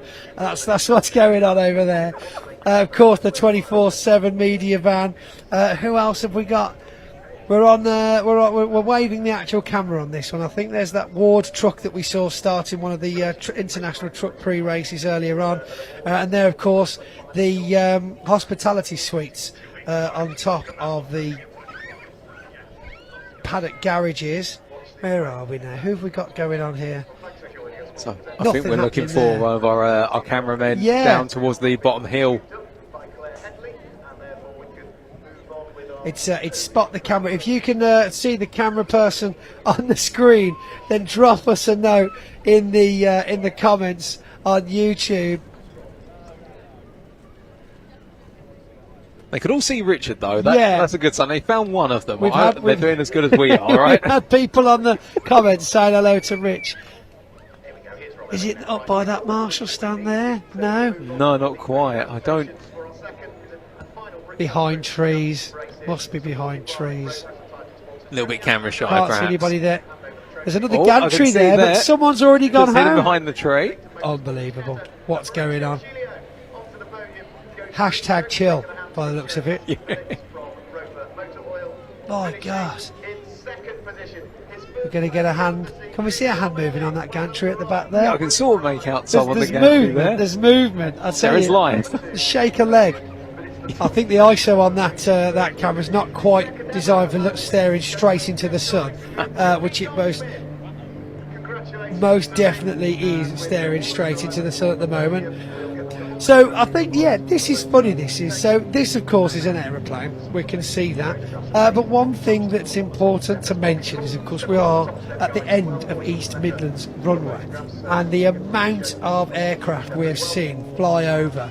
It really has been a double whammy, because we've got DHL's main hub that fly things around the world from East Midlands, and we've had huge DHL delivery planes flying over all day. We've had jumbo jets landing over us. I think John Powell mentioned in his previous interview that he thought one was going to land on him at one point.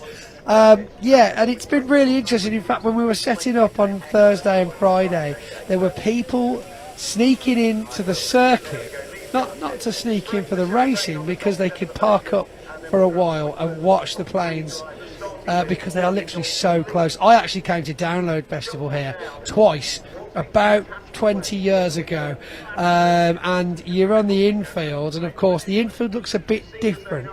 It's like we had the Scuzz stage, I think, just in front of the commentary booth here, where we've now got the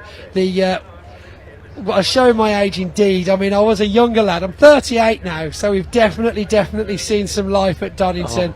This was back in the days where Carling did everything, literally. They had these machines in the Carling tents that could pour, 24 pints at once. And of course, I used to hang out at the Carling Academy in Birmingham as well. You can't. Got to shout out to the Carling Academies. There was a few of them around, but mine was the Dale End Horns. because it has. Well, yeah, I mean, yeah, it does not exist. It doesn't. I mean, just for anybody at home, having a great conversation with the director at home. But yeah, it's gone now. Dale End is no longer the Carling Academy. It was bought out by the O2 Academy. Yeah, that's correct. It then moved it to the Dome in Birmingham, and now Dale End is still something that they never did knock down Oasis Market that they always said they were going to. So I don't know what's there now, but yeah, it was always next to an Irish bar. Something Murphy's, I'm sure, down that end. But yeah, regardless, I digress. Oh, that's a posh one, isn't it? Oh, indeed. What even is that? It's a rear-facing prop plane. That looks very expensive. That looked expensive, right? Does indeed, and well, if anybody there tuning in is a bit of an aircraft aficionado and can class it, as we do have to come back to the racing, although we'd love to do some racing. plane spots. Is there racing? Oh, great. Well, this is going to be our grid then for our final race of the day, and it's going to be Steve Thomas and Simon Faulkner on the front row of the grid, Richard Collett and John Newell on row number 2, Simon Reed and John McGuinness on row number 3, and then Martin Gibson and Jamie Anderson make our final full row of row 4, and then starting P9. Got it all to do from the back of the grid. Craig Reed. Well, 9 drivers on the grid, 9 trucks there as well, not 9 cars this time. I've been minding my C's and watching my T's. Well I've been done. learning. I'll tell you, the guys at Bark TV, they're like, every time I walked out, they were like, you got him good then, didn't you? One of them's down, already screen recorded the part where I spelt it out. Look, he's got it on his page still. It's great. Still here for those wondering. Still on his page. Look, Truck Prix. Yeah, that's a digraph at the end. The cert and the curt is a truck. There we go. Also digraph, of course, sponsors of Simon Reed, Craig Reed, and I believe Dave Jenkins as well, not that he's in this race. Now we see some movement from the TRP Truck and Trailer Parts Pace Truck, of course one of our championship partners this year and for a few years, as we make our way out on the outlap of the final Donington 40th anniversary Truck Prix, of course also known as the International Truck Prix. In the Scania then, the red, white and blue, we've got Steve Thomas there. He's not done too well today, but of course with teammates not far behind him and right next to John Newell. I did actually put money on John Newell for this one. I know we're not supposed to, but John Powell was like, who do you think? And I was like, I'm going to be different. I'm going to say, I think John Newell's got this one. Are you allowed to have a guess? I can take a guess, and I would say that Jamie Anderson, I think he's going to try and make it 4 out of 4, and I think he might do it. I mean, I'm going with perhaps the favourite here. Yeah, but 4 of 4. I think you're going to get 2 to 1 odds on that one. I'm going for more the 7 to 2 odds. I don't know how odds work and why you get a 2 sometimes. Doesn't make sense, but you know, they literally just make up numbers, bookies do. I think they just literally look at a roulette table, put a ball in it and decide, you know what, let's spin it once, spin it twice, and those are the 2 numbers. Yeah, like they do that advert, don't they? When it stops being fun, stop. Like, it actually translates to, when you figure us out, stop. Right, so 20 minutes on the clock as they make their way around that parade lap. Of course, the temperatures out there are absolutely disgusting. I mean, I'd like to say it's hot, but it's not. It's disgusting out there. The dust, the smog, the sweat, the sun cream. Let's be honest, we put it on so we don't burn, but it is not conducive to feeling comfortable. So yeah, I'm going John Newell. You're going Jamie Anderson, Paul's going Jamie Anderson. Let us know in the comments, who do you think's going to take this win, because it of course could go any way. Jamie Anderson quite far back. We've got the eye in the sky saying John McGuinness is going to take it. I mean, he did have a trophy before, and it was great giving John McGuinness a trophy. So you just don't know where it's going to go. So yes, have we got anybody in the comments? Well, there are a few people cheering on McPine or McGuinness, but I think other than that, I think you've got everybody talking more about the Carling dispensers that download more than anything else. We have, 24 Stuart Evans, 24 points at once. That is true. Yes, they'd rack up all the paper cups, press a button, and the whole tray would lift up. And there were like these really long nozzles that used to squirt it out without it frothing over. Brilliant. Yeah, my mate used to work on the Carling tent, and well, let's just say I ended up with 24 of them once. That's a long shot in the history now, more than 20 years ago at least. Through the chicane then, I always wonder the roll in that pace truck, how it must feel to take that round at 60, because they are effectively at 60 miles an hour here. So this is the warm-up lap and the out lap. the pace truck darts into the pit lane as we await the red lights to go out. This is it, the last Truck Prix here at Donington Park's Convoy in the Park. And the lights go out and it's go, go, go. Early moves there from number 7, John McGuinness. Steve Thomas already under pressure from John Newell as they make their way down to the first bend, but John Newell straight in front of him, clean move. Even John McGuinness makes his way through there as well. Will Steve Thomas let him have it? Yes, it looks like it's through. Craig and Simon Reed at the back now as we make our way around the bend. They're all out of shot. Oh my goodness, there we go. We've got dust, we've got smoke, but it looks like a clean break for John Newell at the front with John McGuinness behind him. But there's the 33 of Jamie Anderson, your favourite, and I think the bookies' favourite for this race, finding his way very early on into third place. My goodness, look at the dust getting kicked up. I'm not sure whether it's, well, it can't be smoke because they're all very clean running engines nowadays, especially with the biofuel. But it is a top 3 battle, and now Steve Thomas under pressure from one of the Reed brothers. Martin Gibson behind that, and then another Reed brother. Is that the Craig at the back there? We're just waiting for our first lap to complete so we can confirm. It's yellow. Oh, they're both yellow. They used to do it. One of the Reed brothers would have orange numbers and the other would have yellow numbers, so you'd know which one was which. But now they have to be yellow. They have to be yellow. So you've not got a chance. You're not going to kill. So here they come then, finishing their first lap. And John McGuinness doing very well, holding that second place at the moment. But it's Jamie Anderson looking for the outside. The Reed brother at the back there. I think it's the 68 of Craig Reed there, finding his way through. Jamie Anderson putting loads of pressure up the inside. A little bit of contact there, I think, with John McGuinness, but John McGuinness is like, no, I'm staying on the tarmac, I'm not getting track limits. Oh, 100%. And well, John Mee has been insistent he's not going to go wide, but Anderson has found his way through, albeit a brilliant bit of batting between them. Just behind them, however, that's 2 wide coming down for the crane because they're actually giving everything. Oh, goodness me. Almost on to the grass then. And as they go side by side out there, that's going to be what is Craig Reed fighting hard with the number 95 of Ricky Collett, and they're still fighting as they make them out the hill. But at long last, it looks as though there Reed is going to take the place. But looking back towards the front of the field, I mean, John may have been passed by Jamie Anderson, but to be fair to Mr. McGuinness, he's not going to give up on this one. He's going to chase it. He is, and I think, he's keeping that pace. Yes, of course, the gap is there, but once we start to get John Newell under a defensive kind of driving, then John McGuinness might have a chance to catch up a little bit. But look at this, Simon Reed in the background there, creeping up, second by second, making his way. And I tell you, it's going to be an interesting last 15, 17 minutes at the front of the pack here, because both of these two want it. John definitely wants it, but of course Jamie wants to make it 4 out of 4. Oh, 100%. And of course, like you say, John will want it as well, given the fact he's had 2 second places, particularly in races 1 and 2 that were yesterday. Race 3 not quite working out for him, but Jamie Anderson looking to make it that special 4 after just coming short last year here, as they all wind their way on through turn number 1, going through Redgate, and down they go. I mean, as well, the amount of dust on so you just look at it, it's literally a cloud following them every which way they go, and the more they kick onto the circuit as well. But Jamie Anderson, I mean, he's taking a bit of a liberal use of track limits there and then some. Credit to him though, he's exploring every part of the track. Yeah, and he's not been brought up on it, so it's obviously allowed at some level. I don't understand myself. It was explained, of course, all the drivers earlier on this weekend that track limits were not going to be tolerated and that things would come down heavy. We have seen plenty of penalties across the weekend, but yeah, maybe they're just checking their phones on this one, you never know. But this is the way it goes, of course. We're not officials. They do a very difficult job, of course. But yes, it's a lot of dust coming from one place, that's for sure. In the back, though, we've still got John McGuinness under pressure from Simon. Martin Gibson there just in the background. We're coming up to the chicane again.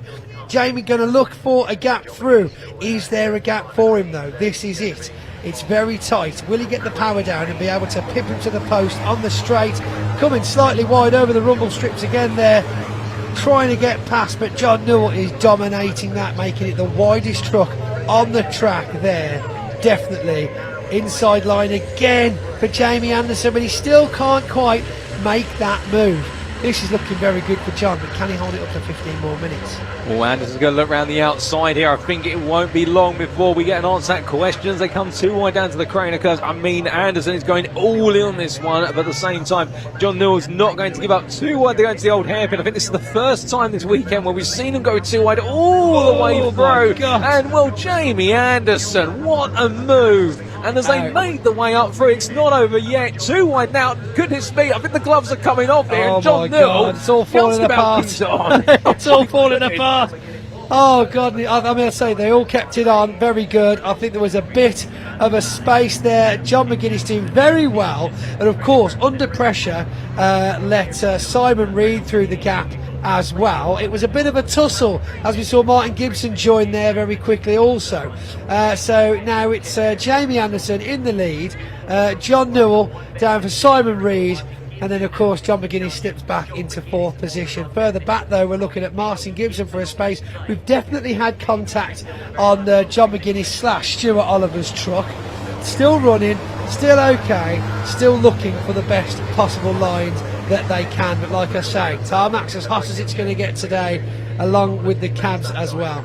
Oh, 100%. I mean, looking at the front of John McGuinness's truck right now, number 7, I think it's even a few bits of bodywork at the front, but mostly intact. And, well, as they make their way onto another lap here, well, now it's going to be Jamie Anderson who's going to just try and run away with this as long as he can. But I don't think it's going to be long before the number 12 of Gibson wants to get into this fight, and his first target is going to be McGuinness. But as they make their way down the hill, I think right now all the drivers might be thinking, you know what, it's the last race of the weekend. We've had our fun. Now we're going to just turn it up to the maximum here and just see how much we can explore of the circuit. Yeah, I mean, you've obviously not watched this for very long, but when you want to watch Brands Hatch at the end of the year, that is carnage. Yeah, I think it's accidental carnage, but certainly, you know, there's the battle for the championship.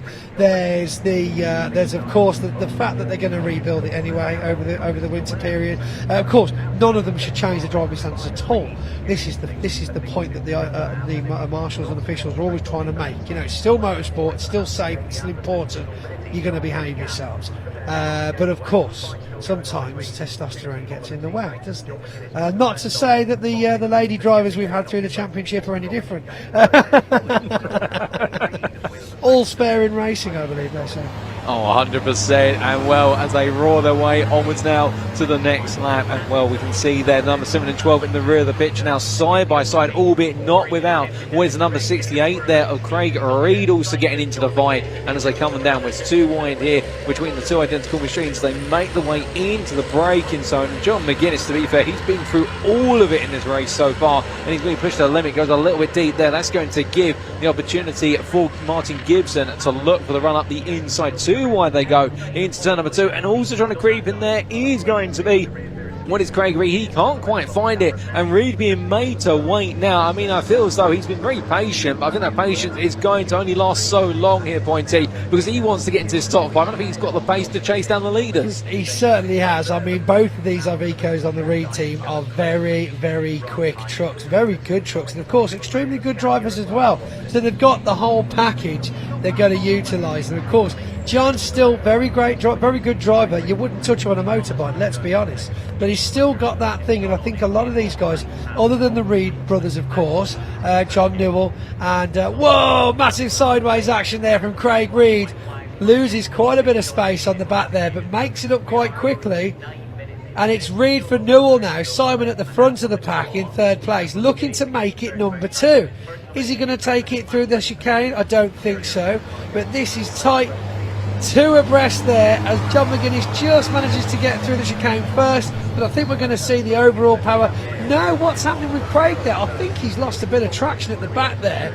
I think he's going to have a spring issue, as we saw with John Bowler earlier on in the week, and they do get a little bit wobbly at the back there when they start to have issues with their springs. But I was going to say earlier on, as I was saying, my goodness, is that smoke? That's a lot of smoke, or is that steam? I mean, I don't know. We've seen clouds coming up Jamie Anderson all weekend now. I've given up guessing. But the fact remains, a lot of these drivers are thinking to themselves, this isn't my truck, I don't want to break it. And, you know, that will hold you back. That is a massive, massive factor that effectively you need to get over as a racing driver, because even when it is your truck, it's blooming expensive. but you still have to make that choice. I've got to do it or I'm not going to win, and that's it. That's what it comes down to. Oh, 100%. And with that risk versus reward situation at the moment, will Jamie Anderson, whether the amount of smoke and whatnot we're seeing coming from it is something that's wrong, alternatively it's just dust or something else, I think we'll find out if we start to see him slow. But it looks like nothing's stopping Jamie at the moment as he makes his way down that back stretch. You can see John Newell not really being dropped, and also Simon Reed there can stay in with him. And right now, I mean, it's absolutely, it could go any which way. It only takes a mistake or for something to slightly start breaking. And of course, we have to remember that Jamie Anderson being involved in what was some brilliant battling only yesterday and also earlier today, and right now showing no signs of abating. But as they head on to another lap, we reached a halfway point, and closing up onto the back of this is none other than number 12 of Martin Gibson as he roars close. I think we're in for a thrilling fight for the podium here, Pointy, and well, I think whether it's going to take over or not, the urge to take that victory in the end, well, we'll have to wait and see. But I think there's going to be a lot of bodywork to repair after today. Oh my goodness. You've got to stop saying things like that. It's supposed to be clean, good, clean behaviour racing. This is what we want. This is what we're going to see. Don't worry, folks at home. They're all going to behave. But yeah, Collett and Faulkner are very far back. I'm not even sure I've seen them in the race. I think they may be somewhere in the pit lane because they're no longer going round with the pack. So we're down to a 7-truck race. Steve Thomas at the back, 4.7 seconds behind Craig Reed. Craig Reed, though, all over the back of John McGuinness. He's going to look for that 5th position. Will he have enough time just going past the halfway mark then of this 20-minute race? There's lots to play for still, and you know, we're going to start, like I say, we're going to start getting tired. But the gap that Jamie Anderson's keeping as John Newell plays defence with Simon Reed, that could go pear-shaped for both of them, couldn't it? Or maybe why didn't they work together? I've never understood this. Why don't they just give each other a nod out the window, like in Top Gun, and then they'll just kind of like a pincer movement.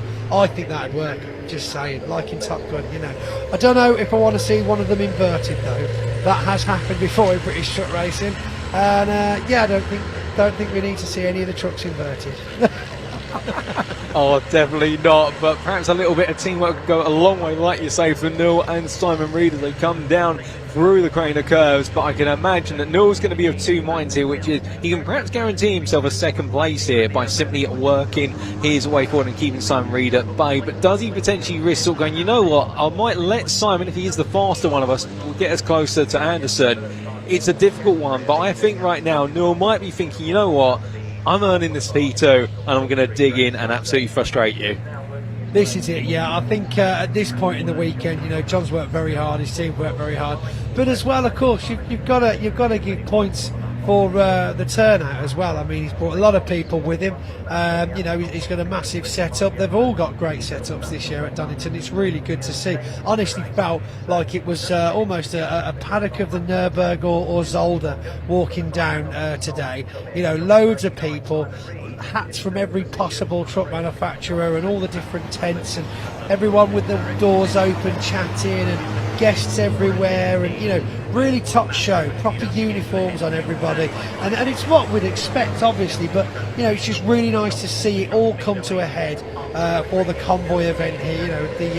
The middle way across the truck racing calendar here in the BTRC. And of course, we want to keep up that standard, and that's what we've been working towards the past few years. It's really, really good to see that, yes, we started here 40 years ago, some blokes in trucks pulling up, dropping the trailers off, sticking a number in the windscreen and going racing. We've obviously got a lot more safety and a lot more protection in place now, a lot more rules in place now. But of course, it's just come on so much more in a professional manner. Oh, most definitely. And as it's continued to move forward, truck racing continues to rise up the ranks and go from strength to strength. And Newell's defence right now also following a similar form here, as Simon Reed absolutely knocking on the back door of his rear bumper, just no way through. And meanwhile, Martin Gibson just watching in there, number 12. And I think right now, If I was Martin Gibson, you know what I'd probably be doing if I could somehow find a way to cram it into my schedule? I might even have a bucket of popcorn there, because he's getting to watch an absolutely brilliant view in front of him, and it's a cinematic battle here between these two for P2, as Jamie Anderson just maintains his advantage, but Martin Gibson, he just can't quite get close enough, and Neil right now pulling in an absolute lion's effort. And a bit further down, not quite on camera at the moment, we do have John McGuinness. You can see him there in the rear of your camera shot in the number 7. He is being chased by none other than Craig Reed. And to be fair, the other member of the Reed family is so close for so long, but John McGuinness in a number 7 that's definitely seen its fair share of battling in this race, no doubt about it. Where's Truck Prix now, still soldiering on, and he's looking to bring home that top 5. Yeah, definitely so, definitely so. Craig not backing off though, he's still looking for a slot, but I think we've comfortably found our positions now. It just depends on this top 3. I still feel this little vibe from Simon Reed that he wants it. He's still trying and pushing, and yeah, John Newell though doing very well to hold them back as they race there through the clouds again. But yeah, I mean, I can't believe it still looks this bright outside when it is in fact 10 to 7. I think all the drivers though will be, oh, what's this? Up the inside, we've got a bit of rubbing there, outbraking in the position that he's in. Simon Reed makes it past John Newell, but will John Newell swoop round there and take it back from him? This is usually the corner that would happen, but no, he's tucked in behind him. Looks like Martin Gibson's got held up in the traffic there as well, but he's looking for an inside line as they enter into the chicane. Whoa, a dive across there from John Newell as he tries to get up the inside, forces Reed wide.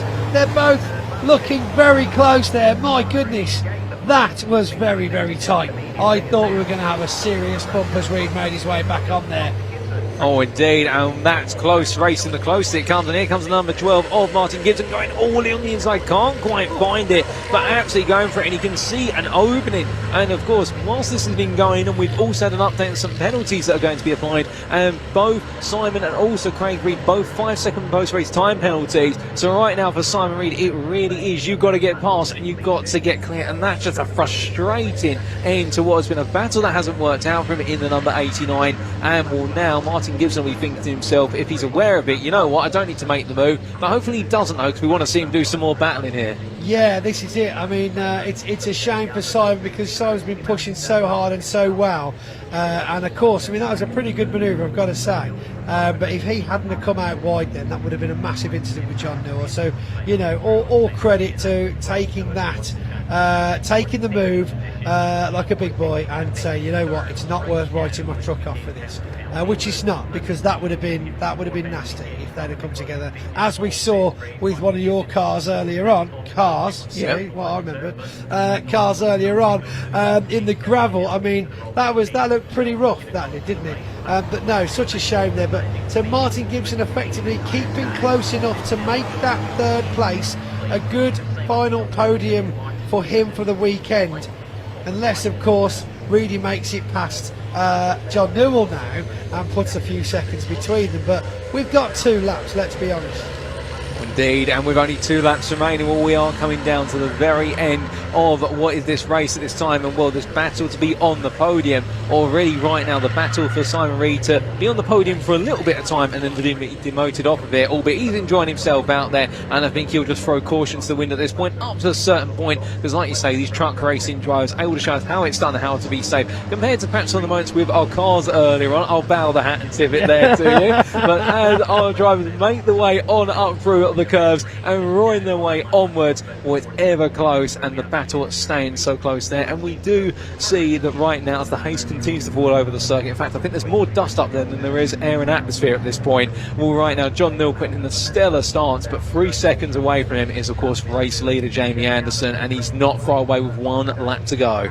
This is going to be tight now. I'm stuck. Do I set off early so I don't have to run to Parc Ferme, or do I wait and see what happens? Because this could go either way in the next minute, and I honestly don't know which way it's going to go. Simon is out for blood. Someone's going to have told him by now that he's got a track limits penalty, and he's going to be pushing to the end of this race. Of course, when it updates across the checkered flag, when they do make it back round, I believe we saw the last lap sign out there just as they passed the Marshall's box. But yeah, what a shame for Reedy. That was looking good for his only podium of the weekend. I think that would have been nice. But robbed. He was robbed. That's what I was saying. Well, the one thing he does have, he did pick up a P3 in race number 2 yesterday. So, he did, the Johnny yeah, Green Giant. I remember handing him that. So there we go. Listen, it's been a long day, okay? It's been a long weekend. 20 seconds left and I can't wait to clock off, I'm going to be honest. I love racing, but that shower is calling me big time. But as we round out the last race of the weekend, I just want to say a personal thank you to all the guys here at the circuit, all of the Motorsport UK officials, the guys at Bark, the guys at Bark Live, and especially you, Paul, for your opening weekend on the trucks. I think you've done very well, so well done, buddy. Thanks for joining us here. And thank you to all the viewers, especially from me, for viewing, getting involved, and of course if you've been here the weekend as well, thank you again. I'm going to hand you over to finish the race and set off. Cheers, dude. Oh, thank you, Pointy. Really appreciate it, and thank you for the absolutely brilliant commentary work and being the superstar of the weekend when it comes to the trucks. No doubt about it. But coming to the line, ladies and gentlemen, it is going to be Jamie Anderson who makes it 4 out of 4 this weekend, and will bring home what he couldn't quite do in 2023. And behind him will be John Newell. We'll see there Martin Gibson promoted to P3 with Simon Reed demoted to P4. Falling was that 5-second post-race time penalty, and John McGuinness holds on for P5. But as they all cross the line, well, we do have, I believe, what will be Craig Reed due to come through. There he is, in fact, as he makes his way on down what will be the start-finish line straight to wrap up what is his final race of the weekend. And then it will be, last but not least, the number 23 of Steve Thomas, who retired in race number 1 on yesterday, but brings it home into the conclusion in race number 4. And will then be Craig Reed demoted to P7, so Thomas moved up to P6. But that wraps up the racing, ladies and gentlemen. And we did have one truck not make it to the grid, unfortunately, and also one retirement from Ricky Collett. And well, we can see some drifting here in the background potentially, or at least a little bit of showing off there from our truck drivers, which is fantastic to see. But what a wrap up to the race, and a big thank you, much like Pointy, I'd just like to echo to all of our marshals for making it happen today, and indeed to Motorsport UK. An absolutely fantastic racing with regards to our trucks and all of our series. But well, ladies and gentlemen, as we do wait to get those results up on the screen for you, and we do look there to number 33, Jamie Anderson, bringing it on home, 4 wins out of 4 in the International Truck Prix for the 40th anniversary of truck racing in the United Kingdom. And he's going to be absolutely jubilant, no doubt about it, as they all bring themselves down the back straight here in formation, and we're lovely to see. And it really, this final race has embodied what we've seen all weekend, which is absolutely close, fantastic racing. And well, here are those provisional results. And as we can see, Jamie Anderson, 14 laps and 4 times a winner in the International Truck Prix for the 40th anniversary edition here at Donington Park. John Newell coming home P2 in an absolutely hard-fought finish for 3rd place out on the circuit, but 2nd place when it all came to a close. In fact, 2nd place across the line, I should correct myself there, and Martin Gibson in the end rounded off that top 3 on the podium, with Simon Reed demoted to P4. John McGuinness P5 there. It looked so strong at the start for the number 7 driver in the Scania P1150,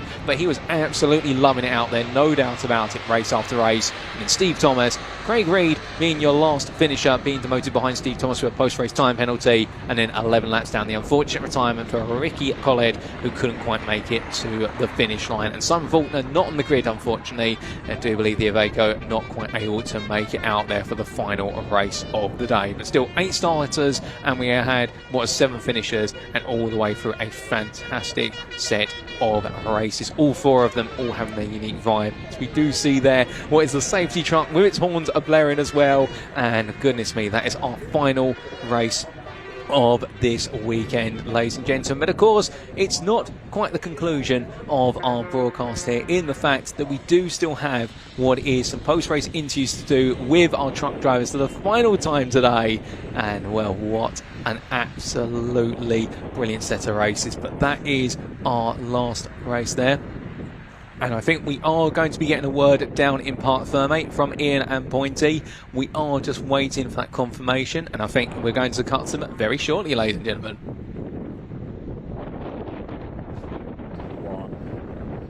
Well, we wanted to bring you Parc Fermé, we wanted to bring you International Truck Prix, we wanted to bring you the finish of the day, but they've all gone home, mate. What's going on? They want to go home, don't they, Pointy? They do. It's a late one. It's been a great day. Do you know how long we've been live? 9 hours. Wow, that is a hell of a How stream. cool was that? Imagine downloading that. Yeah. Whoa. You don't have to, because it's on the BAIC YouTube channel. It's also on the British Truck Racing Championship YouTube channel. Forever and ever and ever. Everything we've said, everything we've done, ingrained in concrete. You maybe they should have stopped, right? Yeah. They should stop there, and you should have carried on, done your piece. Yeah, but they've all just got. The first one was like, I'm going home, and then they all went. Shower time, and that's it. They've had enough. Shower time. See, I'm not the only one that wants a shower. Yeah. Thanks for. Have you had a good weekend? Good weekend, very good weekend. Long weekend, but good weekend. Thank you. Brilliant. Have we got someone coming back now? No, they're just coming for the scales. No, they're just coming. But thank you, buddy. Cheers. Yeah, so Ian, look, you've been around loads of racing this weekend. I've been around a few myself as well. I think, the amount of running around we've done between the two of us is phenomenal. How do you think the weekend's gone? Oh, how many have you got? Yeah, how many have you got? I've got 21,200, but that's before I jogged from the media centre. 29,000. He's lying. I had 32,000 actually. I was just, hold on. See it. We'll do mine then, I'll show you. 21. Wait, it's got to update, 22,293. He's basically done nothing today as point. Nothing at all. I'm so sorry. You better have the mic. Pointy, I just want to say thank you to you. You've been running around doing so much. It's not just the stuff on camera and the commentary you've been doing. You've been hosting shows, doing all the trophy presentations. Thank you. You've been absolutely incredible, as always. It's been a pleasure, as it always has. Always. I just want to say a big thank you as well. Remember, the streams that we bring you, they're completely free for you to tune in. So please do hit that like button and that subscribe button at the British Truck Racing Championship YouTube channel and at the BARC as well.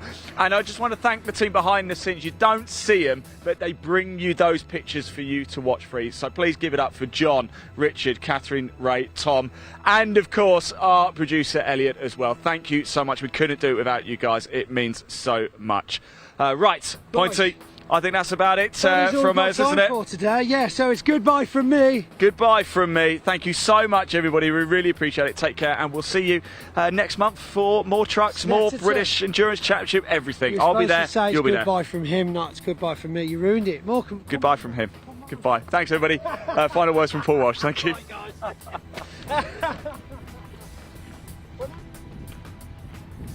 Well, there, ladies and gentlemen, there we have it. Our weekend for Convoy in the Park 2024 at Donington Park comes to a close. And as we bring the sun down here and the racing comes to its end in what is the Leicestershire or Derbyshire countryside, there's only one thing for us to say here from in the commentary booth, and that is a huge thank you to firstly the organisers which put on the racing, but also, of course, the massive carnival atmosphere here with all the events off track and on track throughout the entire weekend. A big thank you to the sponsors as well. A big thank you to the British Automobile Racing Club Association, working in hand with the British Truck Racing Championship to bring this all to life. A huge thank you as well to all of our series that raced here, whether it's the British Truck Racing Championship, the International Truck Prix, the Mini Challenge Club Sport, alternatively also the Pickup Truck Racing Championship. We also had the MG Owners Club Championship, Britcar with their Endurance and Championship, or the British Endurance Championship I should say, and also the Britcar Trophy Championship. And I think that's covered all of our series that have raced at Donington Park. It's been an incredible weekend, 20 races, but with that, a huge thank you as well to Ian Waterhouse there down in the paddock throughout, also to Pointy for that absolutely brilliant coverage. I mean, perfect Pointy, it wouldn't be British Truck Racing Championship without the voice of the BTRC. A huge thank you to our production team, to our cameraman as well. But with that, ladies and gentlemen, it's sadly time for me to say that it is time for us to clock out here at Donington Park National for this fine weekend in August. And until next time, as always, a huge thank you to all for tuning in on YouTube. Make sure to like and subscribe and stay in touch and stay tuned for plenty more racing action with BARC and the British Truck Racing Championship. But until next time, remember to stay safe, stay well, stay smiling. But for me here in the commentary booth, Paul Walsh, it's time for me to say, remember most importantly, to stay on track. Good night.